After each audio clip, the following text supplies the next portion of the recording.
I got my name and number on the back of my crop top. Waiting for you way too long. No one feels right and kinda wrong. Got me on repeat, I'm your favorite song. You and me together, yeah, we belong. I want you to beg for it.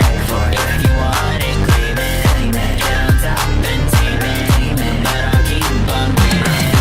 If you want me like that, then you gotta say it.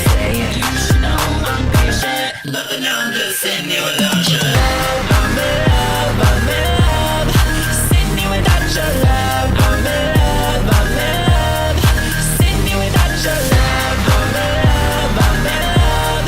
Sitting here without your love. I'm in love, I'm in love.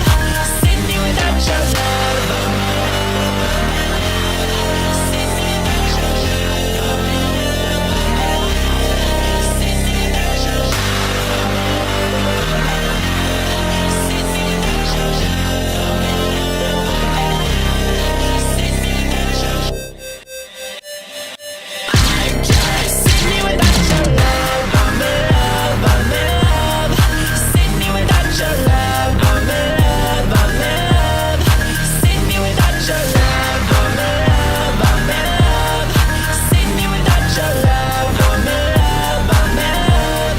Sitting here without your love.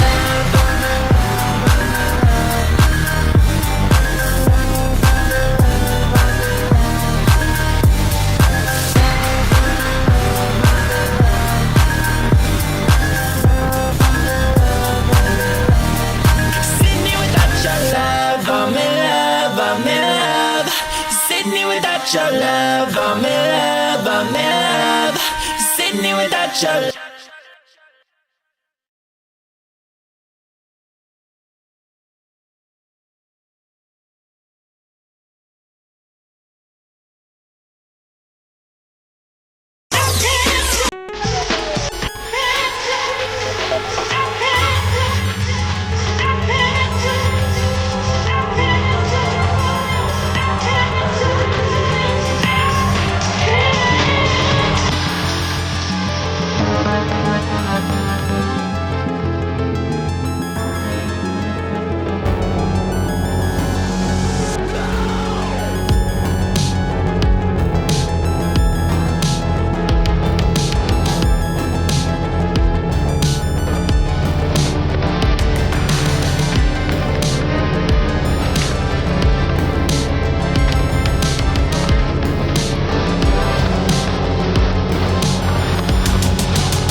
Hello, everyone. Did you guys know that there's a war going on in Iran between our country and Iran? This is actually a Straighterade exclusive, much like the exclusive that we're about to see, which is that Tucker Carlson interviewed Joe Kent, former, don't fucking know, guy who resigned from the Trump admin, blames Israel, but still made it a point to praise Donald Trump even as he's heading out. So what's exclusive is that this is not on YouTube for some reason. It's on the tuckercarlson.com website thing. So I'm the first one on YouTube to cover it, probably. And I'm going to do that with Jstlk. So give me 1 second. I'm going to join his thing and we'll get started. Hello, hello. There's always a war going on with America and Iran. Kind of. This looks different. What do I look different? My waiting screen is millennial? I'm glad you love it, but that's like... I'm a Zoomer. You have to go to his website, yeah. Okay. Let me switch over to his thing.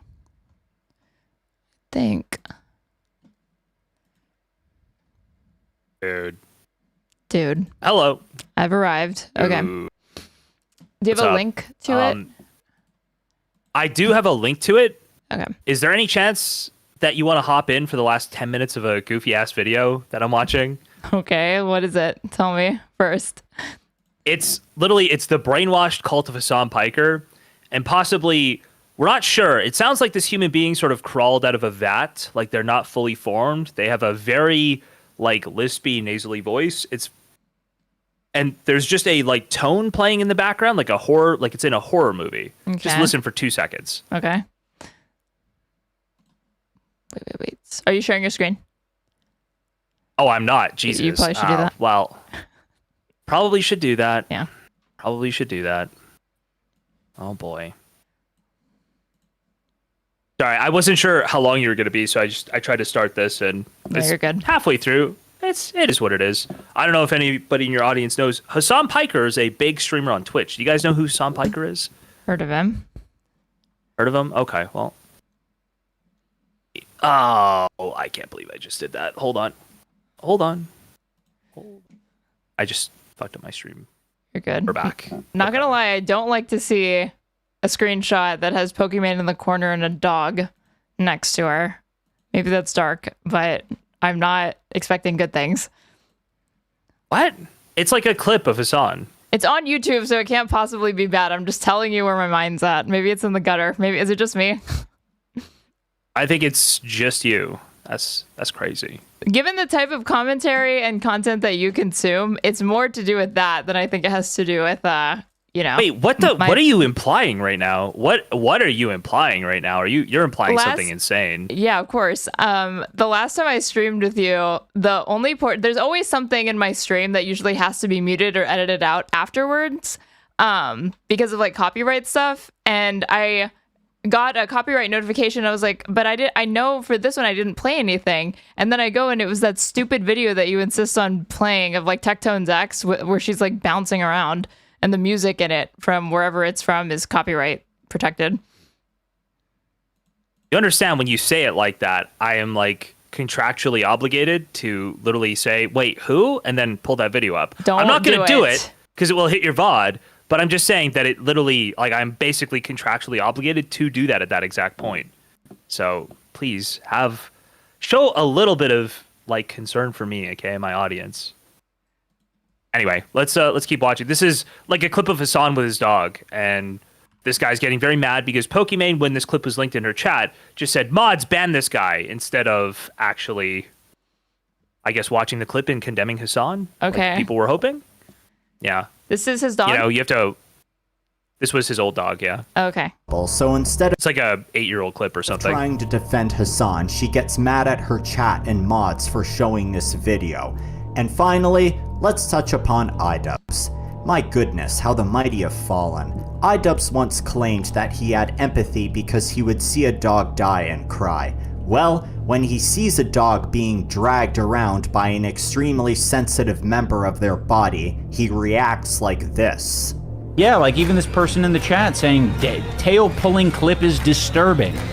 It's like, I don't know. I've seen a lot worse done to dogs that is disturbing. Now, we've seen Hasan orbiters jump through flaming hoops to defend their daddy, but what does Hasan do for them in return? Well, the short answer is absolutely nothing. Let's talk a little bit more about iDubbbz. He betrayed his...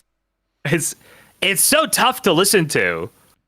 Like, it's... What is the point this person that is they're so getting at? serious that Hasan is evil and he's brainwashed all of these people into becoming more extreme. It's funny, it's a little refreshing because he's actually cutting like lots of context out of clips and just lying about them. So it's a little more interesting than some of the other clips that try to make an honest argument, or some of the other videos. Okay. But it's just the brainwash cult of Hasan Piker. I'm just realizing that's what the title for this is. Yeah, this guy is like serious. He thinks, I don't know. This is a serious video that was made by somebody. It has 129,000 views in 5 days. This is it's an insane fucking amount of people that want Hasan bad content, and not just like Hasan stream React Andy. Like they want it consolidated to like all of this. You know, they do want like prepared content for it. Yeah, but I've watched this same exact video like 5 times. Like they just keep remaking the same video and then 1 million people watch it. And I feel like it's the same 1 million people every time. It's gotta be. His friend of many years for Hasan. He brought back an old series he didn't want to do anymore for Hasan. He constantly defends all of Hasan's actions and words, as we saw in the last clip. And yet after all of this, Hasan's not even subscribed to his YouTube channel. He's mentioned him once since the stream they did together, and that was only to mention that iDubbbz won Lolcow of the Year. Who cares? Hell, even when Hasan had Who cares iDubbbz that on he's his not stream, subbed? No, Am I the only don't one you that understand? has like a YouTube channel that I have my like personal one, and then I have the one for stream, and the one for stream like I exclusively like use to watch stuff. I'm not subscribed. I'm subscribed to like 10 people. Sure. I don't think you understand, okay? Hasan is really bad. He's If really iDubbbz bad. doesn't cut him off after learning that he's not subscribed to him, I mean, that's who can respect that? That's terrible. That's a terrible thing. basically disrespected him the whole time. I'm the one who thoughtlessly picked up the sword. I'm going to kick you out if you apologize for that, by the way, because that's ridiculous. And yet, despite all this, Ian still defends and shouts out Was that disrespectful? He just defended him. You did nothing wrong. Like, The disrespect is off the charts. That's a level of autism that's pretty special right there. That person listened to that and they were like, Hasan legitimately threatened his friend. There's nothing more disrespectful than that. Did you know iDubbbz drove all the way? It was like a 4-hour drive to get to Hasan's house. And Hasan just threatened to kick him out. He's terrible. Hasan. He's terrible. I would at least understand if Ian was earning money or clout for doing all this, but he has basically only lost viewers and clout by associating with Hasan. And yet he still does it, changing his associating personal with Hasan values for actually someone gets who you wouldn't negative clout. That's a thing that's definitely true. It actually hurts your public credibility and online presence when you collaborate with a massive streamer. I wish somebody had told like Bernie Sanders or Mehdi Hasan or, you know, any of these massive politicians or streamers. Wait, who's a big streamer? Hasan? No. Oh. I'm trying to think of who's a big streamer who collabs with him often. Oh, Austin. Yeah. Austin collabs with him all the time. Big streamer. Hasan him if he was on fire. This is your average Hasan cultist. They treat him as some sort of god who is all-knowing and must be agreed with on all fronts. Would you agree with that? That Hasan's all-knowing? Hasan's never had a bad take before? Obviously. You know, he gets so much shit for like incorrectly predicting that Russia was not going to invade Ukraine. But when you actually look at the reason why he was saying that he thought it was unlikely, it was because the State Department in the span of like 3 weeks had already given 2 dates for when they thought Russia was going to invade, and it hadn't happened. And it's also a claim that the U.S. State Department has made multiple times over the years. And there were other people that are like other serious, what is that, like, I don't know. It wouldn't be historians, but subject matter experts that were saying the same thing. That like there was not consensus that was going to occur. So it's not enough to just point to the fact that the prediction is incorrect. You would have to point to like, was his methodology stupid? And the reasons that he was giving are not unreasonable to me. So I don't know why that's held up as this like massive L, especially when he went. I remember in the Willie Mack interview or like the debate that they had he said that he owned up to it. He was like, oh yeah, it was wrong. He never tried to like downplay that. Yeah, I know. I think the issue for me would be, I think there were reports by the time he made that, if I remember correctly, there were like reports that basically, I do believe there's like logistical reasons to believe they were almost certainly going to actually go for it. It was stupid. Like it didn't make sense for Russia to do it, but I don't know. It's not like a horrible call. It's just, he was wrong. No, yeah, like the reasons of the people who predicted it correctly at the time also had reasons to believe, even though the State Department was getting the dates wrong, because like you're saying, there were other circumstances that you could have pointed to say that, okay, even though they've gotten like the actual date wrong, that doesn't mean it's not going to happen still, or like it couldn't happen in the next few weeks. Yeah. People are saying, wasn't there a buildup? Yeah, everybody knew about the buildup. The question was the buildup like saber rattling, or was it a legitimate like plan to invade? They like double fainted. Like it was by some like surface level looks just saber rattling, like them massing at the border, trying to be like, hey, listen to us. But then I believe it's specifically what I remember is refrigerated units of like blood and stuff being sent to the front line there. And that was like, oh, that's incredibly expensive to do. Yeah. They're almost certainly going to be invading.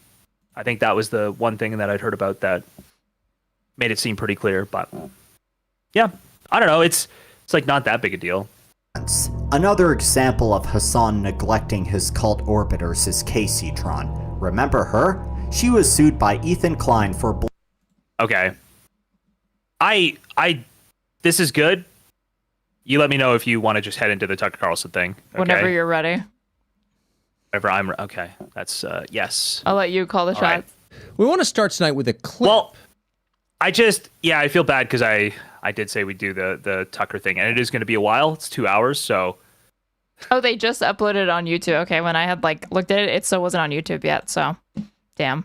Okay. Not the exclusive. Because if I had just done, like... It premiered at 6 p.m. Eastern, so I said at the beginning of my stream that I'm the first person to get it on YouTube. Because he hadn't uploaded it yet. Yeah. Well, unfortunate.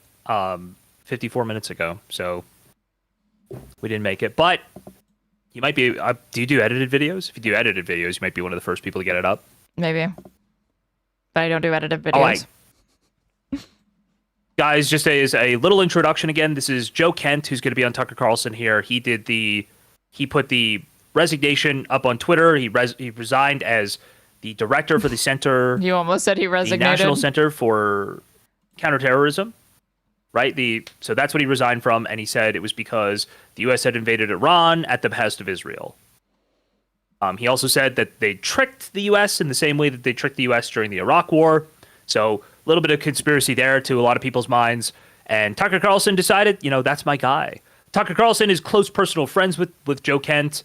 In fact, the original beef between Tucker Carlson and Nick Fuentes was because of Nick Fuentes disavowing Joe Kent and harassing him and his campaign, I believe. Damn. Yep. So I don't know. Tucker will probably do some little intro here before he starts. January of 2024. This is from this show, and this is Joe Kent, who later went on to become, until yesterday, the director of the National Counterterrorism Center.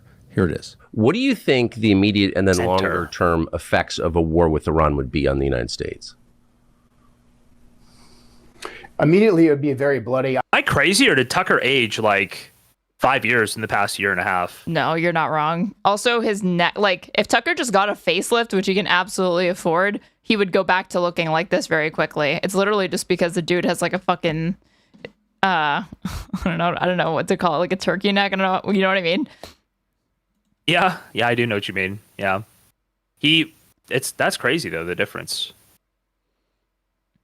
I think different makeup here too. The spray tan and the makeup helps quite a bit. The lighting as well, yeah.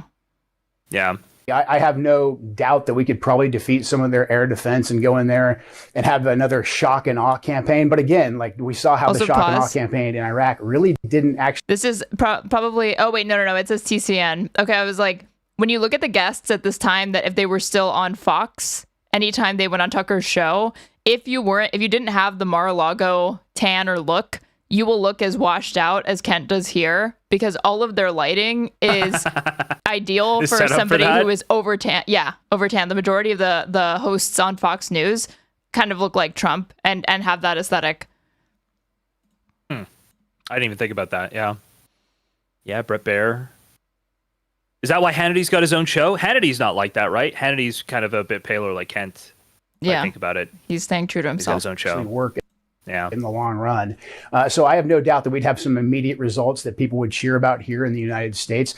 But Iran, Persia, has always been an empire. It's been around longer than any of the other players in the modern Middle East right now. And they are not going anywhere. If we get deeply involved and deeply entangled with Iran, we are playing right into China's hands, because China would like nothing more than for us to be committing our military industrial base to a war in Eastern Europe, in Ukraine, and then to be committing our conventional military power, our blood and our treasure, back in the Middle East. That will make the Pacific, our actual border, extremely vulnerable to Chinese aggression. Or China will simply just watch us bleed out economically as we bleed out on the back.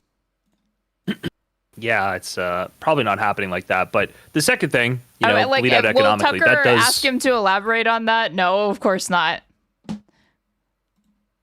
Like, what do you mean? Like, I mean, Chinese aggression in the Pacific's got to mean one thing, right? Yeah, but can this guy explain it? These people just throw out these buzzwords and like have these like little narratives and just so stories. And they're so used to not getting any pushback. Clearly, it's not about to happen. That it's unquestioned, and they're never meant to expand upon things that like hit my ear. That like, what are you talking about? Fair enough. Yeah, he might not have any idea. I kind of just assume people do, but you're right. Very often, people have no idea what they're talking about. It's just, like you say, just a story. Different theaters. It's absolute insanity. It's opening up Pandora's box, and again, for what gain to the American people? So the very first thing you notice about that clip, which was shot almost exactly a year before the current president was inaugurated, is that it was right. It was prescient. He called it. He called the general outline. Not that it was hard to call, but Joe Kent knows what he's talking about. He spent a lot of his life in that region, and he said a year before this current presidency began, this is a big, serious country. It's the oldest civilization in the region. Yep. What's up? Real quick. Gator Highlights, thank you so much for the $10 super chat. They put, Kent, President Trump is a victim. It's not that he's a stupid warmongering bozo who thought Iran equals Venezuela. It's that Jews hypnotized him with Jew magic and he had no choice but to do war on Iran. Thank you for the $10. I mean, this is probably a summary of what's about to come over the next 2 hours. I mean, yeah, he definitely does continue to blow Trump, which is just disgraceful, frankly. But yeah, I'm guessing. I think we could know that just from even his post, right? Even his post and his letter were praising Trump and basically saying that he was the victim. So yeah, I'm assuming we're going to get a continuation. And if we went to war with Iran, there would be a momentary sugar high. Americans would support it because they support their own country and they certainly support their military, and people would approve of it. But very quickly, you could see a process by which we got caught there, trapped there, bear trap. Hard to extricate yourself from that. And sitting on the sidelines hard to extricate yourself from chief global competitor, China, who would be silently nodding along with a slowly spreading grin, knowing that they were the main beneficiary of what they were seeing, of our waste of American lives and treasure, as Joe Kent said. So we haven't reached that stage, thankfully. We're moving toward it. I'm going to go to 1.25, okay? I feel like that's required for Tucker. I was surprised that you didn't have it at that already, and I wanted to ask you to put it on that. Carefully knows that. Yeah. If you're honest, you know that. I usually start every video at 1 and wait for the pace to slow down to go faster. I start at 1.15, but I have Zoomer brain, so, and literally everything I listen to off stream is 2x or 3x speed, sometimes 4x speed. If the person I'm listening to, like, I can still hear it, so I can just listen to more content. So this is just like agonizing to hear. So this is a very serious moment. Speeding it up. And we're watching not just a war in Iran, but potentially a total realignment of the world and the loss in some sense of what the United States has globally. This could be the beginning of the end of our influence in a lot of the world. And that's just the beginning. So again, that's a big deal. It's starting to dawn on people. And that leaves Joe Kent as one of the relatively few people connected to this administration who said it in public. Is that good or bad? Well, it may seem good. Of course, you want to be around people who have clarity about what's going to happen next. But in practical terms, it's bad. In fact, it's always bad. Whenever you have somebody who stands up and says, don't do this, here's what could happen, and then you do it anyway, and it turns out that person was right, your first instinct is not to apologize and correct your behavior. Your first instinct is to crush the person who called it correctly. And that's your instinct because, and it's the lowest of all instincts, but it's a human instinct. That's your instinct because his correct prediction is an indictment of you, of course. And it's a way to deflect attacks on you and your own culpability. I point the blame squarely at you, the viewer. As if Tucker Carlson doesn't have blame to share in this. He was just fucking praising Trump over the Venezuela shit, no? I have no idea. I did not watch his takes on the Venezuela thing. I swear to God. I'm sure he was, because that's what every conservative-leaning person was doing. But, I mean, in Tucker's defense on this one, he did appear to be going to, like, the White House multiple times to stop him from going to Iran. So, I don't know. I feel like on this one, he did try to stop it with whatever power he does have over the president, which apparently is not very much. So, we'll see. Keep going. Who told you it was going to happen before? Now he's being investigated. Now, Joe Kent, I don't know if you heard this. Apparently, the FBI is looking to Joe Kent for leaking classified information. In the statement, or did they say somewhere else? He did it somewhere else. No, apparently they think he was leaking other stuff or at other times. Very curious timing, no? Makes me think that curious timing, and also if he were doing that, he would have stayed in the admin and secured a pardon from Trump. So probably not, right? I don't think so, yeah. It seems very unlikely. Where you did it. And this is a long-standing fact of human life. And in the last 60 years in this country, it has been the iron law of foreign policy, which is to say, when things go wrong, the only people who get punished are the people who criticize the adventure in the first place. You can imagine General Westmoreland attacking Walter Cronkite of CBS News, and everything of Walter Cronkite, in my case, not much. But fundamentally, it was Walter Cronkite sitting very much on the sidelines saying, hey, this war's not going well. And there was General Westmoreland prosecuting the war. But General Westmoreland argued till the end of his life, in some ways successfully, that he lost the war because Walter Cronkite criticized the war. Is that really true? How many troops did Walter Cronkite command? Was he in charge of strategy? Don't think so. He was a newsreader in New York. But you can see why Westmoreland did that, why a lot of people believed it, agreed with Westmoreland. You saw the same thing happen in the days after the tragic and incredibly stupid Afghan withdrawal under Joe Biden. That didn't help the United States. Of course, we had to get out of Afghanistan, but the way we did it, who would argue that was Trump? Joe Biden's admin gets in. There's reports that they're shocked at what little plans and logistics they had to execute the withdrawal that was initiated under Trump. And a hard deadline. A hard deadline. Joe Biden makes the decision not to renegotiate the Doha agreement. He could have done that. I do think that he should have done that, but it was going to risk American military personnel potentially dying by prolonging that. And then he decides to just follow through on the original timeline the Trump admin lays out, and they still complain. And they complain about the stupidest shit. It's like, we left weapons there. Yeah, it's like, dude, the Taliban didn't have any weapons, but until we left it there, then they got weapons. And like, they wanted the amount of money that you would have to spend to move these weapons. And like, again, risking more U.S. personnel to move these weapons. If the entire point is that you don't want them to have weapons because they could kill American military personnel, then why are you going to mobilize them to move the weapons and then risk it that way because they could die that way also? It was always going to be a fucking disaster. I mean, I think he had two options: either the pullout the way it happened, or to literally just start basically re-establishing in the region, like adding more people so that they could do a more controlled pullout. Either way, he looks terrible, right? Yeah, he looks terrible, but it's obvious political calculus there going on. It seems like just leaving time bombs for your predecessors. Predecessors? No, successors. Whoever comes after you, successors. That's the one. Wow, thank you so much. You're welcome. Yeah, just I don't know. Trump seems to do that quite a bit, actually. He's a fucking pussy. He didn't want to do it because I think he was told by his the people surrounding him it's gonna be bad. You're gonna look like a fucking loser. You're gonna look like you got you botched this or whatever. Even though his base would have defended him, but once Biden did that, his favorability tanked and it never recovered. And when you look at the media coverage, I'm not gonna say that the media can be unfair to the president. You know what I mean?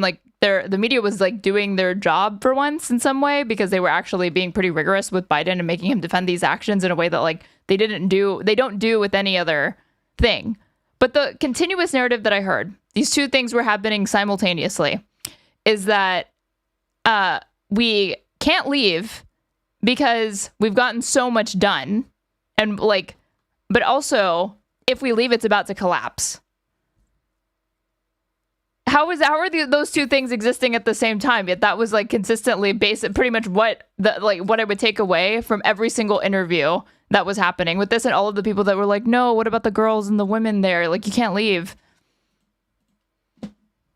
You're talking about in Afghanistan? Yes. Right now? Still? No. When they were questioning Biden on why he withdrew.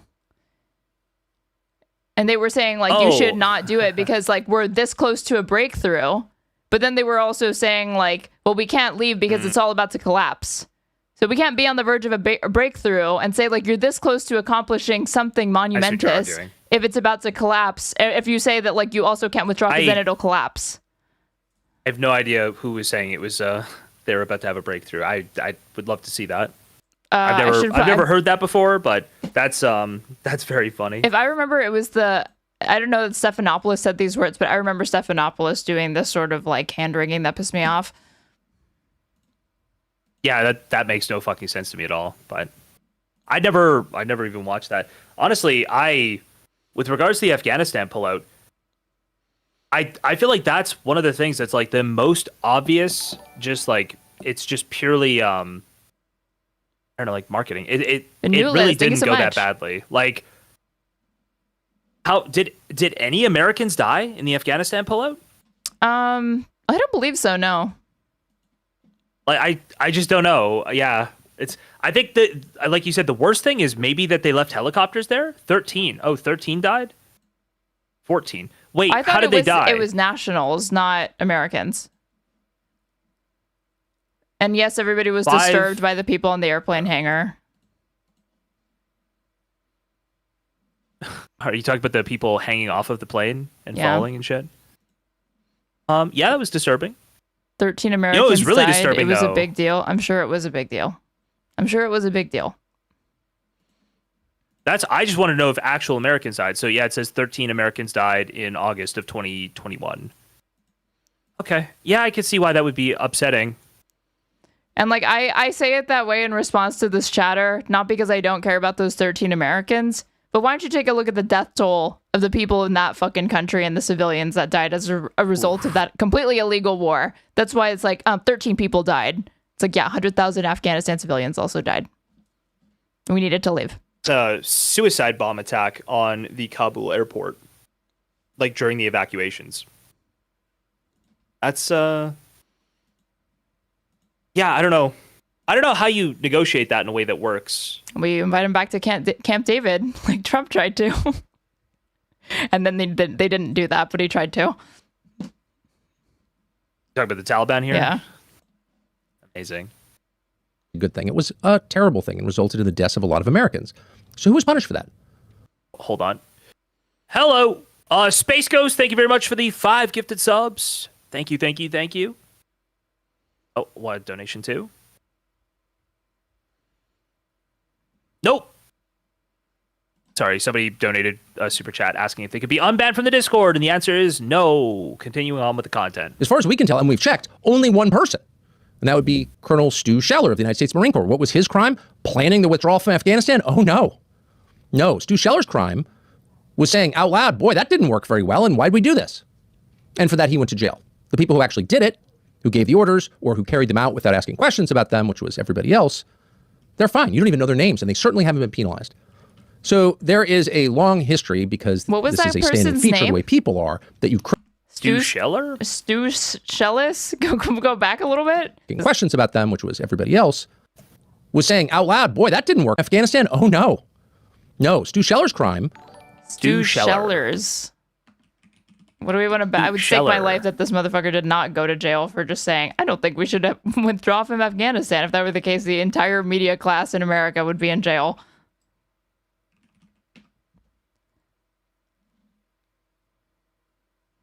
It is so weird when they okay,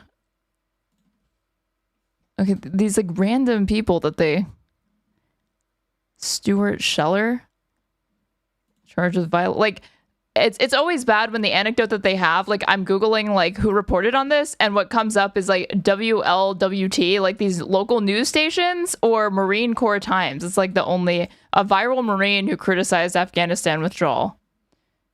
Charged with 6 violations, formally charged with 6 violations of U.S. military code of the Uniform Code of Military Justice, and has been referred to as special court-martial, Marine Corps spokesman said.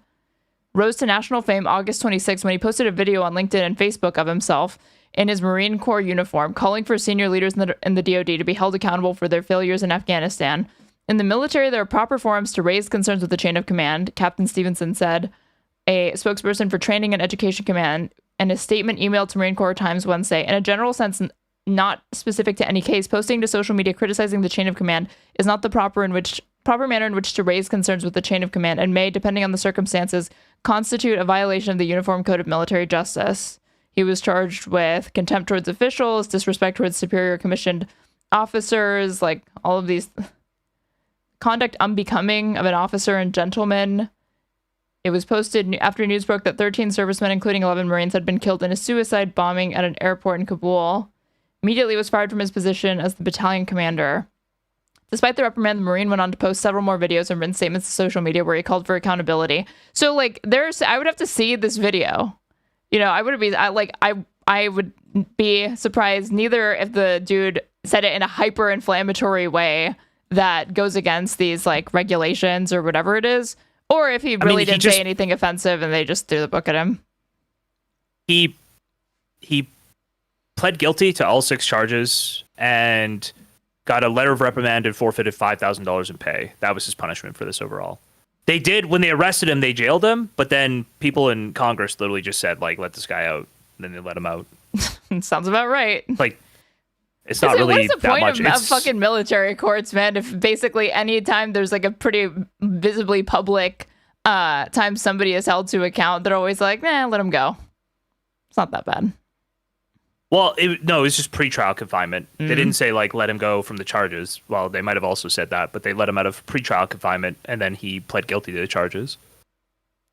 Well, how come Trump it doesn't seem like he really got hit that hard. Oh, well, actually, I'm assuming the penalty didn't. When they were misdemeanors. Yeah, they're misdemeanors. They didn't come with they're misdemeanors. Any sort of time. Was saying out loud, boy, that didn't work very well, and why'd we do this? And for that, he went to jail. The people who actually did it, who gave the orders, or who carried them out without asking questions about them, which was everybody else, they're fine. You don't even know their names, and they certainly haven't been penalized. He makes it sound like he went to jail, long history because not for pretrial, but like he was jailed into this day. He does make it sound, sorry, that's actually, I forgot where we were in the video. Yes. Yeah. He makes it sound like the guy was actually jailed, like a terrible injustice was done. And it's like, no, he got some like military misdemeanor charges, forfeited a little pay, was just let go. It's like a slap on the wrist. It's really nothing. Because this is a standing feature of the way people are, that you criticize those who told the truth and who were right, who called it ahead of time. Now, in a functioning society, you get a hold of yourself and you understand that people are like this, but if you want to be successful as a society, you have to restrain that impulse because it's low and it's counterproductive. And if you silence people who tell the truth, you end up making the same mistakes again and again and again. And maybe that's why we're here at this pivotal point in our war with Iran. So that's the first thing you notice. Joe Kent was right. Therefore, Joe Kent must be destroyed. And there's, of course, we don't know that Joe Kent was right yet. We don't really know what he's saying. He seemed to have some fairly inflammatory claims. I'm guessing he'll flush those out here. But we don't know that he's right. And I'm trying to think of, like, who are the other people who are silenced? You got this one guy. There is something to be said for people blew up JD Vance for what he said today. I think you can blow him up for not really having talking points, but he basically described the concept of disagree and commit. Like, if you disagree on the decision, when you have like a chief executive of some company, they're telling you this is what I want to do. If you could give your counsel, you could say I disagree, but once they make that decision, if you're in the job, you pull in the same direction. That is what it means to be in those positions, right? So I agree with JD Vance on that. And if Joe Kent felt like he couldn't pull in the same direction, he had a principled disagreement, then he does resign. And I also haven't seen anybody like Trump. What did Trump say? Oh, he's like kind of weak. Trump barely commented didn't remember on him. who he was. Who's trying to destroy the guy? Yeah, I guess Mark Levin is trying to destroy the guy. I really don't know beyond like Mark Levin and like Laura Loomer. Unless Tucker's just inferring that that's because Trump, hates him or something. But I've yet to see it. Anybody really substantially going after him. It's really hard to go after him when he's like a Gold Star family member and a military veteran and served in the Trump government, like was picked for a role, right? And is still praising I feel like that's Trump. Sticky.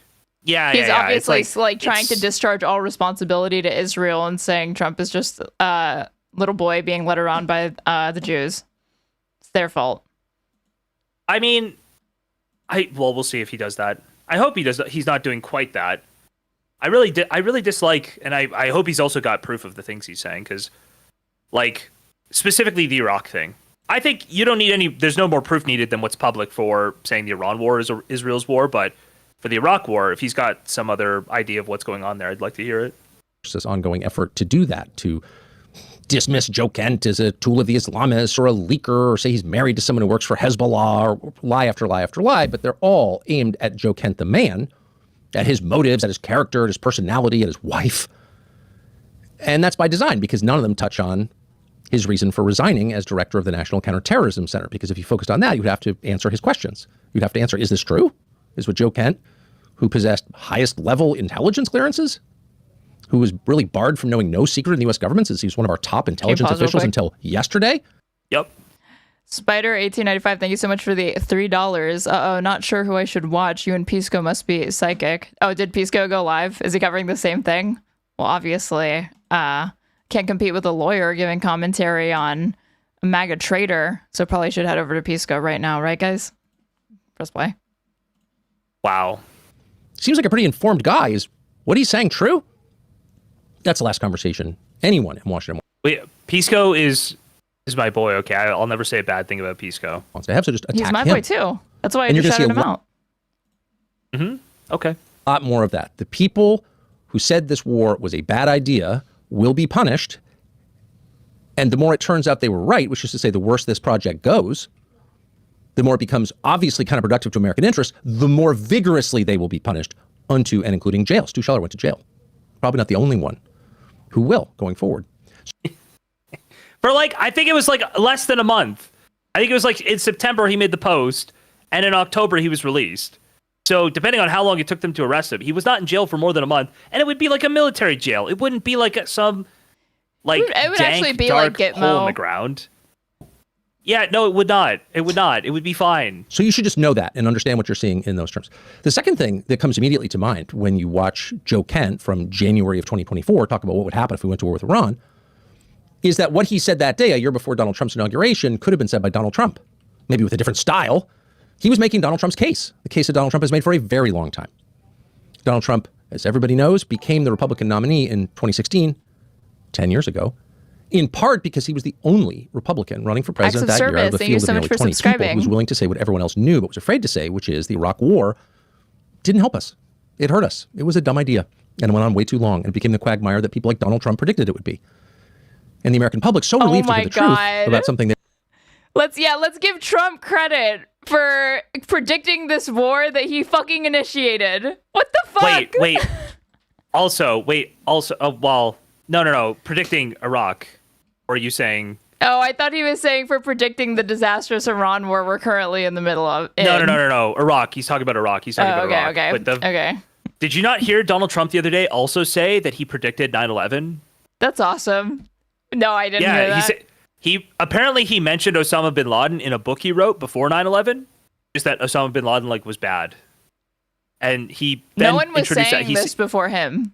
Yeah, he talked about it in a press conference just 2 days ago. It was like, I saw 9/11 coming. I knew it was going to happen. I talked about Osama bin Laden and how bad he was. It's like, didn't tell anyone.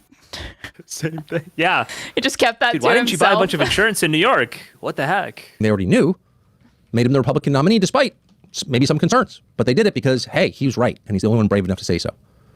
And Donald Trump made varieties of that case for the next 10 years, and in many cases specifically about Iran, because Trump has seen, long before most people in Washington, before almost anyone in Washington, the big picture, the outline, which is this is a contest between the United States in the West and China in the East, a rising power that matches or maybe exceeds our economic power globally, and we have to figure out how to apportion power. And we don't want to get sidetracked with engagements like, I don't know, another endless Middle Eastern war, because in the end, the only winner of that conflict is China. Is China, in this specific case. Whoever in the end settles this conflict, whether it's the United States or some other power, whoever comes in at whatever. That just reminded me. I was like, what was notable from that press conference from a few days ago? Trump was on, this was classic Donnie. He was on another one. He admitted in the press conference 2 days ago that he was doing this haha JK unless. So when he did that call to action on Truth Social for NATO allies and other countries to come join to help reopen the Strait of Hormuz, he was like, I actually don't need their help. I was just doing it to see what they would say. Did you see that clip of him saying that? I'm pretty sure I watched it. Yeah. We're talking about the one where Mike Johnson's on his right? Yeah. And Susie Wiles, I think. I'm pretty sure. I don't know if it was in this press conference where he straight up outed that she has cancer. He outed a different person had cancer, a different House member, I believe. There we go. Not her. Yeah, different House member. Whatever the end of it is, and says, enough. This is hurting the world. Wait, did you see Dig We Must? Dig We Was? What's that? Did you see the stroke moment? Oh, you didn't see the stroke moment clip? No. I'll have to grab that at some point. Hold on. Each side has made its point, but the global economy has a critical interest in the Persian Gulf. That's energy. And we're going to stop this now. Whoever that person is will become more powerful than ever, and everyone else will become less powerful. The person who settles disputes is in charge. Not the person who starts them, not the person who wins them, the person who stops them. Okay, real quick, just because it is so fun. It's awesome, okay? Mentioned question period here. a significant amount of oil that China derives from the Middle East. What is the status of your conversation with President Xi in terms of getting China to cooperate, in terms of making the Strait of Hormuz safe for those oil tankers? Yeah, so China is a great example. They get 91% of their oil from the Hormuz Straits, which we protected for years. And it always bothered me that we have these countries. Japan gets 95% of its from the Straits, the Hormuz. He's already just slurring horribly in this clip. It's awful. He sounds barred out. It's fucked up. 95% of it's from the Straits, the Hormuz Straits.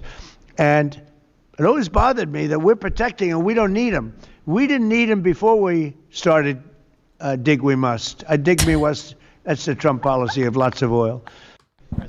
Holy fuck, man. So, Jesus Christ. Dig we must. And then he realized he misspoke and he goes, dig we was. That's the Trump policy of lots of oil. I thought that was drill, drill, drill, or drill, baby, drill. Drill, baby, drill. Yeah. No, it's do we must. But apparently it's dig we must now. This was a lot cuter when he wasn't clearly at the tipping point, at the Biden tipping point. This was very funny when it was Kofefe. It's not funny anymore. Now it's actually sad to watch. Yeah, it's still funny, but if he was a good person, this would be very sad, okay? When this was happening to Biden, it was very sad. If he wasn't in charge of the free world, it'd probably be a lot funnier. Maybe. Maybe just it's crazy, a tad bit, if that weren't the, state of affairs. The fact that... if he weren't nuking the global economy, yeah. Dig we must. Be a little better. Press play. Dad comes home and stops the fighting between brother and sister. Who's in charge?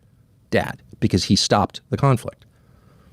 All of which is to say, if at the end of this conflict, it's China that comes in, China which has a vested interest in what happens in the region since they're a major consumer of Gulf energy, if it's China that comes in and restores the energy flows out of the Persian Gulf and restores some version of peace, gets the fighting to stop, then China is in charge of the Persian Gulf. That's just a fact of nature. And so a lot is at stake. Pause. As Joe Kent knew, as Donald. Thank you for the fact of nature. I've noticed that Trump has a few times at different press conferences recently, he's been saying like the Hormuz Strait or the Strait of Hormuz. And he's been like the so-called Strait of Hormuz. And I'm pretty sure he's also misspelled straight as like a straight line or a straight person. I think when he says so-called, it's because he's like, it's not actually straight, guys, is what he's getting at. He doesn't know what a strait is. He does not know what an actual the body of water. This. Okay, yeah. That is a strait. Yes, yes. It's Raising Cane, like the fruit. I need to find that clip of him saying that. It's from that. Apparently, when he says Raising Cane, he thinks it's like a raisin, like the dehydrated grape. Yes, it's. Guy's been doing bad for a while now, and it's not been obvious. That's the beauty of like constantly misspeaking when you're not senile. Is when you approach senility, it's already cloaked. Nobody really saw the difference for a while. Donald Trump knew. Wait, pause. And so the question is, pausing. Ben Riley, thank you so much for the $2 super chat. Wow, this is like elder abuse at this point. I mean, is it elder abuse if he's like willingly subjecting himself to this?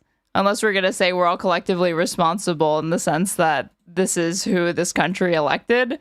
But Trump is the one who is doing this, man. Like he is, it has been so many press conferences these last few days. It's not anyone like pressuring him to, it's clearly what he would like to be doing. Yeah, I believe that. At some point, someone else is going to have to shut him down. It seems like he does not seem to be doing well. I don't know. And I say that as somebody who I think I've defended him, like his cognitive ability, probably up until the past 9 to 12 months, like that he could still make jokes and he would weave and he'd speak slower, but he was still kind of there. And it's just been, I feel like the last 12 months or so has just been a steady decline the whole time. Like a noticeable steady decline. Every single time he has like an outrage or like a fit, like the quiet piggy shit. He also got mad at a reporter a couple of days ago for asking a question he didn't like. He said Dropsite News needs to like go in the garbage can. I don't even know. He said something stupid about Dropsite also. Like these are like dementia rage fits. It's so clear that he's lost control over his mental faculties and can't keep he's losing impulse control. Because Trump really didn't ever cuss. He's also like a teetotaler. And then when he was campaigning for the 2024 election, he started cussing on the campaign trail. And I was already thinking like, he never did this. This is definitely like early onset, or it's not early when you're that age, but onset dementia. Yeah, late onset dementia coming from this guy. He's only gotten worse. Dig we must. It has gotten worse. Also, with that press conference, apparently he outed Susie Wiles' breast cancer in the same press conference. Hey, so I didn't realize. You corrected me. Well, because he did out the House member's heart condition, that the House member was supposed to be dead by June. He outed that. But I didn't realize he outed another person's cancer in the same press conference. That's crazy. 2 for 2.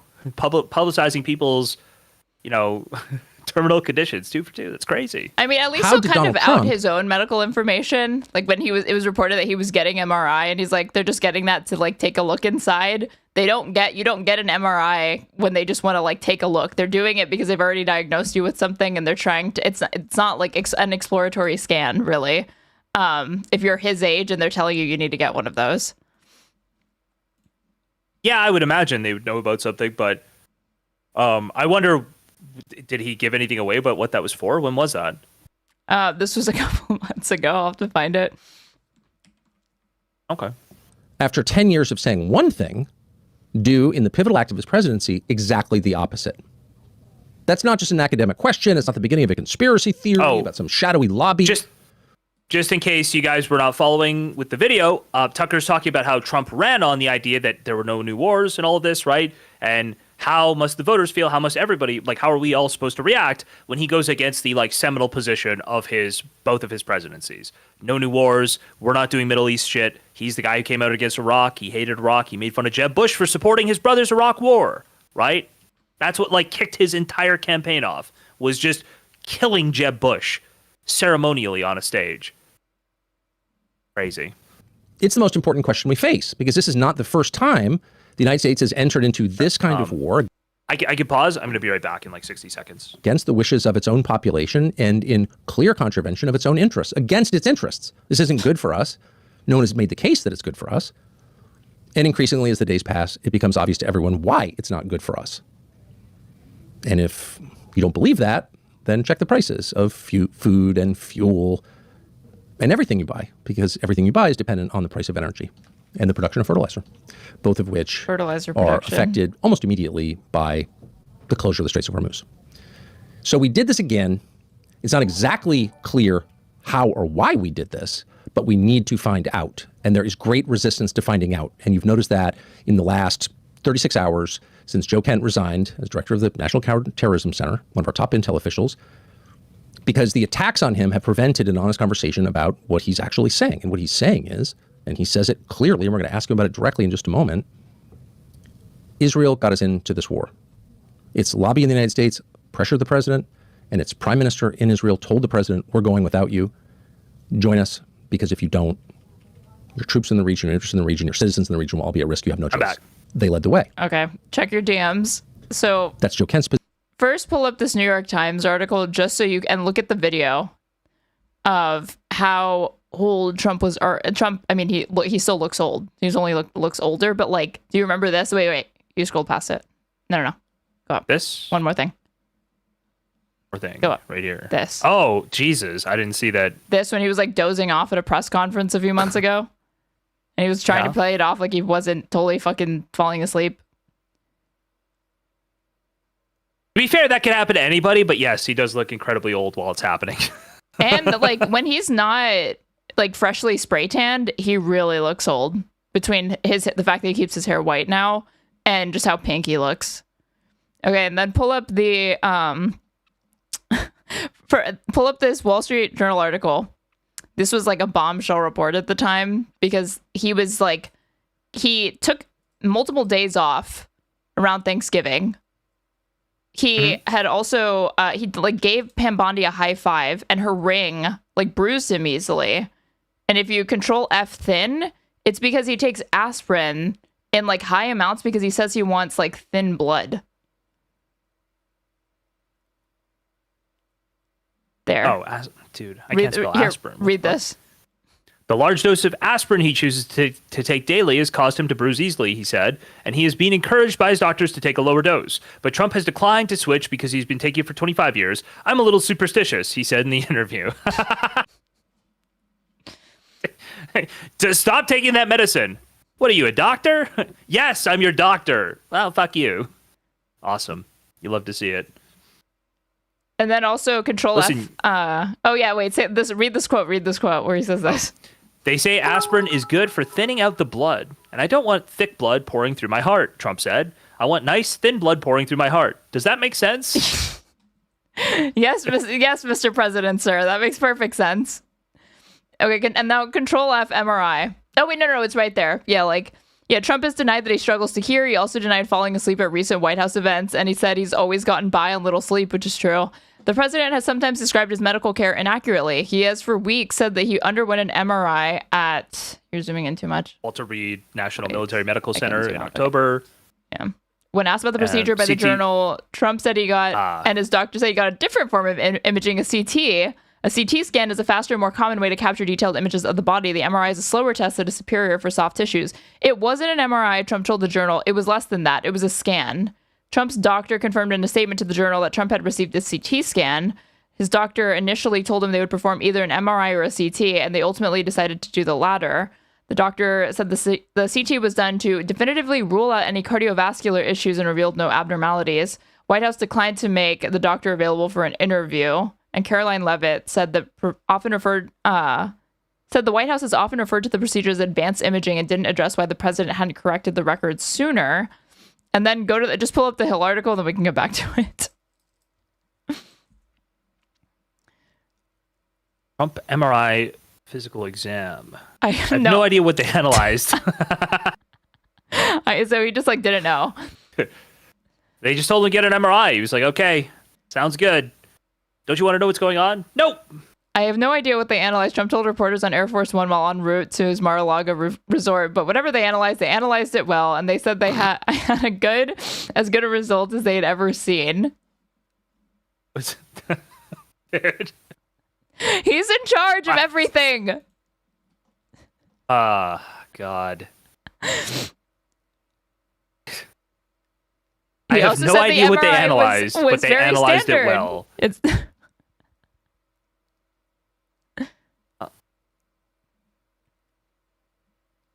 this is a man who would go into cardiac arrest if he tried to do 3 jumping jacks in a row. If he tried to touch his toes, even. I don't know that he could even do that. I think that should be the standard. He golfs, though, doesn't he? Doesn't he still golf? Yeah, he golfs. He was literally golfing yesterday. That's crazy. I guess if you're just taking the cart everywhere, but... Oh, wait, Salty Squid Stream, thank you for the bits. Are you excited for Pam Bondi hearing oversight? Will nothing happen or will everything happen? I don't know, because I didn't think no one was going to be forced out after that congressional hearing. So it depends on how hard Republicans go on her. If Republicans go on her, then the party's turned against her and she's going to be resigning soon. If they don't, then don't expect anything. What would they have turned against Pam Bondi for? I mean, she's they did like it for their Noam. strongest Over the soldier. fucking the straw that broke the camel's back was the $200 million that she spent in ads. Yeah, without anybody's approval at all. Yeah, no, Noam's retarded.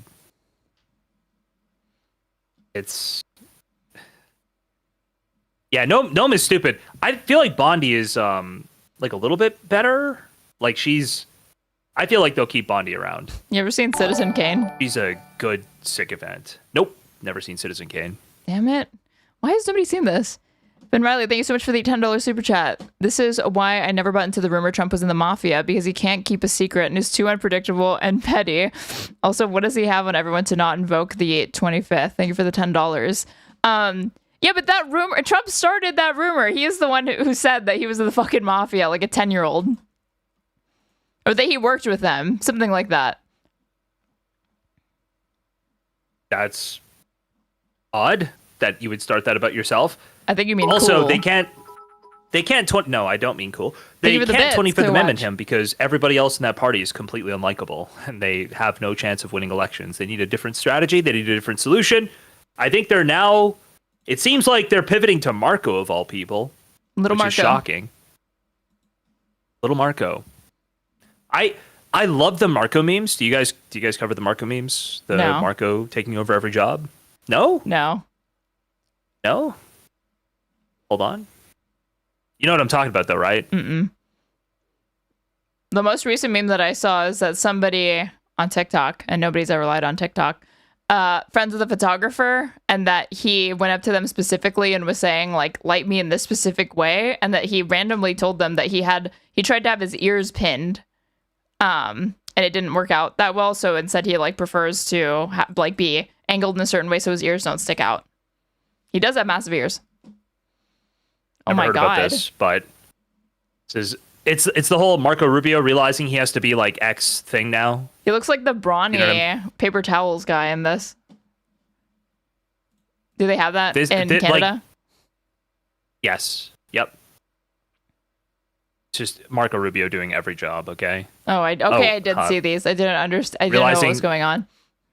Realizing that he has to take over ICE, okay? Getting ready to shoot that dog to prepare. Sorry, but I have a hard time even sharing these now or liking them because they kind of softly imply that Marco Rubio is competent, and I don't like doing that. The idea is he's basically the person who has to take over and lead everything, right? He's ramping up the shit in Cuba this weekend. That's coming up this weekend. He's not heading any of the Iran stuff. That's Hegseth's. Yeah, obviously, this is clearly Hegseth's fucking jungle gym. I agree with you, but listen, that doesn't fit as well into a meme, okay? Hold on. There's one where he's going to have to take over for Hegseth. Hold on. I'll pull that one up and then we'll get back to the actual video. Okay. I'll stop pulling up stupid. Here we go. Marco Rubio realizing he'll have to take on the role of Secretary of War soon as well. All right. Let's go. He's got the Iron Crosses. Jesus Let's Christ. This is like Alex Jones's body. It is. Super male vitality. Ever see those ads? Yes. Those are good too. I can't spiral off too far though. Okay, we've got to get back to the video. We're still in the intro. Dude, I didn't know Tucker fucking... Yeah, is he riffing? Is this prepared? I think this is prepared, and it looks like it's maybe 2 or 3 minutes away from getting onto the interview. So bad. We'll get there. We'll get there. Rather than push back against that and say, no, actually, he's wrong, they're telling you to shut up. And why are they doing that? Well, there's only one reason people ever become hysterical and slanderous, start screaming at you rather than answering you. It's because they're lying. Omega Star, thank you for subscribing. And the truth is, this is not the first time you've watched people in charge lie. This has been going on a long time, and lies give way to a whole bunch of bad things. More lies. Once you tell a lie, you bolster it with further lying. Hysteria, the fear of being caught lying. The rage and slander. If the person catches me lying, he wins in the zero-sum game of lying. I die. You go on the attack to cover your lies. And bad judgment. You can't make wise decisions on the basis of lies because they're not true. They're not based in reality. That didn't actually happen. Or in this case, it did happen, but you're pretending it didn't. So a country based on lies, like a family based on lies, like an individual life based on lies, cannot succeed. In fact, it's hellish. As all of us have experienced in our lying. And so the only way out of this is to stop lying, is to tell the truth now, probably 63 years after we should have started telling the truth, but it's never too late to tell the truth now about everything. Because is that a reference to when they installed the Shah? I don't know. I would have thought, like, I thought this was, I'm totally projecting it, like coded jab at Hegseth, because he won't admit that we are clearly at fault for that fucking double tap strike on the elementary school in Iran. And now he called for an investigation, but there's not going to be an investigation. Wait. Okay, that could be. Sorry, somebody said reference to Israel's age. That's not how old Israel is. What? Israel's pretty young. What? 63. He said 63 years. That's not Israel. Yeah, no, Israel's older than that. Israel. No. It's older, but it is still young overall. He said 63 years, though. Thank you for the raid, Dickers. Appreciate it. Thank you, Dickers. Maybe? Wait, it is Kennedy. It's got to be Kennedy because he constantly talks about how Israel killed Kennedy, right? Search like he brings JFK this up all the fucking Wailing time. Wall. Google Images. Hold on. I don't see it. You won't, because he never did it. I don't see it. I don't. No. Him, dude. I feel like I'm about to just start advocating for Catholics only. Okay, and not in the Nick Fuentes way, but just straight up like Catholics are the only people who can be trusted at this point. Okay, you need Catholic presidents. We're the only ones that read. They're inoculated somehow. Yeah, I don't know. No more Protestants as president of the United States until we can figure out what the hell is going on. Okay, it's crazy. As you think it will be. It's actually an act of liberation. In fact, hold on, sorry. Somebody said Biden also never kissed the wall. That's why I'm saying because Catholics. He's Catholic, yes, Irish Joe. That's the joke. That's the point. Yes. As you think it will be. It's actually an act of liberation. In fact, it's the only real act of liberation. Telling the truth sets you free because the truth itself sets you free. That is always and everywhere a fact. And the longer you delay doing that, the more horrible the consequences of your lies. So let's hope that tonight, with this conversation with Joe Ken, is the beginning of the long overdue truth-telling. This seems coded. This seems like it is directed at one person, but I have no idea who. Let's see. He's been going off about Israel and its like negative intentions and actions towards America for a long time. Is it Israel he's going after? That is why. Yeah, that is why. In my opinion, that is why he repeatedly talks about how he doesn't believe in like hating people based on their genetics, hating people based on their blood, right? That there is no, because he's trying to fight the anti-Semitism allegations while also calling out Israel, like directly. I think that's what he is trying to do. But that's my impression. Maybe I don't think he's doing this for one person. I think this is, unless it's Bibi. Maybe. This country. And one final note about Joe Kent, who I spent the last 24 hours with. Joe Kent's resume hardly needs explanation because everyone is aware this is a man who deployed on 11 combat missions to the global war on terror. This is sort of the perfect representation of the GWAT generation. This is one of those guys we often celebrate but too rarely hear from, who we sent out to fight the so-called war on terror that began on 9/11. And it's an entire generation of men who look and sound, for the most part, very much like Joe Kent. So the implication, of course, he doesn't care about security or he's soft on Iran. Joe Kent spent, well, the majority of his 20s and 30s fighting Iranian proxies and watching his friends get killed by them. So this is someone who's actually earned the right to speak about Iran and the war on terror. And of course, he was the director of the National Counterterrorism Center. So he's thought a lot about terrorism in this country and the blowback from events like this. And we're going to ask him about that as well. But the other thing to notice about Joe Kent, and it may be his defining factor, is that he doesn't slander anyone. His resignation letter was not an attack on Donald Trump. It wasn't a promise to write a tell-all memoir about what he saw on the inside or to aggrandize himself or to get a job on a TV show or sell something. Am I crazy? Joe Kent? Yes. I have no idea. I could be thinking of something else. No clue. Thing. I asked him at dinner last night, what are your plans? None. He did this purely because he believes, as he'll explain in a second, this is the only way to save the United States from... Before you find it, do you believe this is cynical for him to just make money? You think this is just a way for him to drive like traffic towards some platform he's setting up? Okay, so there's like an NPR article from today. Joe Kent's co-author talks about the counterterrorism official's resignation, but this may have already been in the works. I mean, the book no doubt would have been in the works, but that doesn't stop him from resigning and making like a public spectacle for the sake of the book. Right before it drops or whatever for the book tour. I would assume, like, if that's what he's doing, though, do books even make that much money? Can books really make that much? I feel like they don't. I feel like they are like a thing you do to make money, but you usually do it so you're like in the zeitgeist, so other people can read the book and understand your thoughts, and so you can go around and talk about it. It's like you basically have a core thesis for something you're pitching to people, and you want to go talk about it, right? That's why Andrew Yang wrote his book. That's why Tucker Carlson's written books in the past. You have like a core thesis that you want to keep pitching to people over and over again. Listen to this fucking bird brain. Well, there's a couple of aspects of this. One is the idea that the war in Iran is a bad idea. Like, apparently, majorities of Americans agree with that. But there's a big theme in this letter about Israel, which I need to explore. He says Israel pressured the United States into the war. Okay, there's evidence that Bibi Netanyahu, the prime minister of Israel, came to the White House and tried to persuade President Trump. But Joe Kent goes further. He says his wife was killed in Syria, quote, in a war manufactured by Israel. He says the Israelis used lies to draw the United States into the Iraq war. What do you make of the extent of this? Like, Jesus, this sounds so stupid.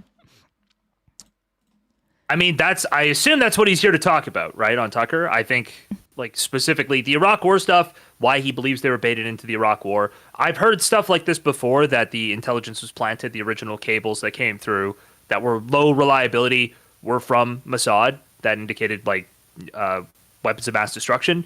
Bibi went and testified before Congress right before all of this, saying, right before Iraq, saying, like, it's no doubt in my mind that Saddam Hussein has or is building weapons of mass destruction, right? Mm-hmm. But I don't know if that's enough to say that they duped the U.S. into it.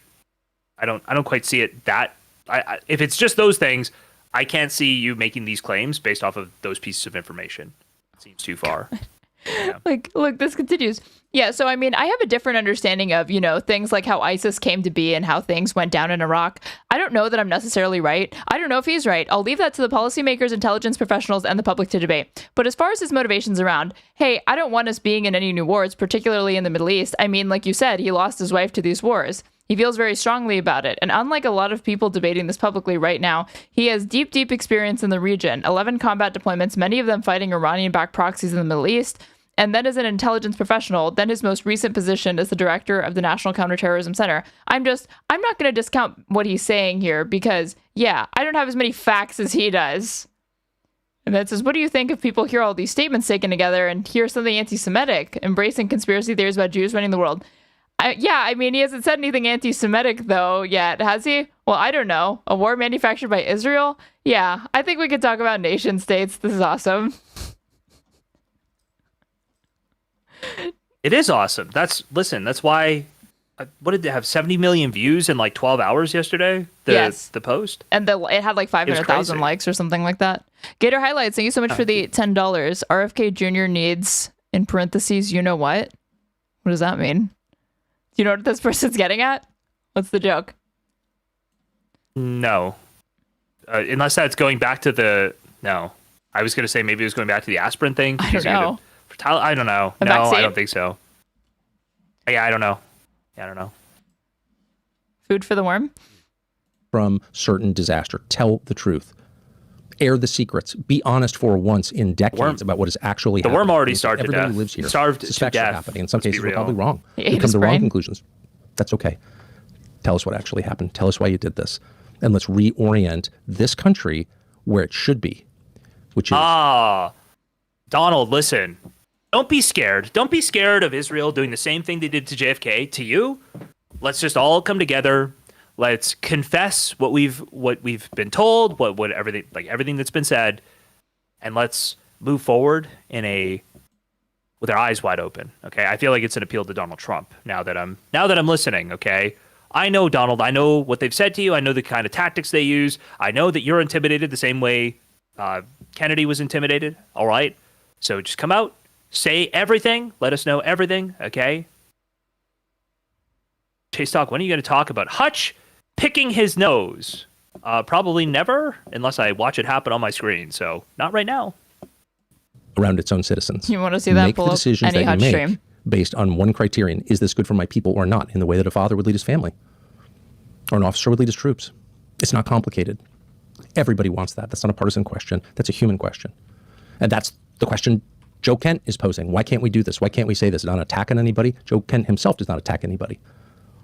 But this is a last-ditch attempt, not simply to save the country from disaster in Iran, but to save the country, period. And as you listen to him speak, ask yourself, is this a man who's working for Hezbollah, or is an egomaniac or a leaker, or is this a man who says very little when he has nothing to say, who speaks straightforwardly and with honesty, self-evident honesty? Is this a man of dignity and decency? Is this a man that America once had a lot of? Is this a man who was once, in effect, the American archetype, the guy you looked up to, the guy you wanted your son to be? Whether you agree with him or not, maybe you're reaching completely different conclusions. But as you listen to him speak, ask yourself, is this the kind of person who makes me proud to be a fellow American? This is a man that no one will be talking about in 3 weeks. And even that's stretching it.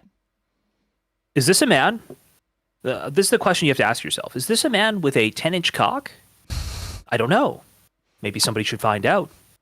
I'm just asking questions. Okay, I love Tucker's he's like Socratic with himself. It's awesome. I love the way he does this. Okay, it's awesome. If we can't see that Joe Kent, whatever you think of his opinions, is the kind of man this country should be producing and should be elevating and should be proud of, if we can't see that, then we've failed the test and we've lost. But judge it for yourself. Here's Joe Kent. Joe, thanks a lot for joining us. Made it through the intro. Let's go. Dude, 20 minutes of that was a 20-minute monologue, right? 19 minutes. Yep. And I retained none of it. He says so much but so little. I retained a decent amount of it. No, the lying, he said like 5 things. But unlike, okay, Trump interrupts himself and that's why his speeches go on so long. The lying portion that Tucker was Carlson, we need to tell the truth because lying is just not sustainable. Anybody who lies can tell you that. We've all lied in our life, and there comes a time where you have to stop lying, and that time is now. Like, it's just so, like I don't understand why he's, like, padding it out to 2 hours if that's going to be what he fucking fills the airwaves with. It's so bizarre. Lying is bad. Didn't you learn that? Okay? Lying is bad. Thank you, Tucker. I had no idea. Wait. He's like the longer-winded Jordan Peterson. Lying is just terrible. Wait, Ben Riley, thank you so much for the $5. If Tucker runs versus Newsom, we're doomed. Doomed, I tell you. Tucker's not running, you guys. The last thing these people want is power and responsibility. He's just he just wants attention. I think he wants power and attention. I don't think he wants the attention of the I don't think he wants the power of the presidency. Yeah, but he has to maintain that power, right? Like it is, if you are in the position he's in, it is a constant battle. You are constantly elbowing down people who are trying to take your spot, right? That's really why all of these people are mad at each other. It's why Tim Pool's losing his shit over Candace Owens and also trying to stay in the good graces of Tucker Carlson, even though there's no difference between those two people. It's because they're all vying for the same few 100,000 people. Yep. Yeah, 100%. I appreciate this. So I want to go through the letter that you sent yesterday. They've been hanging out for 24 hours in this cabin, by the way. Yesterday, as you resigned as director of the National Counterterrorism Center. And basically through the big points and give you a chance to explain them. You've been spoken for quite a bit over the last 24 hours. I think it'd be really helpful to all of us if you would speak for yourself and flesh out some of these points. I'm just going to read the first one. I cannot in good conscience support the ongoing war in Iran. Iran posed no imminent threat to our nation. Iran posed no imminent threat to our nation. How did you reach that conclusion? I think this is key. I mean, this would be more challenging to explain had the Secretary of State, the President, and the Speaker of the House not come out and said that we conducted this attack at this time because the Israelis were about to do so. So that takes away the argument that there was an imminent threat, as in Iran was planning to attack us immediately. That just simply did not exist. May I ask you to pause? Sure. And so I've heard people say that, and this just happened, but history has a way of getting rewritten in real time. And then you look back 10 or 15, 20, 25 years later, and no one seems to understand the things that you saw because they've been eliminated. Yeah. So I think it's important to stop and say, here's what we actually know. So I'd like now, if we could, just to play one of the statements that you alluded to, and that's from Marco Rubio, the Secretary of State. And this was shortly after this war commenced. And he was explaining, as this has happened, in a thoughtful, precise way, why. Here's Secretary of State Marco Rubio. And so the president made the very wise decision. Oh, there is, if you want to start looking at deeper motivations, like JD Vance is Tucker Carlson's friend. Tucker's kid works for JD Vance, as far as I know. I think this is something you could pin on Marco, like this misspeak, and the idea that it's like Israel's war. You could put that all onto Marco Rubio. And it seems like Marco Rubio is the only person vying for like the next nomination with JD Vance. Yeah. So there is something going on here that if you were like cynical, trying to consistently hang Marco for this statement is something that helps JD. And so that could be a deeper motivation for Tucker here as well. We knew that there was going to be an Israeli action. We knew that that would precipitate an attack against American forces. And we knew that if we didn't preemptively go after them before they launched those attacks, we would suffer higher casualties and perhaps even higher those killed. And then we would all be here answering questions about why we knew that and didn't act. Okay, so that is his almost contemporaneous explanation, and it's not offhand. He reasons it out. He explains there's a logic chain there, and he says, we knew not that Iran was going to attack. He did not say that. Right. He said we knew that Israel was going to attack Iran, and in retaliation for those attacks by Israel against Iran, Iran might attack American forces. So the imminent threat that the Secretary of State is describing is not from Iran, it's from Israel. Exactly. And I think this speaks to the broader issue. Who is in charge of our policy in the Middle East? Who's in charge of when we decide to go to war or not? In this case, with what the Secretary described, and later on the President, later on the Speaker of the House, and the way the events played out, the Israelis drove the decision to take this action, which we knew would set off a series of events, meaning the Iranians would retaliate. Now, I think there's a potential there where we could have done several different things. We could have simply said to the Israelis, no, you will not. And if you do, then we will take something away from you. I think that it's fine that we offer defense to Israel, but when we're providing the means for their defense, we get to dictate the terms of when they go on the offensive. Otherwise, they stand to lose that relationship. And the Israelis felt emboldened that no matter what they did, no matter what situation they put us in, that they could go ahead and take this action, and we would just have to react. And so that speaks to that relationship. But also, it just shows that there was... I think that speaks to the fact that our president just engages in constant capitulation to anybody that cozies up to him, offers him money, deals, and Bibi Netanyahu is like his number one ally in the world. This is true. I think this also feels concerning to me that Joe Kent isn't in the room and doesn't talk to people in the room, because I do believe that this was something Trump had discussed and they were fine with going when they did. I've come to the position that I think more that Trump is getting coaxed into this war by Bibi Netanyahu, but I truly believe that they wanted to go at this time, and he knew that he had to make the imminent threat argument to avoid congressional authorization, to say that I didn't have time, I didn't have a way to go to Congress, right? And so that's why Marco went out and said the thing he did. I think that's what they're trying to do here, a little sleight of hand. And it's concerning to me that Joe Kent only has information that's available to the public. Like, he does the same reasoning that anybody in the public can do, but he is presenting himself as somebody with private information. Like, he is leaking that it was definitely Israel, and Israel was the reason. Yeah, right? like somebody put in my chat, like, this feels like cavemen figuring out how fire works. Like, yeah, no shit. No shit about all of this stuff. Even what we pulled up from NPR or whatever, it's like, wow, you're telling me that, like, the war on terror was bad? It's just all of these boilerplate, inoffensive truisms that are non-controversial at this point. He's not saying anything new. He doesn't have a bombshell. Like, coming out and saying, Israel had a big hand in this. Like, the thing that's remarkable about this is the way that he manages to praise Trump while, again, scapegoating Israel entirely and not allowing and trying to discharge all of that from any responsibility that the admin that he's a part of and still likes clearly has. That's the only thing. He's not actually revealing any new information. Yeah.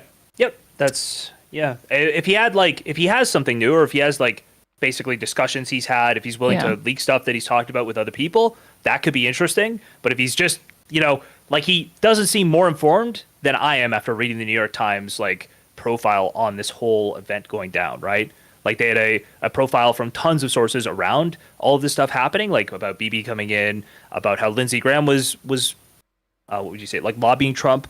Yeah. They discussed all of it. They discussed all the discussion. Like, it was all laid out in this article. If he can't give me any information that I couldn't get from that article, then there's no reason to take there's no reason to give weight to what he's saying, right? Beyond what you'd give to the article itself, which I think does lend credence to the idea that Israel lobbied the hell out of Trump and it worked.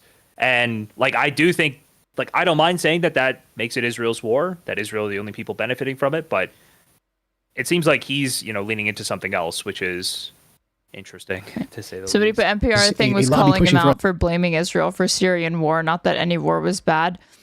Oh, maybe I should have looked more closely at that.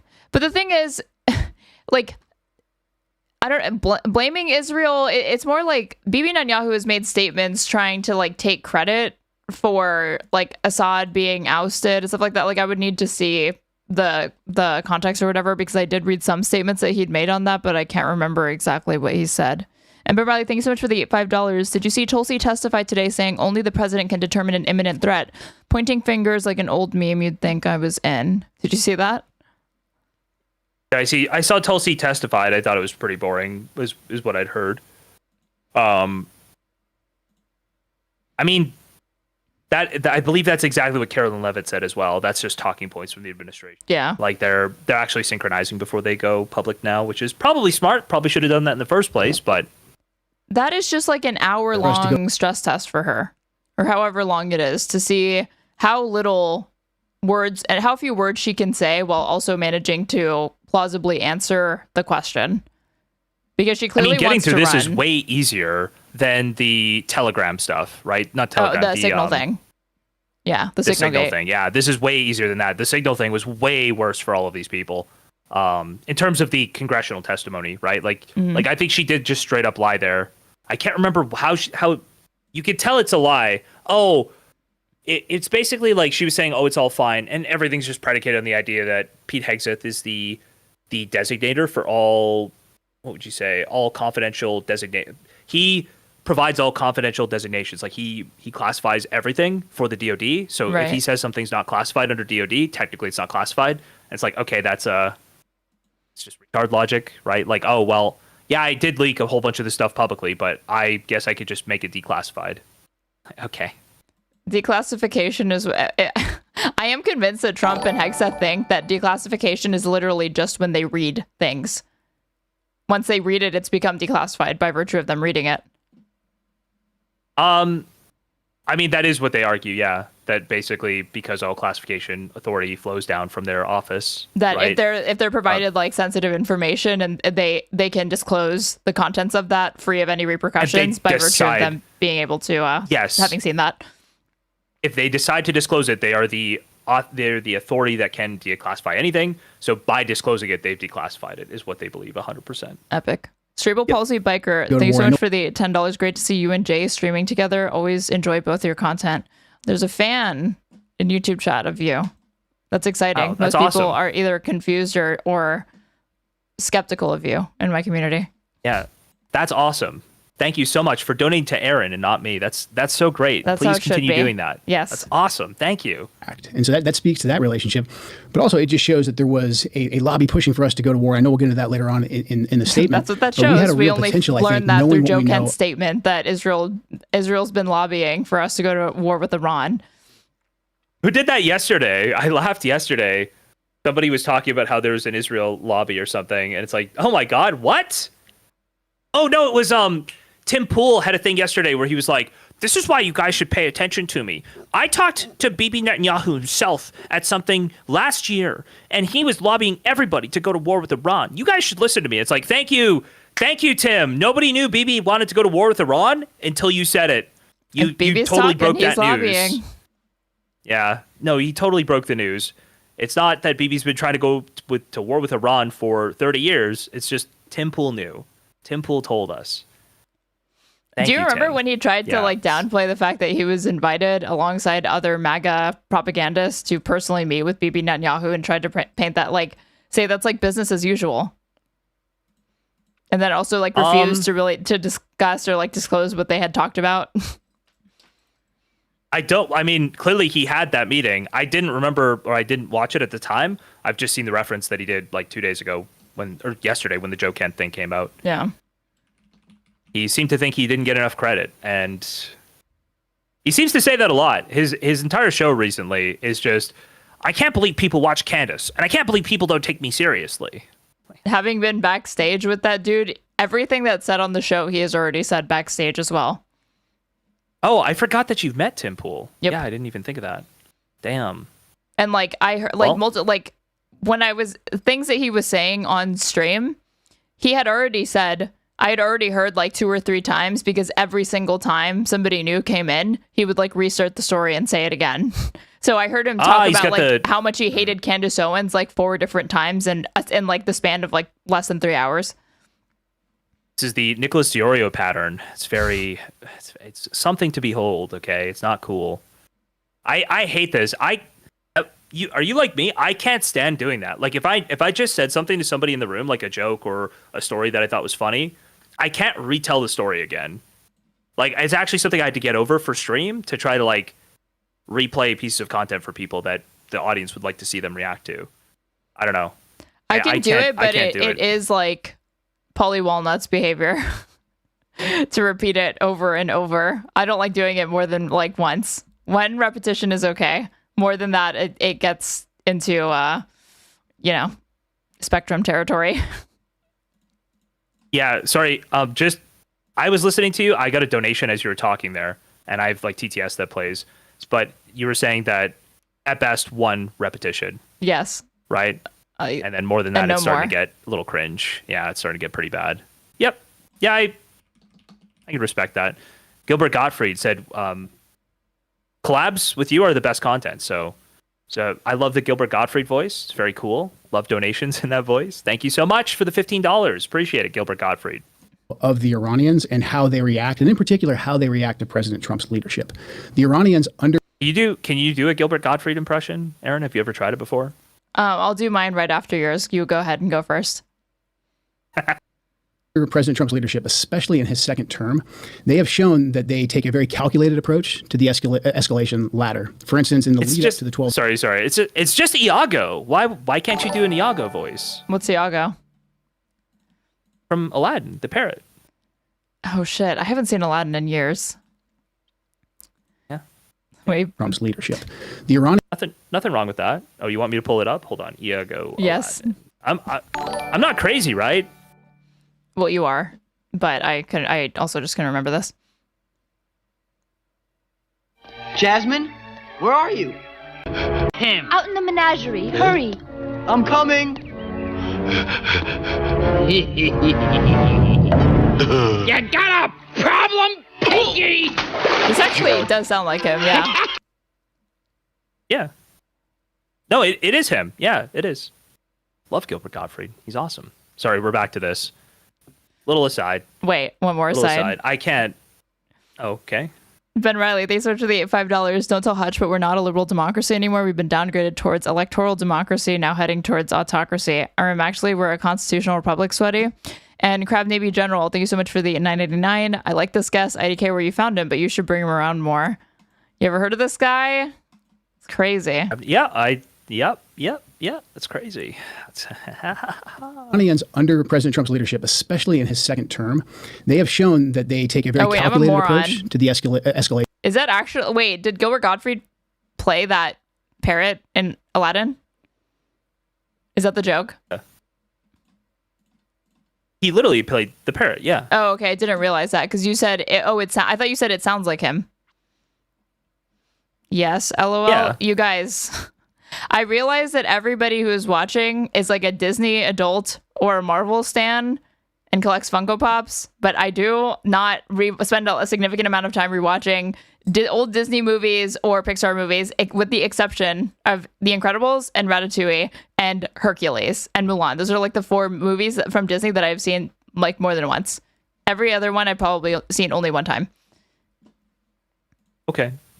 I mean, Aladdin is better than all of those movies, so it's unfortunate, but not true. But ladder. For instance, in the lead up to the 12-day war before Midnight Hammer, the Iranians didn't attack us. They were engaged in negotiations with us. When President Trump came back into office, they stopped their proxies who were attacking us under the Biden administration because they knew Biden was weak. They stopped their proxies from attacking us as well.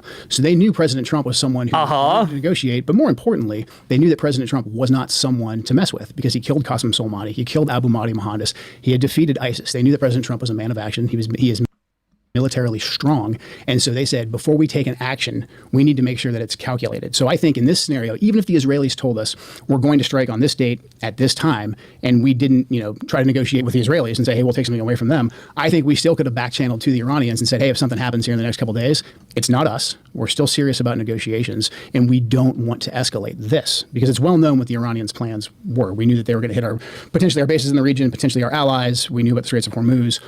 I don't even think that's true. Why would Iran differentiate between Israel and the United States? Does he think that there wouldn't be like... Does he think there wouldn't be retaliation? Sure. I mean, like, if they were hitting, if they killed Khamenei, I believe the orders were out in a totally decentralized way. Like, they would have been hitting those... It probably was true that there were plans and just known intelligence that if Khamenei dies, you are going to launch drones, you're going to hit a bunch of these different targets. I'm pretty sure that's been reported multiple times. And so he's saying we could have basically... No, once Israel... I mean, you need to stop Israel from doing it. But once they've killed Khamenei, that's... Actually, no, Iran doesn't understand that if Israel's doing something, it's actually... Apparently, Israel can engage in military actions that don't have the blessing of the United States, even though they're literally our client state. Yeah, I just assume they... Yeah, exactly. This analysis makes absolutely no sense. It's just not true. Yeah, I totally disagree with what he's saying here. I think this is incredibly goofy. Now, I do, notwithstanding the idea that America should be telling Israel, no, you're not doing that. You're not going to put our people in danger. That's fucking crazy, right? All of these things I think were fairly well known. And the Houthis' ability to close the Red Sea, which is not yet done, but which would be catastrophic to the world. Everybody knows somebody who has had an unexpected... What's not true? The Houthis closing the Red Sea would not be catastrophic to the whole world. It's questionable if the United States even has a significant interest in... No, that's not... And the Houthis are not going to do that. Hold on. Okay, no. If the... Oh my God! If the Suez Canal is shut down, right, which is the function of shutting down the Red Sea, that absolutely destroys the world economy. Yeah, things get obliterated. Sorry, maybe a little bit less so if the Straits of Hormuz are also closed, because then the oil from the Straits of Hormuz can't go up through the Suez Canal to Europe, and the gas and oil can't go up that way. But it is still cataclysmic. Oh wait. You know what I'm thinking of? I just looked this up the other day. I got so used to calling it Operation Amazon Prime that I can't remember what the actual fucking thing was when we were aiding Prosperity Guardian. That's what it was. Yeah. Was it attacks in the Red Sea? Yep. Yeah, killing the Houthis, going after the Houthis. Okay, this was in the Red Sea. No, okay, then I was right. Shipping. Why would this be catastrophic to the whole world? Because if they actually managed to do it, they just weren't very effective at doing it. But if they actually managed to do it, he's saying, I mean, he's kind of like making it up. If they actually manage to shut down shipping in the same way that the Straits of Hormuz are shut down in the Red Sea, that would be cataclysmic. Well, that would be bad. But when he says it's like catastrophic or whatever, I just don't. Is he saying that in tandem with all of the other things that are going on with respect to the closing of the Strait and like taken together? That's what's catastrophic, or just the closure of the Red Sea? Both, but just the closure of the Red Sea. Like, you remember when the tanker goes sideways in the Panama Canal during COVID, right? Mm-hmm. And how much that affects prices. Yeah. I believe Do you remember as the much memes or that more came out of shipping that? goes through the Suez Canal. Yeah, but I think as much or more goods go through the Suez Canal. Like, the Suez Canal is incredibly high volume. Yeah. So, like, oh, sorry, that was Suez, right? I always make this mistake. That was Suez, where the thing turns. Like, that's what happens if you close down the Red Sea, is the Suez Canal is shut down. And that's, like, massive, massive inflation. Like, the cost of everything goes up. But don't worry, because if we get all of that reopened quickly after, everything will go back to normal. Really, really fast. Yeah, no, things will not go back to normal. But also, I would say the Houthis don't have the capacity to do that. That's why like Tucker Iran would just have to be giving them a casually shitload of asserting stuff. that is fucking insane. Like, oh, they're going to do that. Like, I know that they're eyeing that, but they don't have the capacity to fucking do that. It's one of those things where it's like, yeah, if they were able to make that the next choke point, then sure, it could be. Okay, it's going to disrupt maritime traffic. But, like, can they do that? No, I don't think they can fucking do that. And Amy Goodman's peace sign, thank you so much for the $25 for gas money. I appreciate it. And Chat BBD, thank you for the 5 gifted subs. I appreciate it. They're good. So, but for the purpose of explaining... Oh, hold on. Crab Navy, thank you for the 2 gifted subs as well. Thank you, guys. Appreciate the support. You have a new supporter because of me. Crab Navy had never heard of you until I platformed you and you started orbiting this stream. Wow, thank you so much. I appreciate that. Making a lot of new connections, new fans. I'm happy to see or hear that your audience loves me now. They hated me before, but they love me now. You're growing on them. Many such cases. Yep. They're good. So, but for the purpose of explaining your position or fleshing it out more so people can understand it, because this is your most high-profile resignation by far in a long time. One drone every few days would end all trade on that route. No, it would not. And the U.S. has a shitload of stuff just sitting there that could perfectly well deal with all of that shit. Citation made the fuck up that would be the And not only case. that, and not only that, listen, you telling me the Saudis wouldn't love to take advantage of some of those refueling planes and just bomb the shit out of Houthis, like, for free? They would absolutely do that, just for fun. And there's a lot of commentary on this, and I took a quick trip through it this afternoon, and one of the consistent themes is, well, you are showing I don't care, though. Oh, it's I don't care, though. You are showing your total and utter lack of understanding of geopolitics right now. Who? They said the same thing about the Strait of Hormuz. Nobody said that about the Strait of Hormuz. Everybody knew Iran could close the Strait of Hormuz. Okay? Nobody ever said that. Nobody has ever once said, oh, Iran, I don't think they really have the capacity to close the Strait of Hormuz. Nope. Nobody's ever said that. We only recently found this out. Which we can talk.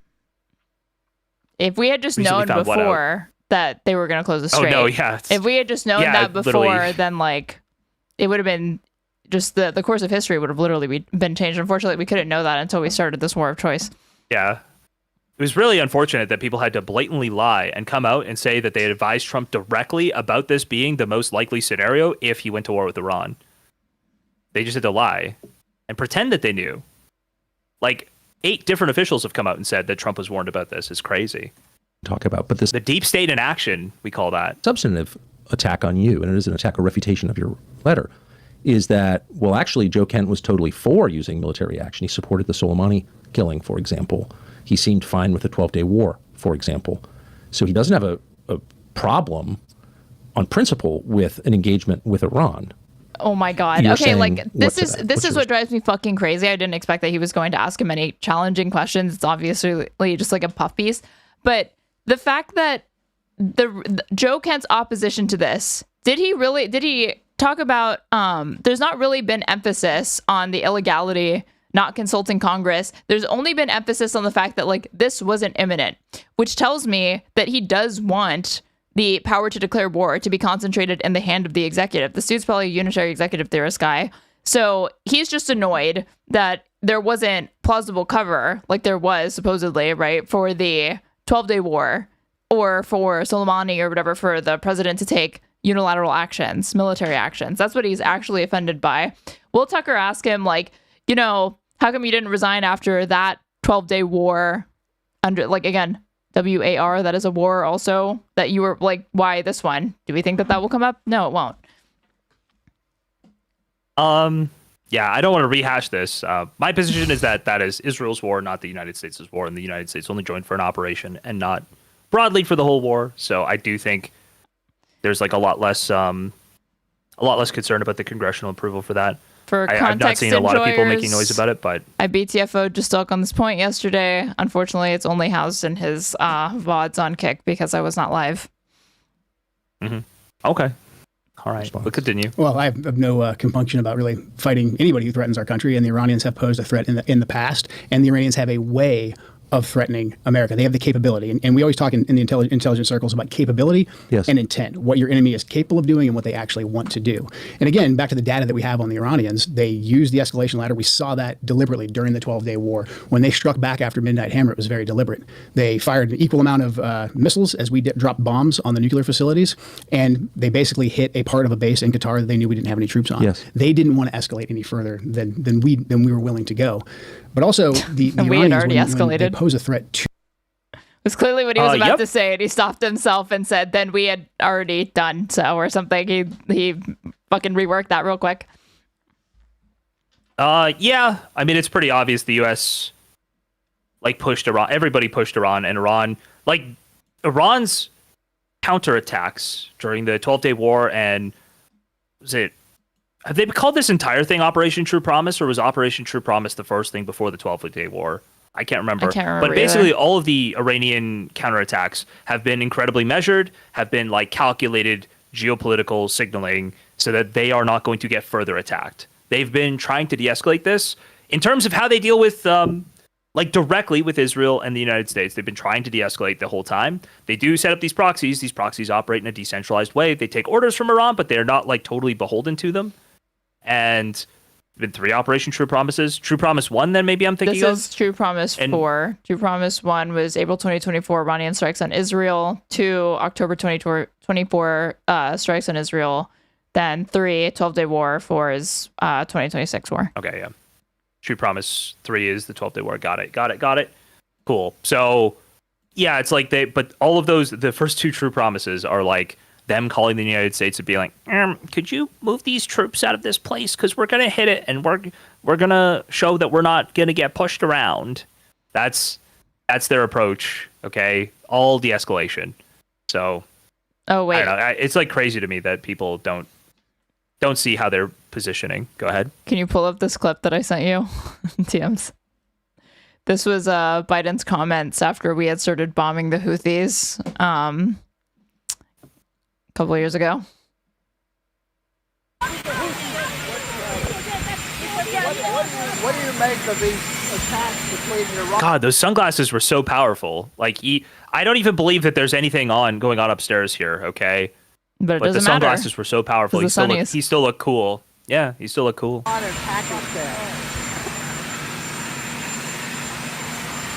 you can see, Iran is not particularly well liked in the region.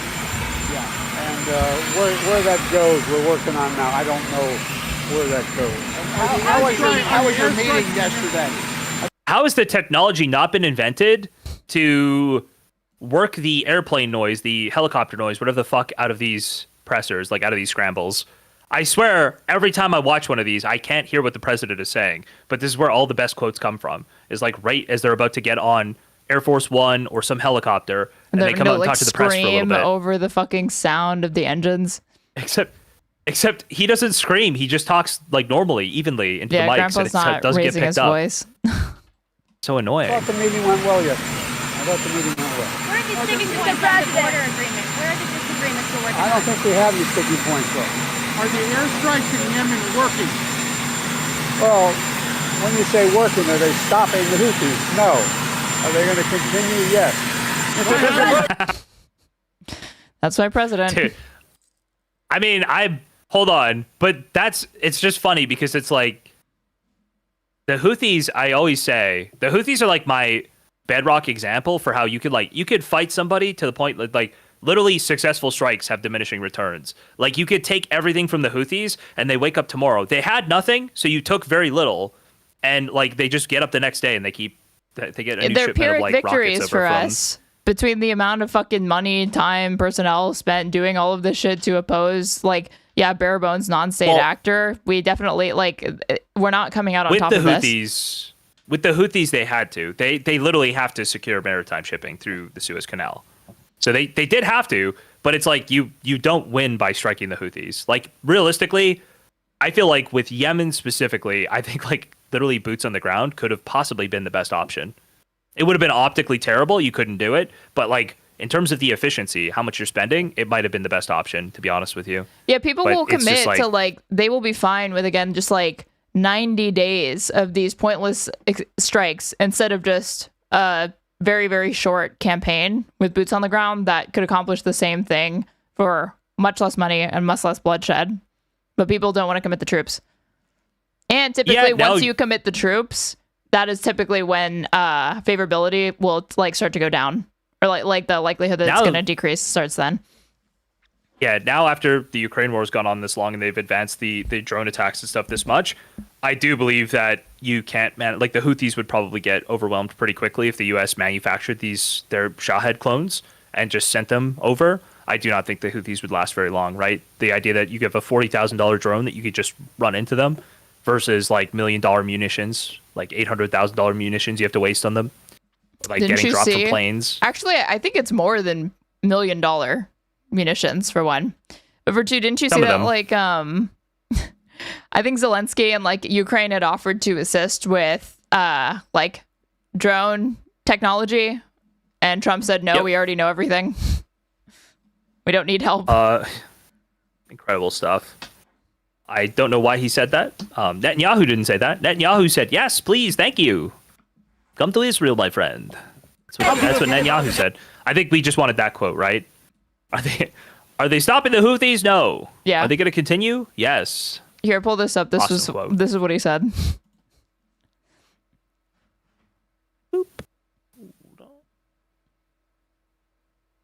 Trump says he doesn't need the drones from Ukraine. Hold on.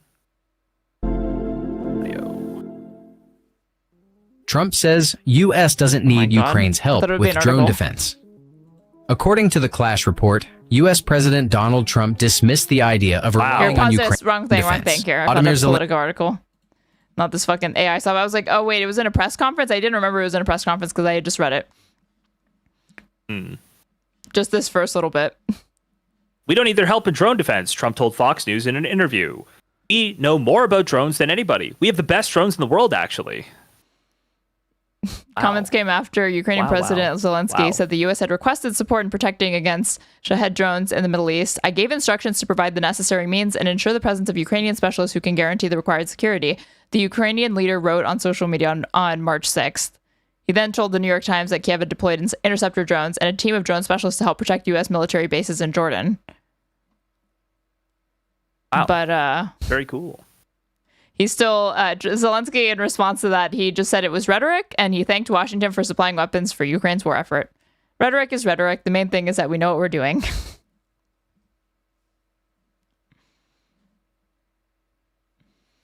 God. Everybody has to treat this guy with kids' gloves. It's very, very, very funny to me. Every time. All right, let's. I'm going to back this up about 15 seconds. This interview. They fired an equal amount of missiles as we dropped bombs on the nuclear facilities, and they basically hit a part of a base in Qatar that they knew we didn't have any troops on. Yes. They didn't want to escalate any further than we were willing to go. But also, the Iranians, when they pose a threat to us, they usually do it with their proxies. And if their proxies stick their heads up and their proxies come after us, this is basically the Trump doctrine. Revelation. We hammer them, and we hammer their high-profile leaders. Qasem Soleimani was highly effective and highly revered in Iran because the previous presidents, prior to President Trump, Obama, and Bush, let Qasem Soleimani run around, raise proxy armies, kill Americans, and no one ever did anything to him. President Trump rightfully killed Qasem Soleimani. We got his deputy. Just like that summary of the strategic partnership that existed between previous admins and Soleimani for opposition to ISIS, if I remember correctly. Like, yeah, it was like a friend of me, basically, is just insane. The thing I find really, I mean, sure, that could be insane, but the thing I find really funny about what he just said is Trump, right at the end of his first term, kills Qasem Soleimani. Then Joe Kent says, because Joe Biden's so weak, Iranian proxies are hammering us all over the region. Yeah, with no idea of potential cause and effect that could be going on there, right? Trump kills Qasem Soleimani, then leaves office immediately. Oh, during the Biden regime, they just hit us all over the Middle East because we were weak. Or maybe you killed their most popular revered general. Maybe they were pissed. Might be. Right? Might be. There were two things that get overshadowed at the time that occurred. Trump was also going on social media and antagonizing Kim Jong-un. This is when the little rocket man memes, I think, started. At the same time that he was engaging in this assassination of this general in an airport, he was also taunting them about their fucking nuclear program. Insane. And then later there were a couple of Iranians that were detained by the FBI that had been hitmen that were hired to not only go after an Iranian dissident that was living in the United States, but also apparently target Trump in an assassination plot. But they were fucking Tweedledee and Tweedledum, and they immediately caved and started explaining everything as soon as they got detained and flipped. But they said the nominal reason why they were doing that and carrying out those things is literally the stated reason was because of the assassination of Soleimani.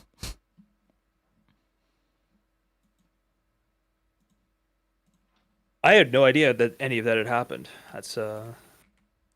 It only makes headlines if they actually fire something or get it off the ground. When you detain them beforehand, it never is this big. Yeah. Man, I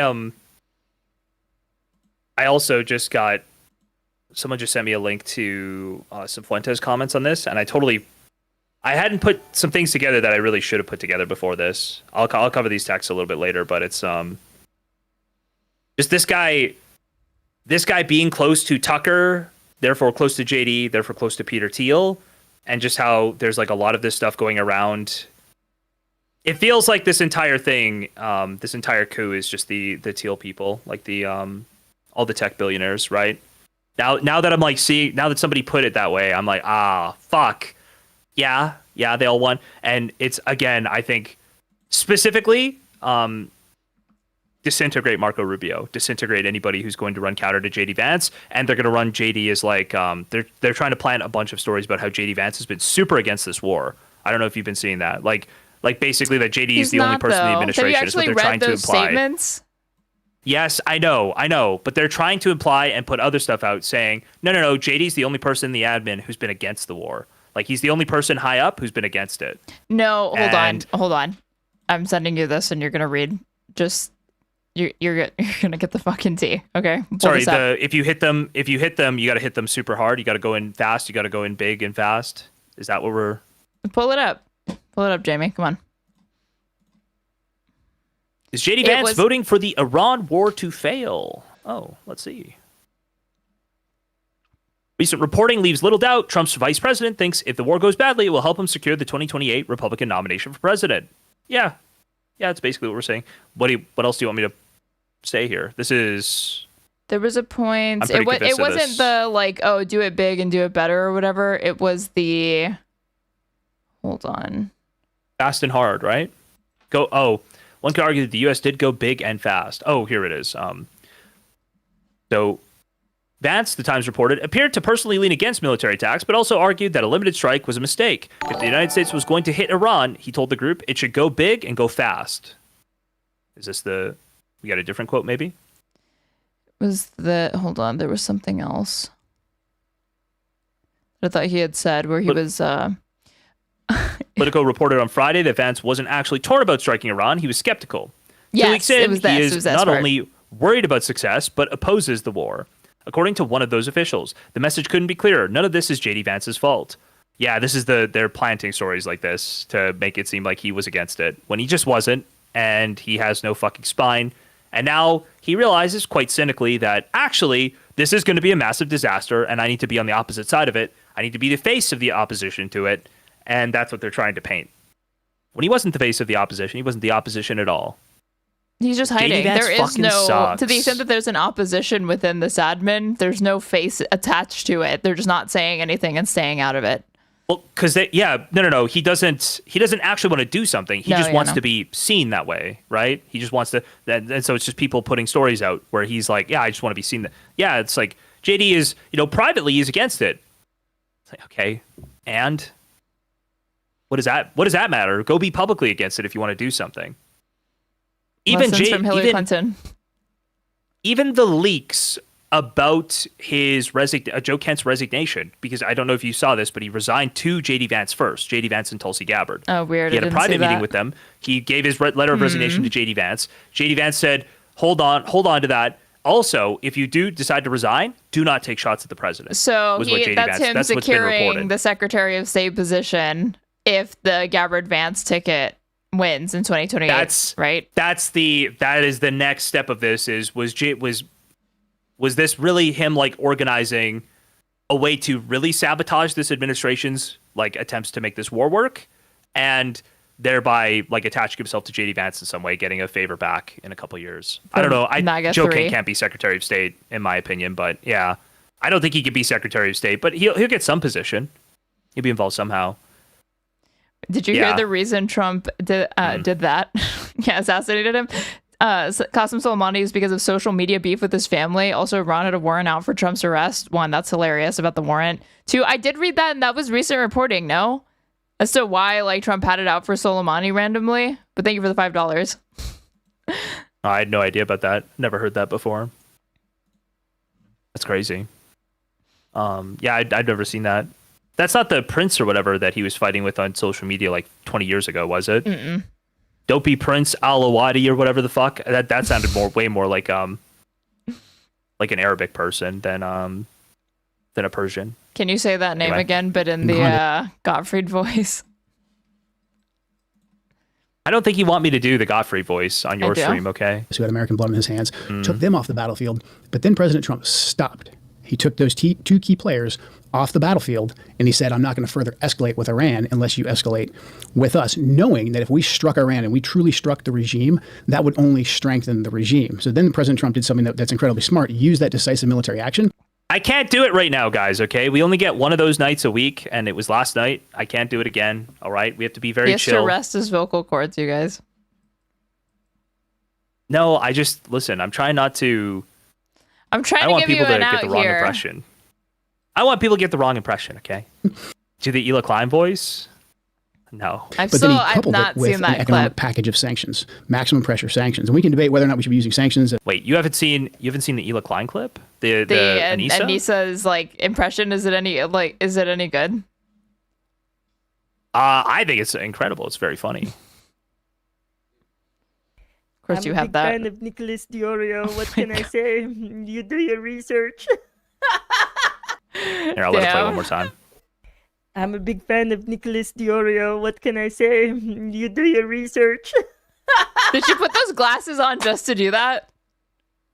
I don't know. I don't think so. No. Oh, okay. Then those actually are kind of the glasses that Jstlk Klein has. It's an incredible impression. And the funny thing is people say it's offensive, and they try to imply it's offensive. There's somebody in my chat saying that. Is that offensive? Oh, that's bad. I don't think it's offensive. That is how she sounds. Hold on. It is offensive, but it's offensive in that. Why? Jstlk Klein sounds like she has a cognitive disability. That's why it's offensive. Not because she's Israeli. She doesn't even sound Israeli. It's because she sounds like she has a cognitive disability. Have you ever seen JF Gary Epi's wife, Mama JF? Yes. Isn't she dead? That's what Jstlk Klein sounds like. Missing? Probably. Yeah. No, almost certainly. JF killed her and posts about it, like taunting people about it in public all the time. Yeah. Yeah, that's the situation. Anyway, we're back to it. All right, give me 1 second. I could pause, but I just need to go to my door real quick. Escalate with us, knowing that if we struck Iran and we truly struck the regime, that would only strengthen the regime. So then President Trump did something that's incredibly smart, use that decisive military action, but then he coupled it with an economic package of sanctions, maximum pressure sanctions. And we can debate whether or not we should be using sanctions as the prime reserve currency holder or whatever, but he pressured the Iranians economically. After punching them in the mouth and showing that, hey, I won't take this, I'm not Obama, I'm not Bush. If you cross a line, I will come after you. But then he really put the pressure on them economically. And if you look at the effect of the economic sanctions, that's what got the Iranians Iranian people on the streets actually protesting against the Ayatollah's government, which is ostensibly what we would like. We would like to see a... Wait, I was told the reason they were protesting is because of the horrific human rights abuses that government was undertaking. Are you telling me that the U.S. was the cause of those protests right now, Joe Kent? What is Joe Kent saying? Say it ain't so. Why would he be saying this? That's crazy. Bottom-up regime change where we get rid of the Ayatollah, but it's the will of the people, and they have a new successful government that's stable that we can deal with. The one way to throw that all out the window, and this isn't just Joe Kent's opinion, many scholars, and I think a lot of intelligence assessments have been written about this too, I know for a fact they have, is that if we struck the regime, it would only strengthen it. And that's not, I think that's just basic common sense. I mean, I think of myself, and probably you're in this camp as well, we didn't like Joe Biden, we didn't like Barack Obama, but if an outside force were to come in here and try and topple them while they were the president, I would 100% rally around the flag. That's just common sense. So if we wanted to strengthen, you actually did. You joined the military under Bill Clinton, under whom I assume you didn't vote for. Right. Right. You joined in 1998. You've gone the whole cycle of the war on terror, I notice, and served out as an NCO. I think your entire NCO and warrant officer. Yeah, warrant officer, 20 years. And I should just say, I hate ever to refer to a man's resume as like a data point because your ideas exist separately. But in this specific case, meaning you spend most of your time fighting Iranian proxies. Yeah, a good deal of it, yeah. Yeah. So you're aware of the threat from Iran. You have personally used violence against that threat. I have. Yeah. A lot of it, I think. And you supported the president's policy up until fairly recently. Right. And you've said that a lot in public. In fact, you went to work for him. He hired you. Yeah. Right. But here's from what I can tell, is the central question: imminent threat. Now, the president has said many times to many people, including the public, Iran can't have a nuclear weapon. Mm-hmm. I'm sure he must have said that to you. You don't have to say it, but he said it to everybody. Is that fair? Yeah, that's fair. Yeah. They can't have a nuke. Whenever asked, we say, let's just start here. They can't have a nuke. Mm-hmm. Okay, got it. Everyone agreed with that conceptually.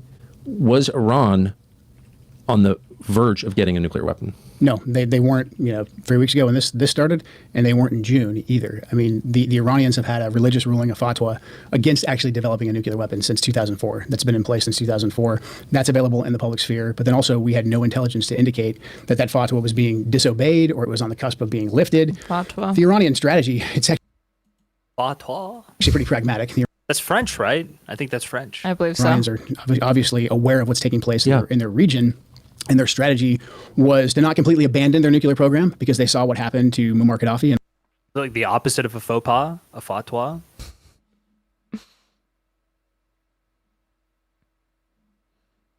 Just pausing for the laughter, and then we go. When he said, "Hey, I've got no more nukes. I'll do what you say. I'll give up my nukes." And we gave him the Nobel Peace Prize. Yeah, we regime changed him, and he was executed by his own people in the most horrific way. Sodomized by a bayonet, right? Okay. Yeah. So Yeah. that's that's the lesson I think that the entire region took from that when Hillary Clinton. Unfortunately, that's what the neocon, neoliberal warmongers. That's the lesson that they showed everyone in the region. And then conversely, the Iranians also knew that if they came out and said, "Okay, we've got a nuke," whether they were bluffing or not, Saddam Hussein, Iraq right next door. So they kind of had he this. hung, I think. He was hung by his own people. After a bloody war that's still I don't think essentially this going on guy knows inside of what Iraq. the terms of the non-proliferation treaty that we're signatories to with them actually says. The whole thing is that they were supposed to trade their nukes for the ability to have nuclear energy for domestic purposes, which the JCPOA helped them stay in compliance with. You think that'll come up at any point during this? I don't even think I don't even think they tried to mention that Trump tore up the JCPOA. They will probably just not talk about it. No, but wait, what is that? Is that working in favor or against one of his points? It works against it because he's saying that Trump is getting led around by the Israelis, but him tearing up the JCPOA and the first admin set the stage for everything that's occurring now. And it's why it shouldn't be surprising that Trump was willing to get on board with this plan. Yeah, I mean, I would just imagine think that, that's Trump one of those wouldn't things. have torn that up if it's only Israel. That's why he tore that up. And Trump's not just impetuous enough and hates Obama to just do that. I mean, I would have assumed it was just hate for Obama in the first place. Okay. but now I'm starting to think maybe he had some people in his ear telling him about how bad it was, right? The whole time. That's how I'm feeling. But again, I don't think tearing even if it did lead to a higher likelihood Iran develops nukes, I don't think they would look at tearing up the JCPOA as something that went down in that direction anyway, right? Like you think so, but I wouldn't expect him to say that. So no, I don't think that they're going to mention it at all. Because how do you explain why Trump did that? Well, I mean, if you wanted to do what they're doing, you would just say that, you know, who hated the JCPOA more than the Iranians and Americans put together? Israel. Well, there you go. So the Iranians' position, no one liked it, viewed really, from the lens of the region, was actually fairly pragmatic. Which probably means it was well negotiated. That's just the way it is. Like the Saudis didn't like it, Bahrain didn't like it. Like all of these other Middle Eastern countries were not on board with it. They're very skeptical. It was actually it was the right approach. Sure, I think they tried to angle for a ballistic weapons like sanction in there, or not sanction, but like something to curb that, and they ended up not getting it, and then they just felt quite, I think, like ass pained that Iran went directly down that path like super harshly. Like I think it was a negotiating point, and they didn't quite get it in there, and then I do believe that Iran just like it's one of those things where it's like, you know, we'll be respectful, and then they just like immediately ramp up all ballistic weapons or ballistic missile research, development, all of this stuff. So I think that was one thing that I think a lot of the people wanted, and they didn't end up doing it. There's probably something to be said for diminishing their capacity to like build and fire ballistic weapons, like ballistic missiles, sorry. I think there's something to that it could become overwhelming over time, but it's just like that doesn't actually do anything to help you for these strikes. These strikes were carried out with like no plan in place for what to do. See, no, Harmony, I'm hearing about it, and I do want to do like a bit of a segment on it, but I think we probably want to get through this interview first. So people are asking about Trump's most recent Truth Social. I don't know if you've seen, I think he's very upset about the gas field that was hit in Iran today. Nice. I think. Position, when viewed from the lens of the region, was actually fairly pragmatic. They were preventing, themselves from developing a bomb, but they still wanted the ability. They wanted the ability to enrich. They wanted the ability to have some components so that they weren't completely stripped of it. And when we always assessed that they were either several months or a year, 2 years away from actually being able to develop a nuclear weapon. And that's not because the Iranians are stupid people. I think we can tell right now that the Iranians are anything but stupid. They had the ability, I think, that the brain power to actually develop one, or they could have simply traded a ton of oil with Pakistan or with someone else.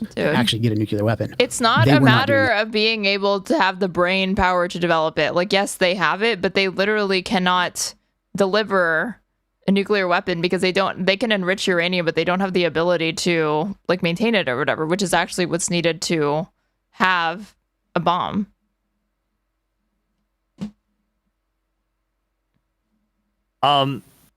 Wait, I need you to say all of that again. I'm so sorry. I was reading the Truth Social thing. Can you just say that again? I just read it as well.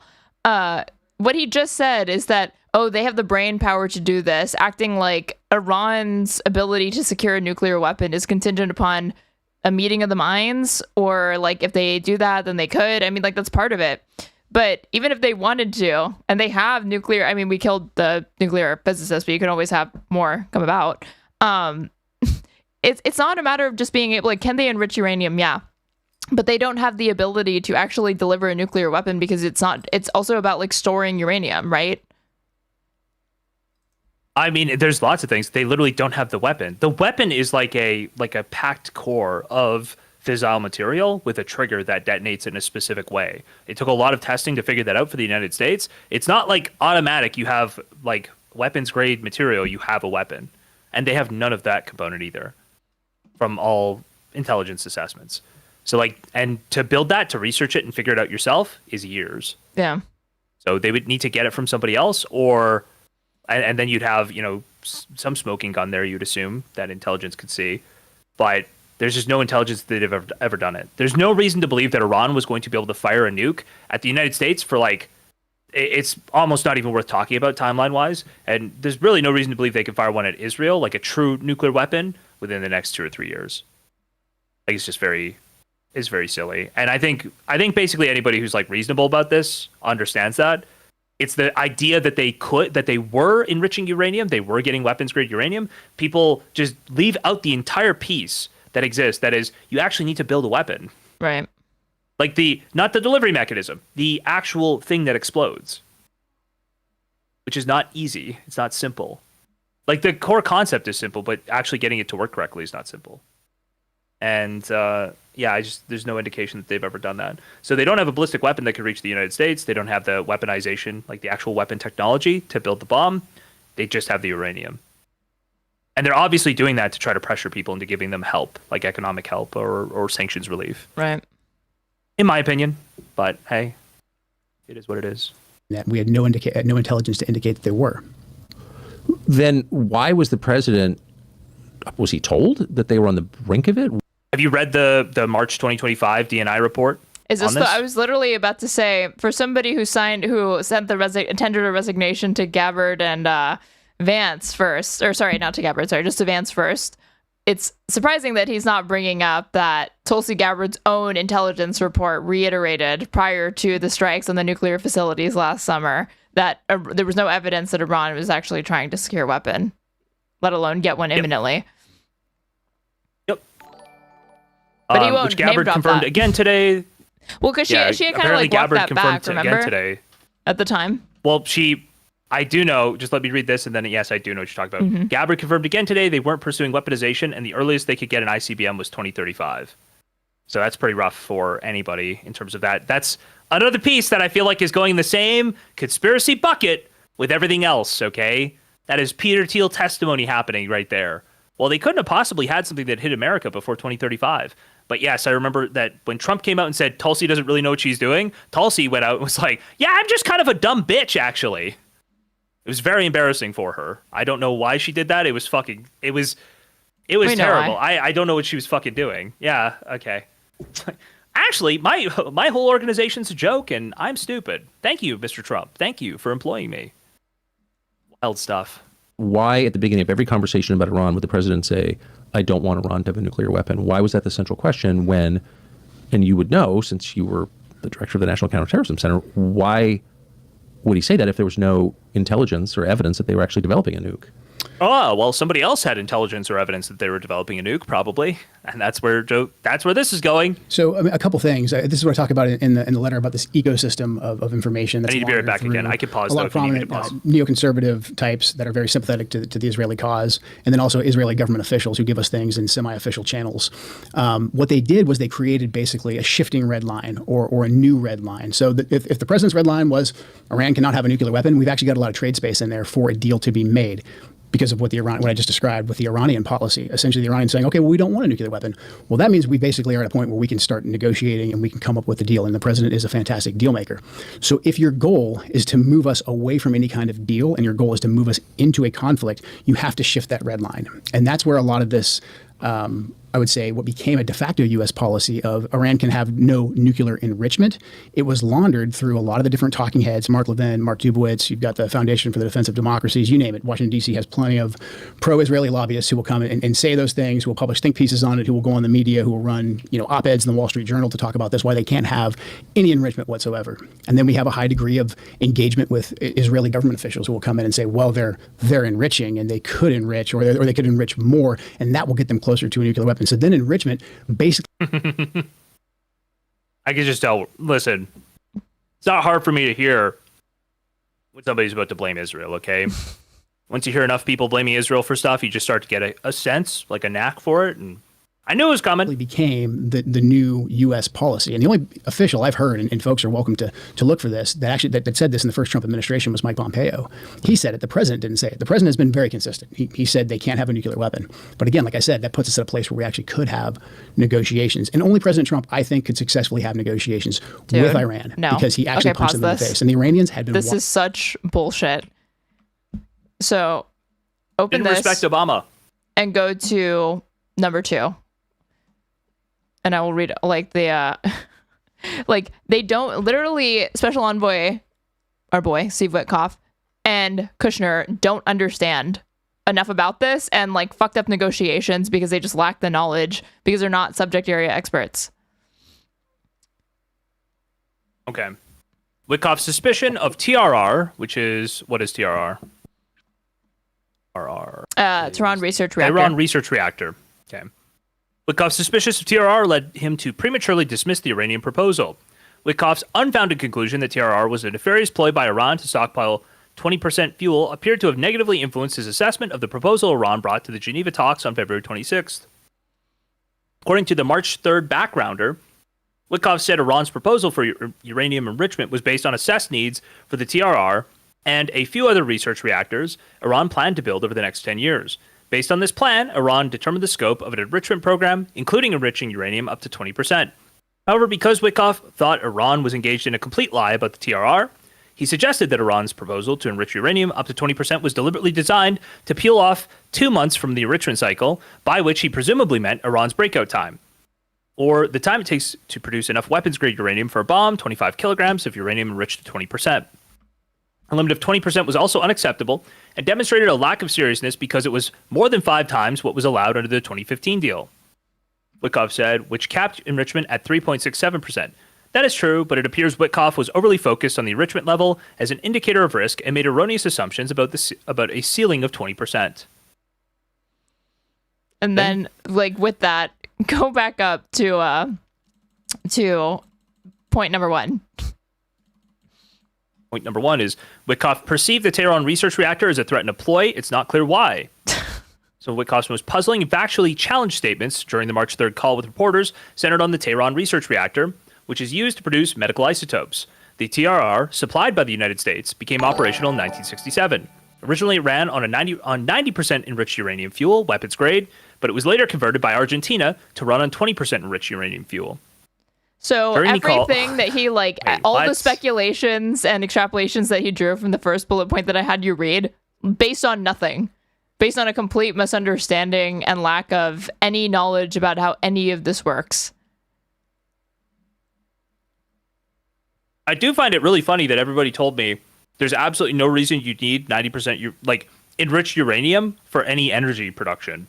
And it's like, oh, this reactor literally was built to run on 90% enriched uranium. Yeah. That's bizarre. Okay. And then you can go back down to 3, where it says Whitkoff viewed Iran's rejection of free fuel for life as a tell, quote unquote, that Iran was not interested in diplomacy. The rejection should not have surprised him. Whitkoff said in the hey, would you like to be dependent on us forever? Would you like to be dependent on us forever? You could never Why not? Yeah. Whitkoff said in the call that after deciding that Iran's proposed enrichment plan was based on the TRR quote-unquote lie, he offered Iran free fuel for its research reactors. He claimed that if it's really about building radioisotopes and creating medicines, Iran will take the free fuel from the U.S. He said Iran rejected the offer by saying that free fuel was an assault on our dignity. He also expressed surprise that Iran had emphasized its right to enrich, even though that's like the entire fucking that's like the thing that they've been hammering on for like years now. Whitkoff said he concluded from Iraq, how do you say it? Rachi's? I don't know how to say it. Rejection that Iran was angry for another reason and was trying to divert our attention away from the fact that all they really wanted to do was enrich. Iran's rejection of free fuel and emphasis on fueling its reactors should not have been a surprise to Whitkoff, nor should it have been viewed as a tell that Tehran was not negotiating in good faith. They view it as an issue of national sovereignty, a right conferred by the peaceful uses of the nuclear energy provision in Article 4 of the Nuclear Nonproliferation Treaty. It's consistent with Iran's past position for negotiators to reject any nuclear agreement if the price was zero enrichment, even though they had literally started to talk about agreeing to this. Furthermore, why would Iran trust the U.S. to follow through? Trump withdrew from the JCPOA. Not surprising they'd have doubts about this. But Whitkoff's comments on the March 3rd call suggest he tossed the offer out to Iran without thinking through how to provide any assurance about how the U.S. could follow through. Any more experienced diplomat would not have been surprised by Iran's reaction. And then at 4 is Whitkoff appeared to believe Iran had been engaged in a weaponization effort since 2003. What a smart guy. We're in good hands here. Thank God the World Liberty Financial founder is doing all of the nuclear negotiations. That's awesome. That's awesome. I believe that's Steve Whitkoff and his kids, right? Yeah. World Liberty? Yep. Pretty sure? Yeah, okay. Cool. We offered free nuclear fuel to Iran. It's unclear when he says free fuel for life what exactly he means. Well, they want Iran to, what he's definitely saying is, you won't have centrifuges. You will not enrich any uranium. We'll just give you all the uranium you need on a schedule to run your reactors. Oh, yeah, that's the best. Okay, go down to where it says serious negotiations require a top-notch negotiating team. Just read that first paragraph. Beyond these misperceptions, Whitkoff's statements are riddled with errors that again suggest that Whitkoff was out of his technical depth. At one point, he expressed surprise that Iran produces centrifuges. It has for decades, and referred to Iran's IR-6 centrifuge as possibly the most advanced centrifuge in the world. It is not. He also called Natanz, Fordow, and Esfahan industrial reactors. They are not. It's actually really funny that, like, this is what all of, like, the Republican talking points are built off of Steve Witkoff's, like, recollections from the talks. Yes. Literally. It's actually baffling, man. It's actually baffling. And the fact that, like, Kushner, who's not even formally part of this admin, he was informally part of the first one, is also significantly influencing Trump's decision to engage in all of this shit. Literally just, like, handing off tips because he has these business ties in the region. Somebody in my chat is asking, why would the fourth largest oil-rich nation in the world need nuclear energy? One, to create radioisotopes for their medical fields. There's Two, domestic because uses nuclear for energy is because domestic. Well, sorry, there are domestic uses for it, but because nuclear energy is a way forward, and having like some idea of how nuclear energy works would be important for any sovereign nation. And like also Iran because, has a again, history of being like a research-heavy country.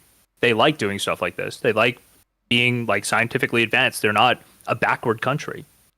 It's one of those things where the questions like that, it's like, I don't know, why don't you ask the American diplomats that helped negotiate the Non-Proliferation Treaty that we entered into with them and this country, where we outlined the specific ways that it's going to be acceptable that they enrich uranium for these domestic purposes. Where, like, yeah, I just don't understand. The right also, to this is underscored and ensconced.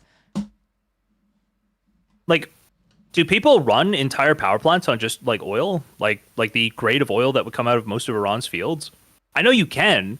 I know it is a way you can do it, but it just seems like that's like liquid gold. Why wouldn't you go build like? Why wouldn't you take the money from that and invest in different forms of energy production for domestic purposes? Because then you could just sell the gold and increase your economic output. Like running your actual energy industry off of oil wouldn't make any fucking sense. Now, you could run it more off of natural gas. That makes a little more sense. But then, again, why wouldn't you just try to sell that? If you set up all these facilities, this entire area is set up perfectly. The entire Strait of Hormuz, that entire Persian Gulf, is set up specifically for people to purchase, like, liquefied natural gas, right? LNG. Like, they have LNG plants all over the place, which, by the way, will be where we go with the Trump tweet. Again, you can sell all of this stuff, and if you set up some form of domestic energy like production that is not based on oil or not based on petroleum products, then you can just sell all of your stuff. You can continue to make money. It feels like that's a perfectly reasonable way to do it, right? They don't have like actually maybe they could do solar panels, but they don't have like the ability to do hydropower or something. So, although actually technically they got a bunch of mountains. I wonder if they do have the ability to do hydropower somewhere in Iran. Why the technically? Well, because I don't know if the climate might actually be like dry enough and arid enough that it might actually just be prohibitive. I don't know what the flow of water is. I assume if they had like significant glacial melt, they wouldn't be in the water like the dire straits water-wise that they are. But I don't know. Maybe it's a transport problem.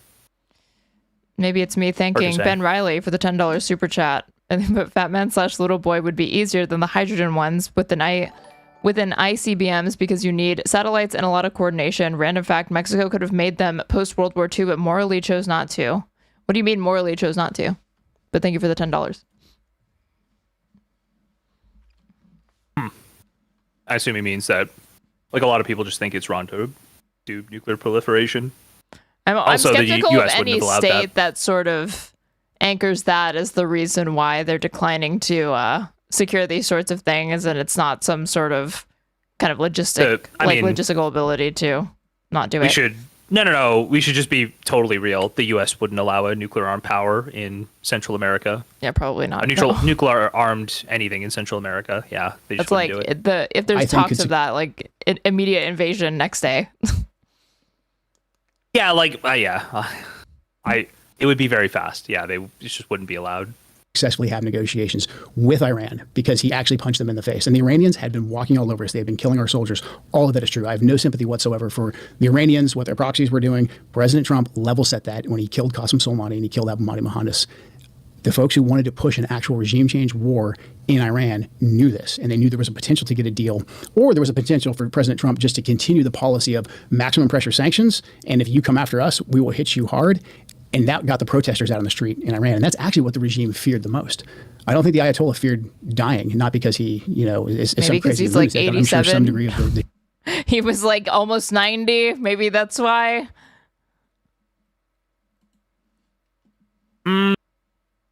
Also, he was just a badass, He's just like that. He'd been ready to die since he was like 50, okay?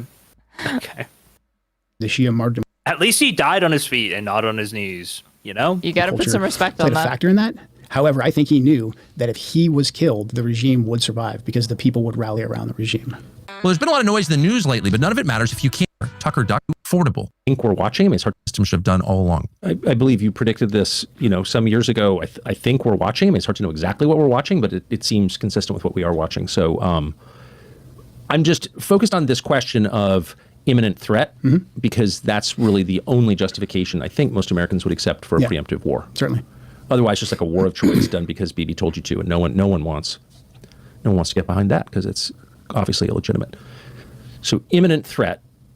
You're saying that there was no intelligence that you saw That's with funny, highest though. level clearance, obviously involved in this conversation, that showed you can't manufacture reasons to get Americans on board with preemptive wars, even though you don't even need WMDs to be able to do that. It's just that this admin didn't bother to. Yeah, I mean, there's enough propaganda against. This is like the first war countries. has the American public ever met a war that they didn't like? Until this one, not really. That's actually a unique thing, okay? That's the level of incompetence that this administration has going for it. They managed to make American military might look like terrible. They managed to make America regret war. Okay, Republican, dude. Watching Bosch is like awesome. Okay, I think I might have told you about this, but I was watching one of his streams and he's just like, Republicans covet death. They love nothing more than death. Okay, the only thing that makes them stop loving death is when they have to pay more about gas. Yeah, I know, but it's just funny like listening to him do it every time. For me. Why did they do this? It's funny. because they're evil and they hate you and they want you all to die. That will consistently be his answer to any question about the motives of Republicans, and he's not even that far off. They love suffering. They love pain. They are evil. They covet death. It's just he finds like a new way to say it, but it's the same message every time. Have you ever seen this debate with Luke Beasley where he was like, "Can you not say that in that way, please?" And Vosh just kind of kept repeating it and mocked him the entire time. I've not. Luke Beasley, when he was younger and trying to talk to streamers, was very funny, though. Hilarious. Yeah. Imminent threat from Iran to the United States. No, unless we took certain actions, unless we came after them in a way that they thought threatened the regime. Then we basically knew what they were going to do. Well, okay, but then, right, of course. Right, but like any country. So if you attack any country, we know that they're going to have a reaction. We face an imminent threat once we attack you. Yeah, exactly. But there was no intelligence that said, hey, on whatever day it was, March 1st, the Iranians are going to launch this big sneak attack. They're going to do some kind of a 9/11 Pearl Harbor, et cetera. They're going to attack one of our bases. There was none of that intelligence. Again, back to what we know about the Iranians. They're very, very deliberate with the escalation ladder. And again, they're only deliberate under President Trump's leadership because they knew and they took President Trump very, very seriously. So, I mean, I just think it's a remarkable thing to nail down because you're not some guy on Twitter. You're a senior, as of yesterday, you were a senior U.S. Intelligence official who's not hostile to President Trump, who's not here to write a tell-all book or launch a media career. So I think you're a sober voice on this. And just to be clear, there was no intelligence that showed an imminent threat. There was no intelligence that showed they were on the cusp of building a nuclear weapon. There was no intelligence, indeed, that showed they were trying to build a nuclear weapon. And nobody said, I've seen it, but you haven't. It exists, but you just haven't seen it. Did you ever hear anybody say there is intel that shows this? I did not know, but I know how this works. I know the Israeli officials, some in intelligence, some in government, will come to U.S. government officials, and they will say all kinds of things that we know from. Knew this was coming. But I mean, after the Lindsey Graham thing, unfortunately, there is some concern about this, right? When Lindsey Graham just goes to like a I can't remember if he said it on TV or if he's just said it in an interview with a paper, but he literally was talking about how they flew him to Israel and showed him classified like Mossad intelligence that the U.S. didn't have. Nice. And then he took that stuff back to Trump and was lobbying Trump with that stuff. It's like, what? Dude, I don't understand. I thought there was a deep state. Where's the deep state at? How is some CIA guy not like pausing Lindsey Graham outside of the Oval Office and being like, hey, I know what you're about to do and you're not going to do that? I don't know what's going on, man. I thought that was the whole point. Wasn't that the whole point? Okay. Our intelligence just simply isn't true. And they'll say, hey, I'm giving you a preview. It's not in intelligence channels yet, but here's what's going to happen. And that doesn't usually come to Wait a second. I mean, I thought that U.S. policymakers made their decisions on the basis of intelligence collected and or vetted by our intelligence. No, you didn't. No, you didn't, Tucker. No, you didn't. You know exactly. Wide-eyed naivete that he feigns is just so insufferable. It's such bullshit. That's why we have intelligence agencies that soak up hundreds of billions a year. But you're saying that Israeli officials short-circuited the entire U.S. government and just went right to American policymakers and said, it doesn't matter what your country says, here's what we know. Is that what you're saying? I mean, usually they're pretty slick. And they'll say, hey, this isn't in intelligence channels yet because it's going to take some time to get there.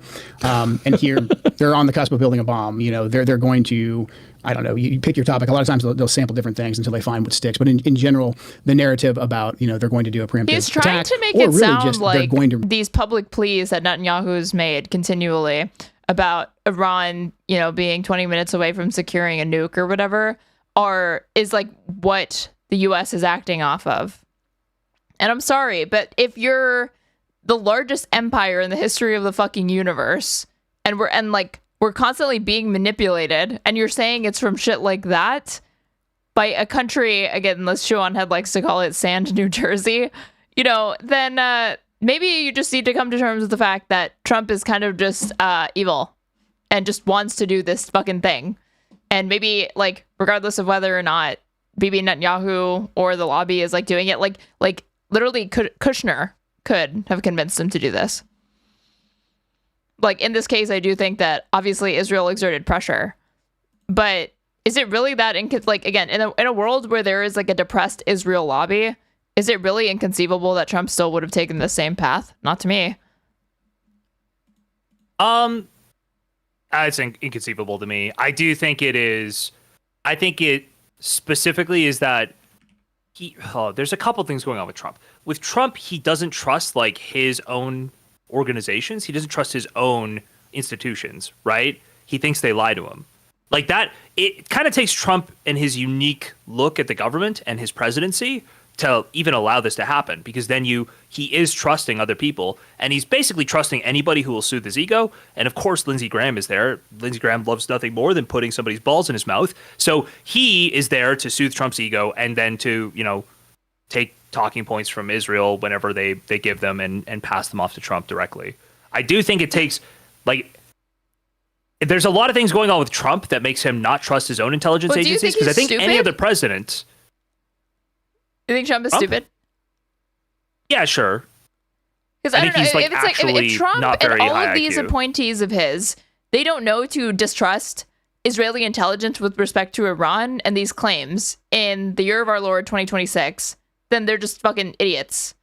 And Trump is doing this, yes, partially because of that, because they're like flooding the fucking zone, and like everybody who's in his ear is like, you know, has this as like the cover, but like Trump is like an imperialist and he is a Zionist. America First is a Zionist movement. America First is definitely, I mean, it wasn't a Zionist movement. That was just to pay his for his campaign.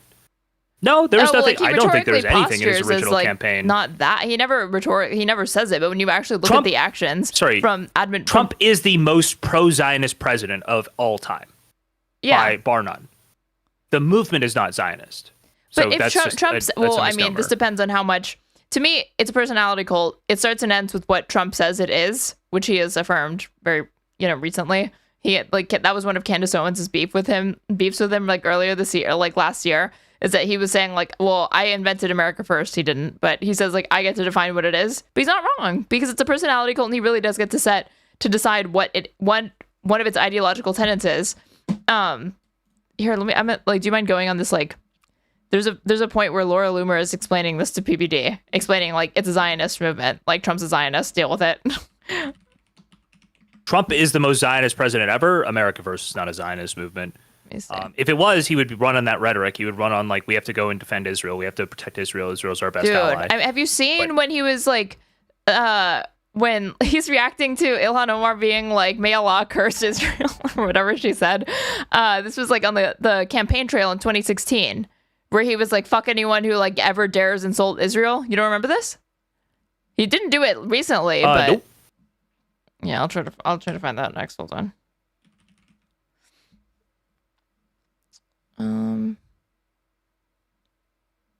I'm just saying that there's a reason he's not campaigning on like securing Israel, securing any of Israel's interests, right? Yeah. Okay. Let's say the movement is what he campaigns on, what he says, and he could try to flip, and he does have a bunch of support from actual Christian Zionists as well, right? But no, it's not what he does because he gets like some pushback, and I think this is going to be the biggest pushback he gets. I do think the whole point of America First, it's in the name, so you put the interests of America first. It's like America first, America's the most important thing. And this is him explicitly acting in the interest of a different country instead of his own. And so I think this is where you're going to see the actual schism of how happen. they explain that like they reconcile these beliefs. It's that they're America first, but they're not America only, or that like the Manhattan Institute labels it like, and they're like talking heads, which is for people watching that don't know, a very influential think tank in the United States. Like these are America first interventions because they benefit us. I'm sure there's some, there's some Zionist think tank that will come up with a way to try to make this work. Yes, I'm sure that happens. But I do not believe that's what most of the people in that movement believe in. I think the reason he was successful in the first place is he was describing quite accurately like the pains of a certain block of people. So you don't think even though the base a lot of those is people like blamed 90% of the base is on board with this, you don't see that as them supporting like Zionist the actions, MAGA base, I guess. Make America Great Again is different than America First, right? Like I would say Trump's movement is the MAGA movement. It's not the America First movement. Are you saying you America First is like you literally see no, yes, largely, but it's also Tucker. The America First movement, what they're trying to break away, what Tucker's trying to break away with, is an America First movement where he is now, we're watching literally the interview where he is trying to stab Trump in the back, right? Mm-hmm. And pull the America First movement out of the ashes of the MAGA movement. He's trying to use this to do it. Here, 1 second. I know you're linking something. Give me 2 seconds. You're good. And I'm showing this. MAGA overwhelmingly supports war in Iran with nearly 90% backing Trump's attack. So this is one pollster for doubters in chat. Supporters of Trump's Make America Great Again base overwhelmingly support the war in Iran, with nearly 90% backing the president's military attacks, according to the polls. CNN's chief data analyst Harry Ensign shared recent polling on MAGA's approval of military action in Iran on Tuesday. An average of 89% approve of the war, while just 9% disapprove. This is tremendously popular among the Republican base, Ensign said of the U.S.-Israeli strikes that began more than 2 weeks ago. Ensign's data was based... That's not Republicans, though.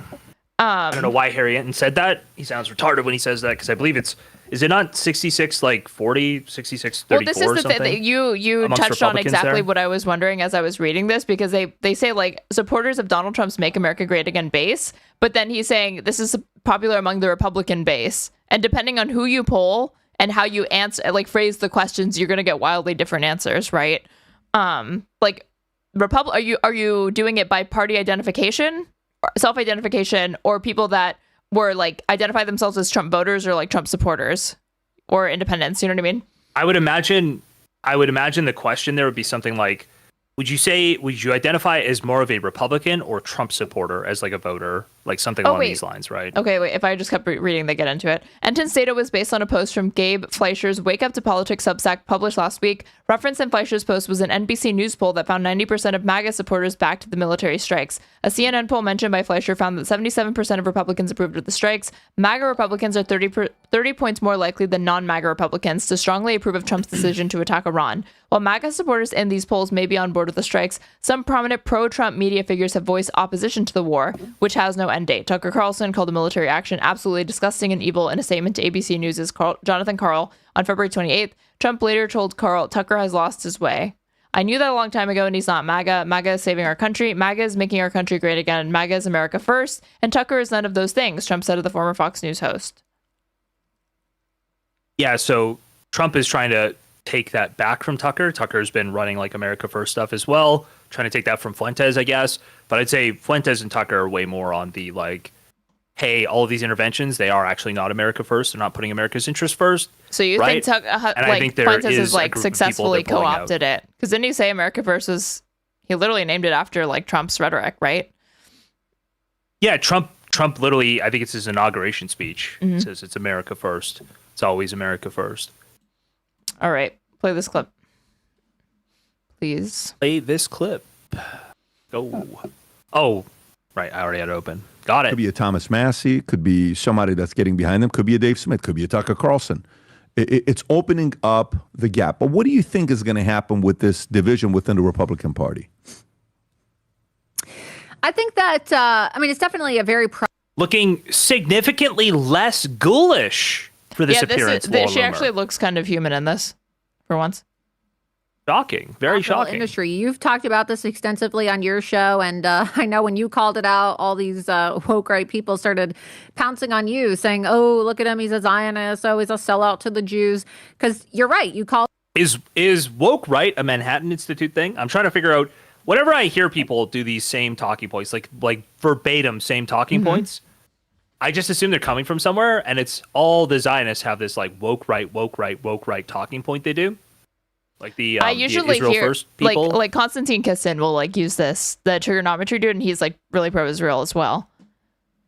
Yeah, all the Israel first people say woke right. Woke right. That's what Mark Levin called Joe Kent. Woke right. The evil like ideological woke right cabal or something he called it. Love that. It's very goofy. Called it out. You said that it's a very profitable industry right now to capitalize off of Jew hatred. And there's a lot of people who they pretend like they're geopolitical experts and they pretend like they're political experts. I mean, some of these guys, like you said, they're podcasters who came from the manosphere or they came from the fitness world. And all of a sudden, all they want to talk about every single episode is Gaza this, Israel this, Hamas this, Qatar this.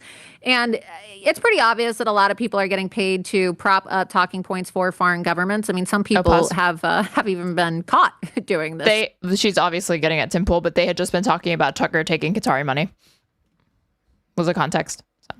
Okay. All right. Yeah, I do know that Tucker takes Qatari money, or I know that he's a registered lobbyist for Qatar. I don't know how much different I see that than whatever Laura Loomer does. I hate this person so much. This person is like so transparently fake on everything to me. I don't know. Her and Ben Shapiro are just the two. Like, somehow I dislike them far more than I dislike most of the other right-wing influencers. I don't know what it is. Please don't suggest anything. As soon as you wait, no, you have to go back. You have to keep going. Oh, we're not done? Okay. So just a little more. It's not really a surprise that this is happening. I think that there are foreign interests that are trying to fracture the MAGA base because, as I said before, a lot of people are trying to pivot Israel. because they see... Any foreign interest but Israel is trying to fracture the MAGA base, she says. Yeah, listen, I mean, for a long time, she's kind of correct that the entire Republican base was Zionist, right? But yeah, it's very funny that she has that cutout. Just not them. The writing on the wall, something that I was highlighting a few moments ago about how people are trying to pivot professionally and economically and also politically.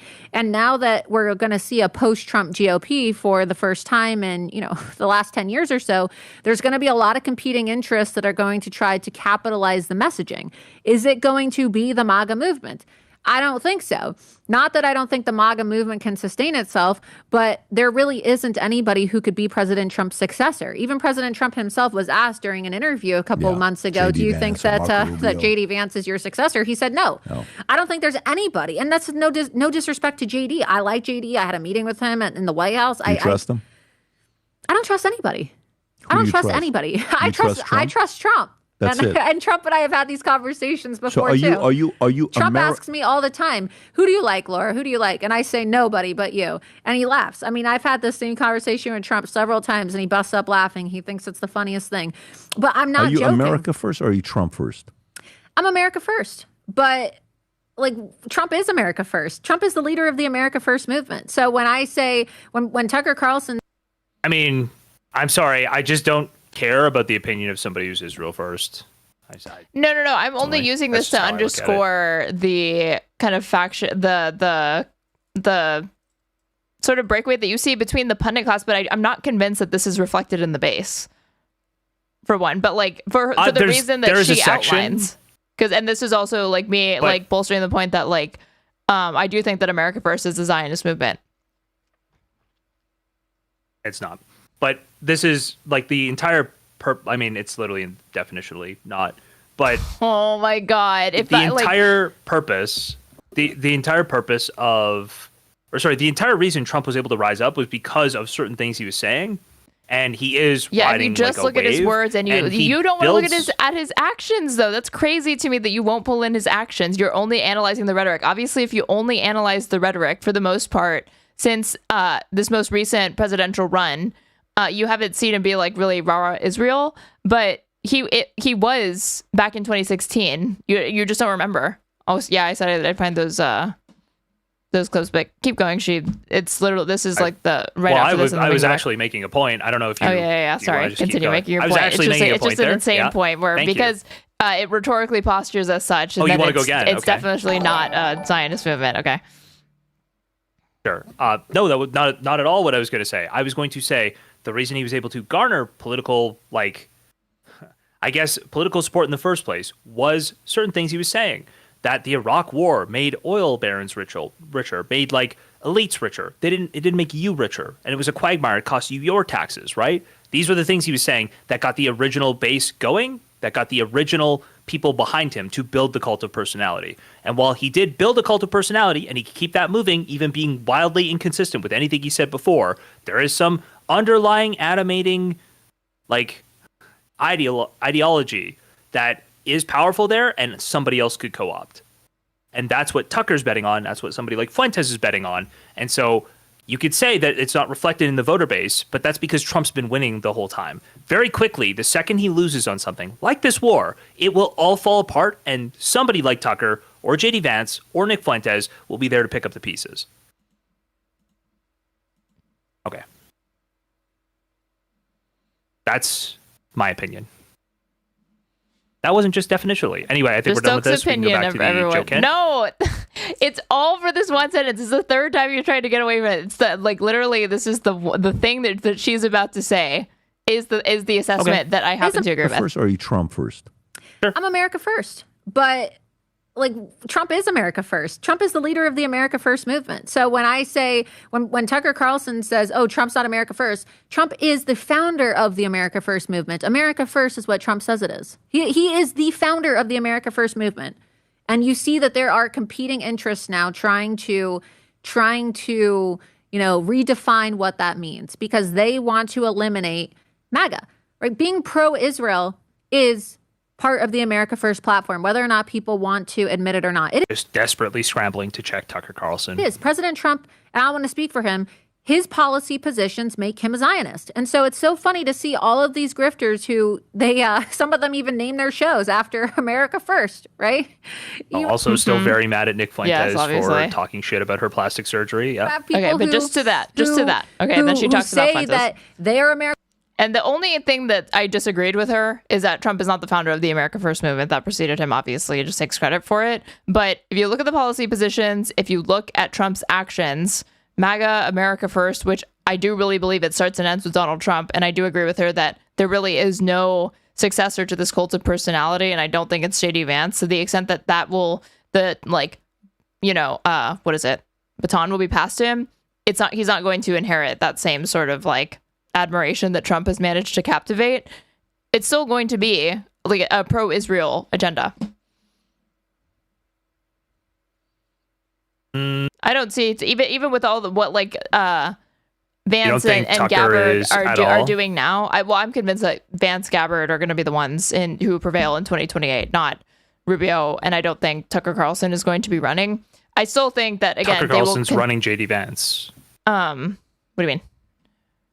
Tucker Carlson is the person, like, literally the like throwing his weight behind JD Vance? Behind JD Vance's campaign, yeah. I thought that was Teal. Political brains, not capital. What do you mean? Political brains? Like literally, he is taking his influence. He's putting it behind JD Vance. Oh, yeah, He's been behind JD Vance. There's some thought that he might try to stab JD Vance in the back, but it's probably not reasonable. But I think it's going to be a lot of the same. I think that Vance is going to largely govern like a neocon. It's going to be like Trump won. I don't think so, because I think the goal of JD Vance is to like categorically like dismantle your country. I think he wants to like literally. Once JD Vance is president, you get into the network state memes. Network state memes? America destroyed. Oh, that. Yeah, have you not heard about any of the network state stuff? It's like, imagine Syria like 5.0 is America, okay? Syria 2.0 is Iran, Syria 3.0 is Turkey. I don't know what Syria 4.0 is, but Syria 5.0 will be America, where they balkanize America. That's the goal. Not Israel, by the way. JD Vance is a malleable like cuck. Peter Thiel and his billionaire people. Do you agree that Vance is a malleable cuck? Because I do. Like right now, Tucker Carlson is like trying to influence him. I don't disagree, but Vance has like he could stray from now to 2028. So much could happen. I mean, it depends on how far you think Thiel is from like the broader like CIA and intelligence apparatus, right? I think Fuentes thinks they're basically one and the same. That like the CIA and Peter Thiel are like operating as one unit right now. With Tucker, with JD, that's like their candidate.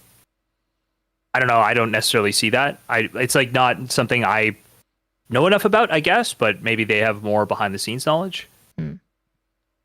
I will be more willing to embrace what you're saying with respect to America First not being a Zionist movement if once Trump dies, Fuentes inherits it and it becomes more than like.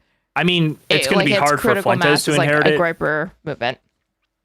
Because right now there's still MAGA JD people that identify themselves as both. Yeah, I think the JD and Tucker people are going to be the people who inherit it. And their interventions unfortunately for Fuentes, like he's just too far out. South America. That's what he's fine with. Yeah. Monroe Doctrine and like sphere of influence, like our sphere of influence being like the backyard and Cuba and Venezuela. Like he's Fuentes is the same way on that one. Yeah, Fuentes is the same on that, but yeah. But that's why I guess I don't like your rebuttal that like America First by definition is it's not a Zionist movement because it can't be Israel first. But they carve out these exceptions for these other forms of interventionism that they still argue is fundamentally America First. But that's why I don't think it's contradictory. Because you can always find this sort of like we're cope just going to response disagree to like shoehorn that the into idea it. that you could. I think the idea that you could run the Americas as one cohesive unit is far more defensible, understandable, and actionable than anything to do with the Middle East.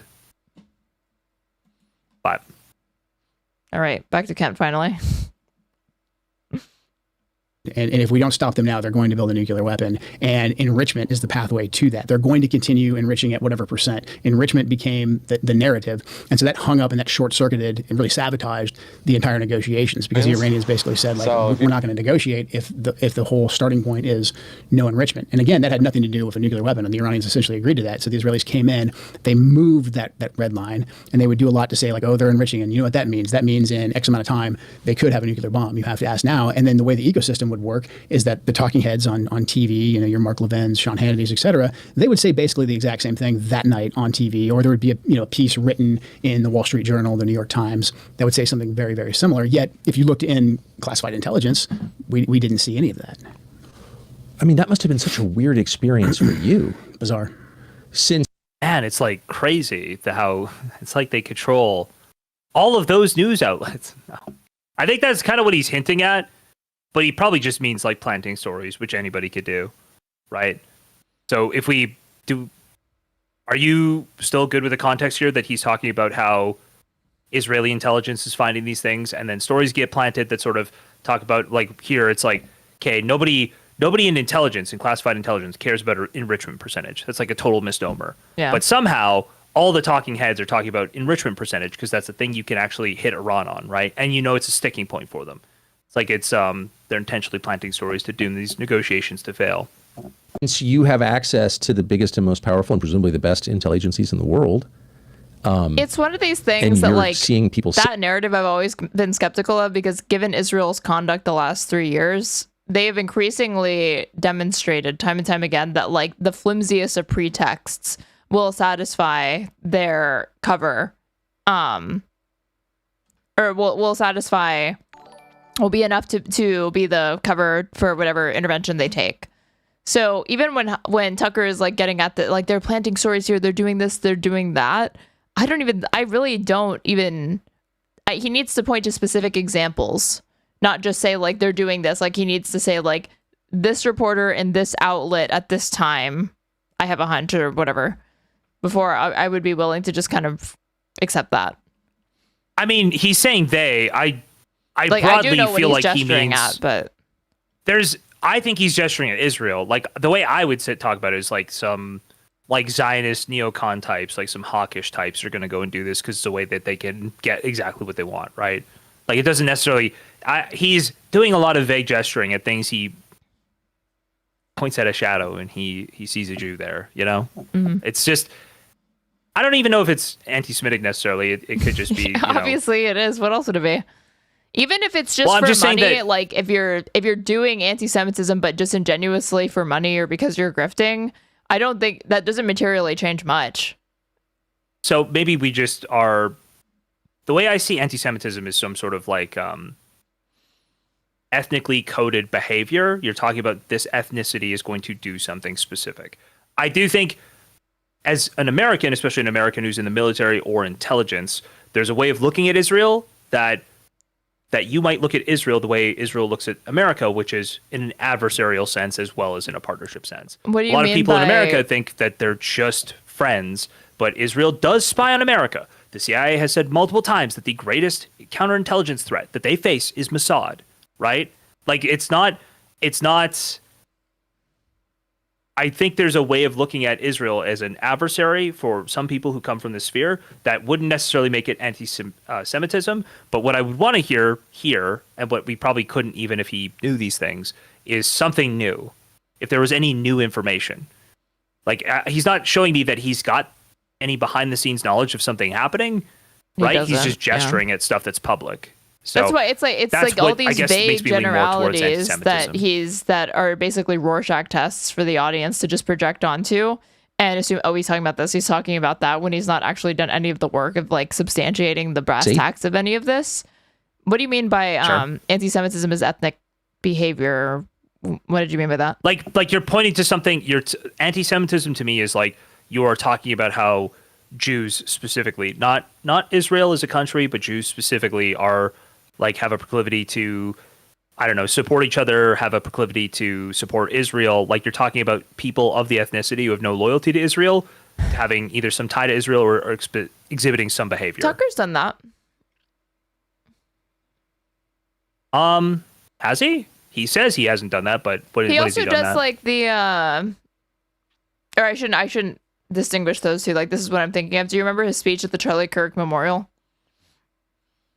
Sorry, yes, I do. Like, the guys like who killed Jesus and they like hummus. Wonder what that's about. Like, is that not like? Yes, they're sitting around the table eating hummus. Yeah. Talking about killing Jesus. Like to me that was like, and the first time I watched it, I remember being so tired that, like, completely went over my head. I didn't know what he was getting at when he said that. But, like, yeah, that's him gesturing at, like, a cabal. No. Have you? Kind of. It was a really and it's weird like the comment, Jews. It's sure. the Jews killed Jesus type thing, even though it wasn't like the Pharisees or like the Romans. Dude, all I can think of is I stole this bit from Fuentes. It's incredibly funny to me. Fuentes did the, like, when Tucker said that these hook nose, like, he went off on a whole bunch of tropes. People sitting around a table talking about killing Jesus. It's like, he just makes Tucker sound like way more racist than he actually is. It's such a funny bit. This is such a funny clip. Somebody link me that clip. We'll watch it later after we're off Twitch. Okay. He goes crazy, and it's so fucking funny because Tucker did say some crazy shit in that speech. That's why when you're like, I don't know that he's anti-Semitic, I'm thinking like. Well, sorry, but whenever I see him talk on his show, he's not. But that's like the one moment where I've seen him be like overtly, and yeah, it was overt with that one. It was very funny. Obviously disavow, obviously very bad, but lots of people in my chat are saying the Pharisees killed Jesus. I mean, most people in my chat are saying that is classic Christian anti-Semitism. Saying that the Pharisees got Jesus killed? Saying that Jews killed Jesus. Well, I mean, is anybody denying that the Pharisees got Jesus killed? Is anybody denying that the Pharisees got Jesus killed? I thought it was Pontius Pilate. I actually don't know about this. I think Pontius Pilate is the governor or something at the time. The Romans crucified him, obviously.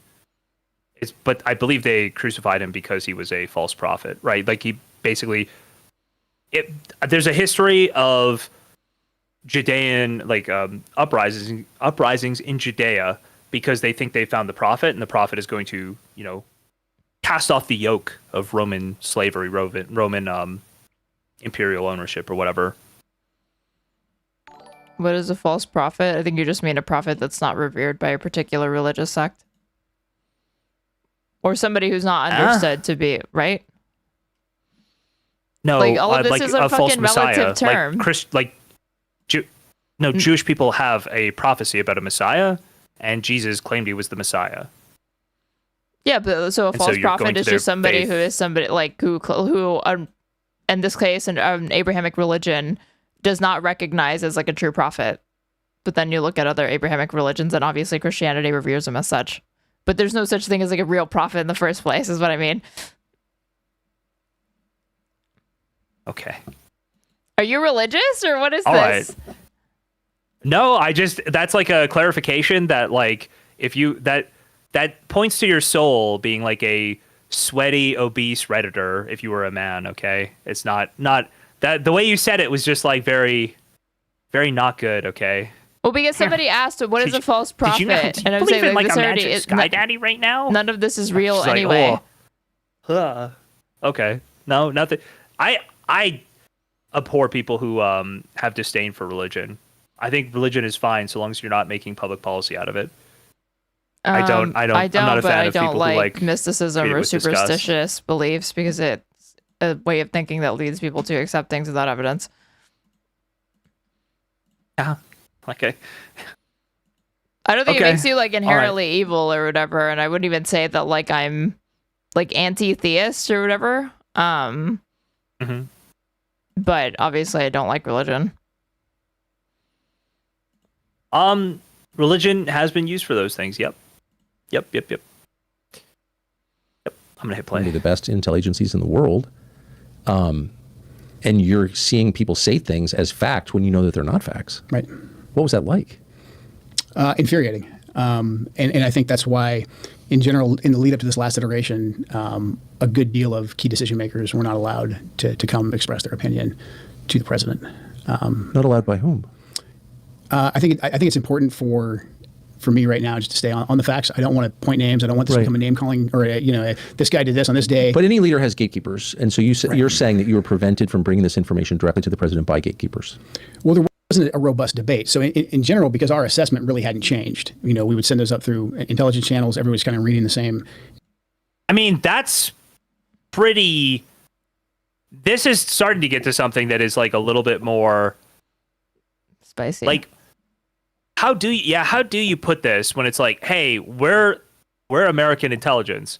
We're telling you there's no nuke. There's no capacity for a nuke. It does not exist. We keep telling you this. We watch you go out in public and say there is, and then you say you've seen proof.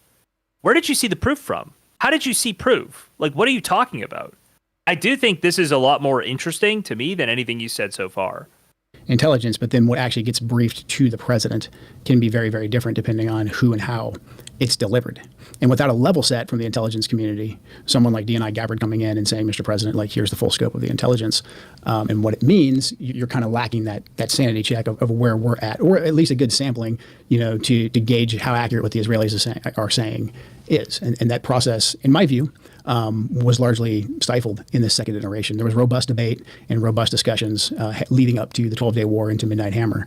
But this second round, to me, and I'm sure others will refute this and disagree with me, but what was conducted by just a handful of small advisors around the president. That is true. I believe what you're saying is true. Wait, you didn't raid me, did you? Give me a shout out? 34. Yeah. What is that? Okay. The cool. command shout out, you do like a / shout out and then type in the username because somebody asked what your search is. Oh, that was cool. Multiple people followed. Somebody followed it to me. He was like, "You're so goddamn annoying." Thank you. She's hate rating me. What the fuck? I probably did this like 20 minutes ago. So it might have just been your 34 minutes ago. No, it's just the person followed right as soon as you did it. Oh. It's like very funny. It's very funny. Sense, though, and you would know more than I, is there weren't a lot of people directly around the president who work at the White House, the principals, who are making an aggressive case for this war. Do you think was there a majority of like his top 10 advisors who were saying we must do this now? I think the circle that was around him was very, very tight and very small, and I think they were all on the same sheet of music. And I think a lot of them were getting their information from the ecosystem that I described. And I think we'd be in a different place if we would have talked about what the intelligence picture is and what our interest is. So Israeli government talking points laundered through Fox News and the Wall Street Journal, is that the ecosystem you're talking about? Yeah, and then the Israeli officials coming in and basically either ahead of time or after the fact saying the same thing, like the enrichment is going to get them a nuclear bomb in a set amount of time. Do you believe that you and the DNI, for whom you worked until yesterday, had as much FaceTime with the president as Israeli officials did? I don't know. I don't know that for sure because I don't know exactly how frequently the Israelis were. Hey, how about you call it your boss being a spineless bitch? Maybe I should use a different word in this case. Why? No, spineless bitch. Because it's more misogynistic if it's a woman. It's so annoying. Like, you should be calling, like, if this is really happening, why did you wait until you went to war? Why is this just coming out now? If this is actually the case, like, if he's saying our actual intelligence can't get to the president, and I'm watching Israeli intelligence filter up to the president and him action on it, that needs to be, how is that only getting brought up now? How did it take this long? It's like it's a crazy story for him to only be coming out with this now. And then on top of that, to still be sucking Trump off. That part is expected to me. Engaging.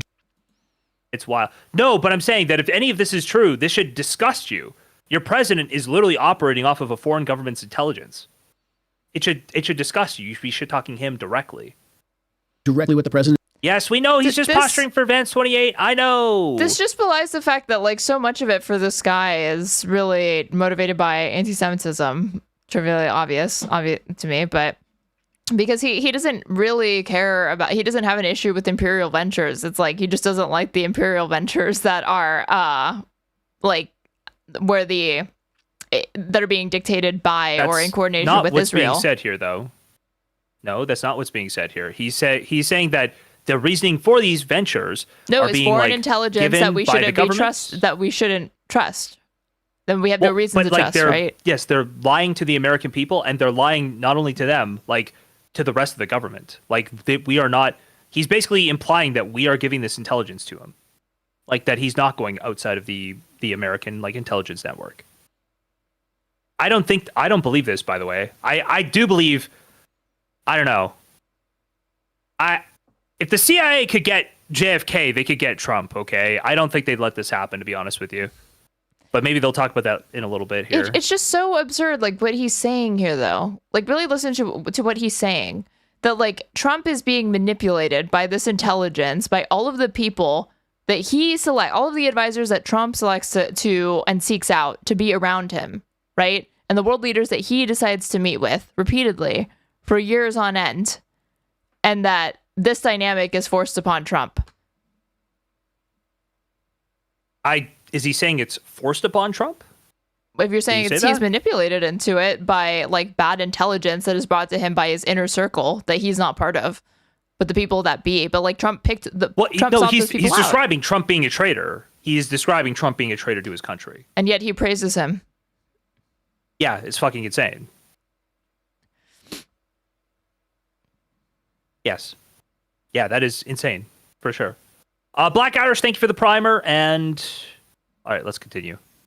It did seem like Benjamin Netanyahu was, obviously that was all public, that he was in the White 7 House. times. Quite a bit, yeah, quite a bit. And then his other officials as well, Dermer, et cetera, those guys were in, they were making phone calls, just a lot of engagement from them. And again, when we would hear, or you'd hear what they were saying, it didn't reflect in intelligence channels, even intelligence that we shared with the Israelis, that the Israelis were giving us in many cases.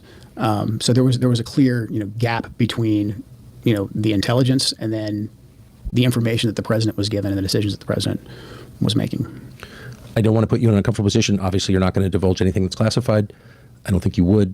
You definitely shouldn't, because there are people who hurt you for that, and you shouldn't. So without encouraging you to do that, I think it's a commonplace. It's understood in Washington. I've heard from many people who work in your business that a substantial portion of our information touches Israel at some point. Either it's collected by them. Someone in my chat really wants me to argue, or at least make the point that Joe Kent has to do this. He's required not to burn Donald Trump because he wants MAGA people to hear him. And if he burns Donald Trump, it will just be like they won't be able to hear it. They won't be able to hear it anyway. The second Trump goes, "You're a liar," they'll never hear it. Yesterday. Yeah, they'll never hear it anyway. Tucker is a bold truth teller, but also he has to say certain things so he can stay in the good graces of the people he's trying to influence.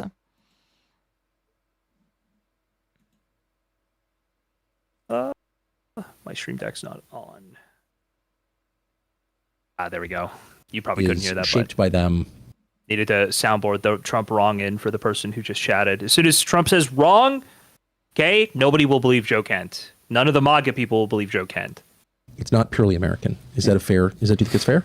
Especially in the Middle East, I would say. I mean, look, the Israelis are tactically very proficient. Yes. They have a very competent intelligence service.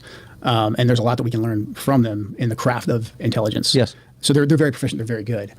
However, whenever we get information from a liaison service, I think it's incredibly important to realize that it could be given to us to influence us as well as to inform us. And the way that I would see Israeli information, in particular coming from senior officials directly to our senior officials, that caveat just wasn't given frequently enough. And there's a lot of times, some of this is just because of bureaucratic practice, but a lot of it I think is just we feel very comfortable with the Israelis. A lot of them are dual citizens. They sound like us. They don't feel foreign.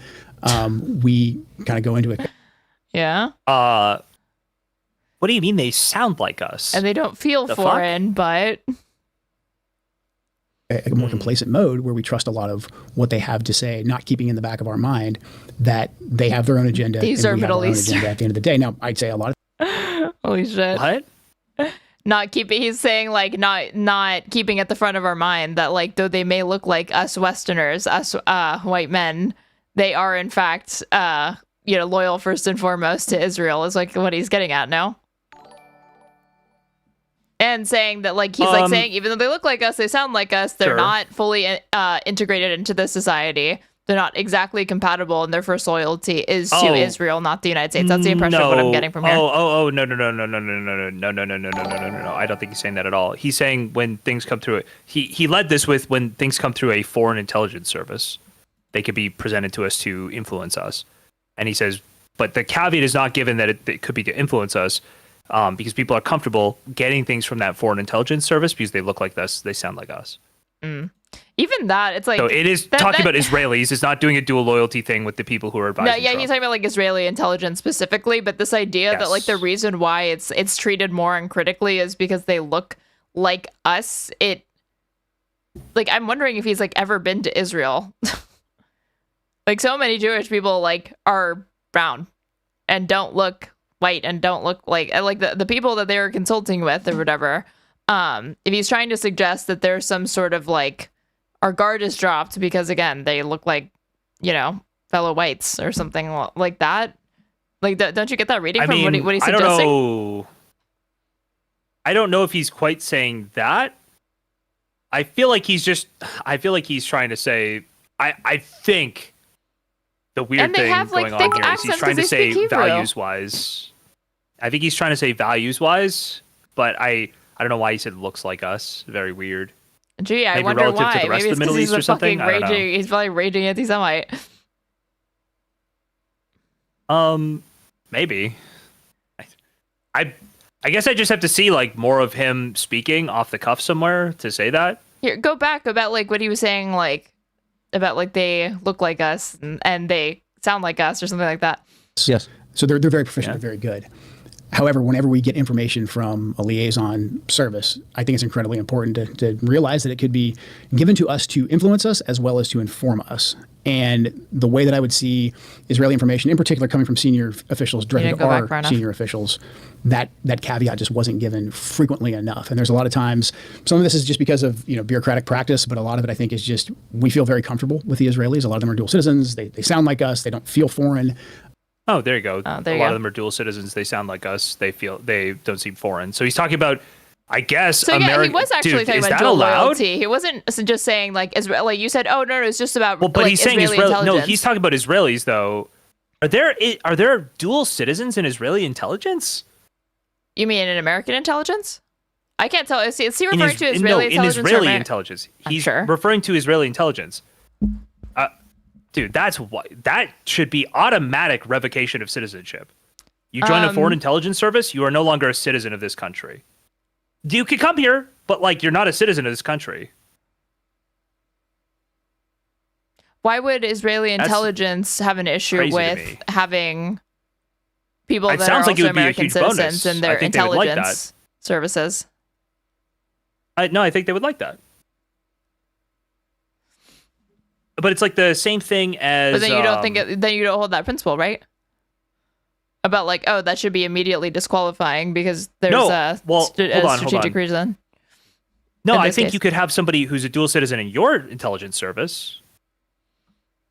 I wouldn't have any problem with Americans if some American intelligence service felt like they trusted a dual citizen to do their job. I would have no problem with them being in the American, basically, if it were my country, I would have no problem with them being in my intelligence service. I wouldn't want them being in the other intelligence service. See, and like at that If you're point, in like my stuff, if he's saying they're then- dual citizens, is that foreign intelligence? what do you mean? Based off his framework, because he's saying these are dual citizens, and Well, he's saying they're in Israeli intelligence. This is still, he hasn't broken away from so the entire paradigm he's talking about is when you are getting pieces of information from a foreign intelligence service, we're too comfortable with the Israelis because some of them are dual citizens. So some of but the people he's making providing the some of the assumption senior that Israeli their first officials are dual loyalty citizens. necessarily has to be to Israel and couldn't be to America. Yes. You see what I mean? Because they're that's what I'm senior saying, 'cause I think he's officials an in the Mossad? anti-Semite. No, because they're senior officials in the Mossad. They obviously are loyal to Israel first. I don't think that's obvious in the sense that it's an assumption that you can safely make solely off of their dual It's citizenship. absolutely an assumption I would make instantly. Every single person would make that assumption. That's a crazy assumption not to make. The loyalty, yes, but the loyalty to it first over if the director America, of the not CIA, necessarily. if the director of the CIA were like a dual Canadian American citizen, do you think he would be loyal to America first or to Canada first? I would have to know specifics to know which one they lean towards. You think he could rise to that place without having shown extreme, to basically everybody who put him there, that he was extremely loyal to America first? Wait, this is somebody in Canadian intelligence who's a dual citizen or American intelligence who's a dual Canadian citizen? This is an American. I'm saying if you had a director of the CIA who is a dual citizen, American and Canadian, do you think that that person would be loyal to America first or Canada first? America first. Yes, that's the argument I'm making for the Mossad senior officials that he's describing right now. Gotcha. And I think that's like a totally safe assumption to make. Mm. I think that's obvious to me. Feels obvious, but I don't know. Right? Because I assume they wouldn't be able to work with all of the people around them and get the recommendations of all of the people around them if they weren't like loyal to the country they were operating on behalf of, like over everything, and would have demonstrated that. I don't know. Anyway, you're just asking me like what assumption I would make, but it wouldn't follow from that my assumption was correct. Sure, it wouldn't follow, but I mean, it would be a fair assumption. Like, it wouldn't necessarily follow, like, it's not logically entailed, but it obviously, like, if you were betting, I would give somebody like 1,000 to 1 odds that person's loyal to the primary country that they're a part of the intelligence service for. Like, it's overwhelmingly more likely, in my opinion. Anyway. Yeah, I don't think there's a dual loyalty argument in the same way that most people make dual loyalty arguments. And I wouldn't even be shocked if he did that later, right? With somebody like Ben Shapiro or somebody like Mark Levin. Like, I wouldn't even be shocked if he had dual loyalty opinions. But I just think in this case, he's not making that argument. I would be careful to cast the anti-Semitism stone at him before he's earned it. Joe Kent? Or at least that's how I'm approaching it. I understand he was like friends with Fuentes before or something, or he like got an endorsement from Fuentes. Yeah. I don't know what that was on the basis of. I don't know what statements he made. So I, again, just need to see the statements. If somebody wants to, I have no doubt that he is endorsing people that he doesn't view to be anti-Semitic. That's a genuine question. I don't know. Yeah, he endorsed Laura Loomer. Do you think Laura Loomer's anti-Semitic? Was that real or is that a meme? Oh, that's real. They were like really good friends. I believe she went to AFPAC. That's the one exception. Is there other examples, or you can't think of any? I mean, I'm pretty sure there are other examples, but I just can't pull them off the top of my head. I've not followed. And also, is the assumption that because he endorsed a Jewish person, that she can't be anti-Semitic herself? I mean, the lack of anti-Semitism, I'd say, is more about her being like insanely Israel first over everything. But I don't view that to be not anti-Semitic. That's I guess harder to explain quickly. Yeah. Okay. We keep going with Joe Kent. Particularly coming from senior officials directly to our senior officials, that caveat just wasn't given frequently enough. And there's a lot of times, some of this is just because of bureaucratic practice, but a lot of it I think is just we feel very comfortable with the Israelis. A lot of them are dual citizens. They sound like us. They don't feel foreign. We kind of go into a more complacent mode where we trust a lot of what they have to say, not keeping in the back of our mind that they have their own agenda and we have our own agenda at the end of the day. Now, I'd say a lot of times we have the same agenda. It's very, very, I think, tactically the same when it comes to fighting Hezbollah, when it comes to fighting terrorism, sure. But when it comes to what's our strategic goal in a war that's going to have ramifications for our nation, for the region, for global energy supplies, I think most folks right now, the Pentagon and the intelligence agencies, they would say us and the Israelis actually have a different objective here. I don't believe that our objective has been clearly defined because we're shying away from regime change. The Israelis he's are not arguing this because again, when you listen to like Israeli government officials, right, and like how they sound, like there are the BBs of the world who they came to American universities and they speak English very well, but there's also no shortage of Israeli officials that their English is like very, very accented, and they again they don't look Anglo. They more closely resemble somebody who looks like PBD or somebody who looks like somebody from any other Middle Eastern country. And this idea that because there's awareness that like they're a dual citizen, that I guess American intelligence can be forgetful sometimes because of this, that like, oh yeah, they have their own agenda and we have ours, is like, what is the basis for that? That just seems, I guess, trivially obvious then. Basically that there's no positive outcomes to this war for America. So obviously they're not considering America's agenda, and he's trying to come up with like a reason for that, I guess, an explanation. Anyway, I'm saying that reason is like convoluted because the idea that like they're just knowledge that somebody is a dual citizen, but if they're under his view, if they're in the upper echelons of Israeli intelligence and they look foreign, they speak a different. Their first language was not. Well, he literally said English. they don't look foreign. He literally said they don't look that doesn't foreign, mean and they sound that's not like true. That's literally just not true. When you look at Israeli officials, then I would just say, well, I'm sorry, you're talking about politicians though who are in Israel. You're talking about people who speak to Israelis, not people who speak to Americans as a job. Wait, what do you mean? You actually just laid out the counterpoint to yourself, which was Bibi, who has been set up his entire life to speak to Americans, to be a liaison to America. He speaks English flawlessly. He speaks with an accent, but almost a performative accent that I almost feel like he could drop at any time. Like I feel like we're not just talking about Bibi. We're talking about all of these people in intelligence, and I have no reason to think that the people in intelligence don't resemble just an average Israeli citizen. And the average Israeli citizen, in my view, could pass for somebody could be white passing or whatever. But there's no shortage of the Israeli population that does not just look white passing. Yeah, I'm sure there are people who don't look white passing. There are Americans who don't look white passing, in fact. Yeah, but his suggestion is that, you have a tendency to forget this because they just look and act like us, and they're also dual citizens.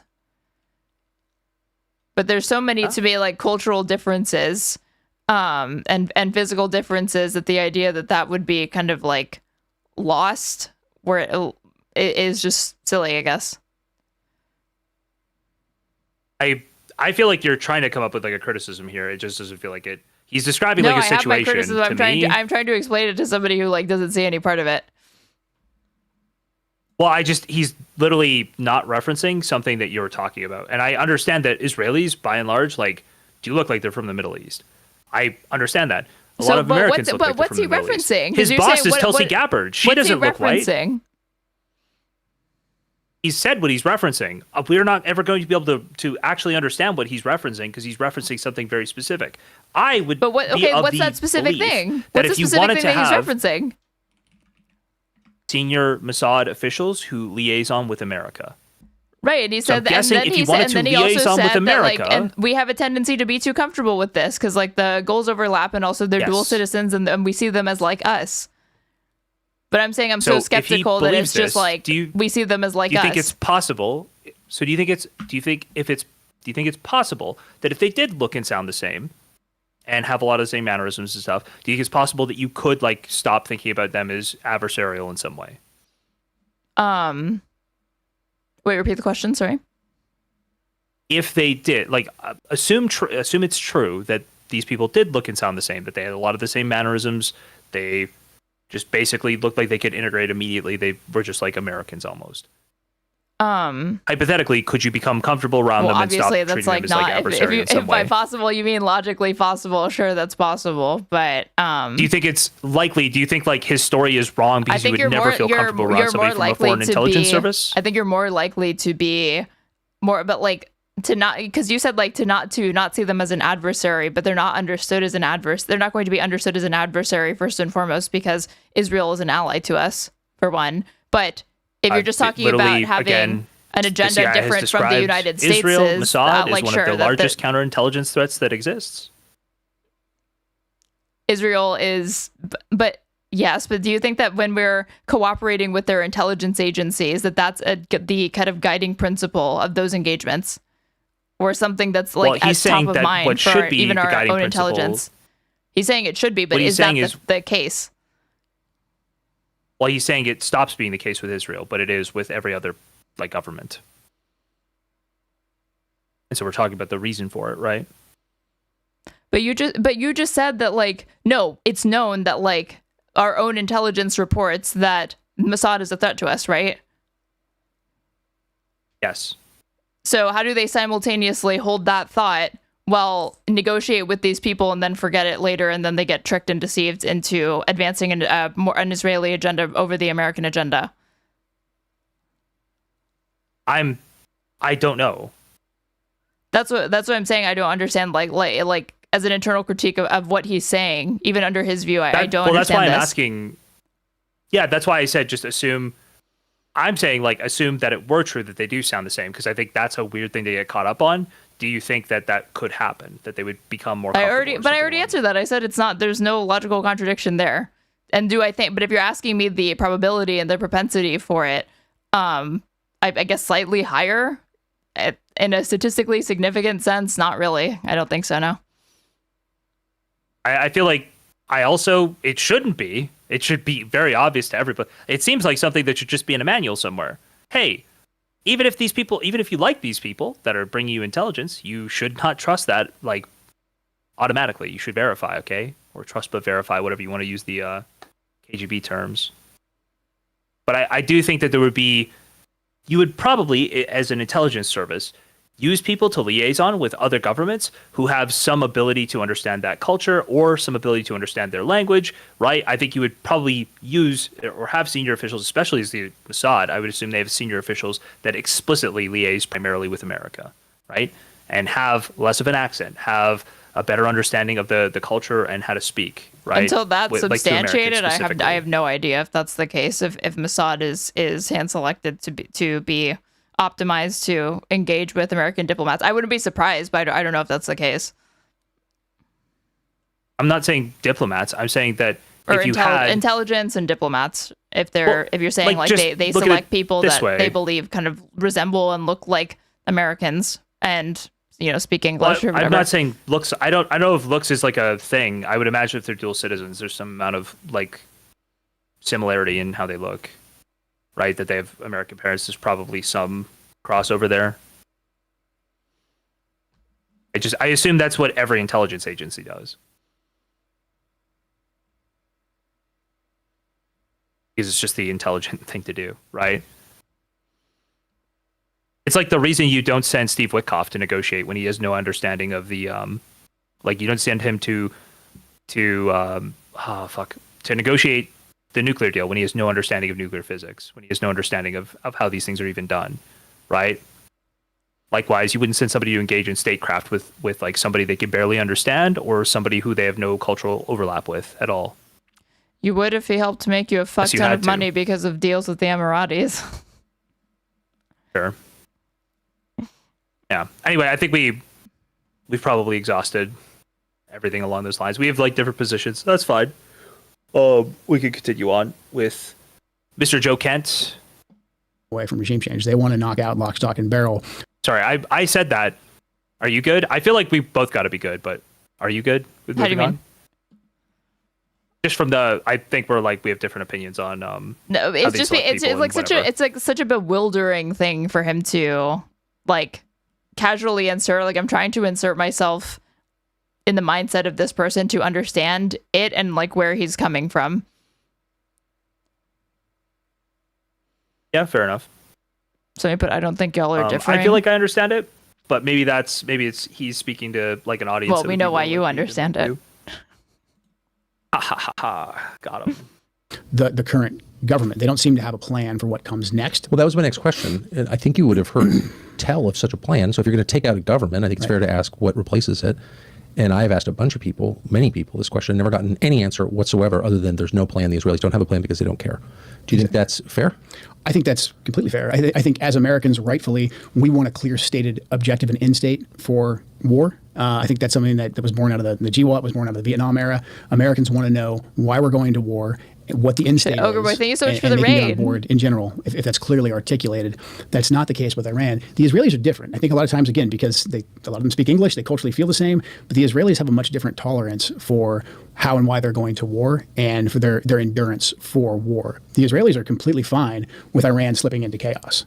That means that the Ayatollah and the IRGC can't really threaten them anymore. Hezbollah's money might be cut off in their head. And so complete chaos in Iran, it's not necessarily a bad thing for the Israelis. For us, for global energy, Straits of Hormuz, our partners in the GCC, mass migration problems in Europe, this is a major problem. It's a catastrophe for the world. For the world, yeah. Hate to brag, but we're pretty confident this show is the most... Jesus. Tucker looks so different in the different lighting setups. It's actually kind of staggering. Jeez. Your dogs, your cats, and your wallet. I think we agree with that, right? What he just said. Israel's totally fine with Iran imploding, and for a lot of the rest of the world, that's a big problem. No, I don't think that's true. You probably agree with that? No. Which part? I don't think Israel has. I don't think they want implosion. I think the destabilization is something that they find desirable, but it's only in the effort to make it more friendly to kind of pro-Western, pro-American, pro-Israel interests, but total implosion would lead to an instability that would be so volatile that it could lead potentially to another Iranian revolution, or them not being able to dictate the terms of whatever new state apparatus emerges in light of that. So you're not a fan of the analysis that a lot of people have had that Israel favors like the balkanization of Iran, it becoming destabilized like overall? Well, destabilized, yes, but to the point of implosion, no. Where's the line there? Hard to say. It definitely is one of those, like, you know, when you see it, but just to the point that you don't reach a tipping point where things have reached a state of collapse where it gets away from Israel and the United States. What do you mean? Even though I think that they're already at that point, Israel? given the actions that they've engaged in. Like, we took out Soleimani, the short list of people that were supposed to then be selected to be like the next supreme leader of Iran, if we're to believe Trump's posturing that he intended for there to be regime change and for it to be a leader that is friendly or, you know, more willing to cooperate with the United States and Israel. He's like, well, the people I wanted to select all got killed, so... And then they select a new leader, and Trump doesn't seem to be interested in mobilizing boots on the ground to change that. So if the reason why we decapitated their leader was so we could install somebody who's more willing to work with the United States and Israel and collaborate, and then we ultimately don't end up doing that, and we show no signs of taking out this person who has ascended in his place, then I don't know that the goal is implosion. Well, I mean, the goal for America is an implosion. I think the goal for Israel is, I think the goal for Israel the entire time is they don't want the Islamic regime the Islamic Republic to continue. I think that's been their goal, right? That has been, I feel like it's pretty obvious that's been their goal. Or what they want, what they say. I would say their intelligence reports, as of like last week, were saying that there's not really any cracks in the regime, that they still maintain control over the country, and maybe they're starting to reassess now. I'm not totally sure. But all they've done is essentially take the Ayatollah and replace him with people who are far more extreme and hate Israel and the United States far more. Wait, all they've done is what? I don't know if this is like a... You said all they've done is what? Replace somebody with what? Oh, all they've done is basically find people who hate the West even more than the previous Ayatollah did. Like, those are the people. All of the people with any... Like, they're just basically killing anyone with any amount of moderation, it seems like. Like, they just killed Larijani, right? Right. The guy who's like a PhD philosopher, written multiple books on... Is it Kant? I can't remember. Math degree. He's like massive Western culture enjoyer, massive feels like he needs to understand Western culture to defeat it kind of guy, right? All of those people, all the people who aren't just like purely religious fanatics, those people are all getting taken out. I don't know what the goal is there. I don't know what I've been hearing the whole time. It's about getting somebody more favorable towards the West, but that seems to not actually be happening. Well, I guess because you and I have the assumption that these are the types of people that you would think that they would attempt to co-opt and influence, and that you would want alive, because it would be people that, I guess, don't display this sort of overt hostility to the United States or these interests or Western interests or sort of fanaticism. But I don't know that that's how they understand, that's their understanding of what would be a suitable puppet, you know, or somebody who can be more easily manipulated. Oh, so you're saying not somebody who likes the West, but somebody who will bow and just let them have whatever energy they want from the region and won't. Well, like that's their ideal, but there's the things that like sovereigns and heads of state say, and then there's what they do.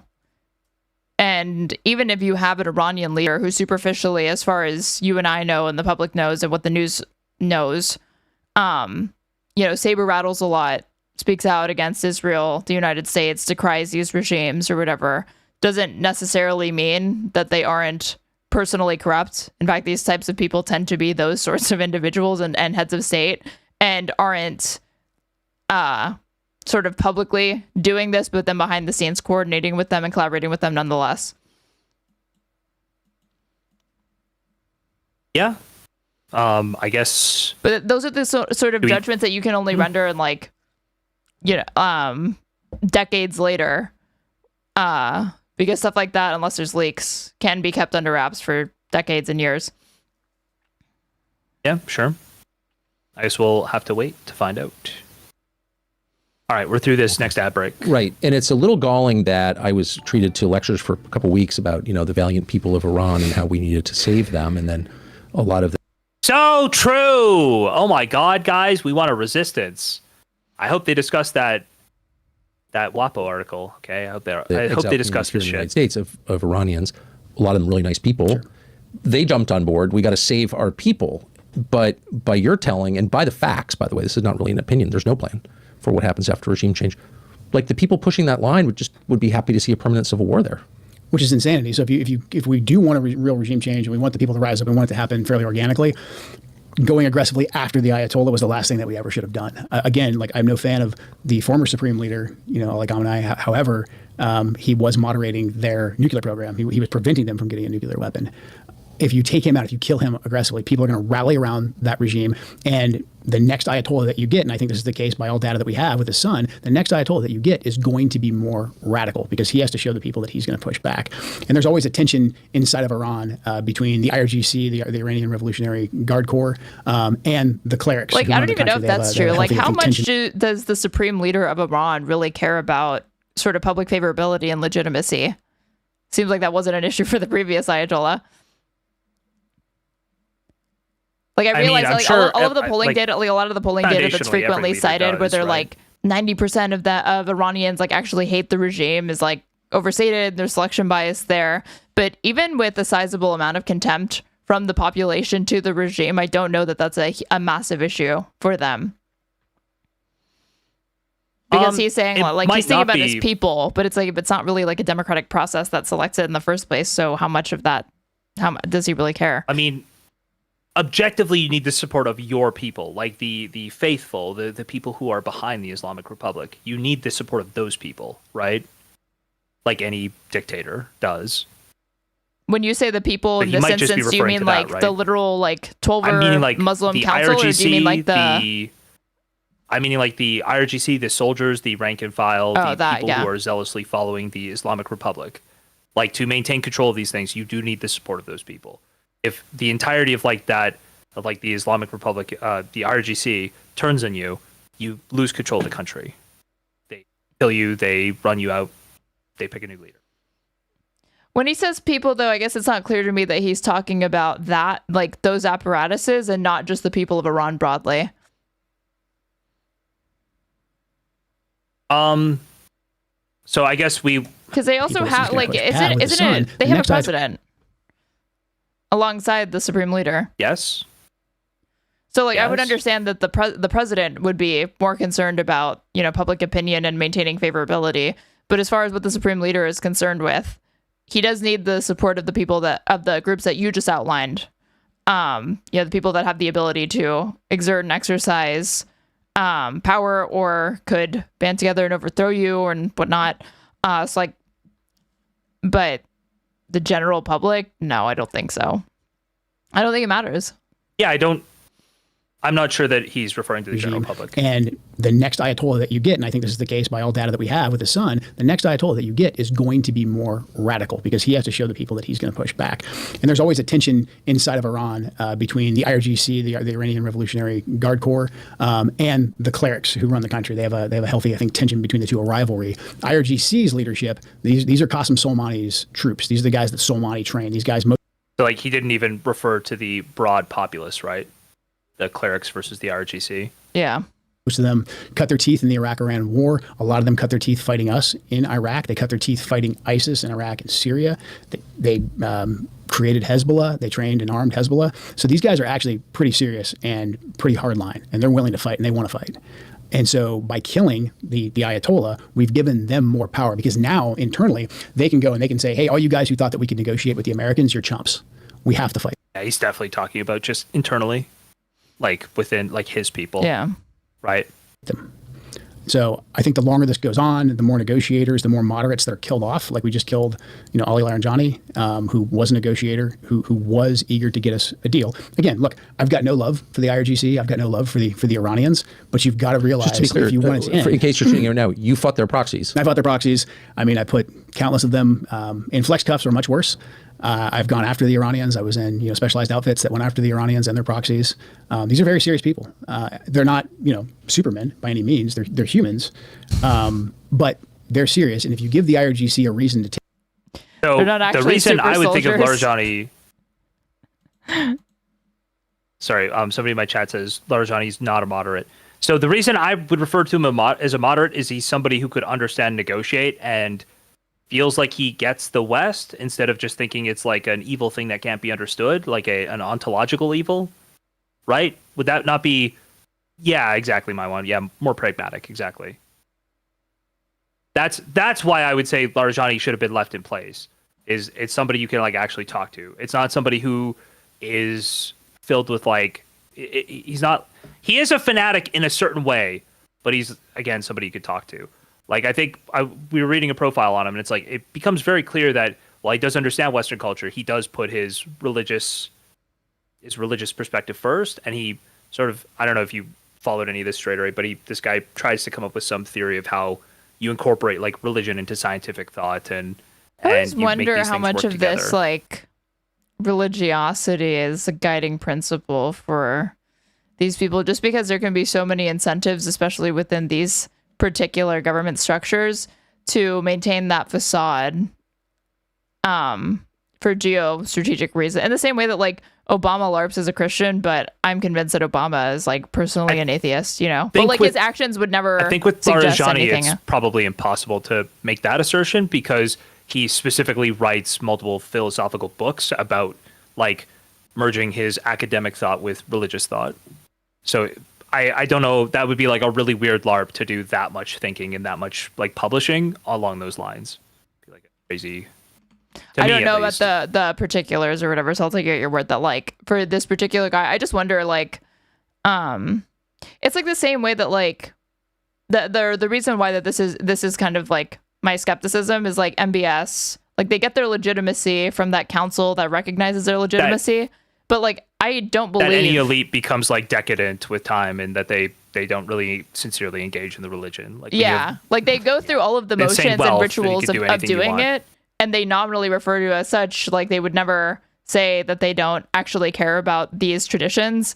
But to the extent that they engage in it, it is not any sort of like true fanaticism that they personally hold. It is just for kind of personal. For like it because it's personally expedient and politically expedient for them to do it. Yeah, I do think that's certainly a concern. Like I would think if I had to guess, and my one knows a lot more about the Iranian regime than I do. Well, for these people, they're like theologians and like scholars. So I do think it's probably like less likely that they're doing it. But yeah, I was about to say. Mujtaba, I could see being somebody who is like one of these more decadent people, and probably like just in my head, it's just so story, but like Mujtaba, I could see being more of a decadent person who spends a lot of time in the West, has like real estate all over the place, and possibly the way he runs the Besiege is more the reason he's so like hardline is to make up for the fact that he is time away from that and away from Iran and is not as religiously fanatical as some of the other people. Rules with an iron fist to make up for it. I got a YouTube chatter that put, he's not, because he said he was moderate, right? And he put, bro, is anyone hearing me? He's the one who had the protesters executed. Are you stupid? Infuriating. Yeah, so not moderate. I was trying to describe this in terms of like... Open to like talks between America or whatever. The funny thing is he is somebody who early in his life, he's been in like academic circles in Iran for a long time. Actually fought to get protesters like lighter punishments and stuff. And then, yes, he is the person who architected the crackdown in January. He is, absolutely. Now, how much of that is on the back of him feeling like it's an existential need for his country to do that, right? Or the regime there? Because again, with those crackdowns, I do not believe that they just shot protesters. I believe they took anybody they assumed or had decided was like leading anything, setting anything up, and they systematically executed them. Anybody who's like starting, you heard, I guess, at the start of the war about, Benjamin Netanyahu and Reza Pahlavi were talking about how they had cells within the country. I think if there was anything like that going on, they rooted those people out and they killed them all. I think they saw that as existential, that if there was going to be some attack, that they couldn't have a fifth column within their country. So you could say that that's like not moderate, but that is, unfortunately, nobody's moderate when you see an existential threat coming for your country, right? So we put IDK how much Larijani is involved in that. He's super high level. That's like saying Kash Patel is responsible for every police killing or Pam Bondi. I hope that they actually listened to the things I said, and I'll wait for another message if you want to relay another message. Sure. I definitely spoke a lot more.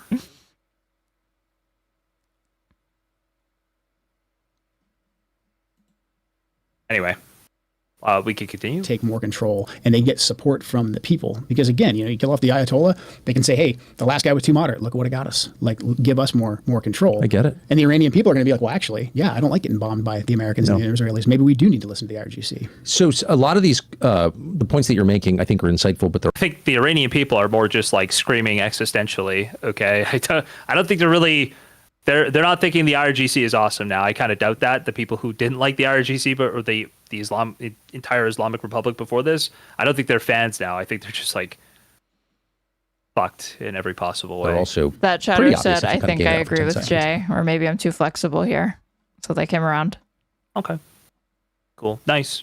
So it seems like you've got two different goals. You've described Israel's goal as just regime change, permanent chaos, take Iran off the map as a coherent nation state, just tie them up with internal chaos. Whatever the effects of that are on the rest of the world, all of them disastrous. Then on the American side, you have the president's stated goal, which is we can't let Iran have a nuclear weapon, which they didn't have and weren't trying to build in any imminent way. Right. Okay. So if you join those two together in a common mission in a war, like that's our partner in this war, then you create all kinds of very bad incentives. Mm-hmm. And now Larijani, I think, was killed by the Israelis. You saw the Israelis blow up Qatari natural gas facilities today in the Qatari natural gas field, which feeds the rest. Wait, is he saying that wrong? I thought it was. So I guess this seems like as good a time as any to pull this up, but there was the Trump Truth Social about it. Do I not have this sitting here? Fuck! I just lost this, didn't I? Hold on, I'll find it in 2 seconds. But Trump basically posted on Truth Social. Here, wait, let me send it. Oh yeah, we're. Sure, this one. The thing about the my understanding or something was that Israel blew up a natural gas field in Iran, and Iran responded. Oh, now I see where it was before. But Israel, out of anger for what has taken place in the Middle East, has violently lashed out at a major facility known as South Pars gas field in Iran. A relatively small section of the whole has been hit. The United States knew nothing about this particular attack, and the country of Qatar was in no way, shape, or form involved with it. Nor did they have any idea it was going to happen. Unfortunately, Iran did not know this, or any of the pertinent facts pertaining to the South Pars attack, and unjustifiably and unfairly attacked a portion of Qatar's LNG gas facility. No more attacks will be made by Israel pertaining to this extremely important and valuable South Pars field, unless Iran unwisely decides to attack a very innocent, in this case Qatar, in which instance the United States of America, with or without the help or consent of Israel, will massively blow up the entirety of the South. What? This is the most retarded statement I've ever seen in my entire life. This is happening. What? This person is a fucking moron. Okay, we understand what he's going, guys, I need you to stop destroying the world economy by taking out all of these fucking energy facilities. Read the next sentence. Okay, hold on. Okay, hold on. Will massively blow up the South Pars gas field at an amount of strength and power that Iran has never seen or witnessed before. I do not want to authorize this level of violence and destruction because of the long-term implications that it will have on the future of Iran. But if Qatar's LNG is again attacked, I will not hesitate to do so. Dig we must. Dude. Thank you for your attention to this matter, President Donald J. Trump.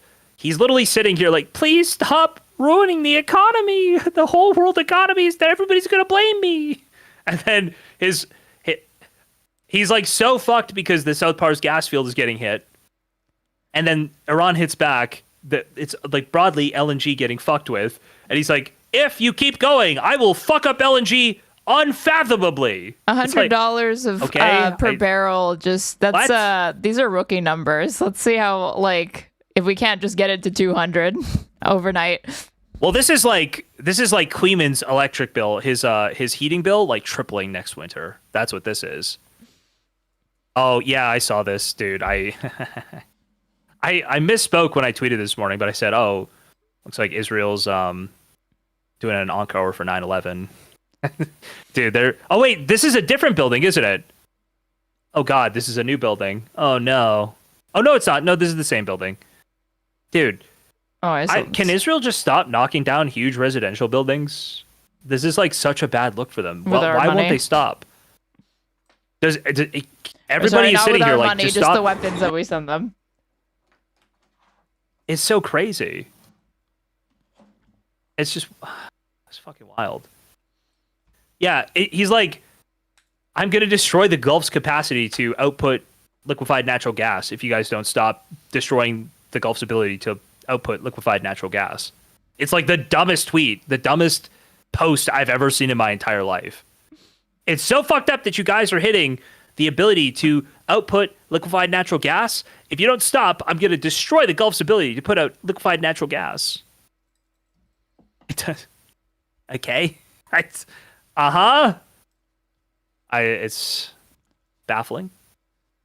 Your president is baffling. He's a baffling fellow. So yeah, that happened. Is there anything else on that? I don't know if there's anything else on that, but clearly he is not happy with Israel. Apparently, I think there's something about him ranting behind the scenes about this as well. There's like some quotes or something from behind the scenes. I'll look into it in a little bit. I'm gonna hit play on this, and then I'm grabbing some water real quick. Okay. I can pause if you need me to. Rest of the world LNG. Those seem like very obvious steps, not to minimize the threat from Iran, but to lock down the United States in perma-war. We can't get out after we do that. You kill the negotiator. You attack our closest ally in the region, it's probably Qatar. You attack Qatar, apparently? Like, no one thought this might happen? And there's no reins on the Israelis, unfortunately. I mean, we continue to refer to them like as our partners, or equal to the best partners we've ever had. But at the end of the day, the Israelis couldn't do any of this without us. And so we they're have to be acting against our interests in a very obvious and very serious way. And again, it's obvious if we've stated that our goal is just to take away their ability to ever even enrich and to take away their ballistics and to take away their navy, all these kind of tactical objectives. If we say that that's our objective, and that's when we can come to a place where we can just exit, it's in the Israelis' interest to get us more and more entrenched in this. Exactly. And that's exactly what they're doing right now. You know, when the Israelis killed Laranjani, I think I may have misspoken and said we didn't kill him, the Israelis. Yes. The Israelis struck him. But I do believe in Iran at this point of the war, they view it as, whether we like it or not, I think they view it as us and the Israelis kind of as the same thing. Well, we've described it that way. Because just during this war, they definitely haven't always seen it that way. Definitely. Just during this war, guys. For sure. I'm back.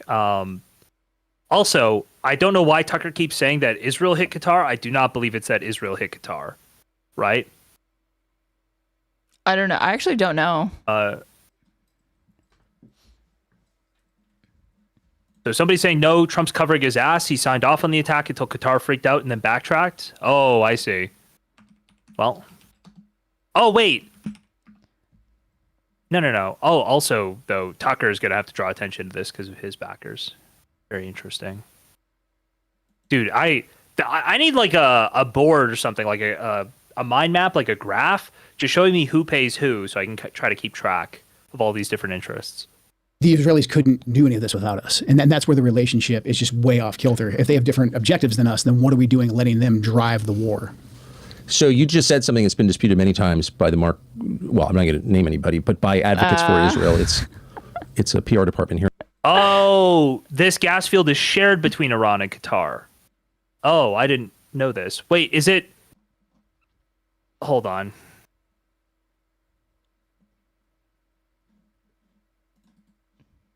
Let me see what this is. You want me to gift you a Times article? No, I have a Times subscription. You can just link it. Yeah, it's this one. Hold on. I'm trying to see if Trump signed off on it. It's not reported in this, as far as I can see. Energy facilities attacked in Iran and Qatar, sending prices soaring. This was reported yesterday. Iran and Qatar on Wednesday accused Israel of attacking a giant offshore natural gas field that the two countries share, sending the prices of oil and natural gas soaring on what would be a sharp escalation of strikes on energy infrastructure in the war against Iran. Oh, this is where it is. It's out here. Switch it over to the actual satellite view to get any... Oh, that's what this is. I see. Okay, so there's just like some different stuff sitting out here that they go and... Okay, cool. Cool. I'll pull this up. Give me a second. Oh, also, do you watch... You probably hate this guy. I feel like lefties hate this guy. Yeah. Peter Zion just put a video out on it as well. Do you know who he is? I never heard Peter of this Zion person. here. Hello, everyone.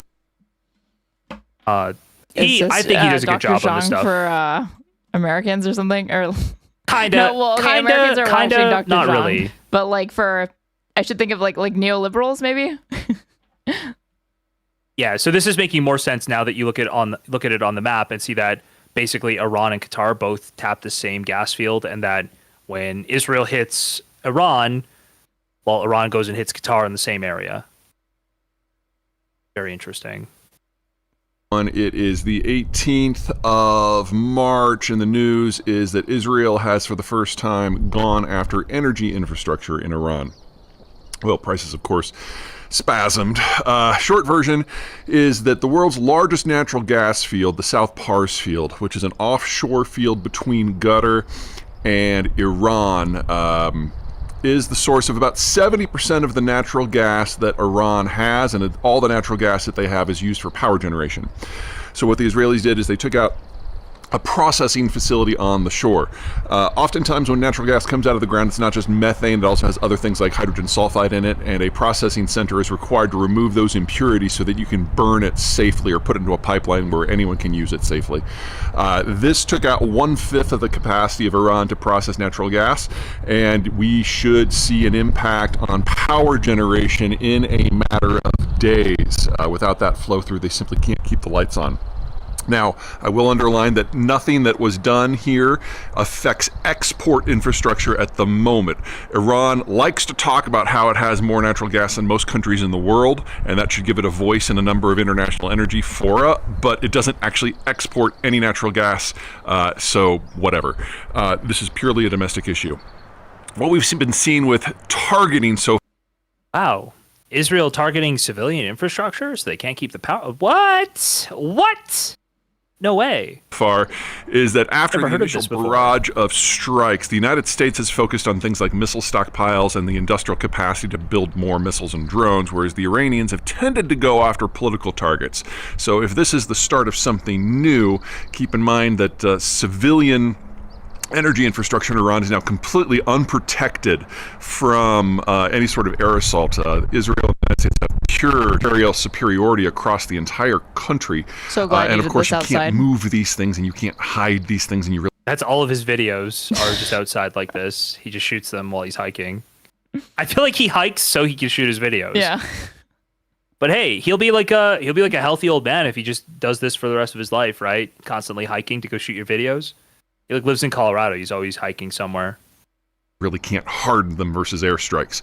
So if this is a conscious decision to change tactics and start going after the power infrastructure, Iran's going to become a very nasty place very soon. I think it's already there, but it could always get worse, so sure. Apparently this dude's been saying that China is going to collapse for a while now, and that's why lefties don't trust him. Yeah, just he talks about population collapse and how it's going to affect the world. Although I do believe his like timescales are normally for Western countries like way far off. For China, he predicts it way sooner. But I think he predicted because of the real estate meltdown that China was going to collapse as well, like the economy was going to collapse, and that clearly didn't happen. So Candace says, Joe Kent is an American hero, patriot, and veteran. Trump is a shameful president. May American troops take his lead and look into conscientious objection to Bibi's Red Heifer War. Goyim, stand down. She's Goyim, the strongest soldier stand against back and stand Goyphobia. She continues to be. Thank God for Candace Owens. Goyim, stand back, stand by. Wait for the signal, okay? Thank you, Candace. Amazing. The Red Heifer thing's new to me, too. So when you put Red Heifer War, gotta be some deep anti-Semitism. I've never heard that one before. Ogre Boy explained it to me. It was like in one ear, out the other. This is advanced stuff. We've literally talked about it with you here on the stream before. I know. Like, I'm telling you, I so. can't ever bother committing it to memory, even though it's not the first time it's been explained to me. Yeah. Okay. Here in the United States, which is huge. Good times. And you said they couldn't do any of this without us. You often hear its promoters, its lobbyists say, Israel just wants to fight its own wars. Back off and let us do it. Is that not? I'd love us to run the experiment. We try that. What would happen? You know, the Israelis, again, they have the ability to go out and collect great intelligence. They have a very capable military, but they're a very small country. I think Israel would be able to defend itself. I think it could conduct, limited strikes on its borders. I think it could continue carrying out pretty impressive targeted assassinations. Yes. No, they are incredibly casualty averse because they have a civilian army and they conduct everything from the air. They struggle to do any sort of conventional like ground invasions or combat. So I wouldn't say that like the IDF is a particularly like strong army, and they're struggling with conscription for this fucking genocide. Wow. IDF is bitch made, according to Straighterade. That's crazy. I would never say that, okay, about those brave Israeli patriots. Okay? I will never question the courage of somebody who can shoot a 12-year-old in the head through a sniper scope. Okay, I'll never question their courage against its adversaries. I mean, and so I think you would see it. Have I ever told you, like, sent you the articles about the most deadly day for them since October 7th in the midst of their fucking genocide, and like what the circumstances were? No. They didn't even lose a significant amount of IDF personnel, but they were doing a thing the Biden admin had already said they're not supposed to be doing, which was lacing different civilian infrastructure within Gaza with dynamite, effectively, or like explosives. And then they got stuck inside these civilian areas. It was like apartments or housing units that they did.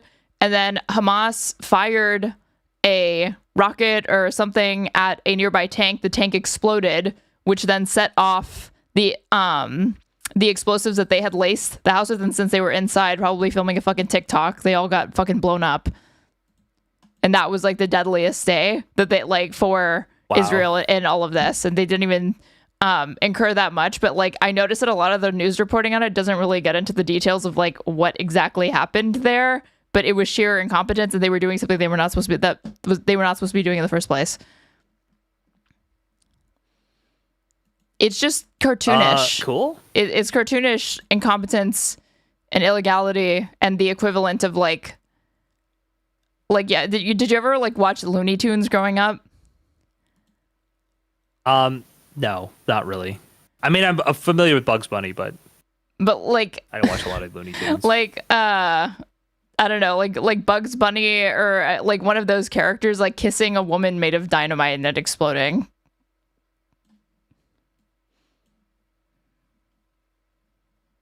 Why? Yeah.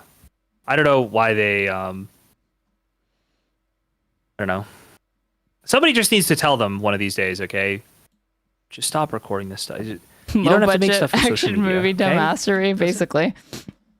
Doesn't have to. Yeah, Wile E. Coyote, not Bugs Bunny. That's what I'm thinking of.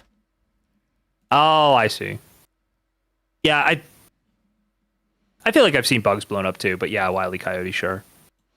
What it couldn't do is go topple entire governments. It couldn't do something like the Iran war, the Iraq war. It couldn't aggressively, destabilize Syria. These big, heavy lifts of regime change that America has been engaged in, Israel could not do on their own, which is where you get back to the Israeli lobby being just so potent and so powerful and so aggressive. So that, and I want to ask you about that because that's the line that you're being attacked for. And so I want to go through and have you explain more fully, if you would, why you said what you did and read it. But before I do that, one last question. Was any of this debated that you know of before this war commenced 3 weeks ago? Did anyone say, well, wait a second, if we do this and kill the Ayatollah, because that was like the first order, I think, what are the effects after? And like, what's the goal? Did these debates ever I know emerge? they happened heavily before the 12-day war.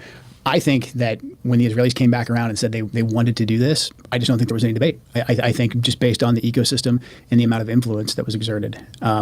Because in some ways this is a little humiliating since I was told, the whole country was told that after the 12-day war, there was no Iranian nuclear threat. We got rid of it. I'm not imagining that. It just happened last summer. Yeah. Do you recall those statements? Yeah. I mean, Operation Midnight Hammer. Yes. Destroyed their nuclear capability. So how was it that we wound up 6 months later getting another? I mean, sounds like most people just never bought that they had much of a nuclear capability to begin with, right? Sounds like most people in his neck of the woods. Yeah, but never does this guy is the fucking former head of counterintelligence? And like, what is he even empowered to like say without, I guess, discrediting himself? Well, whatever's in the report, it's pretty obvious from the report from the DNI, and he's under the DNI, that they didn't believe that there was anybody building a weapon there. There's no reason to believe that there was a weapon being built, right? Yeah, but in the statement, did he not praise Trump for that operation? And he like contrasted what's happening now against that, saying like that's like a blueprint for success versus this. Sure, that like limited strikes would be a way to be successful. I think there is something to be said for like you just get purged if you're directly against Trump, right? Obviously, you just get purged immediately. So yeah, I don't know. Even after you've self-purged, you still have to kiss the ring. Their lecture about their nuclear capability and its imminent threat to the United States and nuclear tip ballistic missiles aimed at Miami and the whole thing. And nobody, first of all, there was no organized protest against this. Like in a normal country, I think people would rise up and be like, whoa, whoa, whoa, whoa, whoa. You just told us 6 months ago the exact opposite. Yeah. What did internally in the intel world people say, what the hell is going on? I just think that the planning for this was so compartmentalized that there was no debate, as in it was a foregone conclusion. Maybe the exact timing they weren't exactly aware of, or that had to be debated. When do we do it? But it seemed to be a foregone conclusion. And I'm sure others will say, no, that's not the case at all. But there was no robust debate like there was going into the 12-day war. Because a big question that a lot of us had that were skeptical of Operation Midnight Hammer was, okay, so we do this. We know the Israelis' whole goal is regime change. What makes us think they'll stop? And if they do stop for a period of time, why won't Trump we said just no be back at in the that same place time. in 6 months? Where there's You remember this? Wait, Hold on. When did Trump say no? Because they were pushing for regime change at the time that they did those strikes, but Trump had said no. Explicit. At the time they were striking for the 12-day war? Yeah. Hold on. Oh, I do remember that they apparently had a window of time to go after Khamenei, and Trump said don't do it. I do remember that, yeah. You sending me something? Or yeah, did you want me to pull something up? I'm trying to find it. Hold on. I'm just going to hit play in the meantime while we're... And that's essentially exactly what happened. So this was raised? This was raised, to my knowledge, in June. This was like, hey, what happens next? So you take out the nuclear, the ability for them to enrich and to potentially develop a nuclear weapon. That's done. We know the Israelis have a completely different goal. Part of that strike Midnight Hammer was also to get the Israelis to wrap up the 12-day war. But we knew, because of what the Israelis told us, that this is the time to take down the regime. And they don't want the Ayatollah to be in power. They want a regime change. They want a new government there. So we said, okay, knowing that, we know that this limited strike that we're going to do, isn't going to be enough. At some point, the Israelis are going to come back to us and say, hey, we have to go again. And with that knowledge, and I think because so many of us had pointed that out, and because the Israelis had said it, there wasn't a big debate this last time. You know, I think they had that discussion, behind closed doors, and there wasn't a chance for any dissenting voices to come in. Yeah. So Trump vetoed the strike on Khamenei in this June is, of 2025, or like the 12-day war. Yep. Have the Iranians killed an American yet? No. Until they do, we're not even talking about going after the political leadership, said one of the sources, a senior U.S. admin official. The official, speaking on condition of anonymity, said top U.S. officials have been in constant comms with the Israeli officials in the days since Israel launched a massive attack on Iran in a bid to halt its nuclear program. They said the Israelis reported that they had an opportunity to kill the top Iranian leader, but Trump waved them off the plan. The officials would not say whether Trump himself delivered the message, but Trump has been in frequent communications with Israeli Prime Minister Bibi Netanyahu. When asked about the Reuters report, Netanyahu in an interview on Sunday with Fox News channel's Special Report with Brett Breyer said there's so many false reports of conversations that never happened, and I'm not going to get into that. But I can tell you, I think what we need to do, and we'll do what we need to do, and I think that the United States knows what's good for the United States, Bibi said. Wow. And Trump told Reuters on Friday we knew everything about the Israeli strikes.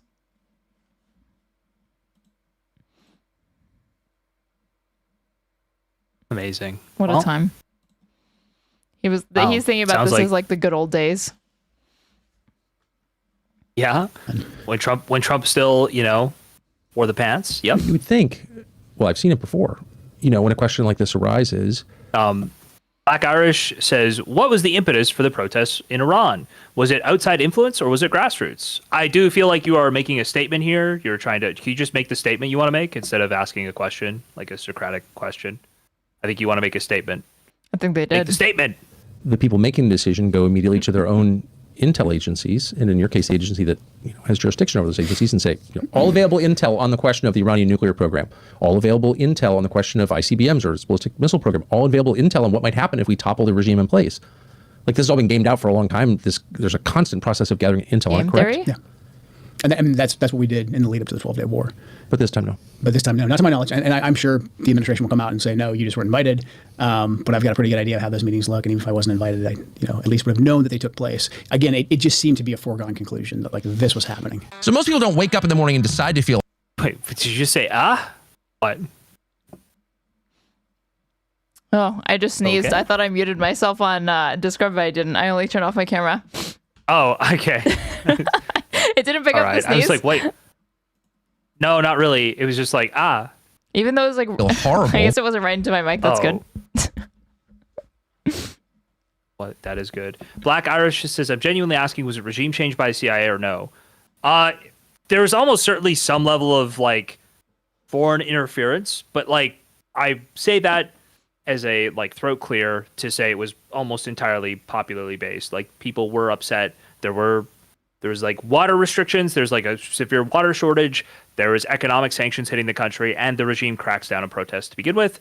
So there was a lot of actual organic.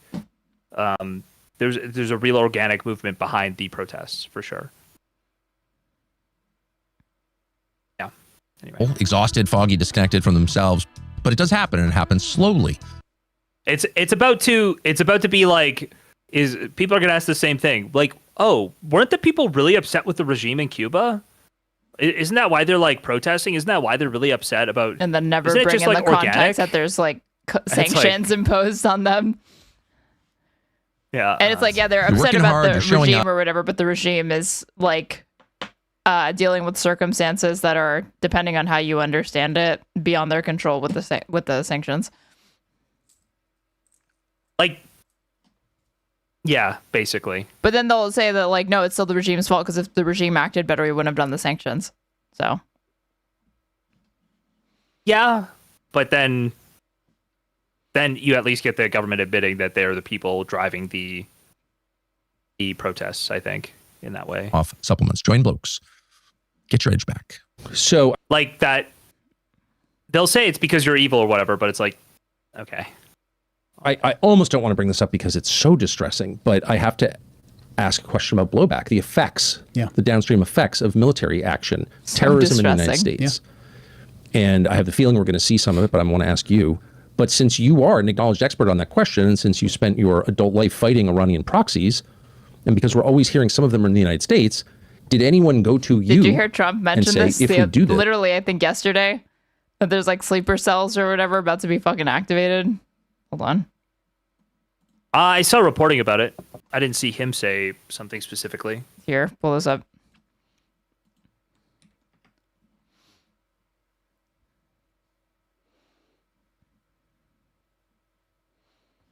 have you been briefed about how many Iran sleeper cells there could be inside the U.S. right now? I have been, and a lot of people came in through Biden with this stupid open border. But we know where most of them are. We've got our eye on all of them, I think. If it does... I think. Maybe. Dude, not the right time to hedge, okay? Not the right time to hedge at all. That's fucked up. Got our eye on all of them. You have to be humble. I think. Dude. It'd be a bit arrogant to suggest crazy. you know where all the sleeper cells are, especially when it's Biden's fucking fault. Listen, all I'm saying is Americans should sleep with one eye open for a little bit, okay? Just watch your back. You see something? Be suspicious. What are the odds that we will have terror attacks in the homeland here in the U.S.? That was a piece or an intelligence product that we worked up on our own. I bet. And coordinated throughout the intelligence community. I bet. Basically, we talked about the Iranians' ability to conduct sleeper cell-like attacks, which is actually pretty limited. The whole idea of sleeper cells or a cell operating is challenging in today's environment because cells have to communicate with each other, and we're pretty good at picking up on that. The real threat, and most major terrorist organizations have kind of moved to this model.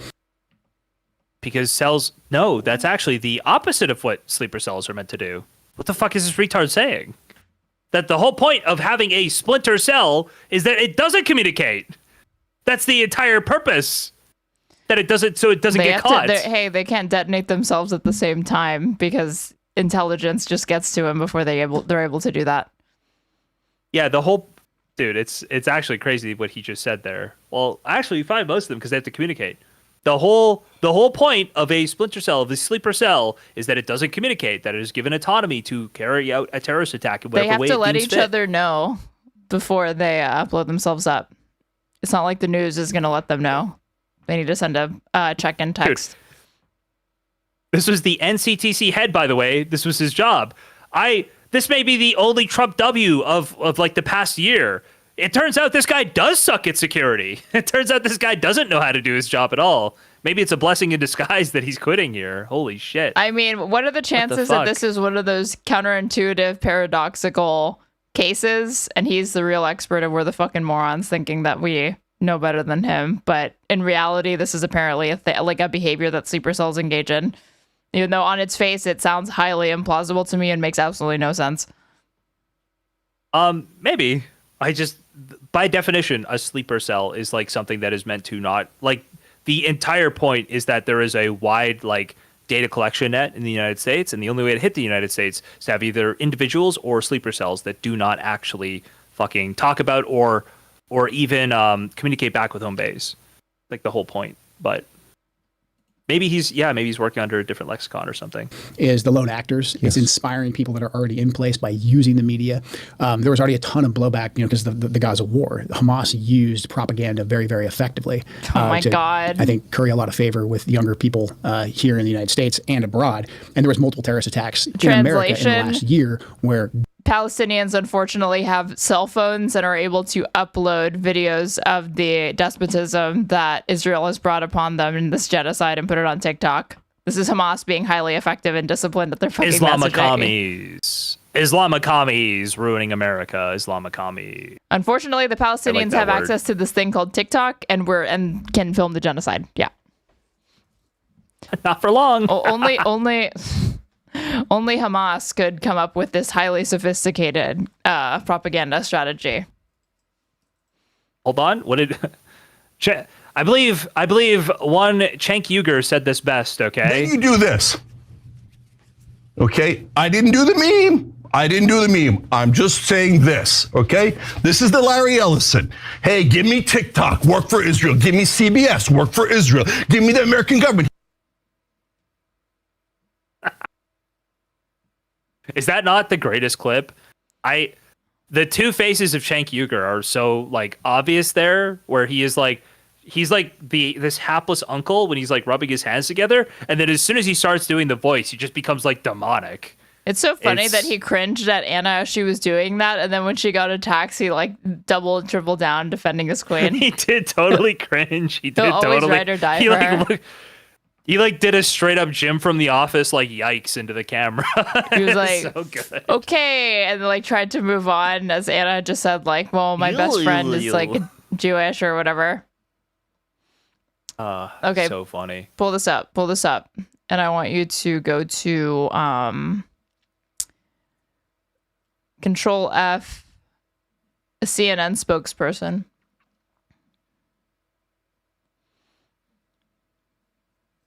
Okay. Control F, CNN. Oh, that's in Discord. CNN spokesperson. Yeah, start from there. A CNN spokesperson told The Hill on Friday morning that the network stands by its reporting. Hegseth himself also blasted the story, labeling it patently ridiculous, of course. He later followed his condemnation with a remark on Paramount Skydance, whose CEO is Trump ally David Ellison, purchasing CNN parent company Warner Bros. Discovery. CNN doesn't think we thought of that, the former Fox News host said. It's a fundamentally unserious report. The sooner David Ellison takes over the network, the better. Ellison has said CNN will maintain editorial independence if the Paramount Warner Bros. Discovery merger is approved. He has, however, promised to retool CNN's editorial strategy to serve what he called a more politically diverse audience. Some have perceived this as a push for the network to move ideologically to the right. Wow. This was over CNN reporting that Trump was caught off guard by the Iran closing the Strait of Hormuz. Yeah.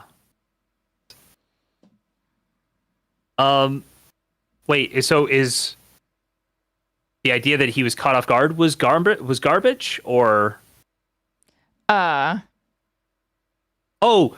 No, they were outing that was the case, even though that was not something that he had any reason to be surprised by Iran doing.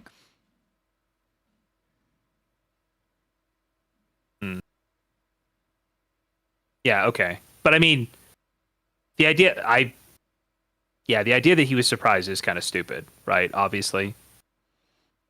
Wait, Trump? Yeah, I thought that's what the CNN report was. No, I'm sure. I believe that Trump was fucking surprised. I mean, he was told a million times. He was told during all of the stuff. Yeah, but he was like, I think this was reported to the Wall Street Journal. He was like, no, they're not going to do it. And even if they do, like, our military will beat them. Yeah, that is what he said. I believe he said that. The idea that he was surprised is, unless you it's like, the yeah, Titanic sure, surprise ego of this man. Different meaning. Yeah, different meaning. That like he had overwhelming confidence and he was wrong. Not surprised that it could have happened. Surprised that it did happen, given his overwhelming confidence. That's like a distinction without a difference, no? Sure. The idea that like surprised implies it's that like he didn't foresee it. Somebody told him like, hey, this is a real possibility. He just ignored it. But I mean, there has to be some level of like, no, they're really not going to. That like he did not actually accept this information. He was like, yeah, they say that, but I don't really think that they're going to do it. And even if they do, it'll be easy for us to deal with it. That is very like classic Trump though, just believing it's going to work, even though there's no reason to believe it would. Realistically, without that insane level of confidence that flies in the face of all rationality, he never would have even run for president, right? Like it's sort of just how he got here in the first place. Gaza was cited because they consumed some of the propaganda coming out of Gaza. And these people weren't, infiltrated Iranian agents. They were here, folks that were homegrown. And so we said, hey, the biggest threat right now isn't that the Iranians are going to like sneak some guys over and they've been waiting here for years and they're Quds Force operatives. That's always possible. Again, the Iranians are very competent as well. And they have tried something like that before in the past, back under the Obama administration when they tried to kill the Saudi ambassador in Georgetown. So we were worried about that. But what we were more worried about was the fact that Biden had the border open for 4+ years. And I testified publicly in Congress laying out the all 18,000 known suspected terrorists that potentially could be in the country. Since then, we've discovered potentially more. The problem is the bookkeeping under the Biden administration was kind of like the border. It was wide open. And so we don't know how many folks are actually in the country that shouldn't be here. It's millions. How many of them have ties to countries that are adjacent to Iran or that are Iranian? As I left, we were still working on some of those numbers, but we've seen several terrorist attacks since these operations began in America, and they all fit that lone actor inspired model. So the blowback is, as longer this goes on and the more the propaganda inevitably gets weaponized, we are going to see more than likely more people here that are radicalized. Now, frankly, I think that and this is another great thing about President Trump, none of these people should be in the country. We should have. Oh, he means that when he said that people here, he means, is he still talking about the Iranian sleeper cells shit? I don't think so. And by like that he's saying activated? He's talking about this was, he went from that to the Hamas propaganda on TikTok, right? He's talking about how people get propagandized. What is he saying? When he says Americans are going to become radicalized off that, like what? Americans are going to start suddenly engaging in suicide bombings or convert to Islam? I don't know. That are I don't know Iranian. what he We're means. as I left, we were still working on some of those numbers, but we've seen several terrorist attacks since these operations began in America, and they all fit that lone actor inspired model. So the blow. Right. Sorry. People, getting inspired by TikTok. So he's talking about getting radicalized by TikTok, but getting inspired and carrying out lone wolf. As longer this goes on and the more the propaganda inevitably gets weaponized, we are going to see more than likely more people here that are radicalized. Now, frankly, I think that then stuff like the Temple synagogue shooting, I guess is what he means. Yes. Yep. People should be in the country. We should have tighter immigration policies.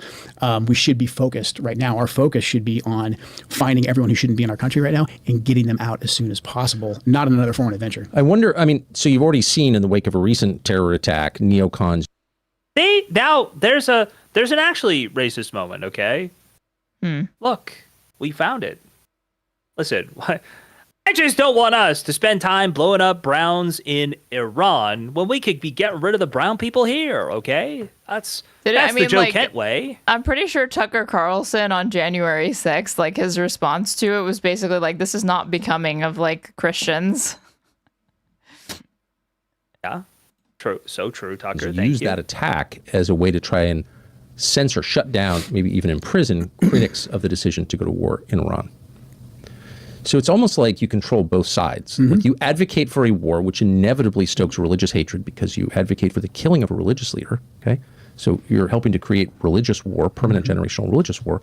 And then when your country or the country you happen to be living in that you don't really care about feels the effects, when Americans are killed as a result of that, you use their deaths to justify the silencing of people who criticized you. Does that make sense? No, exactly. Yeah. So how much are you concerned we're going to see more of that? I'm very concerned. I think I pray we won't, but the odds are not in our favor, just considering how open our borders have been. Obviously, this type of propaganda radicalizes people. Again, we've already seen attacks. We saw attacks inspired by the conflict in Gaza. So I think we're going to see more of this, and then just, made the mistake of opening up Twitter a couple times today. There's people calling for, dissenting voices to be charged, to be locked up, of course, et cetera. And so, they may be. The erosion of civil rights, I think, during a time of conflict is nothing new. Unfortunately, we've seen it before. So when he says the borders have been open, it's going to be a Mexican immigrant or a Canadian immigrant or Venezuelan who comes to the United States and then does some sort of lone wolf terrorism or shooting or something like that as a result of consuming things like Hamas propaganda on TikTok, and not just an American. Because he's underscoring the extent to which the border is going, the border being open is going to make this a challenge to deal with. Well, that's what Trump said as well, right? Is he not just copying the talking points there? But what is the underlying logic? That an open border allows people to come in without scrutiny. That basically he is saying it's Mexicans, right? Or is he actually trying to suggest that Iranians are flying in and doing that, or what? I'm pretty confident he's blaming it on Biden, blaming terrorists coming in through the border, slipping in amongst people who would be going in. It's fucking retarded. Even just, Iranian terrorists. Yeah, that's what Trump was saying as well. Right. I agree. It's stupid. Did Trump say that? I wouldn't be surprised. Oh, it's just Muslims coming in then. Well, you sent me the clip of Trump saying that, the sleeper cells coming in, right? He said it's the fault of Joe Biden's open border. I wouldn't be shocked if he's talking as much or more about just Muslims coming in. Right? Sort of like the ISIS phenomenon you saw a long time ago. People getting radicalized in that way. So it's people talk through, or maybe they didn't talk it through, but did anybody in the lead up to this? Sorry, I got so hung up on Trump being on not even the how he connected it to Biden, but him being we know where they are for the most part or whatever. Then I forgot that's what he was getting at. That was what he was getting at. He's a crazy guy. It doesn't make any sense to me, but I guess with the Joe Kent lone wolf analogy, it makes slightly more sense. With Trump, it doesn't make any sense at all. It's really retarded, in my opinion. Yeah, because Trump is he's being more specific about certain nationalities, or ethnicities, but Trump is just saying Muslims generally.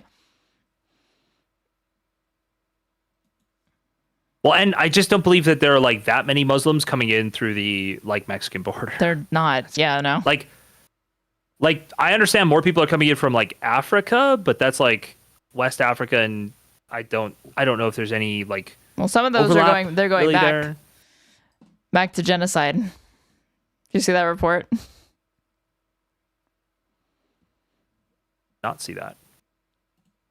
Hold on. Up to this war, which is now a regional war, potentially a global war, big war, biggest war of our lives. Did anyone come to you and say, "Do you have what's this?" Wouldn't Tucker have been alive for like Korea or Vietnam? One of the two, whichever one came later. I think it's Vietnam comes later, right? Wouldn't wouldn't Tucker have been alive for Vietnam? Yeah, Close. Vietnam came later versus Korea. What's your projection for like what the effects on the United States will be? Like how many Americans could die at the shopping mall because of this or at school? We proactively wrote an assessment. Yeah, It's not a matter of scale. Why is Tucker even saying this? It's just a matter of like shock that even if it were just like 20 people or 100 people or something like that, it would not be about, oh my God, that was so many Americans. It's it's the stochastic nature of it.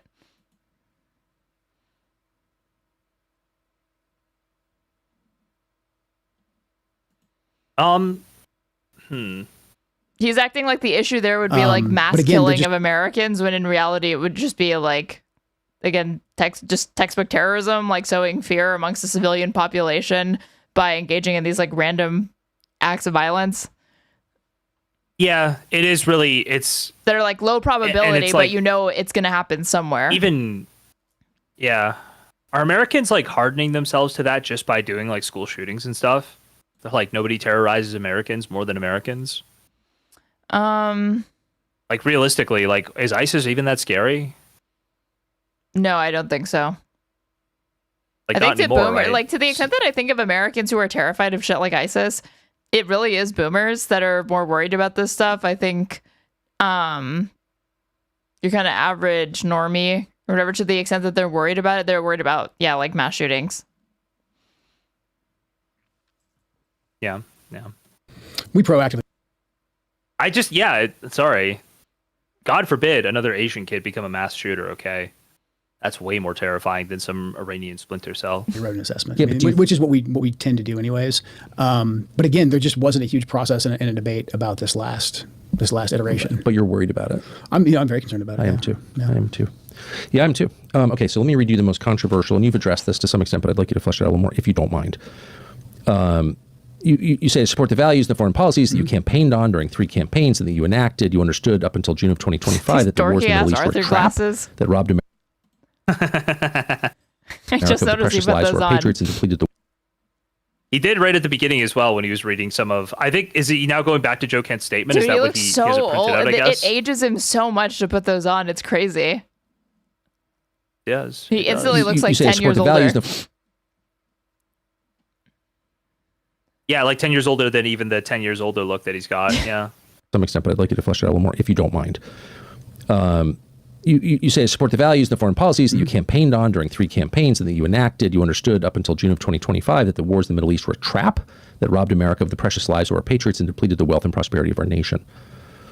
Early in this administration, this is the change, high-ranking Israeli officials and influential members of the American media deployed a misinformation campaign that wholly undermined your America First platform and sowed pro-war sentiments to encourage a war with Iran.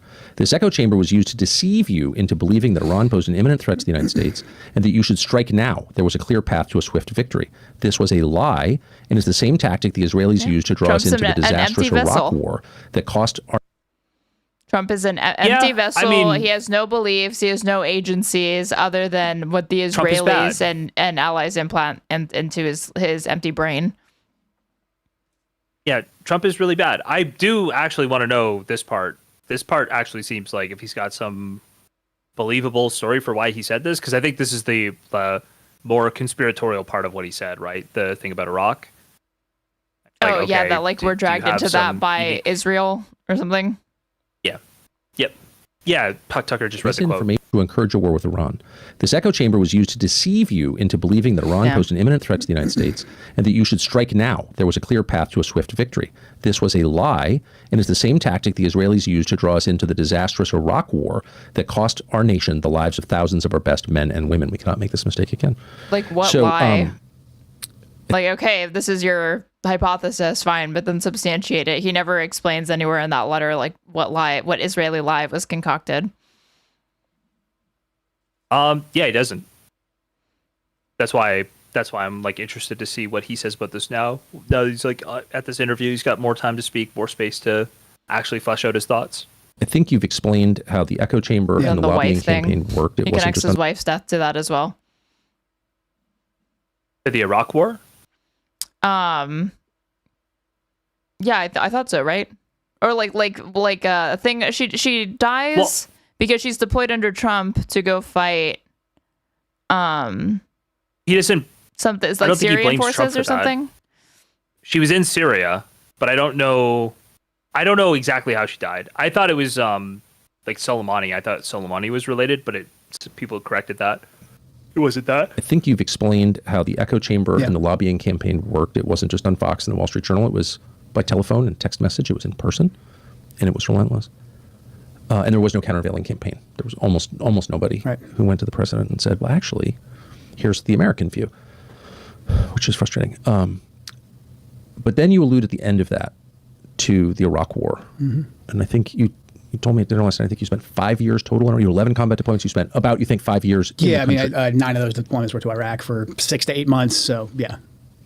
Okay, so you've had some time to think about the Iraq war. yeah. More time than is healthy, yeah. Can I just say, because it makes me... So here you go, you join the Army at 18. 18, yeah. You spend your whole young life there. Go to all these wars, 11 deployments.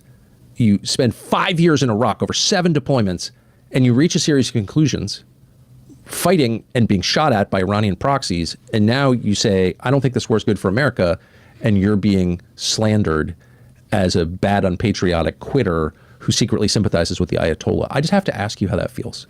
I mean, they love you when you're just saluting and moving out, but then the second you say, I don't think we should be doing this, and I have an opinion now, then all the attacks come at you. But I truly believe that that God put me where I am right now, really putting me through everything I've been through in my life to bring me to this point. I don't believe that God's... I actually, as soon as he said, I believe God put me here, I tried to pull up your camera to see if you were rolling your eyes. Like, I just wanted to see if you're like actually triggered by this phraseology. The caricature you have of me in your head with respect to how I feel about religion is wrong. I'll just say that I'll just say that.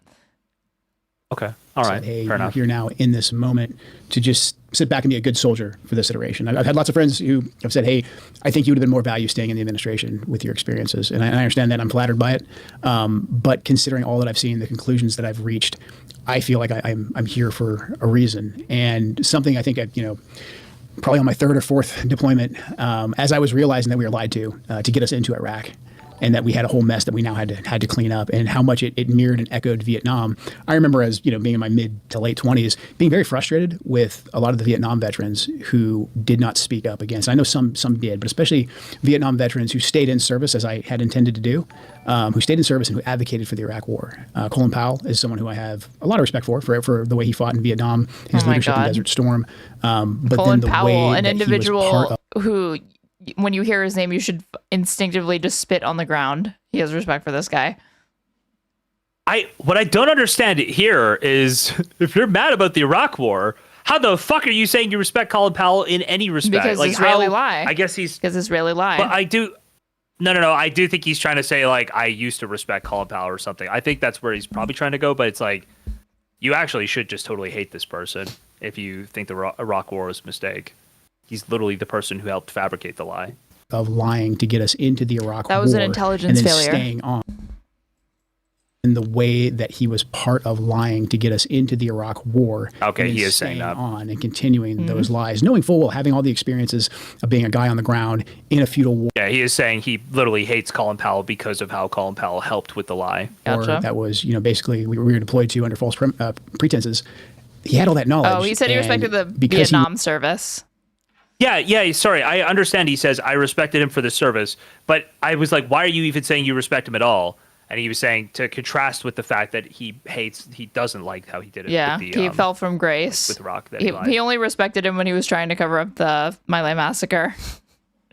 When he was trying to do WMD lies, not cool. Not cool, dude. I think the president, and I think he wanted to be loyal to what he felt was the government that would eventually get it right. He didn't step out and say, we shouldn't be doing this. And I just remember reflecting on that. And, I said to myself at the time, and this might seem, silly and idealistic, but said to myself at the time, if it's ever my turn, if it's ever my generation's turn, I'm going to do everything that I can to make sure this doesn't happen to the next generation. So a real breaking point for me, I did the best I could for a couple weeks as this war started from the inside to try and find, off ramps to try and provide information to see what I could do from the inside. But watching the casualties roll in, and I don't want to use anyone's, loss as a political talking point, but for me personally, watching more casualties come in, I just couldn't stand by as both a veteran and then all a 11? husband. Oh, now, right? 12 or 13? 12, 13. Sorry. Baker's dozen. Damn, you get one for free. And say, like, I'm just going to continue to soldier on in this. It's time to try something different. I know this path. It's like, do we actually does anyone seriously believe that he wouldn't have done this if those servicemen and women hadn't died? We probably still end up here. So him being like the casualties are piling up. It's like, dude, that's not like why you did. Like, you can say that now, but I know that that's not really why you did this. I might believe that, but I find it like interesting that we had the argument. Just it's interesting how differently we think. Because to me, that's like a mind read that I wouldn't make. But when I like talk about, I would expect somebody who's like a senior official in the Mossad to be loyal to Israel. That was like that was something we had to litigate. And then this, you're like, does he even actually care about these casualties at all? I'm like, that feels like a total mind read to me. But I think, is that just you're more on like the Vosh page of like, this guy's a Republican operative? No, so it's one of those things where it's overdetermined that he was going to do this at some point once it began. I don't think he did it before this happened, that he was going to resign from this admin at some point. But once this Iran war began, like this war of choice starts, there's so many reasons that casualties or not, that was not, he's suggesting here as though that's kind of like a primary motivation for him, when I find it to be, convenient at best, I suppose, or not a factor at all at worst. Enough data. It's time to do something different. How hard a decision was it? Like, I agree with you. Probably as soon as they decided to go to Iran, this is probably happening. It became really clear to me, over the weekend, this past weekend, that our message just wasn't getting through, and I was like, I know what happens if I stay. If I stay and I go along with this, and I'm also just generally skeptical of like people that sort of say like we're just losing too many people, like. So if I look back into his past, I'm not going to find him cheerleading different operations or wars that the United States undertook where we had significant casualties for American personnel, but he nonetheless was like mission accomplished. I think the core problem he has, or the core problem he's specifying, I can't read his mind, so he might just be lying, is that he doesn't see this as something that's being done to further the interests of his country. And so dying in the furtherance of the interests of your country. Yeah, basically. In fact, I would say this probably goes to why I believe you, or I agree with you, when he says, when you said that he would probably be resigning no matter what, as soon as they decided to go into Iran. Yeah. And that the death counts are like not really all that relevant. If you do die, or if somebody does die in a war that's like to protect America or America's way of life, that's like a patriotic thing to do. But this is not that case here. But he doesn't. That's what he's trying to say. Well, I guess it's hard to see how this would map onto the Iraq war because given his whole like that Israeli lie that like dragged us into it. Because I don't think that he would say that like those troops died for nothing, but he would say that there were strategic errors. It's usually the line they kind of take with stuff like that. Is like. They would have ultimately supported it, but they don't like that the pretext was WMDs. It needed to have been something else. Yeah. I kind of see what you're saying. Because he did show some like soft support. He also had a tweet supporting basically taking out Iran's ballistic missile program. Mm-hmm. Like he had a tweet supporting that strike as well, from I think 2020 or something like that.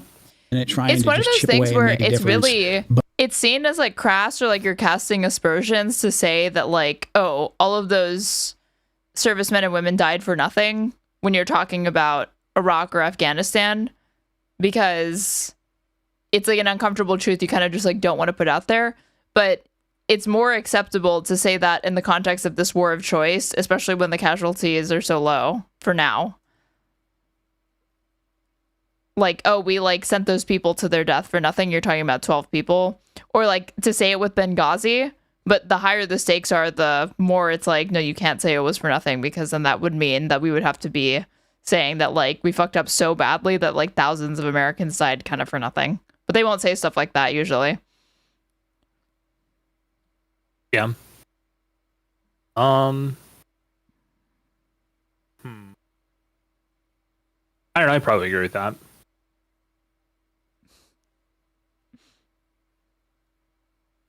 Also,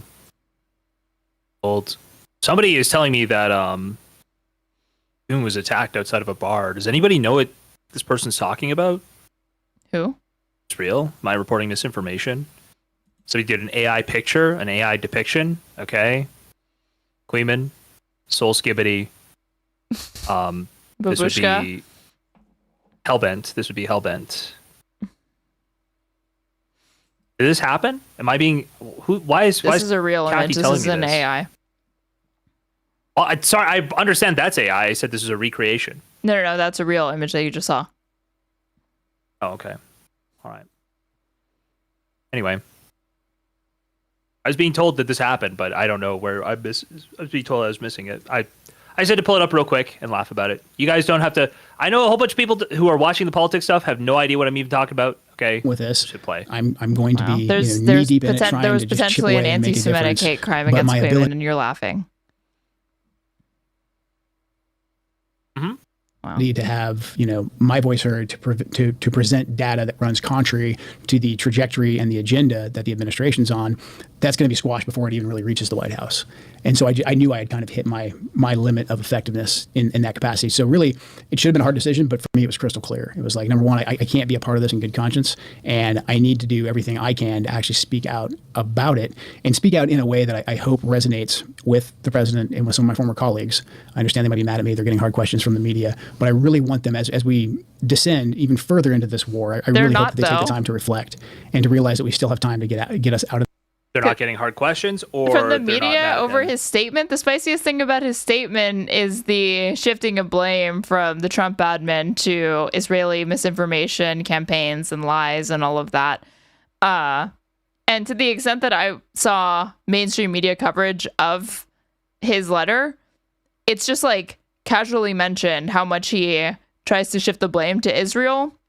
And the emphasis was really just on the resignation itself, not so much the implications of what he was getting into, really. Really? Mm-hmm. I watched it through Vosh. He pointed this out. You can press play. I can see if Maybe I can't find maybe this I have to segment. watch the Fox News stuff. Yeah, maybe I have to watch the Fox News stuff or something. Out of this. And then also for the 77 million people who voted for President Trump, who voted for no new wars, who voted for the foreign policy that President Trump enacted in his first administration, the foreign policy that I described. I mean, President Trump's first foreign policy, the one that he ran on, the one that he destroyed the Republican neocon establishment on, was incredibly pragmatic. We're not saying, you have to be some kind of a pacifist. We are saying, though, that you have to be very, very deliberate and judicious in how you use force. And you also have to use the full scope of the American toolbox. You use diplomacy, you use our economic leverage. And again, this isn't something that I came up with. President Trump came up with this. President Trump enacted this. And this is why 77 million people voted for him. It's probably not the only reason. But the no new wars, put America first, don't let us bleed out in the Middle East. That's what people voted for. And that's what I think you campaigned for. And I think that's something he could get us back to if he just takes a look and assesses how we got to where we are right now. So I want to get to that in a minute, your solution. And, I just want to be transparent about my motives. Not in this to attack anybody. Right. I'm concerned to the point of agitation about where this is going and its effects on the United States. I hope I'm wrong, but I believe it, and I think you do too. I think this is the most serious thing that's happened in my lifetime. So I want to fix it. It's so funny, and I don't want it to happen again. Exactly. And I don't want history to be written. They love kind of feeding into this, like, this could lead to sleeper cells. This could lead to, more stochastic terrorism in the United States. And yet they were also kind of decrying much like the Trump admin. Did you see that report from ABC News that there was something going down in California? Some sort of terrorist thing or whatever, and Caroline Leavitt was like, there was never a threat. Like they'll kind of oscillate back and forth between saying that we shouldn't be doing this because it could cause trouble domestically. There could be some sort of 9/11/2 type thing. And then you would think that they would kind of point to that reporting and be like, see? But then they also end up having to be like, well, no, that's not happening. It's just more fake news to gin up support for this war. They want to use it when it's convenient, but then it's also a false flag when it stops being convenient. I just don't see those things as contradictory, to be honest with you. So no, because they want to fearmonger about it. At some point, they have to report the facts. There's an instance of it that is on the verge of being validated, they'll be like, no, it's not happening. It could happen, but it's not happening just yet. So it's just about to happen. If they, I guess I understand people not trusting Caroline Leavitt, but what if it had been validated that it was not a thing? They'd gone and looked into it, and she was like, "Oh, you can clear the air on this." She was told.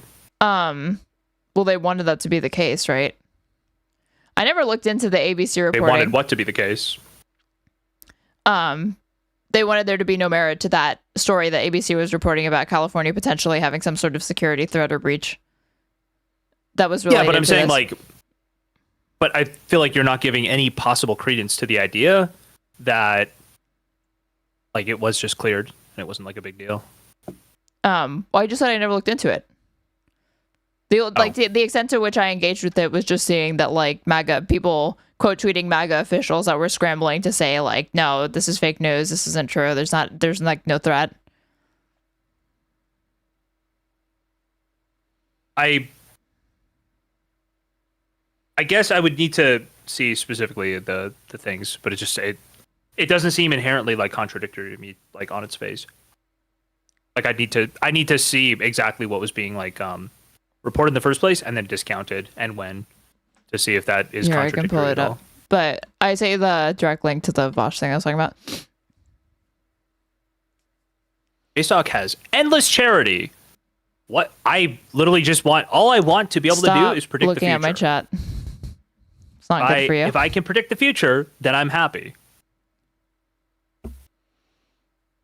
And just to be clear, I've literally predicted the future far better on this entire America First movement than everybody else in my sphere of politics, at all. So I'm just gonna hang my hat on that. Okay. Sent it. Okay, hold on. What did she say? We got a Vosh segment here. He needs to cut his losses, that being President Trump. He needs to cut his losses and shut this down as quick as he possibly can. That would be the best thing at this solution. I'm not sure if he's got the capability, the wherewithal to actually do that politically. But this is not going well, and it's going to get worse. And bully for Mr. Joe Kent for having the political courage to stand up for what he believes. I'm fucking 1 million years old. Bully for, I love the gumption he showed by, I won't talk about why he did it. This is a guy that's a big time MAGA supporter, has always been, very much like Marjorie Taylor Greene, who you had on your show yesterday. Mm-hmm. These are. He's covering over Iran war. This is crazy on CNN that it's just not mentioning any of this stuff. I wonder if it's not in the titles too. That would feel very conspiratorial to me. Hold on. I want to go to CNN now and see. Well, he keeps going and he shows it, but I don't think he only shows. You want to find the specific segment? Well, I just want to see basically all of the Joe Kent segments they've done. Resigns over Iran war. I'm guessing this is it right here. Iran posed no imminent threat. Senior intel official. I feel like if none of this actually talks about Israel at all, I think that's crazy. If none of these segments Tapper and Dana Bash are massive Zionists. That's wild that you would just not take the main thing he's talking about and put it in the titles or anything. It's very funny to me. That seems just kind of insane. Resignation like this is going to get headlines. It's a big deal. Hold on. You guys search the Impact of transcript. Joe Kent's resignation.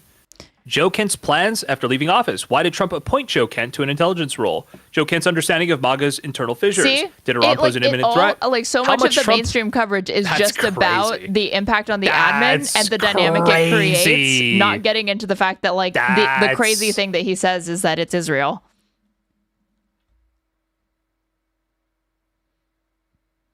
There's no transcript on this, by the way. Damn. There's no. Is there captions? Well, there's captions, but there's no transcript. Oh wait, no, there's no sorry, captions. there's auto. Yeah. No, there's not even auto captions. know. It's like completely grayed out. Dude, that's Vosh shows more because I that's think he also actually shows wild. like a different media outlet doing the same thing. It's not like a total blackout. Like they do kind of read portions from it, but like Israel is not mentioned again outside of reading, like just rereading what Kent said, and then they move on to the analysis that doesn't get into like if the claims have any merit. Somebody should actually go through this stuff and put together how this is all being covered. This is actually, I suddenly start understanding how everybody becomes like a crazy conspiratorial person with respect to Israel when shit like this happens. Is this guy well, alive? hold Why on, is he here we go. surprised American mainstream media isn't mentioning Israel? Wait, hold on. Wait, is that guy saying that like Israel controls the media or something? No, that this is part and parcel for American corporate media. Like there will be a blackout of like there is not really significant criticism of Israel, or if it is, it's kind of like the way the New York Times does it, like the sort of like all of the different euphemisms and ways that they come that they'll describe like Israeli aggression as anything but as like Israel further encroaches upon Israel is doing this, Israel is doing that, but they'll speak a lot more candidly and unambiguously about like why though? But like why does that happen? Why wouldn't they talk about like the main subject? Why would they do things this way? How is that happening? How does you flip a coin 50 times and it comes up Israel every time? How is that happening?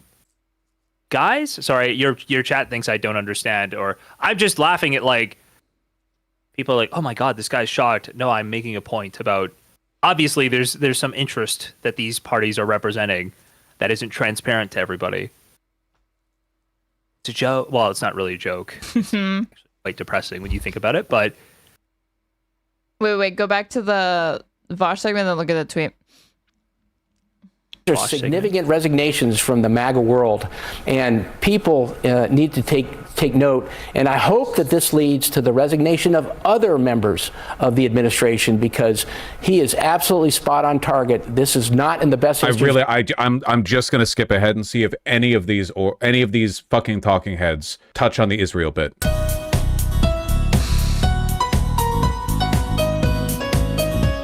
They're just not gonna touch it, man. Oh god, I hate media so fucking much. It is insane. It actually gets so wild to like think about. It gets crazy. Strong the like the squelch order on this is, you know? The Ellisons buying CNN isn't going to change anything. The Ellisons are going to be like, we saw how Barry Weiss tanked the credibility of CBS. We actually need CNN to be less Zionist. Could you go back to more subtly pushing Israel's influence rather than doing it this openly? Is this the beginning of a psyop? Everything is a psyop. Everything in existence. Good times. And then we've got this guy right here. So Carolyn Levitt basically, while disputing this, she says like Iran obviously posed a threat, and then I think this is a little different, but this is very funny that like if this is what you're saying, I misunderstood you, because what I think this is she's saying Iran as a country posed a threat to America, but then she's when talking about she like this wants to discrete say instance. this California thing isn't happening. Yeah. This discrete instance isn't happening. But then it's funny that, Adam puts these two together. I got it. Yeah. But I'm just saying that like there's there's always a tension with that. We're like wanting to fearmonger just enough to manufacture consent for these actions, but not so much that people actually start to panic that there's going to be some sort of like 9/11 too. Because it will obviously be like, this is the result of a war of choice. You can't say that this was something that we're like trying to fight an enemy here that we had no choice but to defend ourselves against. Like, we don't want to be dragged into this war, blah, blah, blah. So like, to credit, if it were actually a war, like a defensive war, then to say the Trump admin is at fault for contributing to destabilization if it was in reaction to something would be like grasping at straws.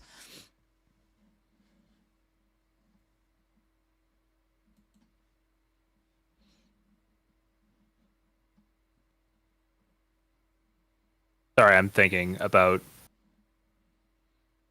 Yeah, I'm trying to. Sorry, I agree with you completely, and I'm trying to not do the thing where I just say yeah after you finish. I should have just opened up the video and hit play again. Uncritically agree with me. Real time. Yeah. I think I framed it like it's a contradiction. Like I don't. It's not a logical contradiction. It's more. That's why I'm rephrasing it more now, like as like a tension. Where like it's trying to strike walk like this balancing act. Yeah. I get what you're saying. Yeah. Where it's like you should be scared, but not that scared. It's but like just scared enough to support this. It's like but not that scared. It's like just so, right? It's like just. We can keep going. I understand what you're saying. I definitely understand what you're saying. I would need to see. You said yeah, and then you made like, that comment, and it makes me think that you don't agree. I said yeah. I understand what you're saying. And it's like I kind of disagree still. I'm starting to think that you understood what I was saying. I also don't really think it's.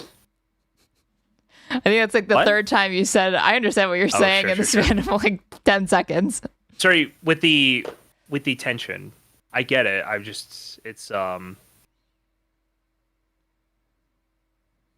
think it's true overall. I think the Carolyn Levitt thing is probably not the example idea, but I do get what you're saying. That yes. Right. Well, it's not so the example overall, that I would use. It was the you asked me like what I had seen about the ABC thing. I thought I could be misremembering. I was just trying to get the because I never actually like read that story to the extent that I read anything. It was like a quote tweet from Hasan being like, "This is bullshit. This isn't happening," and then that quote tweet from Mockler. And by that point, the White House was like, "You can calm down, sweaty." I added your Twitch chat and YouTube chats to my overlay, so I can pull them up on stream now. It's very, very funny. Good for you. Times. What chat client do you use? Very good. Social stream. I want that. I'm over Castro. Yeah. In such a way that no one understands what we're going through. Social stream's the best. It's awesome. He said JK after. And then we make the same mistakes. And this is a principle that any parent applies to his own children. No, say out loud what you did, and you're less likely to do it again. So but before I say that, I just want to pause just on your personal experience. I know you hate talking about it, so I'm not going to make you uncomfortable by pushing too much, but dead wife. You feel it. I feel it. Dead wife. As an observer, such sadness for the men who've been used, including you. And I wonder how, given everything you've done and everything you've just said, how you don't feel bitter at the response that you've gotten from people. Evil Morty says he doesn't even argue with his own chat anymore. Sad. You guys all agree with me. That's the problem. Some people. I was going to say there has to be dissent for there to be an argument. Yeah, exactly. To the extent that there's disagreement, it's like go harder. It's not really a meaningful, substantive disagreement. Sometimes. I think most of the people who stick around for politics stuff they do tend to be more lefties. Tonight, it's definitely, I recognize a couple of the lefty names. So there will be people who just agree with you, like at a base level, like quite a few of these people. Tonight, that's because I'm a woman, not because I'm a lefty. Definitely not. No, it's definitely, they're all lefties. That's the way it is. Stop hiding my power level then. I've got a great wife. God's blessed me twice with my late wife Shannon, my wife Heather, our two boys, Colt and Josh, who I think are watching this hopefully. So faith and staying grounded is important. Yes. But then also look, Yeah, his wife writes for the Gray Zone. That's cool. You know that storied publication with Max Blumenthal, yeah. After me, Mr. Max Blumenthal's outfit over there, yeah. I believe that the internet is like 20. You know, there's some people who believe that is just like a CIA cutout made to basically make the pro-Palestinian movement look insane, right? I didn't know that. No, I know that I thought it was like an Assad thing. I thought people accused him of taking like Assad, like pro-Assad money or stuff like that. Possibly. I think it's like, how do I explain it? Blumenthal gives like off to me like Abby Martin, like RT, Matt Taibbi type lefty kind of journalism, where like they have a lot of they have criticisms of Republicans, but they have the same criticisms for Democrats, but consistently they will, like, when asked and called upon to like criticize China, criticize Russia, they won't do it. They redirect to the United States, and they just discourage people from voting overall. Interesting. They just reflexively side with whoever the enemy of the U.S. is. Isn't it weird that Sidney Blumenthal? Is it Sidney Blumenthal? It's not the reflexive Clinton campaign agreement. It's more just this sort of apologism that they take. It's the same way like you probably can't find anything from Max Blumenthal saying that like, yeah, Russia's invasion was justified. It's like, but America like played a role in it, or it's a proxy war. Like they do that kind of thing, you know.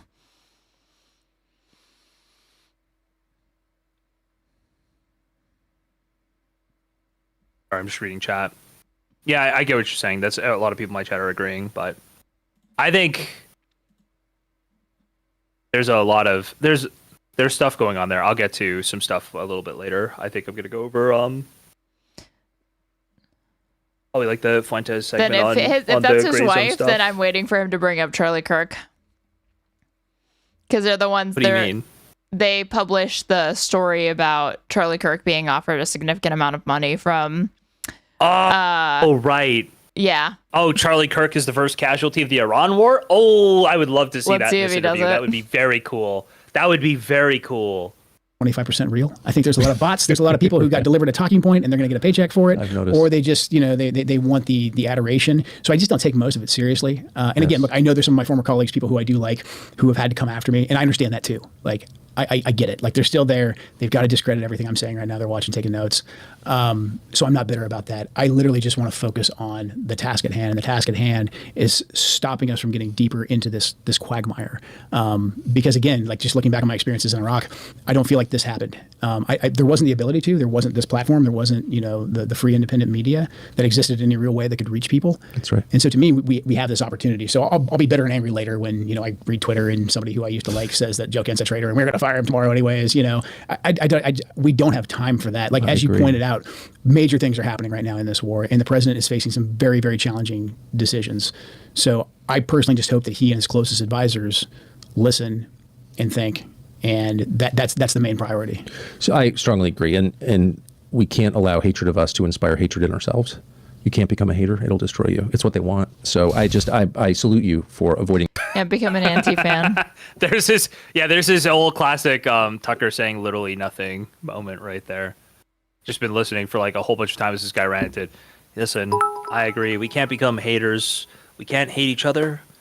We can't. It's like, okay, all right, Tucker. And it's absolutely real. I spend all the time with you, and you're not a hater at all. You don't even seem that bothered. Eddie Bombay, 100 bits is Charlie Kirk is the Franz Ferdinand of the Iran War. Not you. Charlie Kirk is the Franz Ferdinand of the Iran War. Thank you very much for the 100 bits. Wow. So that's incredible, given where you are. It's amazing. It's an act of faith, and I love it. End of the history portion of the segment, but I just think it's important to establish why you said first the war in Iraq, second the conflict in Syria, which took the life. Yes, LJBAKSWRYGRNSZPN, like the band. Yes, exactly. That Franz Ferdinand. Yes. Wait, what? What did you just do? Why both of those? I read the guy's name. That's just a gobbledygook of letters, of consonants. You paused and then just started having a stroke. Oh, yeah, sure. Sorry. It's the guy's name is a bunch of set of consonants.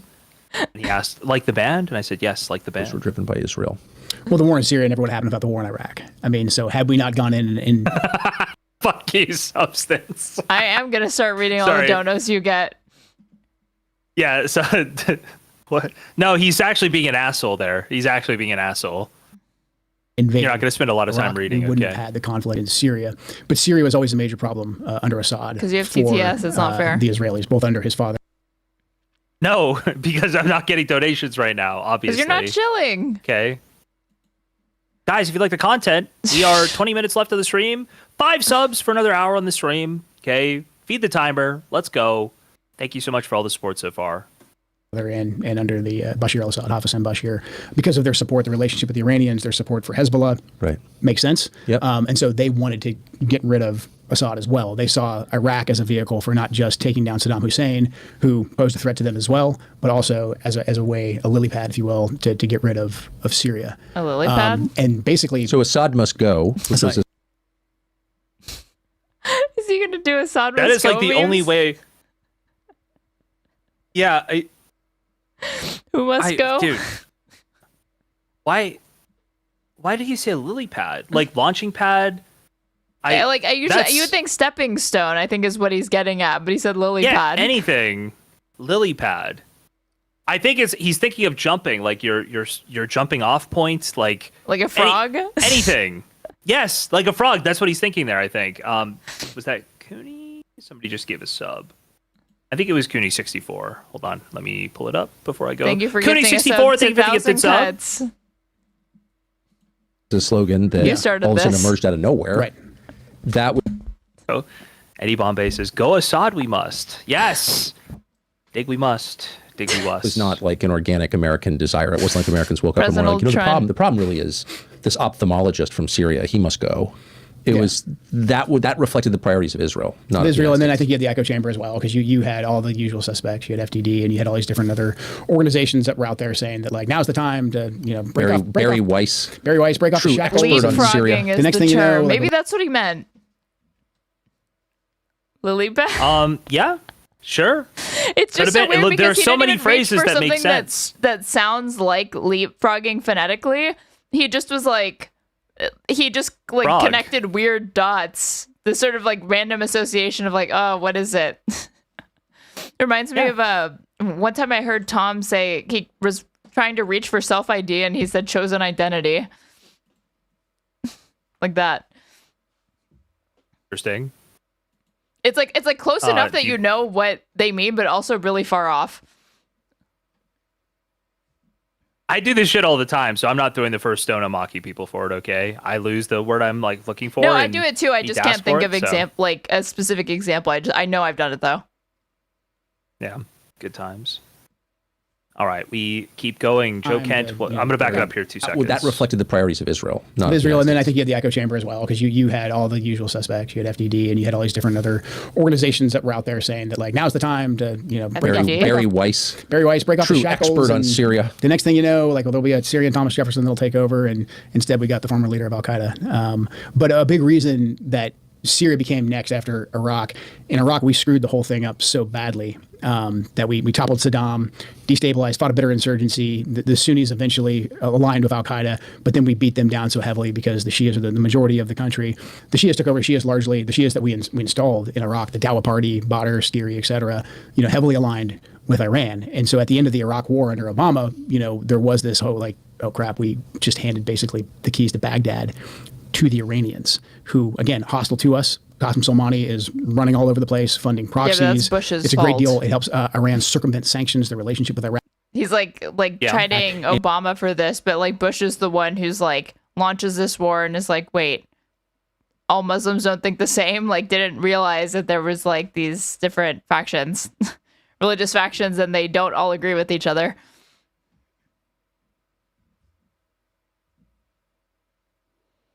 I do think that somehow happens in the Middle East. I don't know, it's just so weird to me. These are like literally ethno-religious groups like all over the place. Not outside of even the main ethnic groups, like just there are groups that have bitter hatred, like imagine the Palestinians and the Israelis to some extent, but going back hundreds of years. It's like, wait, these people don't get along?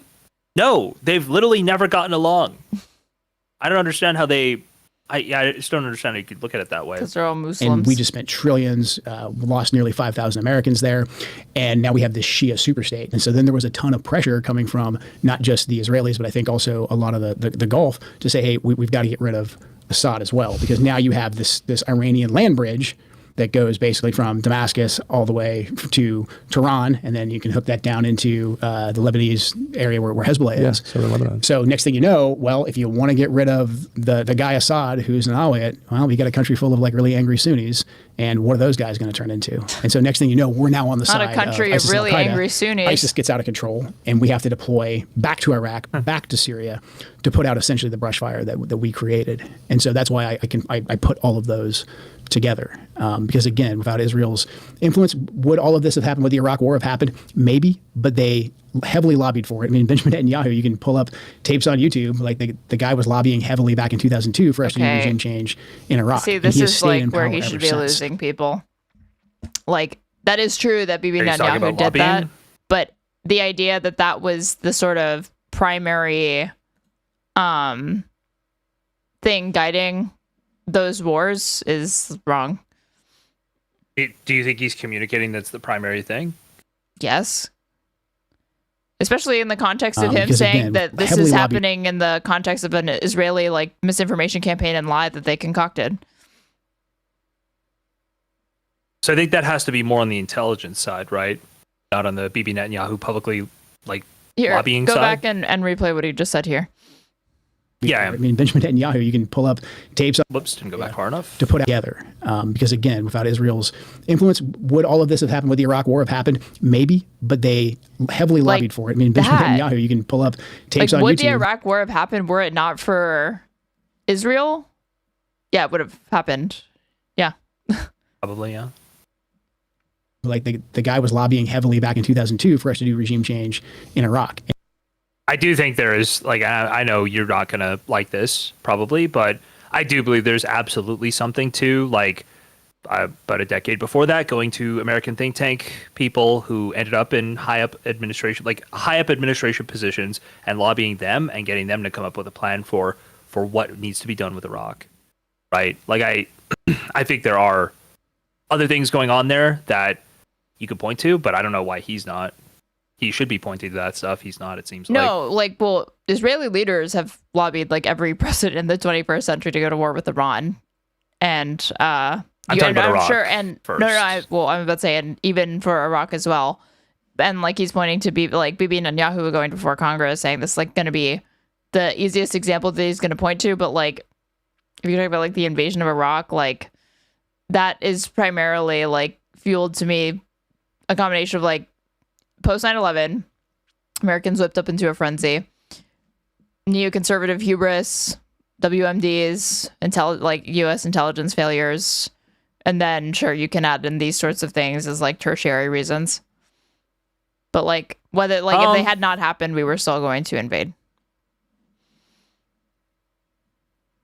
I don't know that because I don't know the whole story. I just this is my thoughts as well. Hasn't talked about the clean break memo yet. Hasn't done anything to go into making this case that somehow Israel was, pushing harder for the Iraq War than just their public lobbying would dictate. He's doing a horrible job of making his own argument. If he wants to make this argument, I've heard the arguments you can make.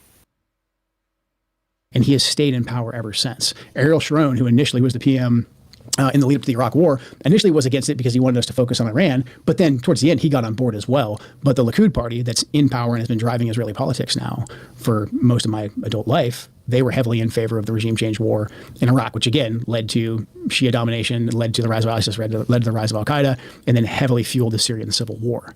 So again, this country, Israel, who they can be a good partner in some regards. I'm not anti-Israeli. I've worked with the Israelis. Again, very competent intelligence service, very wonderful people, but they have different objectives than we do. So to put them in the driver's seat of our foreign policy and to let them dictate our foreign policy is a disservice to the American people. Well, I think, I think you're understating the effect. Disservice suggests like an inconvenience. It's dangerous. Yeah. Now we're looking at bankruptcy and death and collapse of the dollar and lots. And I'm not blaming Israel. By the way, I'm not blaming Israel for any of it. I'm blaming supine American leadership that takes this. I don't understand it at all. Oh, Straighterade Tucker's on your side. Tucker's in the Straighterade camp. What's Ken gonna say in response to this? Actually, this is all Donald Trump's fault for being a bitch, says Tucker Carlson. Primarily Trump's fault, not all, but primarily. Yeah, well, I mean, he's saying it right here, right? Supine American leadership, flexible, because he's surrounding himself with these people.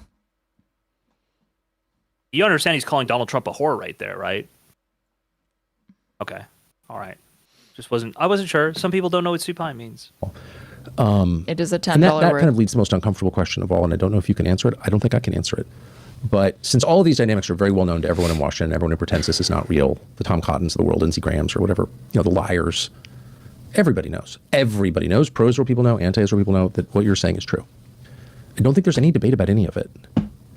So since it was clear that we were being pushed by the Netanyahu government into this war, that they were choosing the timing, they chose the timing, right? I mean, yeah, I'll take Marco Rubio's word for it. I'll take Marco Rubio's word for it. Was it ever discussed the option that you mentioned at the beginning? Like, how about no? Not that I know of. Okay, so then you have to ask. Fuck, I was laughing. Marco Rubio's word for it. Was it ever discussed the option that you mentioned at the beginning? Like, how about no? Not that I know of. Okay, so then you have to ask. I'm just following the logic train here. I feel like it's incumbent on you to say, and I would know. If you're going to make that point, you should say, and I would know. Because if you're just going to say, well, not to my knowledge, it's like, okay, but were you even remotely invited to the rooms where those decisions were discussed or made? He did what he could. He said that earlier. Yeah, that's crazy. How could, what kind of pressure does it require to get? He gave up. Evil Morty, this is not true. Evil Morty says, even the most hawkish guy like John Bolton knew war with Iran was bad. That's wrong. He constantly advocated for war with Iran. He just knew that it meant possibly or probably having the Strait of Hormuz closed. But he constantly advocated for it by his own words. He wanted that shit, okay? He just knew it'd be tough. A president who campaigned. But how can you kill as many people as you could in Iran, all right? Without making sacrifices. And that's what John Bolton's all about, okay? He'll sacrifice your tax dollars to kill as many people as he can. We love John Bolton. We don't love John Bolton, actually. Against exactly this thing for 10 years to do exactly this thing. What does it take to do that? I wish I knew definitively. I think there's two potentials, there's two schools of thought. I mean, one is the media echo chamber, the donors, the way the Israelis come in and kind of launder the information like I described previously. And then the other option is much darker. I mean, we still don't know what happened in Butler. We don't know what happened with Charlie Kirk. And by no means am I saying, like, There it is. First casualty. Say it. Israelis did this or any of that. But I'm saying there's a lot of unanswered questions there. And there is He's just asking questions. Yeah, get this guy the fuck out of here. That's enough for me to go, oh, never mind. Not even a little bit serious. Not even like everything. That colors every other element of this interview for me. I was like maintaining a binary in my head, like trying to have a split view of this guy, just knowing that like, yeah, I'm probably feeling pretty pretty what? Pessimistic? I'm trying to think of the word. I was like pretty suspicious of this guy most of the time. And as soon as he leans into the Charlie Kirk thing, it's like, oh, everything is, you could throw out everything he said so far. So what do you think? I'd at least say that there's a good chance. Just grifting. Possibly trying to do I don't know. I wonder, because to my thinking, this just makes you look totally unserious. As soon as you start blaming Israel for Charlie Kirk. That's what I said this whole time, is that I think he wants a media career. I still think there's a lot of it is the JD Vance campaign trying to paint this war as like Donald Trump. Like they're doing both sides of like Donald Trump's mind controlled versus Donald Trump's a weak bitch who's on his back for Israel, right? They're doing both sides of it, but it's all fuck you, Donald Trump. You're fucking over America first. We're going to put JD Vance, a true America first patriot, in the White House in 2028. I think that's broadly what they're trying to do here. And I don't think that any amount of leaning to the Charlie Kirk thing helps you in that way. But I don't know, maybe cynically they're thinking like, got to get some of that Candace base of people in. I don't even know. I think Candace is totally bought it. She showed critical support right away. I don't know. It's wild. I fucking that President Trump feel vindicated. Yeah, I mean, I just try not to go too hard on people, but that's living in a world where you have I don't know. When I like go super hard on somebody, people, you're not hating enough. You're not living up nobody's to your ever true accused potential. me of that before. That's crazy. That's crazy. No, literally nobody has ever accused me of that. Okay, he is under threat. I'll be right back. We're not allowed to ask, basically, was there any linkage between what took place with Asif Merchant, who was recruited by the Iranians to come to America to recruit proxies to kill President Trump. The FBI put a confidential human source at him. All this is public now. This is all out there in the open. And he's arrested, and then 2 days later, a sniper takes a shot at President Trump. We think Merchant and we know the CHS was talking about the human source that the FBI put at Merchant. They were talking about, hey, we could kill the president potentially with a sniper rifle. But then they arrest him. 2 days later, Butler happens. And Crooks, according to the official narrative anyways, is an enigma. We don't know anything about him. We can't get into his devices. If we did get into his devices, maybe there's nothing there. No more questions are allowed to be asked about Thomas Crooks. The DHS IG is currently being blocked from investigating Butler as well. That's out in the media. That's all well known. Your investigative journalist found that Crooks did indeed have an online persona, quite an online footprint, one. And he was talking to people. So it's like, why aren't we investigating this? You know, I mean, if an attempted murder of a presidential candidate, and then there's another assassination. I don't believe that. I don't believe there's any possible way that they're not investigating the murderer of Donald Trump and learning everything about him. Like, this seems, maybe it's just not something that's shared with him, although it seems like he's in a position where it should be shared. I don't know. This is starting to make me think that, like, at some point you do start to wonder a little bit. He could just be lying. That's probably the first assumption, is he's just lying. But a second assumption is, I wonder if a lot of these people are flagged as like possible national security risks and isolated. Like, I wonder if basically the entire DNI is isolated from the broader intelligence apparatus because Tulsi Gabbard's at the head of it and this guy's directly under her. Right?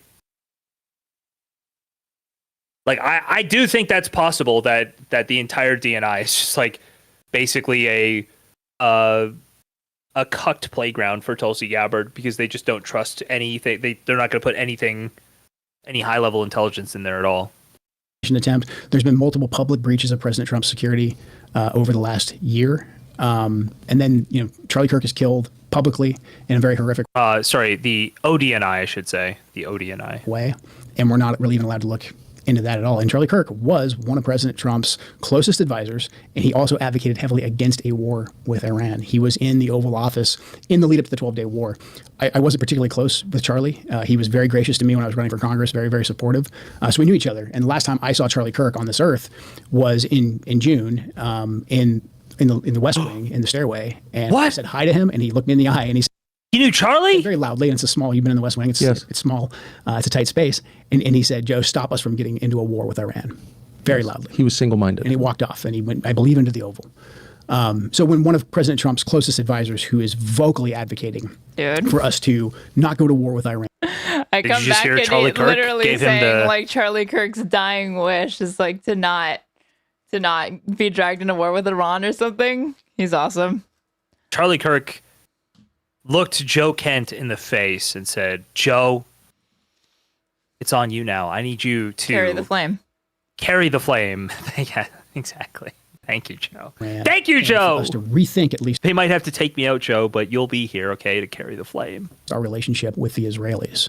And then he's suddenly publicly assassinated. I have to go. Okay, I have to go back, dude. There's no way they're rolling. I said hi to him, and he looked me in the eye, and he said very loudly, and it's a small, you've been in the West Wing, it's small, it's a tight space. And he said, "Joe, stop us from getting into a war with Iran."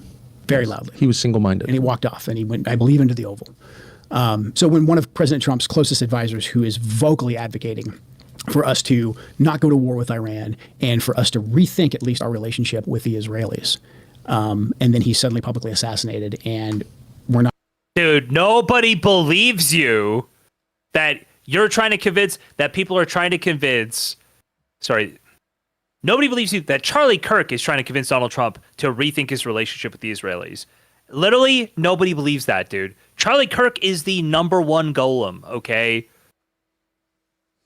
Top goy Charlie Kirk is not saying, rethink your relationship with the Israelis. Fuck off. Not allowed to ask any questions about that. It's a data point. Why would Kirk be an advisor to the POTUS? Because he is one of the most politically powerful people in all of America. Mobilizes more voters than maybe any other individual human being in America. Having Charlie Kirk as a part of your inner circle is incredibly important to being powerful. Was incredibly important to being powerful in Republican politics. Now TPUSA is a dead and dying organization, but it was Charlie at one point. Data point that we need to look into. What do you mean when you say we're not allowed to ask any questions about that? We've been told that this individual, Robinson, is a lone gunman, and maybe he is. But the investigation that I was a part of, the National Counterterrorism Center was a part of, we were stopped from continuing to investigate. And the FBI will say that they stopped that because they wanted to turn everything over to the Utah state authorities. Everything's going to trial. It's very, very sensitive. But there was still a lot for us to look into that I can't really get into. But there was still linkage for us to investigate that we needed to run down. And I'm not making any conclusions. I'm not saying I don't think you are. Because this happened. I'm not saying that at all. I'm just saying there's unanswered questions. And that report on how Kash Patel botched something related to Charlie Kirk. Did you see that? I don't recall that, no. Here, give me a second. You can press Was it not when he was going to Utah? Wait, you're not talking about, because I have a different Kash Patel instance that I'm thinking about now. Wasn't it when he went to Utah that he wouldn't get off the plane to go and start doing shit until they brought him an FBI jumper? Like an FBI windbreaker? Did you hear about this? No. That basically he didn't have an FBI windbreaker. But I did remember. And he wouldn't get off the plane. He was a little bitch baby. Wouldn't get off the plane without an FBI windbreaker if they were going to take pictures of him. And so he waited for the other people to go and find a windbreaker for him. He's cool. It's actually crazy to me. Hold on, okay, pull these up. Pull these up. Whistleblower. Oh. Top Democrat Kash Patel's FBI jet used delayed response to Kirk assassination. Or jet used delayed response to Kirk assassination, Brown University shooting. FBI director's travel came under scrutiny again this week after images emerged of him celebrating with the U.S. national hockey team after they won a gold medal at the Winter Olympics in Italy. Oh.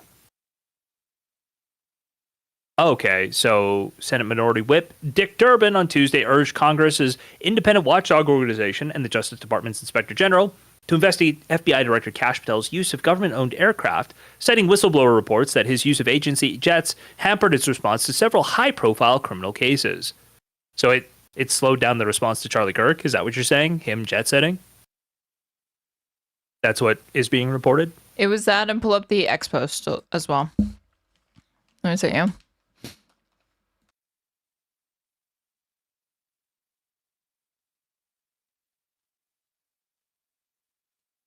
Whistleblower just disclosed that FBI experts were delayed by at least a day in deploying to investigate Charlie Kirk's assassination. Why? LMAO, oh my god. 1 second. Through additional credible whistleblower disclosures, I have learned how the director's decisions related to DOJ or FBI-controlled aircraft have negatively impacted high-profile criminal investigations. For example, in the immediate aftermath of the murder of Charlie Kirk, the FBI's shooting reconstruction team was asked to fly to Utah to aid in the investigation and process the scene.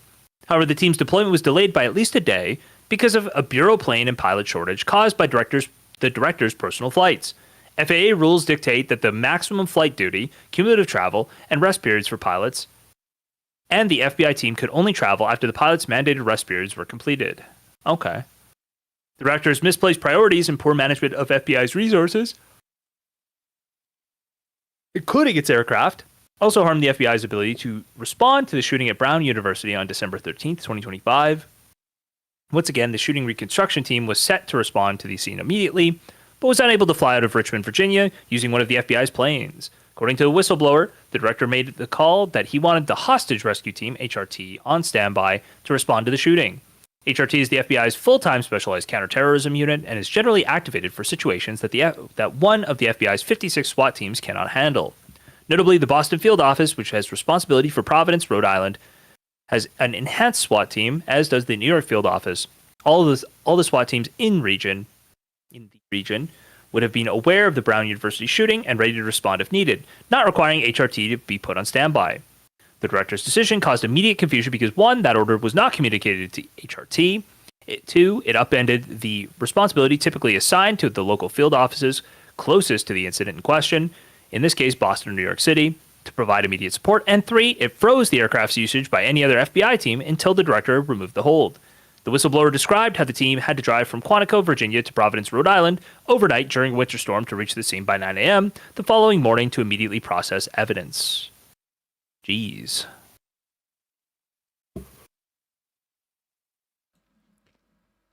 Yeah, Kash Patel fucking sucks. Who would have thought it would be the Senate Judiciary Democrats carrying the flame? Questions. We know the pressure because of the text messages that have been made public, didn't know about this like women's medium jacket thing. My chat's like filled with it. People apparently knew about that. I didn't know about this. I guess I missed this. Yeah. I think he literally got the jacket and then noticed there were no patches on the side or something. And again, like would not get off the plane until they went and found him patches or something too. It's pretty rough.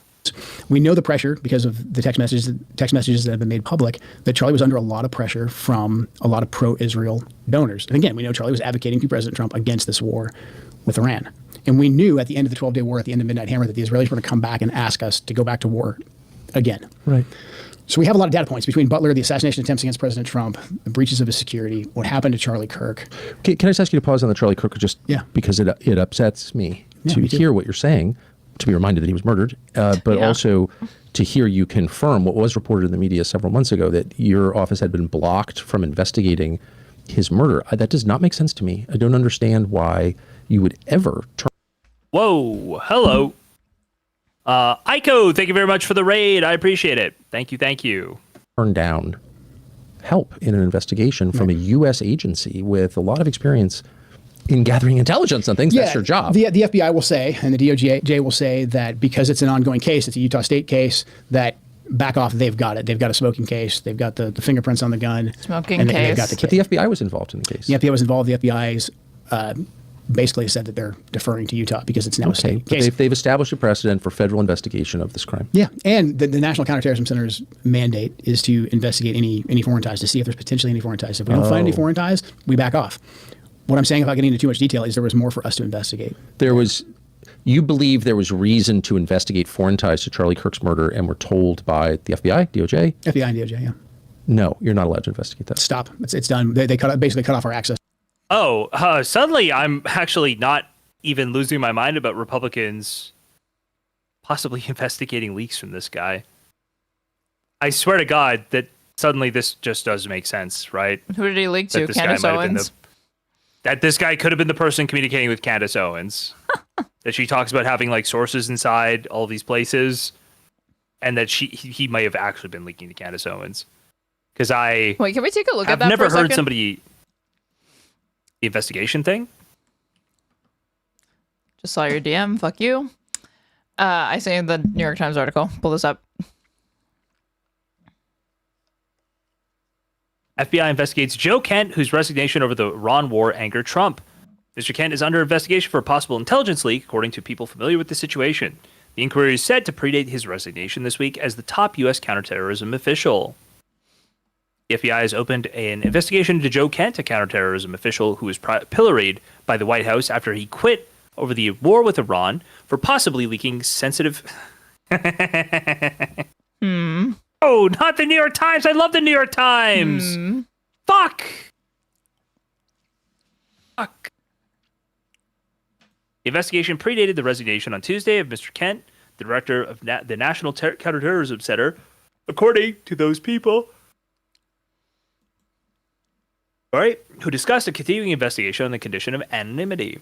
Disclosure of the inquiry, which was reported earlier by Semaphore, came after a coordinated Trump administration effort to discredit Mr. Kent as untrustworthy and disloyal. The FBI and Justice Department under Mr. Trump have frequently targeted the president's critics and political enemies for criminal investigations, often without sufficient evidence to obtain or sustain a criminal indictment. Iran poses no imminent threat to our nation, Mr. Kent wrote in his public resignation letter to President Trump. which landed as the president was grappling with the economic and geopolitical fallout from the Iran war. Okay, Mr. Kent, the first senior member of the administration to quit over the war, claimed that the attack on Iran was due to pressure from Israel and its powerful American lobby. He was interviewed on Wednesday by Tucker Carlson, a close friend, on his popular online podcast. I'm just going to try to see if Mr. Kent's critics have long accused him of promoting an anti-Semitic and anti-Israel worldview. I'm just trying to see if there's anything more about the actual... Yeah, like they don't. I thought they were gonna get into why, like what the basis for it is, and not just more of the like. Did you know he left the admin? It's basically just saying I think that it predates his resignation. So that's important. It's for something not related to the resignation, assuming that's true. Curious timing. Just to be able to get into that information. And look, I didn't even say necessarily that I believe there's 100% foreign ties. There were data points that we needed to investigate. I mean, I think anybody who's even, looked at any kind of police investigation, you get 100 leads, you run them down, and 99 don't mean anything. We still had a lot more leads to run down that pertained to some kind of a foreign nexus that we were stopped from investigating. And, that just strikes me as inconceivable that could happen. And again, I was aware of it from reading about it, but not really to the extent that you've just described. So I would love to hear the justification for that. And can you flesh that out a little bit more? What were you told was the reason? Wouldn't he have been fired for leaking that if that was true? Not necessarily. Sometimes they let them build cases or continue to basically dig themselves deeper before they do stuff like that? Or am I way off? They can. I don't imagine... I can't imagine that it would have much to do with Candace, that they would have much to let this guy continue to speak with on Candace. Usually that's when they're running down other connections to see how information's flowing. I feel like if he was leaking directly to Candace, then that probably wouldn't happen. I guess. Also, might be hard to prove, right? If they, if they were just talking on an encrypted app or something, then it might actually be hard to prove that he's the person leaking. True. You might need secondary sources of Candace telling someone who was leaking to her or something like that. As a federal intelligence official running the National Counterterrorism Center from looking into the murder when you had reason to look into it. You sound like HIla when you're yawn. Well, the way the bureaucracy... I'm a big fan of Nicholas Diorio. What can I say? You do your research. Works is they can just kill things in process. So initially we were cut off pretty early on from being able to access the files and to being able to send people out there. We sent people out initially to work in the task force. After the crisis period, the first week or so, that dispersed, and we basically were told that, hey, we'll get back to you if we find any kind of foreign ties, et cetera, that we want you guys to look into. Meanwhile, we had already dug up a decent amount of leads. Again, I'm not saying that we had anything concrete, but we found more work that we needed to do to say that we had done our due diligence. We were then told that, hey, you guys need to stop. You can't work on this anymore. I had a bureaucratic dispute about it. Eventually, we were allowed to continue to investigate. But then in very short order, all the requests that we would make that normally different parts of... Bureaucratic dispute. What the fuck does that mean? There's I don't know what that means in the context of an investigation into a murder, because those are processes that are already established. You follow a protocol. It sounds like the connections that were being made were likely incredibly thin, and it was do we really want to keep people on this monetarily, like in terms of cost benefit analysis, right? You technically have something you could kind of look into here, but is it anything? Bureaucratic dispute is to me, money, resources, funds, or time from your investigators. It's hard to believe that, because really a good use of your time. This admin has had no issues wasting money. And he is talking about the investigation at the federal level, not the state. Could be ours then. Maybe they have different priorities. Maybe they're being tasked with something specifically that they want them to all to move over to. Possibly. It's just weird because this is the stuff that they wanted this FBI focusing on. So last year they had changed the requirements to get into the FBI. They lowered the requirements. Now you don't need you just need a high school degree. Before you needed at least an undergraduate, if not higher.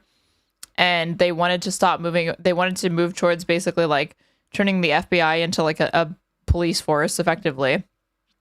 And a murder case like this falls under that. But if we're just answering the question of what could you mean by that, I think you're probably right. Yeah, that's to me what he means, but It's so hard to say. They're just so incompetent that, like, yeah, they stated some priority. It's like, okay, does that mean they actually moved in that direction, or does that mean they moved away from that direction? Because that seems to be what incompetent people do. It's like so hard to see in the black box. I don't know. It's also one of those things that, like, it's like, I wonder if he's doing kind of observe and report shit. Like, sir, we fucking tactically ascertained that we needed to form a perimeter around that, like, sort of overcomplicating just things to make them sound more impressive than they actually are. So when, like, he's hinting at, like, a bureaucratic dispute, it sounds kind of more serious than I wonder if it is, you know, when the disagreement could have been quite mundane. And unexceptional. Yeah, I mean, I think it is mundane and unexceptional, and he says it the way he does exactly to be like the deep state doesn't want to fucking figure out what Charlie Kirk, who took out Charlie. Exactly. Yeah, I'm almost positive that's what he's doing. Is he just wants plausible deniability? If somebody were to leak what the actual dispute was, he'd be like, yeah, it was a bureaucratic dispute. So the interagency with the FBI being on point would facilitate data share. Data sharing is a big thing that NCTC does. Those requests were just never met, or in my opinion, not an honest effort was given to fulfill those requests. Just basic information that any competent police service, which I believe Utah has, and the FBI, that they would have access to help us run down the leads to either confirm or deny some kind of foreign activity. So we were cut off from that. They didn't ever officially come back and say, you can't look at this anymore. Patel was not the one responsible for apprehending Tyler Robinson. That's the kid's name, right? His name, who allegedly shot Herc. Yep. His parents, Tyler like, Robinson, either he turned himself in, and it was like, because his parents probably, I got the impression that his parents were like, if you don't do it, we will. Dude, I've heard like a couple different stories about that. I'm not totally sure. I do think his dad made him go to like a priest, and then the priest, I think, called. I think it was dad went to like a family friend who was a priest or a pastor maybe. And then the pastor basically called the FBI and was like, "We're gonna talk to the authorities about this." Just continued to die on the vine with the various agencies that we needed to actually fulfill those requests. I just can't imagine a legitimate justification for that. I mean, maybe I'm missing something, but from a non-specialist perspective, something horrible has happened. The U.S. government, its core like function is to investigate 2 crimes. 2 minutes and my YouTube viewers went down by like 15. Here you have an agency whose job it is to run down the rabbit trails you've described, and you're stopped from doing that. We don't want the information. Right. Why would any person engaged in a legitimate pursuit say, I don't want more information? I mean, especially considering there was people posting online prior knowledge of what was about to happen. So a lot of the justification for stopping us from investigating. A lot of people were posting online about what was about to happen? Does he mean in light of Kirk's death, or that there was somebody like, there were posts threatening Kirk beforehand and we didn't know about it? Until now. To be honest, I have to go back and listen. I looked away for 2 seconds. It's like we're getting later in the stream. I'm like not. You yawned like 10 times in the span of like 90 seconds. So I know. I'm trying to come back. Job it is to run down the rabbit trails you've described, and you're stopped from doing that. We don't want the information. Right. Why would any person engaged in a legitimate pursuit say, I don't want more information? Locked in. I mean, especially considering there was people posting online prior knowledge of what was about to happen. So a lot of... Oh, the Trans-Tifa groups. That's what he's talking about. Did you follow any of that? No. That basically, like, people... There were groups of people... Charlie Kirk just gets told he's going to get killed at, like, every appearance he does. Like, somebody online somewhere is telling Charlie Kirk, today's the day. No, it was Trans-Tifa in this case. Did you see Emily from Breaking? You just roboted hardcore. Can you hear me? Yeah. I'm fine now. I'm good now. Okay. Did you see Emily from Breaking Points being like, don't joke about hexing people, it's serious? No, I didn't see. No, like, don't joke about Emily cursing from Breaking people. Point say that. Because she put it on her Instagram. She put stuff like this, like, not really in, like, the main segments on Breaking Point. She'll only do it on her show or, like, her own private socials. Oh. That's disappointing. That seemed like a fairly reasonable person. That doesn't suddenly sound so reasonable, but... I never thought that Emily sounded reasonable. The justification for I guess she just looks like she'd be reasonable. What does that mean? She looks like a huge fucking nerd. Am I thinking of the right person? The blonde lady? The blonde one from Breaking Points, yeah. Big, thick, black glasses. Oh. Didn't know where you were going with that. I feel like you knew where else would I have been going with that? You know. Stopping us from investigating, hung on, hey, we've got it. We've got the guy, his fingerprints are on the gun. We got a video of him jumping off the roof. Hey, can I ask, what are you eating? Like, this is a slam dunk case. Okay, even if it is a slam dunk case, like he took the shot. Like pre-made food in this house. What about all the people who had prior knowledge? That was going to be my first guess was peanut butter, by the way. That was going to be the first guess. That's what people do with a spoon, or a fork, I guess. This is a fork. Why are you eating peanut butter with a fork? Because it's crunchy. All just the basic investigative questions. Of like, how do you get there? You map it out. Nothing. This isn't rocket science. I mean, this is anything that anyone with common sense would know to ask. But basically, once they caught him, once he turned himself in, and his fingerprints were on the gun, it was basically pencils down. Utah has the rest of it. There's nothing else to see here. And, I'm over there thinking I'm in crazy town saying like, no, we have all these different leads that we need to run down. Just from my perspective. Now, the people who had prior knowledge, I believe most of them were American citizens. So that would be on the FBI to go run down. But again, not without saying anything specific, there was more work for us to do on the potential of a foreign nexus. Again, not saying there is one, but we had more work to do. Woman lives with a chef, BTW. Yeah, exactly. He makes me quality food, fresh meals, not pre-made shit. So it's like, we don't have that. Really. That's why there were chips and peanut butter. And we were blocked from doing that. I can't. A fellow girl dinner enjoyer. Missy, you better be in Kick Chat too. My heart is pounding. Listen to this. I mean, I just would want people listening to this to assess two things. One, that I'm going to take all your viewership, your regular chatters. No. Two, is there any conceivable motive, dark motive, that you would have for wanting to know more about this murder, to wanting to investigate it? And I don't think any rational person could construct a bad motive for wanting to know. It's your job. Yeah. It's the government's job. And so I think the onus is on people who are preventing the collection of information to describe why they're doing that. That's the question for them. Why wouldn't you want to know? Specifically, you may not know the answer, of the people who demonstrated prior knowledge of Charlie Kirk's murder online, and there were a number of them, are you satisfied that all of them were interviewed by the FBI in person? I have no idea. I don't know. I just think, considering they knew Charlie was going to be assassinated, and there was enough of them that it wasn't just some rando who maybe he tags every TPUSA post with that. There was enough of them that there's something there. I don't know what that something is. Well, by definition. But we haven't seen any arrests. So to me, there's more work to be done. And because that could have been posted from anywhere, that would be in the purview of the FBI or NCTC, or if they're overseas. And to me, I personally did not see any effort being taken to continue to run that down. Now, I'm sure they will say, hey, we're open to anything. We'll continue to investigate. But, we're coming up on several months now. Why hasn't this been done? Are you bothered by it? I'm very bothered by it. I'm very bothered by it. It hasn't been done because the main person of interest has already been apprehended and is in custody. It doesn't seem to be like I believe he's pleading guilty, is he not? Pretty sure he's pleading guilty, or at the very least, no contest. And that he's just been like, no one even looked into foreign intelligence, and he didn't even give a reason as to why you should think that. To the extent that he said he referenced or gestured at any public threats, it was like these fucking witches on campus or whatever, like the trans Tifa, like those. So like Americans, you mean? Unless you're saying that these are not Americans. Well, he said there was a few. Most of them were domestic, but he said there were a few foreign things. And it's like, I wish he would have characterized the foreign things, because I'm like, I do think when he says French. When he said... That's what Candace says. When he said, like, oh, there were a couple foreign things that I wanted to run down. It's like, I bet you if you could expand on it, it's like random Twitter users who, like, made a comment. Like, the exact thing he said was not the case for the domestic thing. I think for the foreign people, that's what it was.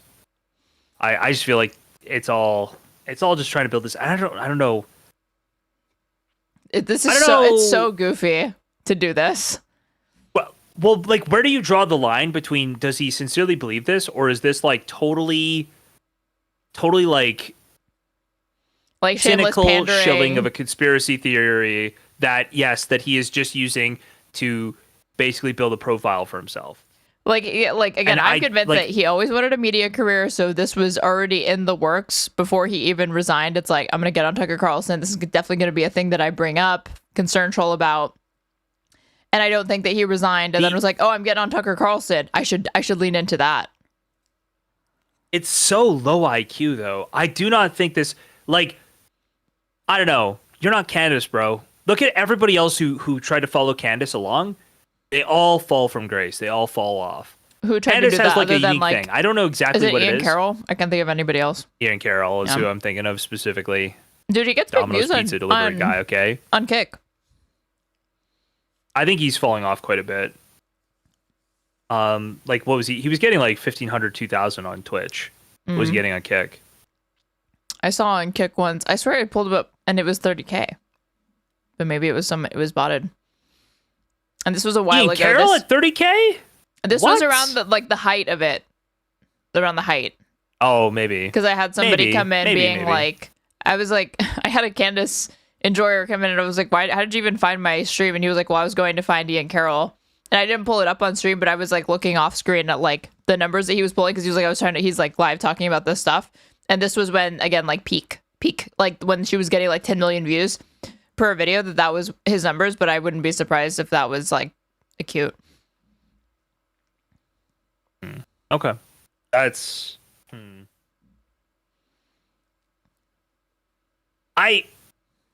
that's crazy to me. I feel like I'd have to go and see the evidence of that happening. I feel like I'm almost like, are we referring to the same person? But we're definitely referring to the same person. You just said the name directly. Well, it's crazy. But Charlie Kirk is a generational figure. I mean, and the crazy. Oh, and pause this as well.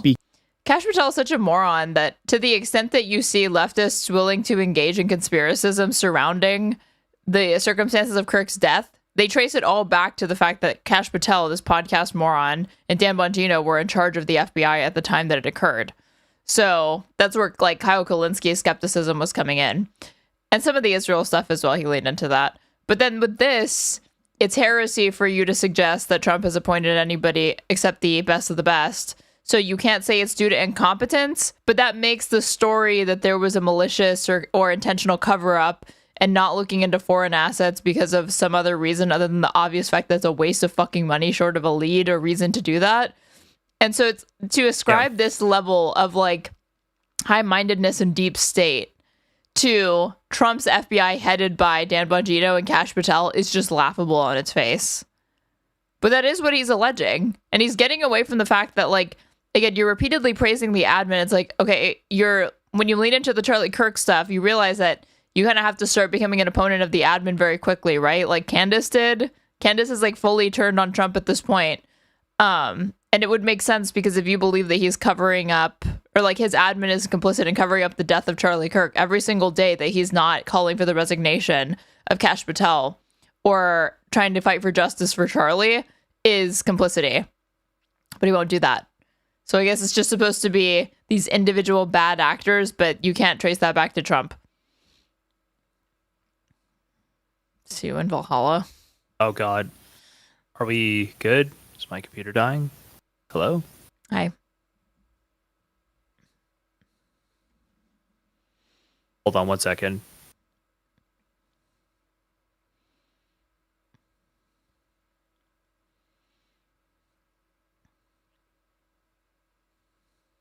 Sorry. I got stuck on like sticky keys or something. I do.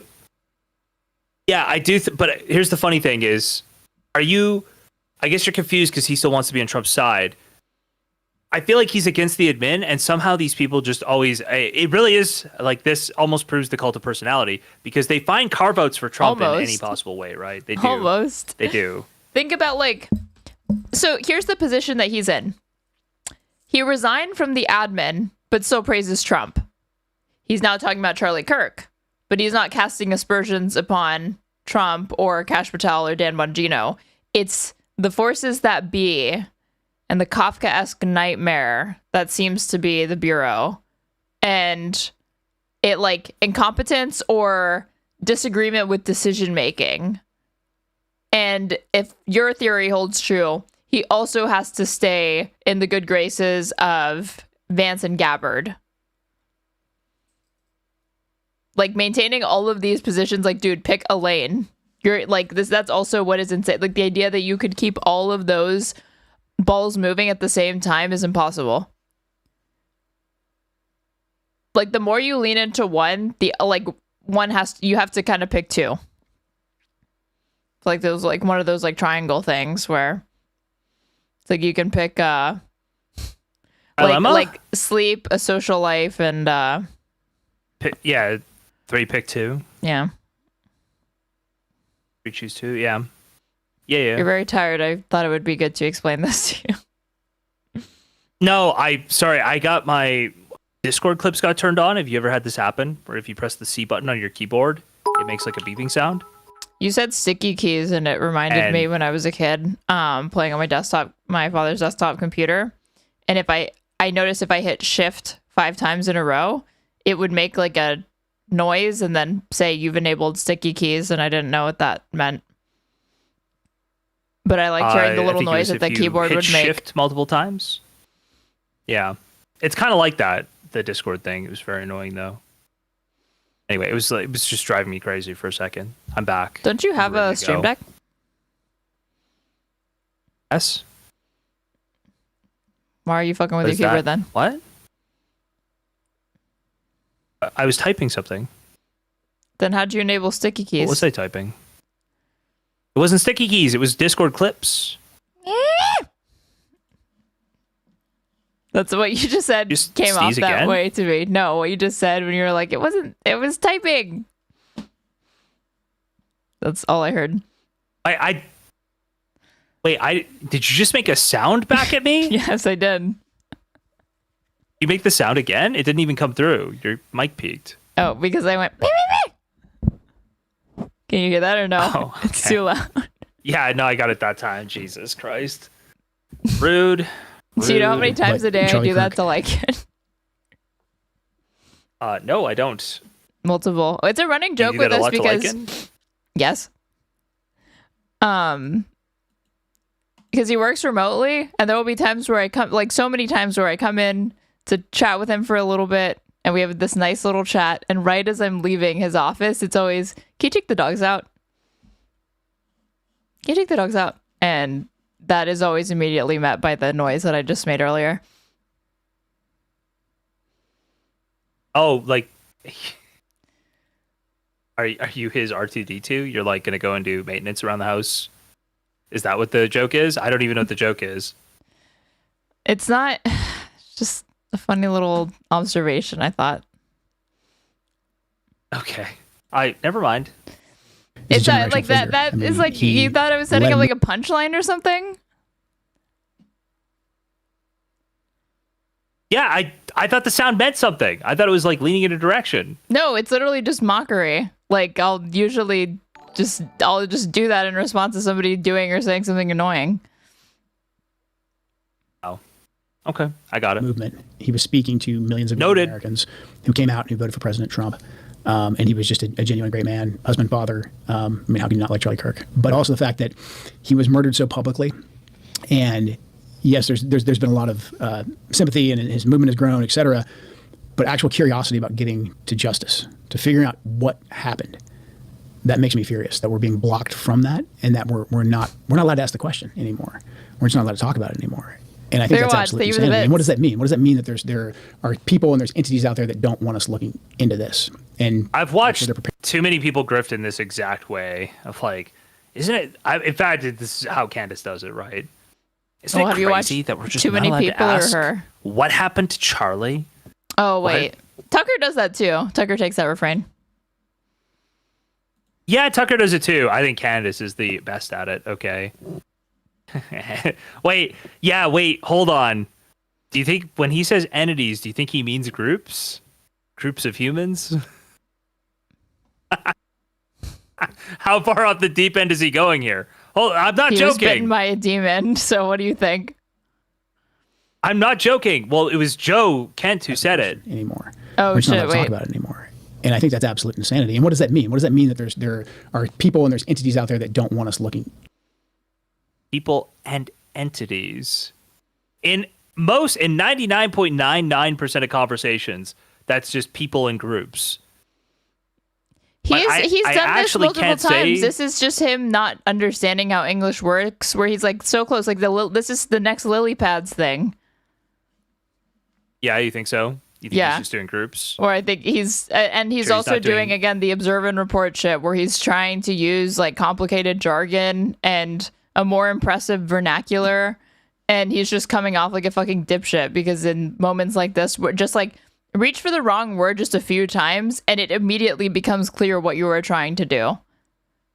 Like, oh wait, you're actually very, very unserious and you're just a fucking dork and trying to do the like thesaurus maxing shit to sound smarter than you are, or like you did something more important.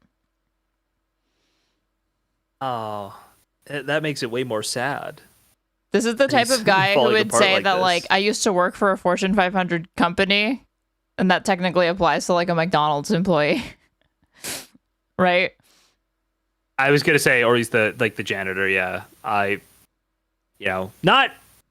It's not usually the best and brightest who sign up for the Marines right out of high school or whatever he did, so I believe somebody pointed this out earlier. Not that I should talk people with only a high school education, but you should talk people who try to sound intelligent. God, he's not even using good words to sound intelligent either. You know, Lycan did that. What's that? Oh, going to the Marines right out of high school. But he'll freely admit that he was a dipshit in high school. So don't show him that clip. Don't show him that clip. Oh shit! I didn't remember that. That's my bad. Yeah, that's my bad. Also, but hold on. Lycan doesn't try to sound like a really smart person. Lycan doesn't try to use big words to make himself sound smarter. Yeah, I feel like Lycan is a very down to earth person when he communicates. I don't have any problem with people who don't have like university education or like read a lot of books. I don't have any problem with it. Just don't try to sound that way. It sounds goofy. It sounds goofy when people who do have educations do it, right? When they try to sound like more intelligent or when they think using like different or more like when they do a pop quiz on esoteric philosophical concepts that probably don't need exploration in a Twitch debate. I literally was, we both immediately ended up in the same place. Yep. Into this. Yep. I'm sure they're... Wait, or maybe not. I was thinking about Erudite. Were you thinking about somebody else? Yeah. Yeah. Preparing the response right now, and they're saying that's because we don't want to screw up the Robinson trial. Like, okay, if the Robinson trial is so slam dunk, then don't worry about it. You know, he's got his fingerprints on the rifle, etc. But there was people publicly posting they had prior knowledge of this, and I'm here telling you, as someone who's involved in the investigation, there was more stones for us to overturn. And every time we asked, we were blocked. And then they, leaked to the New York Times. We had to blow up, and we had to throw them out of the room because they're crazy, etc. So it's incredibly frustrating that there's not more, especially considering how pivotal Charlie was to the MAGA movement and to President Trump, that there hasn't been a more concerted effort to find the truth and to find justice. Do you think there will be? I think about Charlie Kirk on a daily basis. Do you? No, I'm still on the Rome thing, to be honest. Why are you laughing at that? Wait, you said on the Rome thing? Yeah, I'm still on the Rome thing. I still think about Rome on a daily basis. I don't think about Charlie Kirk. Just think about Rome. Do you mean the Roman Empire? Yeah. Okay, that's the joke, not Rome. Oh. Okay. I mean, I'm pretty sure. Okay, sure. BTFO'd. Those are really different. Yeah. Yes, it is. Actually, I don't know why, and I. The meme was never. Do you ever think about Rome? It was always the Roman Empire. That'll be lily pad. And when I said it in that context, after 7 hours on stream, I feel like you knew what I meant. But you know what? I'm just. It's okay. It's okay that you're EP and you're getting these things wrong. Keeping track. No, just keeping track. At a certain point, I've really tried not to say anything about it because I don't know the answers, but I want them to be found because I believe in justice and because I love Charlie. And but I think everything you have said, may be dismissed as crazy or evil. But tell me how, with reference to the words you've just spoken, I don't see how someone could level a legitimate attack on you and won't stop them. You mentioned the breaches of the president's security that have been reported. One that was reported, and I can't say whether it's true. I'm only asking to see if you know that it is true. But it's been reported that Prime Minister Netanyahu's security detail was caught twice by Secret Service attaching some kind of device to the president's Secret Service emergency response vehicle. Uh-oh. I don't know if that's true. Have you heard that? I've read it. You brought this I don't know up. if that's true. Okay. I think the Yeah, I literally read a story about it, as Joe Kent is saying. and the vice president and several members of the cabinet going out to dinner in D.C. and the Code Pink protesters having a heads up about that to rent the table. And that's hard to do. They had to figure out where they rent the table. They had to kind of get the restaurant on board to a certain extent. To me, that's kind of It's like, dude, you're trying to make villains out of like fucking women, like overweight women in pussy hats. The Code Pink protesters got a reservation, to me, menacingly. Hey, they had knowledge of where the president would be. How did they get that, if not from Israel? They knew Israel he'd be passing getting the information calamari. to the pussy hat people. They were ready. It's kind of almost like counting coup. It's a soft flex. It's a I can touch you whenever I want. It was Code Pink. They weren't going to do anything. We know they're just going to be kind of crazy and annoying. However, what does that mean? That means you get real problems with your security detail. And then, a few weeks later, you have an armed police officer who's off duty, who's not part of the president's detail, come right up and shake the president's hand. And the guy's probably patriotic American, whatever. He probably just want to shake the president's hand legitimately. But that got a lot of publicity. And what does that mean? And the president, again, President Trump is very smart. I think President Trump has a gift. Oh, we're about to hit the Kennedy thing. 100%. They'll never give this credit to Irish Joe. Again, I guess because he did the whole genocide thing, right? But he doesn't think it's a genocide, so. Like this, that's another thing that this guy's trying to do. Because when he was like, these Hamas propagandists, right? That's typically like a bar you hear from pro-Israel Zionist types, not from this type or whatever. So he's also trying to carve out the lane of like hating Hamas. And not that I'm saying that like to be critical of Israel or to operate in the lane that you do, you have to be pro Hamas necessarily, but it's usually not leaning all into Middle Easterners equally. Yeah, I guess so. Like hate Israel, but also it's not a genocide because Candace and Marjorie Taylor Greene, they'll say it's a genocide. Tucker Carlson probably doesn't, but he does say that like, there's like he does actually talk about like suffering of Palestinians every now and then. Yeah. I was saying this Heritage Foundation thing to still feel like they're a terrorist group, but also have a lot of skepticism for Israel. Yes. And making very, very key strategic decisions. And so when the president sees that he's got issues with his own security detail, when he sees what happened in Butler with the other assassination attempts, when he sees what happened with Charlie, I think it's reasonable to believe that somewhere in his head he thinks that like, maybe I don't have a choice. Maybe they could harm me or they could harm my family. And if they can't keep me safe, I believe the president deeply cares. I believe he's very courageous. I think if it was just a matter of worry about his own physical safety, I don't think he cares. We saw that in Butler. But he does love his family, and he's got a big family. And so somewhere in his head, if they can't keep me safe, what about my family? That is absolute. I don't think Trump gives a fucking shit about his family, aside from Ivanka. I don't think he gives a fuck.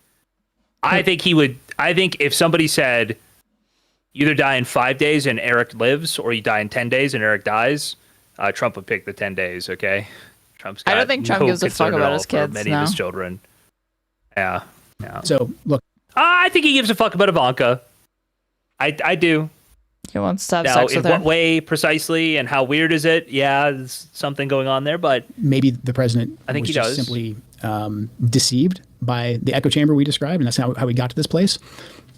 But it's also there's a potential that there's an element of coercion, intimidation, whatever words you want to use there, that is also influencing his decision making. If you were assessing a similar situation in another country, a country not your own, and you as an expert on these questions, which obviously you are, like, I dude, gave you the same Fox data and set you just Friends. presented to me. He's more liable to be influenced by Fox and Friends and far more frequently than the Israelis,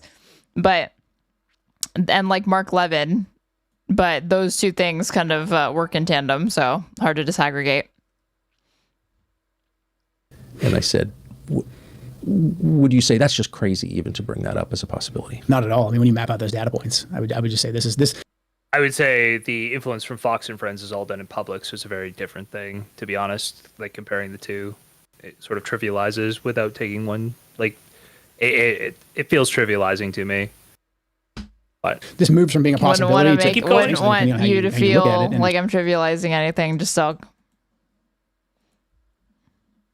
I'm just saying it trivializes like the influence of Mark Levin and that group of people to compare them to Fox and Friends. No? Did you think it does? That group of people? Who?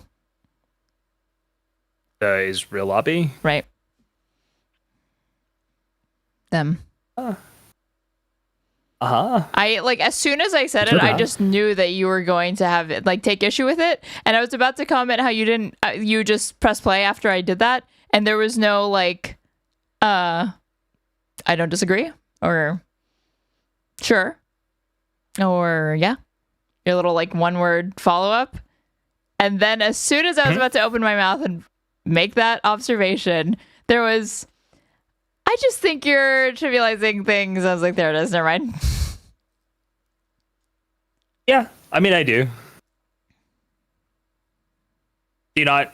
Do you disagree with what I said? Yes, I do. I don't think I was trivializing jack shit.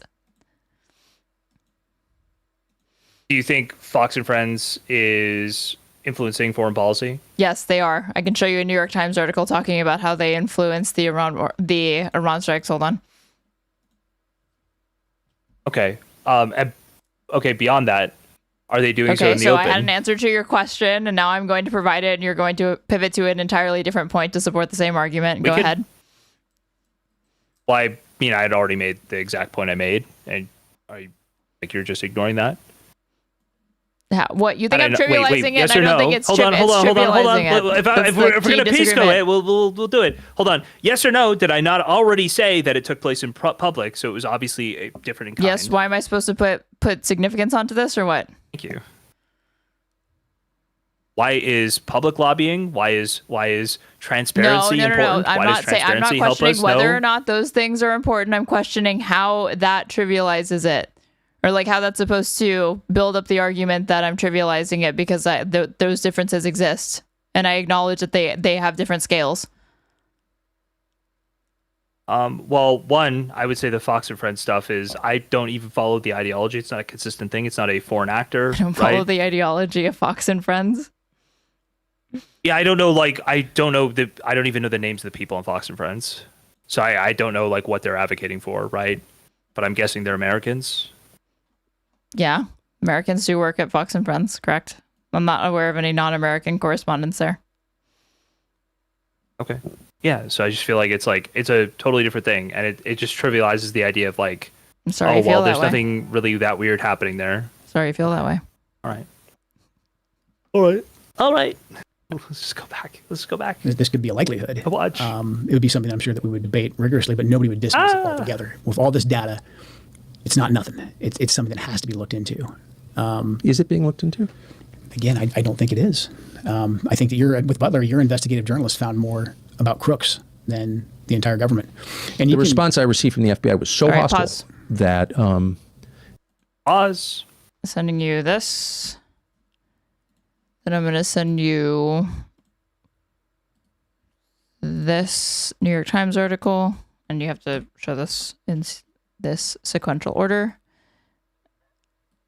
And I think, let me see if it's talked about in this Reuters article.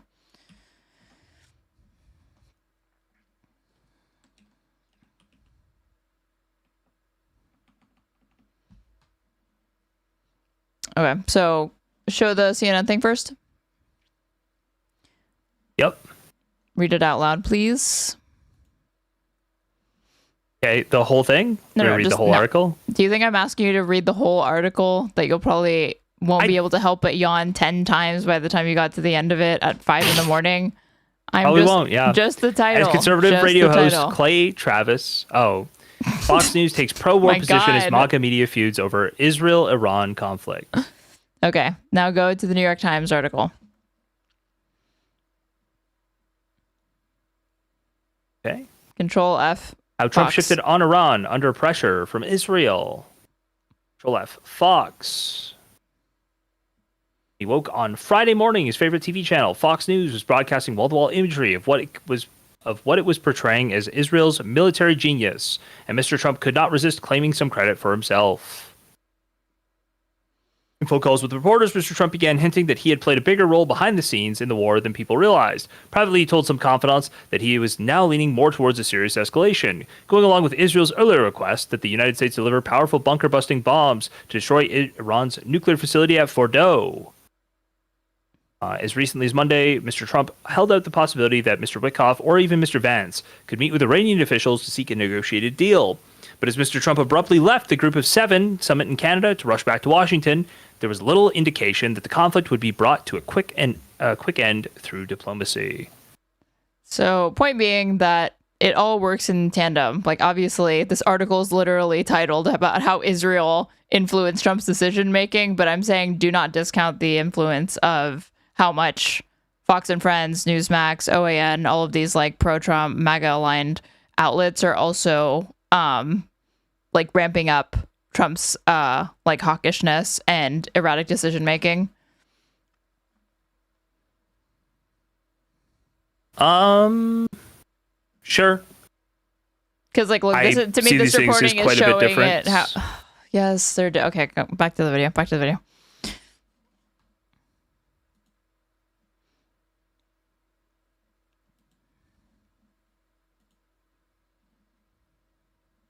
Oh it boy, confused me, okay. and it still does. We're back to the video. I'm sorry for trivializing. A lot. It confuses me a lot since I didn't approach the question with anything like that in mind. I mean, we put this documentary out. We got.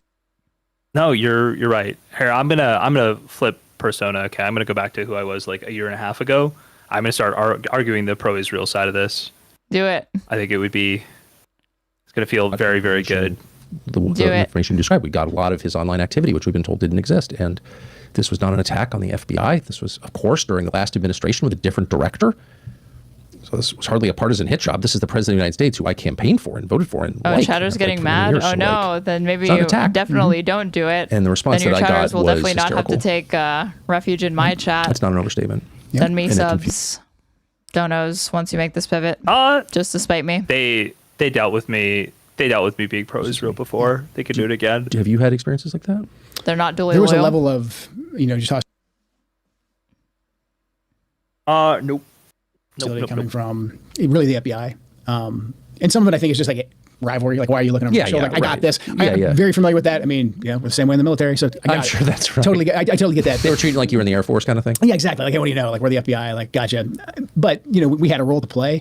And the way that we were aggressively blocked from that, I found the hostility to be above and beyond what you would think that you'd find with just typical, rivalry, bureaucratic rivalry, turf wars, those types of things.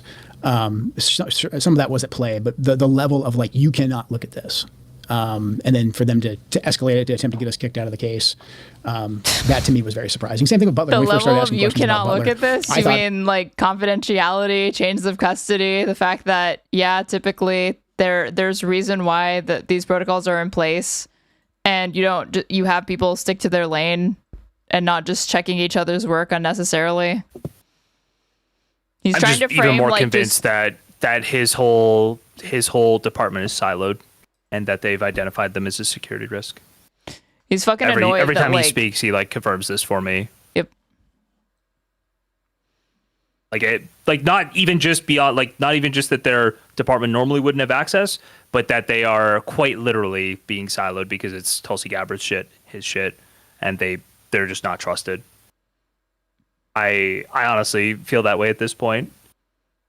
It seems quite concerning. I wonder how much of that could be happening. Like, I don't know.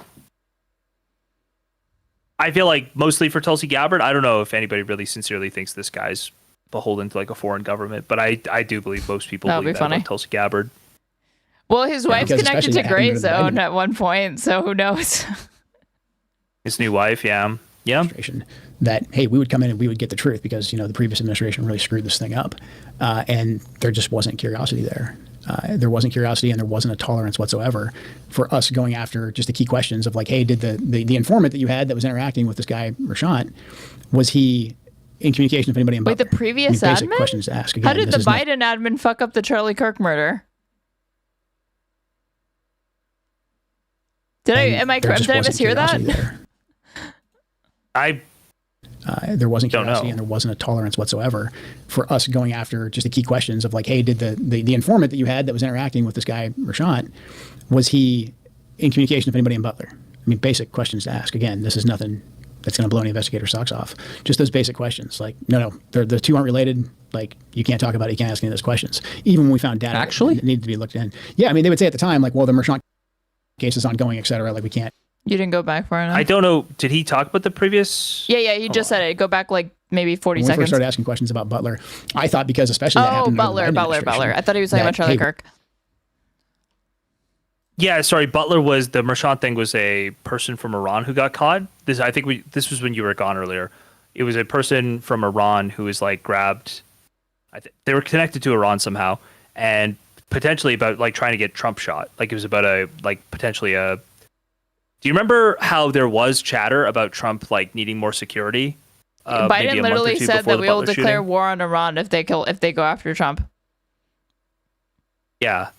So anyway, there's a person caught, and then 2 days later, apparently, Joe Kent saying this guy went and shot somebody, and then got shot, and then they couldn't look into his background. This is the thing that I was telling you about. How these people also talked about like Solemani being an inspiration for it, but there was multiple. They were also cagey about, and by they I actually mean the Trump admin, about leaning into the Iran. Iranians tried to assassinate Trump.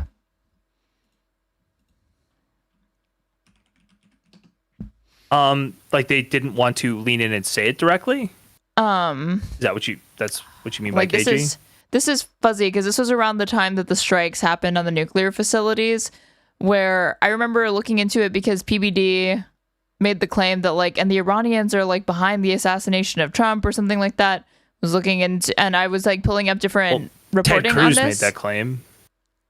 Oh, that's who it was. There was there were. I saw a split in MAGA. There were some people pushing back on it and other people alleging it, but I definitely couldn't give you the specifics. Ted Cruz and Tucker Carlson actually had a long back and forth on that. I'm surprised that actually, because I think Tucker basically said fuck you, Ted Cruz, when he said it. So now Joe Kent is sort of validating that with some of the stuff he's saying, which is kind of funny that Tucker's just mostly silent on it, not really giving the same energy back. A little interesting. We would come in and we would get the truth because, the previous administration really screwed this thing up. And there just wasn't curiosity there. There wasn't curiosity and there wasn't a tolerance whatsoever for us going after just the key questions of hey, did the informant that you had that was interacting with this guy, Rashad, was he in communication with anybody? Curiosity there. I mean, basic questions to ask. Dude. Again, this is nothing that's going to blow any investigation. The fucking head of the Secret Service, who was appointed under Trump, right? That woman ended up resigning over the backlash into how they didn't feel like there was appropriate whatever the fuck given to this investigation, and then they were also decrying that somebody from the FBI was suggesting, and I can't remember when this would have been. I don't think Trump was in office yet. That Trump's ear injury was the result not of the bullet grazing him, but of shrapnel or something like that. Do you remember this? I remember some talk about it. It didn't seem to be the case because I think you could. Right, I thought that wasn't the case. I don't know if Glass would touch you that was badly later contradicted, but they were trying to insinuate that an FBI official who's literally just reporting based off of evidence, preliminary evidence that they had gathered, that they were trying to hint at conspiracism or something. Oh, I see. But there was no reason to draw that inference from what he was saying. He wasn't trying to undermine it or suggest it was a false flag. Oh, I see. Well, it's funny that you put that. Sounds very similar to what happened with the actual Tyler Robinson stuff, right? Basically, yeah, preliminary investigations could just be very, very wrong, and it doesn't mean almost anything. That could have come out. That could have been some investigator's sincere opinion was that it was from shattered glass or something, right? Right. And not from the bullet. And it's just funny how with Tyler Robinson, people were reporting stuff from the bullets, and somebody had written something down on you remember the thing Steven Crowder leaked from the? Yeah, it was literally a fucking boardroom memo or on a fucking thing in the break room. Yeah, it was definitely it was an ATF preliminary report that they were oh well, this is what I think is written on the bullets, and it wasn't. It was literally like somebody had looked at the bullet or something. Yeah. And it wasn't like pictures or anything. It was just like, I think this is what was on the bullet. It was like a manufacturing and then Steven Crowder thing. reported it. Yeah, there was a manufacturing symbol that they thought meant something. There was like their interpretations of the words and how they indicated like trans ideology. Yeah, it was like way off. Okay, look at what I sent you. Click the Politico one.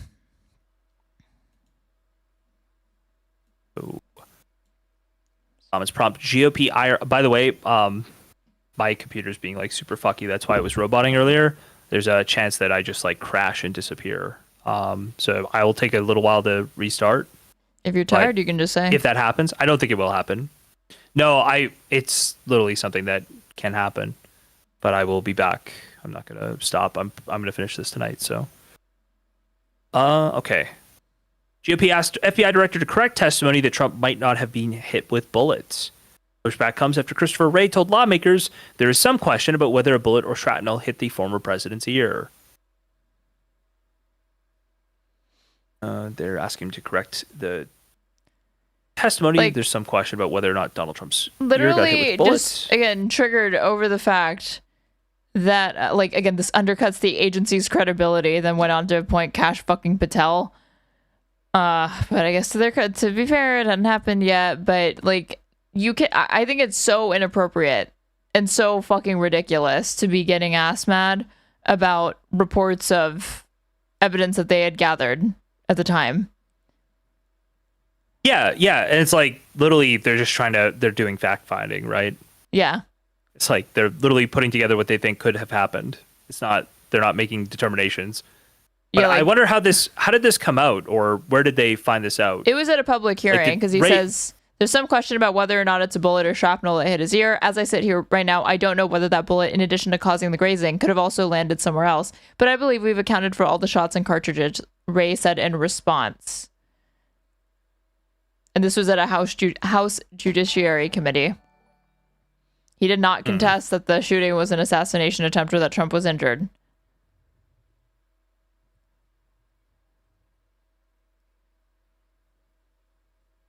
Fortunately, a bullet that hit my ear and it hit hard. There was no glass. There's not, dude. Thanks, Trump. He was giving his lived experience. Wow. This is what I went through. I was hit by a bullet. Okay. Investigator socks off. Oh wait, hold on. There's another link. You want me to look at the other one as well? No, it's okay. NBC it's the same News. thing. Got it. Those basic questions, like no, the two aren't related. Like you can't talk about it. You can't ask any of those questions. Even when we found data, actually, it needed to be looked at. Yeah, I mean, they would say at the time, like, well, the Merchant case is ongoing, et cetera. Like we can't interfere if that case is over. So, I mean, at this point, I don't understand. I think this is like a new rule, which is to say a fake rule that you're not allowed to gather information about fake rule. Anything that might potentially intersect with an ongoing case. That's cool. Very interesting way of looking not at directly that. related. Like what? Who made that up? I think that's just made up. I don't because then how do you ever investigate anything? What law school did you go to? And I asked this question and was like, yeah, cases have been overturned on this basis. And it's like, well, cases have been overturned on many bases, but how is that? Is this like the new standard? Because you would not be able to investigate anything. Right, exactly. And we want to get to the truth. And so what is that for those of us following along at home who don't have a high level of familiarity with the process? What could that possibly be? The current president was the subject of a near successful assassination attempt like recently. Yeah. And we're just not going to look into very obviously or divulge information that everyone knows they have. For example, the surveillance tape from the shooting range at which Thomas Crooks trained, because it would answer the question, was he training with somebody? And if so, who? They have that footage and they won't release it. What could possibly be the Oh God. You know, incredible. Why won't you guys just release the primary sources, okay? I can't trust the FBI. I can't trust this institution. You need to show me the footage or else it's not real. It's not a real investigation unless you show me all of the footage, guys. Amazing. Explanation for that. I'd love to see it. I know what the result is. The result is people come to their own conclusions, and this is where like crazy conspiracy theories come from. And then those conspiracy theories usually are easy to debunk or make the people saying them sound crazy. So then the actual question never gets answered. Why did he say the law school question? He didn't go to law school, or was that some joke that went over my head? Is he saying that like something about conflicts about how they couldn't? No, I don't even know. I have no idea why he said the law school thing. What law school did you go to? He has a bachelor's in strategic studies and defense analysis. That's it.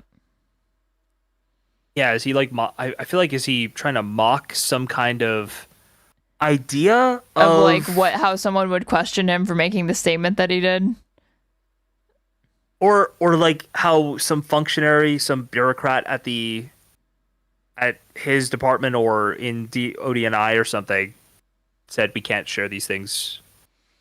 I don't know. I literally don't know. Is he's mocking intellectual elitism? Maybe. For people who haven't lived in Washington, okay, I try to explain this to people all the time because this has been ongoing since at least the Kennedy assassination. But this is a very serious and reoccurring thing. It's a tactic, and you just explained it better than anyone ever heard. Can you just do that again if you can recall it from memory? Yeah, I mean, so basically you give no information whatsoever on something that's obvious that there should be information. Like you outlined, like there's potentially footage of crooks at the shooting range. Again, police 101, go get the tape. Crooks. I don't think, hold on. Yeah, I don't think that counts quite as the Kennedy thing. I thought he was going to make a way more direct Kennedy reference, okay? I don't think it counts yet. If you don't want to address that question, then you go silent and you say, you can't ask that question, which then creates people who come out of kind of nowhere and they start drawing their own conclusions. Right. Knowing the way the internet works, I mean, half of them, if not more, are probably going to be so far off in left field and made by legitimate kooks or bots that then you can just be like, oh, these people asking these questions about that tape at the video range. It's space They're aliens. All crazy conspiracy theorists. They say it's a UAP or whatever. And so then you've just, diverted all attention away from the thing that you're trying to conceal. And now everyone's focused on the crazies. Man. And then the second someone asks a legitimate question, they're crazy. I hope everyone watching will just clip that tape and keep it on your phone and replay it every day, because that is one of the primary ways that the intel agencies and federal law enforcement influence public opinion, influence elections. That's the way they influence the perception of what's going on. But more than anything, it's the way that they hide their own behavior from the public. Yeah. So at the beginning of the administration, I think it was October, like, it's just so lazy. I don't know. The idea that you could have like some tape of this guy training to shoot with some random person and they never look into it and nobody ever blows the whistle on that in the FBI is just so preposterous to me with the guy who tried to kill a presidential candidate. And the sad thing is, they're doing this, but if you look at Candace Owens, when this happens with Candace Owens, it's like every single time, Candace Owens with the Erica Kirk thing was given everything. She was given carte blanche. She was given interviews, direct interviews with people at TPOSA. She was the one that she took a month off. That image of him at the Dairy Queen. She published it because someone sent it to her. Yeah. Oh, sure. I was just saying that with the Erica Kirk thing, it was crazy that she got everything, and then this week she went back to Charlie Kirk conspiracies anyway. It's like it never matters. It literally never matters. It's just funny that this guy who actually has a position in Trump's cabinet is like being like, everybody hated me and nobody would let me just do whatever the fuck that I wanted to in their agencies and disrupt their protocols. Meanwhile, Candace, who's like a literal podcaster, is being like potentially handed like leaked information, being sent images of Tyler Robinson before the fucking press is being sent this shit. He can't get anything, even though he's literally on the inside. That could be another thing too. Oh, also, if it is true that he was getting flagged for like a possible investigation, it actually seems likely to me that they might have also stopped him from looking into other investigations at that time for that exact reason, right? Like literally, if it is true that he was being investigated beforehand, before he resigned, it's possible that all of this stuff, all of the bureaucratic shit that he's running into, hey, you can't look at this, you can't look at that, it might just be unique to him. He might be getting put in a box, right? I've proposed this for other reasons, but it might be that if they thought he was leaking to Candace or somebody else that's leaking to Candace, like they could have easily flagged him and said, okay, we're not sharing anything with this guy anymore. So I think now that's twofold, not just like a different interest, like a Tulsi Gabbard thing, but also possibly if he was being investigated at that point. He's describing running into roadblocks. It's like, yeah, you're getting roadblocked because you keep leaking shit. Yeah.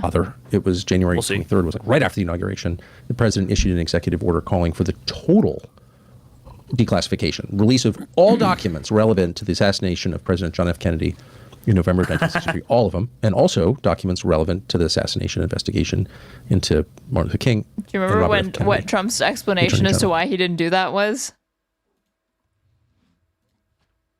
Wasn't it literally like you guys, like it would actually cause like an international incident if I released it? Hold on, let me see if I can't find the clip. It was something like that though, right? The wording. It's like you guys don't even want to know how bad it is. Some shit like this, wasn't it? Press play, I'll find it. You have no idea how bad it really is. Okay. I don't think all the Kennedy documents have been released, have they? No. They were supposed to be. I mean, that was the president's order. That's what was in the executive order. It's the law. It's the president said it, and it's in the executive order. Maybe you can't go there because yeah. So I just want to say again, and not from you, I have been told conclusively that has not happened. So without divulging anything that's classified, like anything from 1963 should be classified, the whole thing is insane and an insult to citizens. I'm a middle-aged man. I wasn't even born then. It was 6 years before I was born, and they're telling me I can't see it? Okay. It's infuriating, and it's the end of democracy. But what could possibly be the justification for keeping classified a document that must under law be released and that was produced generations ago? Yeah. I think more of this goes to the deep state, the system, the machine, whatever you want to call it. They're not hiding something in the Kennedy files, in my opinion, because it's not like the assassins wrote down on this day we're going to kill JFK and they put it in a file at CIA or FBI. Right. Like that didn't happen. So I don't really think there's anything that's in particularly would be earth-shattering inside the files themselves.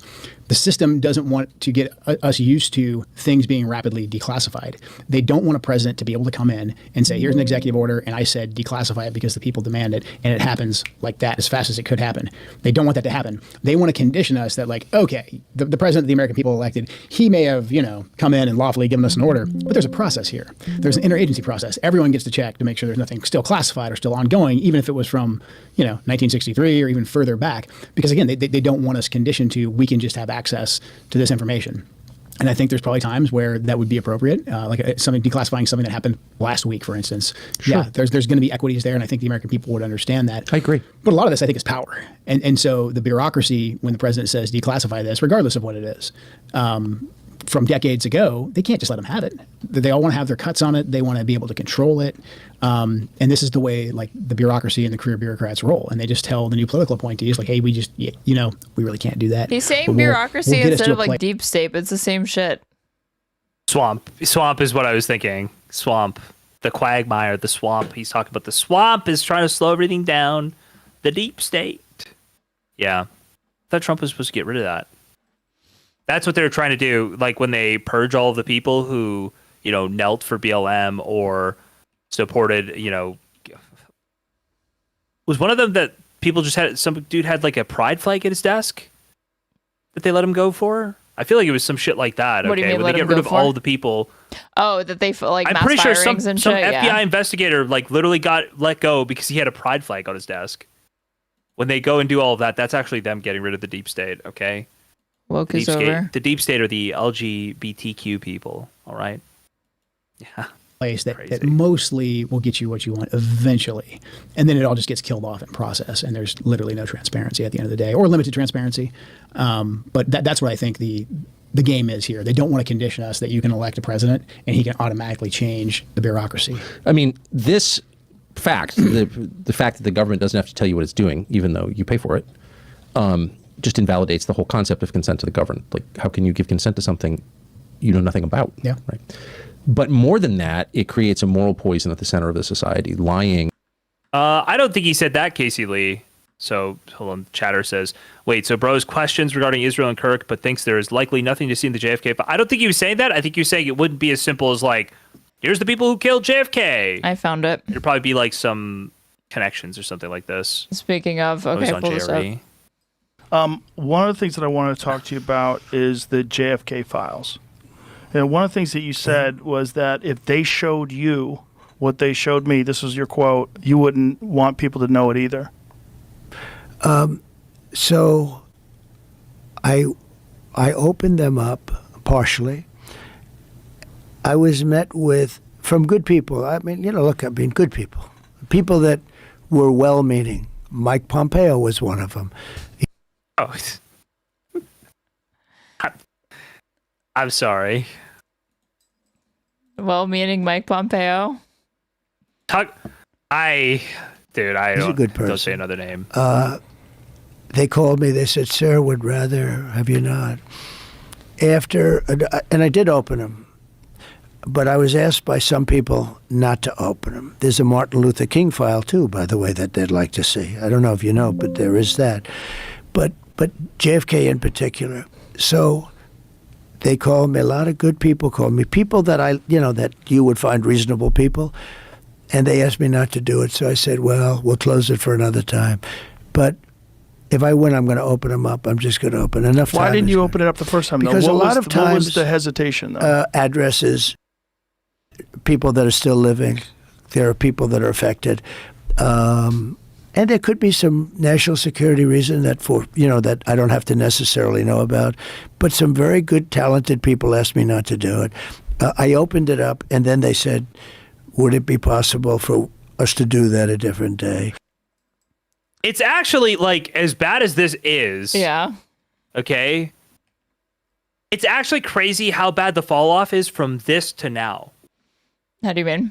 Like, it's still bad. Like, it's still nothing compared to, like, if you look at 2016 videos of him to this, it's like an insane fall off. But then if you look at this compared to, like, his whole thing at Think we must. like with Mike Johnson and Susie Wiles, yeah, like it's like crazy how much worse it's gotten even in the past year and a half. Yeah, I guess 2 years almost now, right? It's October, like no, year and a half. Mm-hmm. It's just crazy to me how a year and a half? No, 2.5 years, right? No, God, no, year and a half. Yeah, Jesus, the math was right the first time. Jeez, what? How much of it did you read into?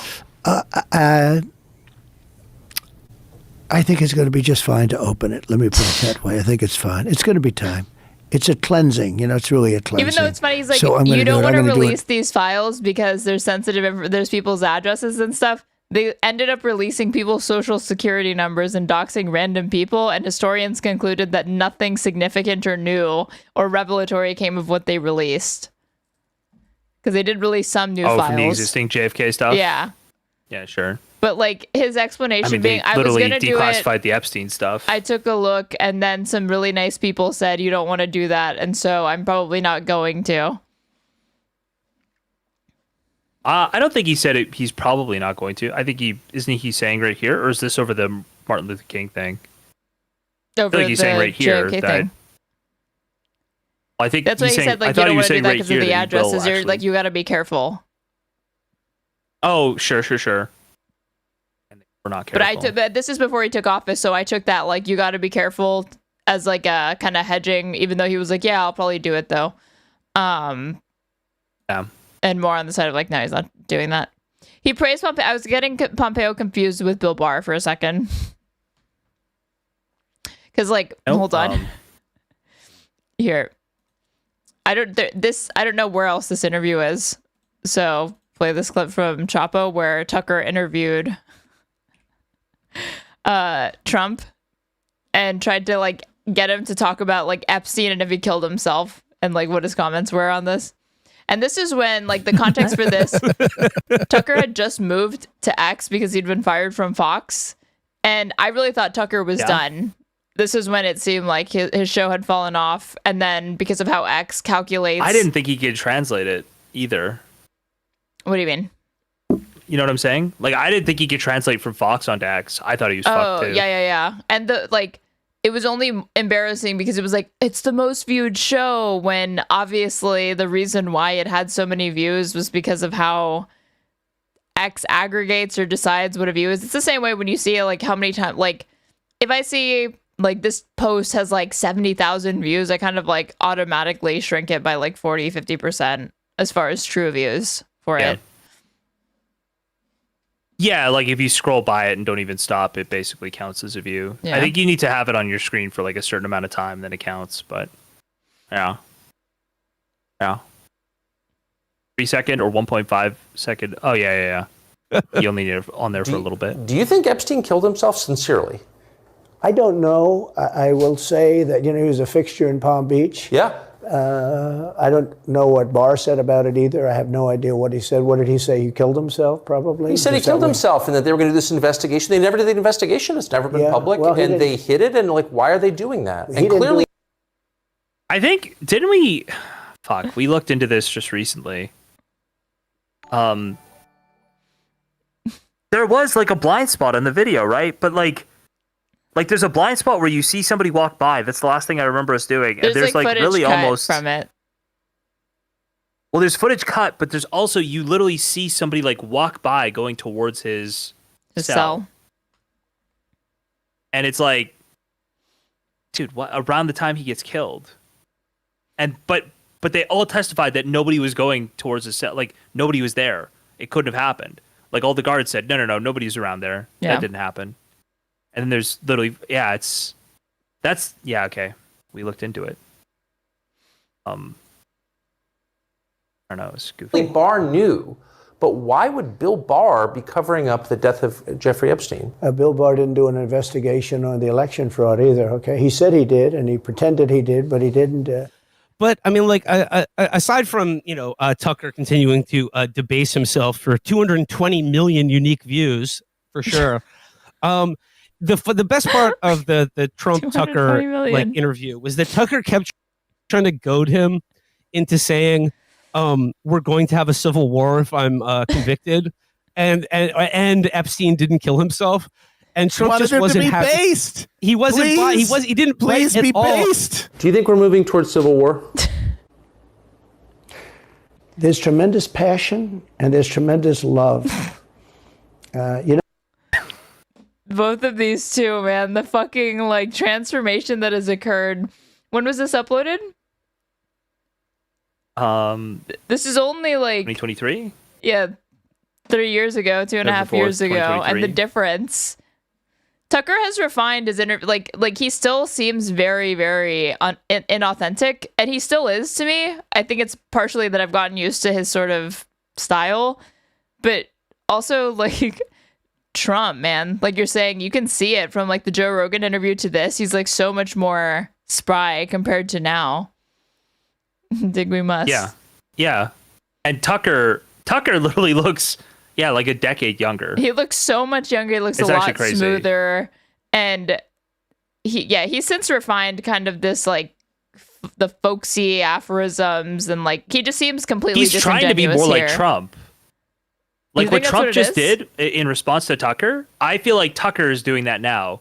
You just speak in these really vague, super broad, fourth grade terms, you are a toddler. Why would he try to do this? What he thinks about the world. He kind of still does that though. Asks softball stupid questions. Yeah, but I'm even saying when somebody asks Tucker something, he'll say, or when he's giving his opinion, he'll speak in this way. Civil war. Like this right here. This is like Tucker. There's tremendous passion and there's tremendous love. January 6th was a very interesting day because they don't. It's it's a different type of senility, but it's also him being cognizant enough to know that he shouldn't directly answer that question and pivoting to something else. In response to being asked, is there an impending civil war? He just says, there's tremendous passion, tremendous love, starts rambling about January 6th. It's, I know it's Trump was always kind of crazy. I still think this is Trump crazy and not senility crazy. Yeah. Which is funny. In a lot of his early campaign for the 2024 election, he was not losing it. He was mostly there.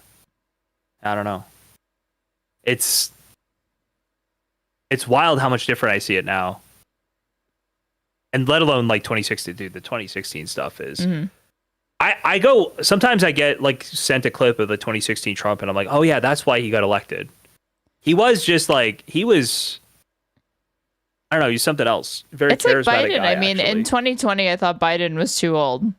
And then comparing it as he was leaving office, I saw a clip and I was like, holy shit, this Biden is a young whippersnapper. compared to like when he Brandon. did his debate with Trump for 2020. Maybe Medicare. Like I remember thinking at the time he looks old, but no, for 2020. Oh, he looks old in 2020, but he like did well. He did perfectly fine. Like it was good. He was he was spitting out numbers and shit. It was fine. He was doing these sorts of weird like not getting words out entirely. His like an eye or like a blood vessel in his eye burst while he was like live on stage. Hold on. Either way, listen, he. But yes, I'm just like comparing it to, relative like, to the that, end of he the- seems so much like we 24 thought he was rough. old then. We had nothing. We had no idea. Dude, have you ever? The funny thing about the Biden 2024 debate highlights is the funny thing about the Biden debate with 2024 is like Trump literally looks like. I swear to God, Trump is like, wait, is this guy okay? Like when he looks over, every single solitary person eligible for what I've been able to do with the with the COVID. Excuse me, with dealing with everything we have to do with. Look, painful. I can't even watch this. Dude, he's like, dude, is this guy good? Maybe Is this Medicaid. guy actually okay? Yeah. Okay, I sent you the we thing. finally beat Medicare. I went to the wall. Oh. That's rough. That's tough. Oh, I forgot about this. Jesus Christ. It looks freaky. It looks like a ghoul. He does look like a ghoul. Looks like This happened like live on the debate stage in 2020. Jesus. Hey, as long as he can form words, it's good. Even looks better. He doesn't look melted in 2020. He literally looks melted by the end of the 2024 The facelift didn't hold. His term. Yeah, it's like he looks. It's fucked up. He looks like he's like waxy and melting. Show the Not other great. picture. This other one looks freaky. Even more freaky. The one at the bottom where he looks more tan. Jesus, right. I forgot he got spray tanned for this too. Yeah, clearly. Jesus. He looks kind of like a core. Like he looks embalmed. I don't know how else to describe it. It's like, did you see those photos of like, is it Prince Philip, like right before he died? When he's like in a car and is like,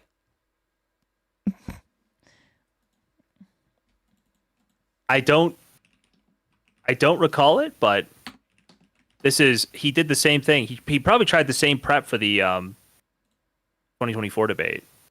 Because I remember he showed up and he was kind of spray tanned again. Because I don't know if you saw him before this. Before this debate, I feel like he was speaking as president, and they let him go out without like he was starting to look pale, like really pale. you know what's insane? When he was doing Is that, campaign or like speaking events. after this horrible debate, immediately after he was fine. I mean, it's sort of classic with somebody who is having that kind of cognitive decline, though, right?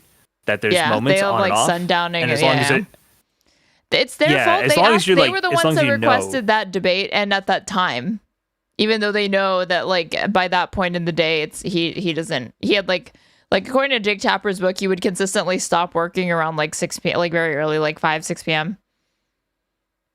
Yeah. I found the images of Prince Philip in a car like not long before he died of natural causes. Oh, this is people always put the Fallout stuff there. Hey there, smooth skin. The other one's even freakier. He straight up looks like a corpse. This is when he's outside. He's like smiling and looking. Oh, Jesus. Oh, I've never seen this other one. This is horrifying. Angle, it looks. He Dude, looks dead. I feel legitimately nauseous looking at that picture. That's that it's one. freaky. This one's better. Because this one's like smiling. funny. Yeah, the other one is horrifying. Jesus. The other one, like if you pass by that car, you would think like, is that person dead? He had like come from. This is him coming home from the hospital, alive with a pulse. Yes. To be clear. Like, I feel like if you were in the carpool lane, the cops would pull you over, explicitly thinking you're taking a corpse to try to take the carpool lane. It's like, not good. Rough look. I feel sick, honestly. That from looking at that. This one is just. I'm surprised you've never seen those photos. They're like that second photo. I've seen this one, yeah, a lot. People do a lot of Fallout memes with Prince Philip.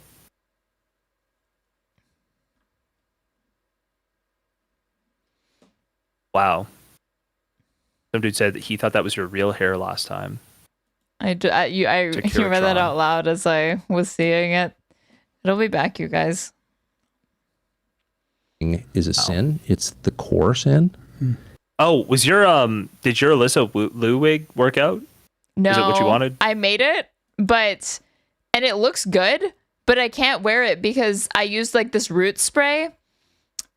And the color because it's not real hair, it doesn't really absorb into the wig. And so even though I tried using hairspray to like seal it in, it just like from having to adjust it and put it on, by the end it looks like I just like put my hands in like soot because the powder from it gets everywhere. So I have this wig ready and I can't even use it, and I wasted like $40 on it on like all the stuff. Unlucky. And lies beget lies, and they, like cancer, destroy the body in which they live. Yeah. And if you care about the body, this country, if you're from here and you hope to live here and have grandchildren here, you have to. Okay. Now I feel vindicated, because the whole thing where he was talking about lies, like 20 minutes in, I was like, okay, he's talking about the JFK thing. He's talking to Trump. He's saying it's okay. Come clean. I know they're threatening you like JFK. And now at the very end, after he talks about JFK and the JFK files, he's now talking about lies and how lies beget lies and how lies are a cancer. To fix that. And I really think that telling the truth, radically telling the truth, is the only thing that gets you there. And become a Catholic. The pain that entails, and it does entail pain, there's no doubt about it, and humiliation, is much smaller a price to pay than the price that we will pay inevitably and maybe soon if we don't do it. I don't think this is sustainable, this level of lying in any society. No, and if people don't think that their vote matters, that they can actually elect someone and change can be enacted, I think things go to a very, very dark place. Of course. And people lose faith in our system. Right. And our system is based on that faith, that, we get to have these elections. In theory, hopefully, you'd hope the elections are free and fair. We've got a lot of issues there as well. But when you finally get your person in office, that they're going to be able to control the government that the people pay for, that are supposed to be ran by the folks that they voted for, that they'll actually get their will implemented, or at least what's in the best interest for them implemented. That's right. And that's just not the case right now. No, it's not.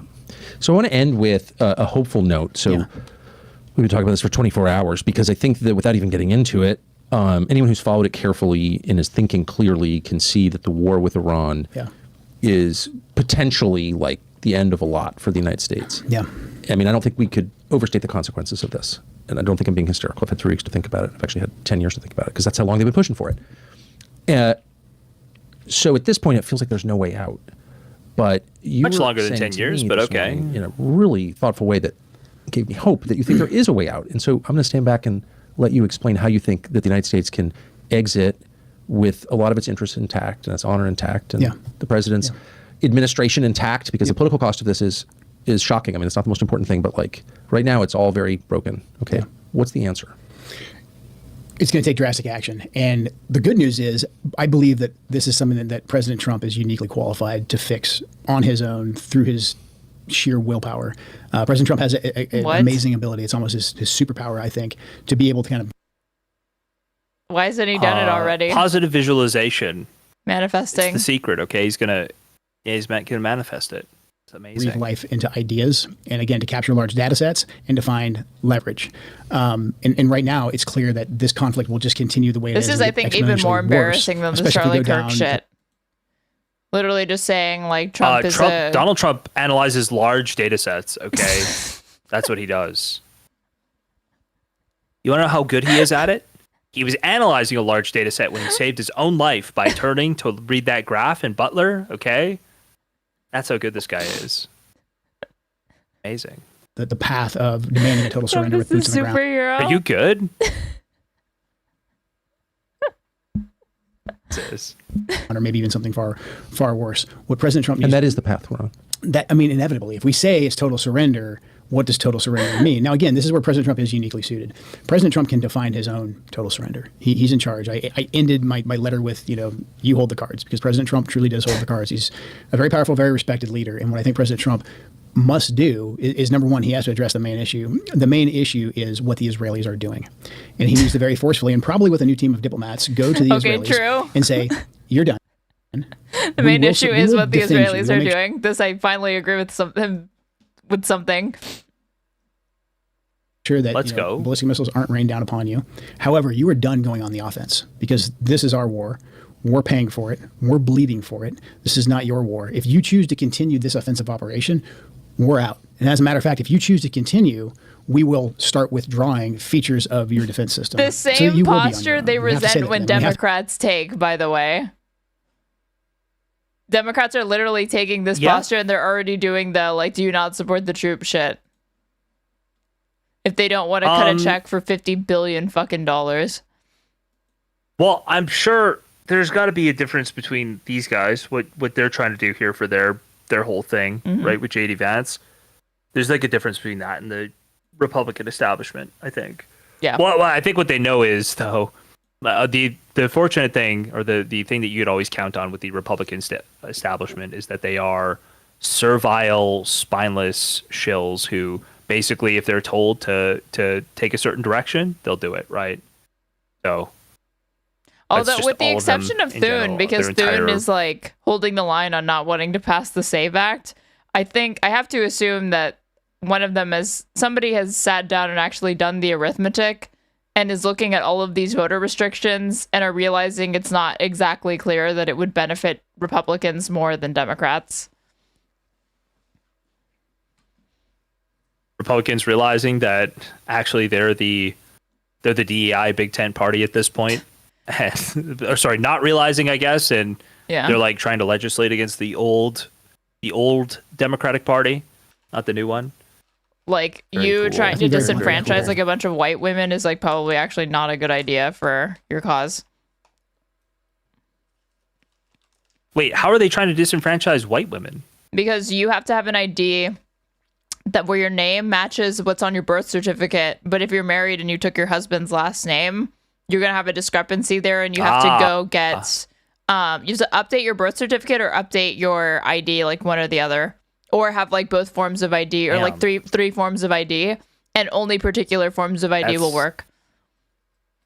Totally retarded. That's totally retarded. That's crazy. Forceful.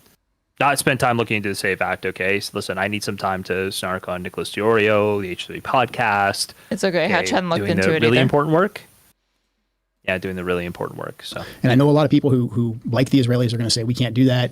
That's wrong. They're under fire, etc. But if we don't do that, if we don't address our relationship with the Israelis, even if we come up with a temporary ceasefire, we'll be right back in the same situation in very short order. So that's the first thing that President Trump must do: address the main issue. The main issue is how the Israelis are out of control and they are driving this entire war. What do you want to bet? You could probably find statements from this guy complaining if Democrats voice any opposition or criticism to not wanting to fund the Iron Dome, that, so you just want Israeli civilians to be killed, huh?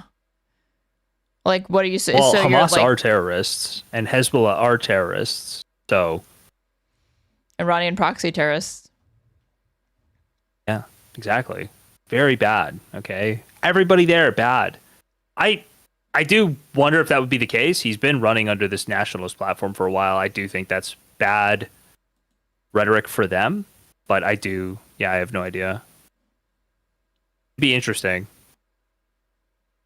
I guess, but I feel like he should know that that's not coherent with the rest of his positions. But how realistically, just having lived through this whole thing, how hard will that be? It will be hard, but again, President Trump can do it.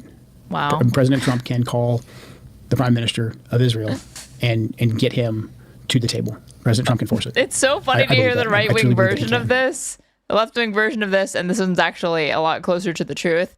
Trump could just pick up the phone, or Biden could pick up the phone and end the genocide, and he's saying he could pick up the phone and just overnight change the relationship that exists between our country and Israel's, which you could make a single move that would have a sort of seismic shift, that would create a seismic shift, but it wouldn't necessarily be permanent. And there's like way more forces that are like dependent upon that, but you could absolutely like stop military hostilities.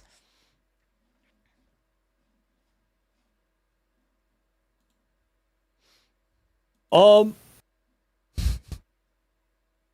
to think if, I mean, yeah, he's basically asking for like for everyone else around Trump to change. There is, it is, I feel like this is way more appropriate. I feel like the America-Israeli relationship is very much like what he was describing with the declassification stuff, where I think there actually is resistance there such that no single president could possibly really change that, right? Like it will always sort of snap back. Yeah. Like especially with how the Congress is. So yeah, I guess I totally agree on that. So I think it's doable. It's only doable with President Trump. And then from there, once we get the Israelis to stop, we still, for now, have strong allies in the Gulf. Notice how he's not bringing up Saudis, Vance at all. The Bahrain. Like he's not saying the Trump-Vance administration but I guess maybe you don't want to be bringing this up at a time and like reminding people of like, oh yeah, Vance is attached to this war just as much as Trump. Yeah, they don't want to do that. I believe that's literally the point, right? They want to make it clear that Vance, they want to basically put this war on the Trump administration and let Vance distance through a different party. They don't want to be connected together, right? So they'll never like blame the administration or blame decision makers in the administration or anyone in the administration while also shilling for Vance. They'll let other people like distance Vance from this, and they'll be the people who are like, yeah, the admin's doing whatever they can to help Israel, or Israel's driving this war, and the admin are totally supine, they're on their backs. But it has to be distinct, or else it seems like an attack coming from JD Vance at Donald Trump and Donald Trump's sycophants. And I think they're also just crossing their fingers and hoping that people forget that, oh yeah, there's a VP.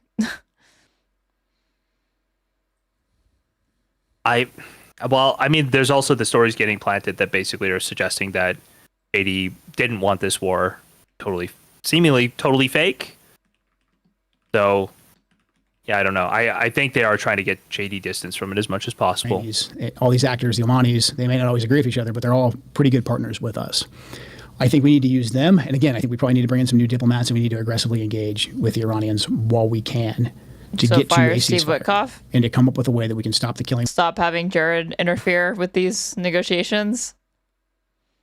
Fire Steve Whitkoff and Jared Kushner and Stephen Miller and Bondi. Oh fuck! I've lost the other guy who I hate. No.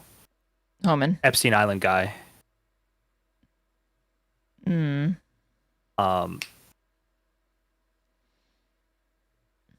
Howard Lutnick. Jesus. Okay. And when I say fire, I mean with a brick. And we can stop the destruction of just these countries, not just the loss of more life, but basically the collapse of the energy system that we have right now, so that we can open the Straits of Hormuz back up again, and so that we can make sure the petrodollar is being used. Because right now we didn't stop the flow of oil going to the Chinese. The Chinese are still getting their oil out, and they're settling those transactions in yuan, not the petrodollar. So we have to, once we get the Israelis to stop, we have to aggressively pursue our economic interests. Won't Iran slowly lose their leverage with this, is that our with the Strait? Something to do with price fluctuations, and then from there, it's not going to be as dire that it's closed or something. Wait, what do you mean? I heard this argument from, I think, from this historian I listened to. Her name's Heather Cox Richardson, explaining how Iran only has so much leverage even with the Strait, and the longer it persists, it had to do with the pricing of the oil or something like that. Let me see. You can post. Is it the fact that futures are calculated out a month in advance or something like that? Like the futures prices are the predictions for in a month?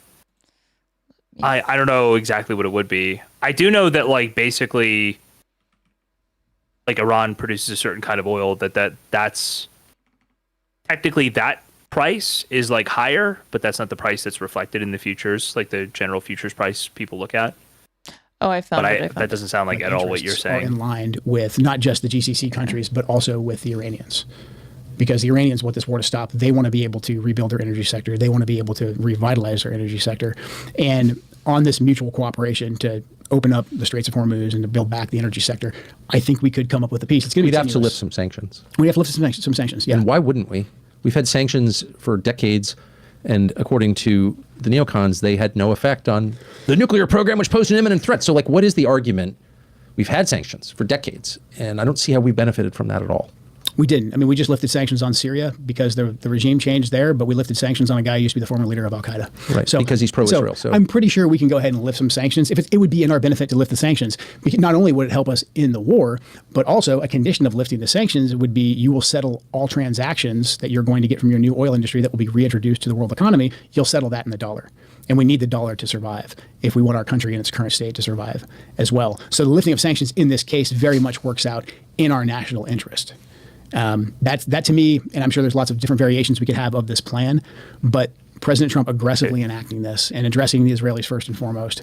Otherwise, any kind of negotiation we try to have with the Iranians or pretty much anybody else, if we don't address the Israeli factor, they're simply not going to take it. He's a Reddit section commenter. I mean, he literally just seems like he may as like with a slightly different phrenology, this dude would be sitting in the front seat of a truck with a pair of Oakleys on and like 50 pounds heavier and doing this rant. Oh, I do wonder how cynical it is sometimes that like he's validating Candace earlier, and now he's sort of doing the petrodollar stuff, which I realize the petrodollar thing is, one, there's some truth to it, but two, it just feels like how much is that leaning into the Professor Jiang stuff, like trying to say some of the same things he has. Like just how cynical you could possibly be. I don't know if it's related here. I feel like when I hear people talk about the petrodollar, my brain immediately starts, I don't know, like for tuning out what they're saying. As much as it's like not false, I just hear people talk about it in general. It feels very goofy to me. I don't know. Yeah, seriously. Why would they? Precisely. Why would they? And every day that this goes on, this entire thing is goofy because, like, again, by the end, he gave no sort of, even though this guy literally had a position of power within a presidential admin, he doesn't have any sort of unique insight. It's like think about the claims that he made. Did you know Israel significantly influences our foreign policy? Did you know Iran uses proxies? Did you know that the Strait of Hormuz is actually really important for international trade and oil prices? Like, nothing he said, like the Charlie Kirk posting, literally nothing that you can't get from like an AI summary. So the one thing I did think was new-ish, that you knew but you didn't know for sure because Tulsi Gabbard won't complain about it, was he did come out and say, yeah, like the Office of the Director of National Intelligence, it's our assessment that there was no nuke, there was no attempt to weaponize, and we kept running this up the ladder, and it did nothing. That like it is the U.S. Intelligence Department's, the U.S. Department of the Office of the Director of National Intelligence. It's our opinion that there is no attempt to weaponize going on here. Gabbard said that in Congress yesterday, but the problem is when Trump said, no, she's just wrong, she went, yeah, I'm a stupid fucking bitch, is what she said in response to Trump saying she was wrong. So she would do the same thing now, right? I understand she testifies in Congress and she says that, but the problem is that she doesn't maintain that to the public. And so when Trump says, can you stop saying that, like, this is false? Yeah, she just does it to not perjure herself, and then when she gets back in front of the camera, she backs off. Yeah, and to me, it's frustrating to hear that the Trump admin is getting like actually oppositional intelligence from their own departments, and that's not playing a factor. I think that is important to know, right? That, hey, they could keep saying, hey, there's no nuke, they're not weaponizing, the enrichment is not a problem, right? I think that's important to know. I think that is something that is different. no love for anybody in power in Iran right now. But the more wait, I say but other than that, yeah, mostly just conspiracy. And sadly, I think you can make. I've listened to multiple people make the argument about Iraq being like the brainchild of Israel, and you can make the argument, but it requires like a lot more than what this guy's done. This guy's like too fucking lazy to have done any of the work to figure anything out. more of the people that more of the leaders we kill in Iran, you're not getting a Thomas Jefferson next. It's not like if we kill 15 or 20 of them, the 16th or the 21st guy is Thomas Jefferson or he's a moderate. Absolutely not. It's very obvious. This is like super lazy talking points on Afghanistan. Sound like it's going to be like true. a founding father. It's like basically the idea is like they joke like, oh, well, we keep killing the extreme people and then eventually democracy will happen. It's like, no, nobody thinks that. Nobody thinks that at all. That was why it was supposed to be nation building in Iraq, is you were supposed to be like literally stabilizing the country to build the conditions for people who believe in democracy to come about.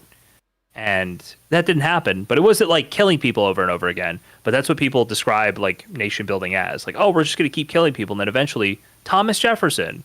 I don't think anybody sincerely believes that. I don't know. Goofy. Obvious to me that some of these strikes, not all, but some. I sent you. This woman has like a throwaway. It's probably not a throwaway comment, but it's like a side comment where I was like, oh, I need to look into this about how they can lose their leverage. Japan,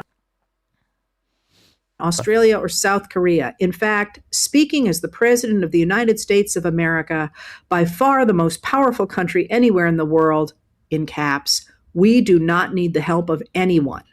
Thank you for your attention to this matter. Well, of course, he's trying to bully his way through this and saying that the U.S. can do all this by itself, but demonstrably, we can't. One of the things that you're seeing now out of Iran is negotiation. I do think demonstrably, though, that even if there was another navy there, even if China sent like everything they had, I don't think it matters.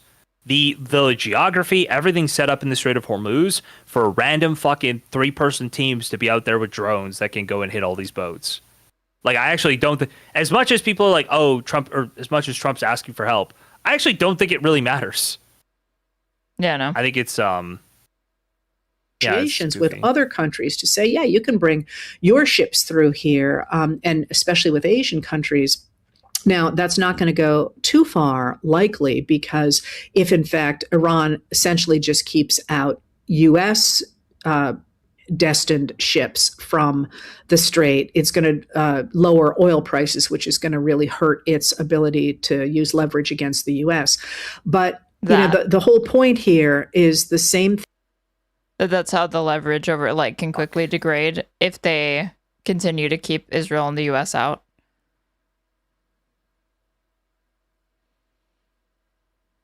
U.S. Destined ships from the Strait, it's going to lower oil prices, which is going to really hurt its ability to use leverage against the U.S. But the whole point here is the same. She's saying that, like, ideologically, if they don't block Chinese vessels, it's going to keep oil prices down. I thought she was just saying any sort of prolonged blockade of Israeli and American ships will lead to a fall in the prices, and then from there they don't actually have any leverage, or like the leverage is diminished because there's an urgency so long as oil prices are climbing with the Strait closed. But apparently she's suggesting that they stabilize eventually. Yeah, like once they stabilize, they lose the leverage, and that they're actually by cutting them off, you're accelerating that. Hold on, I know what this actually is. There's another piece of this, which is basically every manufacturer on the planet, every thing that does shipping, a lot of these places are trying to secure all of the energy. Like anybody that makes petroleum products is trying to secure enough oil to continue to make their products for like however long they think this will go. And so there is some element there where that is spiking the price of oil far more significantly than just the shortage entails. Mm-hmm. Like basically the supply is dropping and that is significant, but the demand is skyrocketing because everybody wants to be somebody nobody wants to be the person left with like factories not running. Right. You know what I mean? Like you have a whole factory that you want to be building, making petroleum products or whatever the fuck, right? So I think there's like a higher spike of demand that might fall off. That's not leverage though. That's just margins. Yeah, I think the other thing that she's maybe not taking into account is if this goes long term, a lot of other countries are also not able to keep their own, what do you call it, like reserves filled, and like they will start to run out of oil in general. So I feel like I don't think this is true. I think there is a problem here. Maybe there's some point where she's pointing to like you what lose seems out like on it would be maximal an leverage. acute like price shock rather than actually stable fall in the price. That from there they would like lose because if that were the case, like okay, so they start letting the ships back in, would the price climb back up, or what would happen then? Yeah, I don't know what she's describing so much. Riverboat Jack, I thank you truly so much don't. for the I raid. listen. I don't know how she's trying to describe how this will work. Same thing that you're seeing with our world trade, for example, that essentially, Trump made a calculation, and I suspect it was a calculation, by the way, based on calculations by Vladimir Putin, who had been saying similar things for a long time, that the U.S. was really the huge dog in the fight. And if you could get the U.S. to back away from its international alliances and partnerships, that everybody else would have to come begging, because the U.S. was just such a big deal that it refusing to participate in defense agreements or in trade agreements or in alliances would kill those alliances. The way, for example, the U.S. pulling out of the JCPOA, the joint. This. Oh wait, there's no. You kept playing. I didn't know if you Vladimir wanted. Putin for saying, yeah. It's fine. I was just like, is this a prediction for Vladimir Putin? This doesn't sound like very much of a. Hey, the U.S. is really important. She's just relaying information. I'm not mocking her. I'm just saying. Seems odd. She's saying if Iran blocks U.S., assuming that Iran allows other countries to get oil, in that case the price drops, but Iran won't let U.S. plus allies through.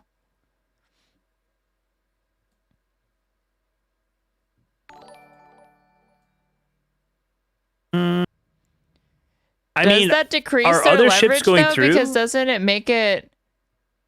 Wait, when it says like price lower for who, is it for both consumers as well as like companies, or?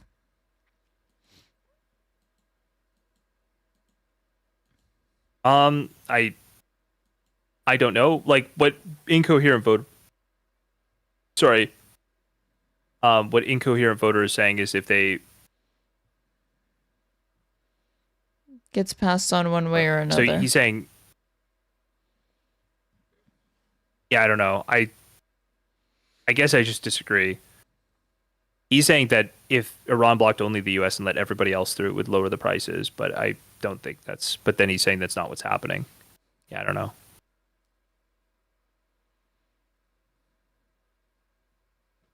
Gun to Chew, you are barely sentient. Felt like you should know that. Conducted with the intent of making a negotiated settlement impossible. And that leads me to the saddest thing, whole cluster of sad things. Yeah, I'll give this person a shot. Y'all are not understanding what she's saying at all. She's saying that any ships that Iran lets out lowers the price of oil and LNG. So it is in their interest to not let any ships out. So only stopping U.S. ships isn't a long-term strategy. They're not only stopping U.S. ships. In fact, I'm not sure anybody but Chinese ships are going through yet. I'm not sure that, they literally sunk a Thai ship, didn't they? Also, I set it on freely fire and admit that everybody I didn't entirely understand the point, which is why I only could have gesture at it because I was trying to remember what was kind of a throwaway part of her analysis, to be honest, in that entire video, and just got back to it. Yeah, the people they're allowing oil through, which appears at least from what I'd seen to only be China. When they were letting oil through for China, it was specifically because China helps them. Almost certainly, China was also potentially sending in parts and shit while they were, when they send tankers in, they're probably sending in shipments of shit into Iran, right? And I do believe that their ballistic missile guidance systems are Chinese. And so there's like some element of they're not going to like let the Chinese prices get shocked so badly. India's purchased some of that oil? Okay. Interesting. They're letting a lot of other people tap into. But the saddest thing is the bombing of the girls' school attached to the Iranian naval base. And the U.S. has admitted we did it. But I'm wondering about the targeting coordinates and where those came from. Is it possible that those came from Israel? That I don't know. Are you aware of, has it been publicly reported or in previous conflicts, can you say anything that you're not constrained by? Is it possible that could have happened? I mean, have there been... Is he talking about the school? I may have lost where we were in this conversation. Coordinates for the killing of the Ayatollah. Okay. Strikes, American strikes on targets in the past that you're aware of that have used coordinates supplied by Israel. Yeah, and we share so much intelligence with Israel. Right. So, right, of course. So it's entirely possible, but no one has said anything about it, but it's entirely possible that the coordinates were given to us by Israel. And why wouldn't they be? Because once you start doing things like that, it's intentionally or not, it's very hard to... He's definitely talking about the school right now. He's definitely talking about the school. The school right now. Following and obviously from where the they're way at the in this conversation Israelis have conducted themselves at 6 a.m. In other places, they have a much different way of fighting than we do. I mean, America definitely makes mistakes, and we do everything that we can. I can tell you as a guy who fought on the ground, Americans, almost to a fault sometimes, we do everything that we can to prevent the loss of civilian life. I mean, almost to the point where sometimes we risk our own lives deliberately to not kill His ears are very pointy. I'm just realizing that. Or like an elf. Yeah, elven features. Yeah. So again, this is where like being in partnership with a air quotes partner that has a very different agenda than you and a stated outcome, but then also just a different standard for how they fight. It's very dangerous. It's very dangerous for us. To be in partnership with a country that has different goals and different standards of behavior on the battlefield. I think the way easier way to describe this is just Pete Hegseth laying off the entirety of the whatever that civilian damage reduction, reducing it from like 200 people to 40 people. It's like that's probably what explains all of it. In fact, in different ways and means, yeah, they just have a whole different way of looking. So how would you describe the Israeli attitude toward the killing of innocents? Look, the Israelis are in a hard spot, and as somebody who fought for. Israelis are in a hard spot, man. Not a good start. I think I can get their heads pretty easily. Hegseth gutted offices that would have probed Iran's school strike. That would have investigated the recent strike on an Iranian girls' school, a move that has degraded America's ability to protect civilians amid its largest air campaign in decades. The Pentagon chief last year slashed offices that didn't contribute to his goal of lethality, including the group that assists in limiting risk to civilians, known as the Civilian Protection Center of Excellence. Around 200 employees who worked on the issue, including at that office, have been reduced by about 90%, according to 2 current and former officials and a person familiar with the effort. The team that handles civilian casualties at Central Command, which oversees the Middle East, has dropped from 10 to 1. Hegseth can't close the offices because they're approved by Congress, but he has managed to make them nearly inoperable, according to the people, as the Pentagon investigates its responsibility and what could be the worst U.S.-led killing of civilians since 2003. Iranian state media said the strike killed about 170 children and 14 teachers.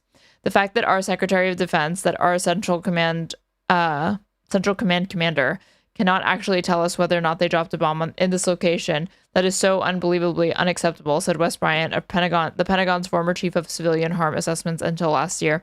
Just points out even more recklessness in this and the entire planning and execution of this campaign, the fact that they don't have any idea. Hegseth said no other country takes as many precautions to ensure the U.S. is not targeting civilians, but the Pentagon chief, who has long derided the use of laws in war, this week called military rules of engagement stupid. Dude, yeah. Yeah. People don't even, it's like crazy that so many stories come out every week about this administration that this one just flew under the radar. Yeah. Like nobody caught this. That was like, I also think this is maybe one case where I will give, the Israeli people, they kind of have a reputation. I think basically just everybody wanted to blame Israel on this, like immediately. Mm-hmm. And then when it came out, it was the U.S. They're like, well, if it's not Israel, we're just moving on. But it's like, no, this is spiritually, no, I won't do that. It is. It's spiritually Israeli behavior. Okay. Come on, man. Come on, Pete. You can't You can't kill little girls, dude. It's fucked up. It's crazy. Very sad. But this is, I think he should be. I legitimately think that if he was doing this with like, this is maybe executive authority is the wrong word for it. I don't think so though. Like his executive authority over DOD, if he was getting rid of these things like unilaterally, I do think he should actually be tried for this. I do think he should actually be held responsible for this. Yeah, of course. I mean, I was expecting to read something about Doge getting into the article, but Hegseth himself did this. He can't even discharge it to Elon Musk. Yeah. And so it's like you should honestly, I don't think it's soy to say that like, I think you should be in jail for a long period of time for doing this. Like but whatever. I don't know. If I was an Israeli, I think I would have the same view. I think I would say like, well, we're going to fight them at some point anyways. If there's civilians in that area that's militarily important to us, whatever. Like I have a job to do. I understand that. But it's also important for us to understand our air quotes partners. If we're going to be in a partnership with them, we have to be clear-eyed about that. Just because they speak English and a lot of them went to school over here and we have dual citizens doesn't mean that they're going to target the same way that we do. We have to be clear-eyed about it. And that's what I think is missing. If we're going to do joint operations with the Israelis, they are going to, look, we saw what happened in Gaza. And you can say that's a horrible thing. You can say that's just the way it is. But that is the way the Israelis fight. And so we have to go into that with clear eyes and understand that's how they're going to fight. And now we're going to be viewed as being not just complicit, but we're going to be viewed as being. That's just the way the Israelis fight, okay, guys? That's just, they're doing it in Lebanon now. Partners. Like 80%. And again, that's a very dangerous place for us. That population is displaced, right? Lebanon? Or not 80%, so it's like 800,000 people have been displaced? Of southern Lebanon. Yeah, something like that. Of southern Lebanon. Probably Beirut and the rest of southern Lebanon, right? Yeah. I just think I just don't understand the need to knock down civilian apartment buildings repeatedly. They're using AI. It's just crazy. These like Lavender and Where's Daddy. And apparently they're permitted to kill up to 50 civilians just to get one alleged combatant. Israel themselves admits that they have killed over 80%. Like over 80% has been civilians. Hold on. In Gaza? Yeah, I believe that. Yeah, this was. Yeah. Pull this up. Just the headline. Hannibal Directive. This is not the Hannibal Directive. Sorry to say. No, the Hannibal Directive is literally the fact that they'll shoot on October 7th, Israeli soldiers and it was, like, responsible to not let for them. Like 3 people dying. Wasn't that many? Oh, I see what you're saying.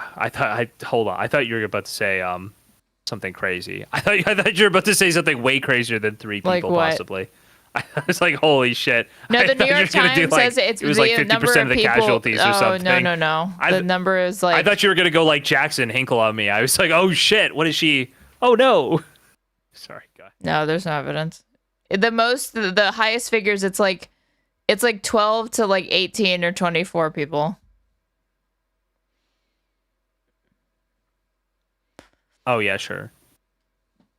Yeah, I just believe this. I don't need some. Or yeah, Israeli Army database suggests at least 83% of Gaza dead were civilians.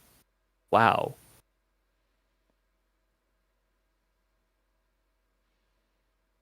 Seven months ago.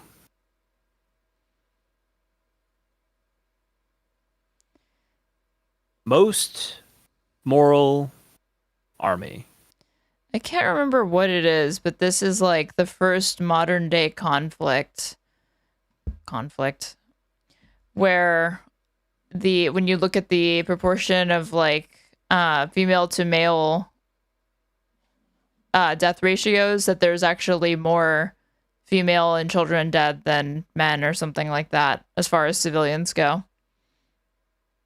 Since like pre-World War II or something, you have to like go that far back to find atrocities where that was the balance. Well, Actives. Don't even know what to say. Well, it's a good thing we learned our lessons from Gaza, guys, because they're definitely not going to do the same thing in southern Lebanon right now. They've been pretty clear that we want to take down ballistic missiles, the nuclear program, the Navy, the Army, etc. And those are military targets. But we're in partnership right now with the Israelis, who they're going after some military targets, but they're going after a heck of a lot more that are not military targets. It's a very generous assessment of their motives. And I mean, as a compliment, I strongly disagree with you, but then I didn't spend my life fighting wars. And you're making every attempt to get into their perspective, even if you disagree with it, which I assume you do. I love how he thinks like the fighting is what gives him the expertise and not the paper pushing or the working in the bureaucracy. Like, if you just want to, like, then just go talk to, like, random vets and ask them their thoughts on these. Ask them to, like, you know, name their favorite elements of the fucking Constitution. Like, they're not going to be able to do it. Yeah. There's no deeper understanding going on there, yeah. Oh, fuck. No! Fuck. Hold on, I'm going to go back. Making every attempt. Oh, I was just laughing because you could hear how Tucker just fucking hates Israel. Like he hates Israel. I don't think he's necessarily anti-Semitic, but he hates Israel. Well, sorry, he's probably anti-Semitic. Real estate. I don't think he gives away that he's anti-Semitic very often, but yeah. Except when he despises talks Israel. about the people that eat hummus in the Middle East. I've got the clip of the Fuentes reaction that I want to watch, but thank God. Gonna wait a little bit. Oh, wait, what? What do you mean, thank God? I didn't realize that past 6 a.m. you lose the ability to detect inflection in one's voice. I mean, it sounds like okay. And I mean, as a compliment, I lost the ability to detect it. Strongly disagree with you, but then I didn't spend was my life there. fighting wars. And you're making every attempt to get into their perspective, even if you disagree with it, which I assume you do. And I think that is the way to assess things. It's like, what's the other guy's perspective, even if I hate it? Well, yeah, and look, in the Middle East, you're going to do business with some unsavory characters. In the world, you're going to do business with some unsavory characters. So if you're going to be doing business there, just get comfortable with the fact that some of these guys are unsavory. I mean, the classic, I think, President Trump line really early on when he was asked, like, if he thought Putin was a killer. As opposed to the Americans who are such a joy to work we're with. We're killers too, you know what I mean? Americans don't kill nobody. He's right. He was just very logical about that and very clear-eyed about that. Again, this is why President Trump is uniquely qualified to solve this problem, because I think he has the ability to understand it was logical to say that I'm going to solve it on day one.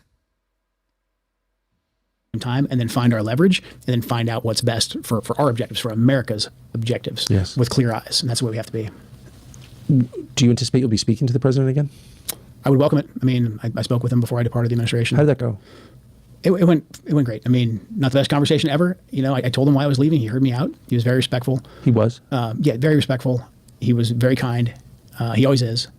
And I think we departed personally on good terms.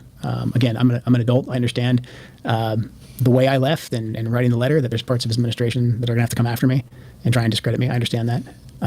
But I think the president is someone who listens. And so I think he's just lazy. He's just lazy and not.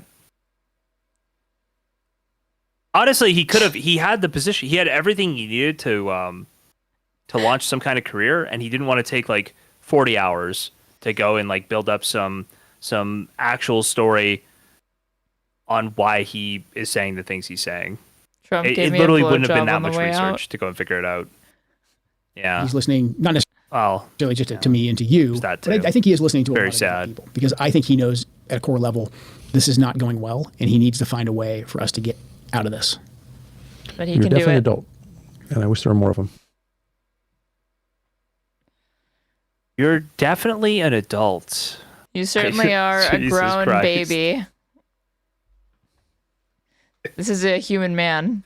I feel so uncomfortable hearing that from Tucker. I feel like And I appreciate all the time you spent here. Thank you. Thank you, Tucker. I very appreciate much. Okay. Thank you for watching. We'll see you next Wednesday. Tucker trying to beat the he walked into a room and Hanson joke there. I lost it. It's too late. Oh my God, we made it all the way to the end. And it only took We us made it. We 8 made it. hours. 8.5 hours. Let's go. Well, for you. For me, it's 8 hours, and like 15, something like that. That was a lot. But it was good. That was the I appropriate learned amount. a lot of stuff. There's a lot of intermediate It was fun to take like breaks and stuff. I think sometimes it's like fun to actually pick something like this apart and spend like a lot of time going over it. I don't do streams like that very often. It's usually like adding maybe 1.5, 2x the length, but it is nice to sometimes just like have a longer form discussion on stuff. So yeah, for that's sure. Pretty cool. Also, I don't think we intended for it to go this long, but we're both yappers, and like the way that like the things that they're bringing in, plus there's developing stories like with Trump fucking saying the thing about like we're gonna destroy this like massive the entire LNG field, yeah, so the entire gas field, yeah. It's like we're gonna punish Qatar and we're gonna punish our allies and Iran and shoot ourselves in the face and the foot and the head and the stomach and the heart. To be fair, kind of shooting Europe in the head, because I do believe Europe gets a shitload of liquefied natural gas from that field. Like, I think somebody said, I want to say I saw a stat that was like 40% of residential homes in England are heated with gas from that field. Like, that's a crazy stat when you think about it. It's insane. Yeah, so... yeah, pretty wild. Okay. Anything else you wanted to add before I guess I'm gonna end my stream here pretty quick? Nope. Except if you're watching in Jstlk's audience and you're not subscribed to me on YouTube, liking the stream or following me on Twitch, you should do so. Or sub to me. Or send in a YouTube super chat, but ideally you would send me a tip through my Streamlabs tip link, because they only take like 3%. How many Jstlk donos did you end up reading? Care to refresh my... Can you help me, Jstlk, and give me an approximation of how many that I did tonight?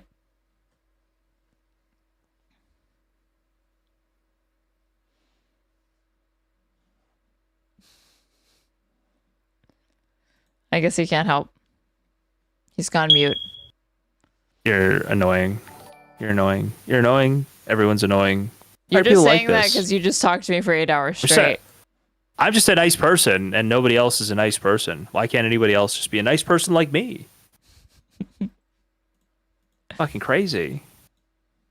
Did you stay live on Twitch the whole time? Yeah, I stayed live on Twitch the whole time. Nice.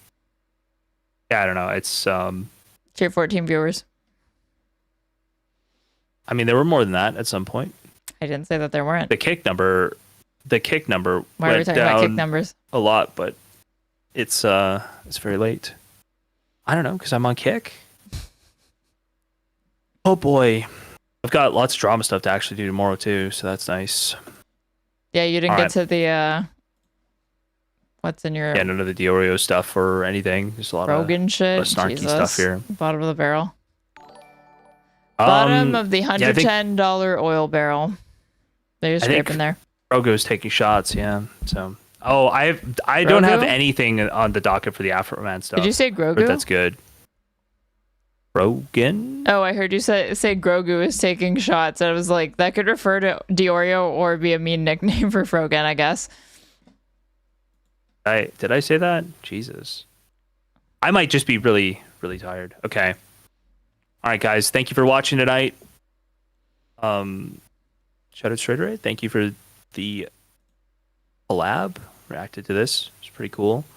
Hell yeah. I will be back tomorrow, guys. Have a good night, everybody. Bye. Bye. Bye. Bye. Bye. Bye. Bye. Good night. I'm raiding into USA hole, guys. Tell them I said hi.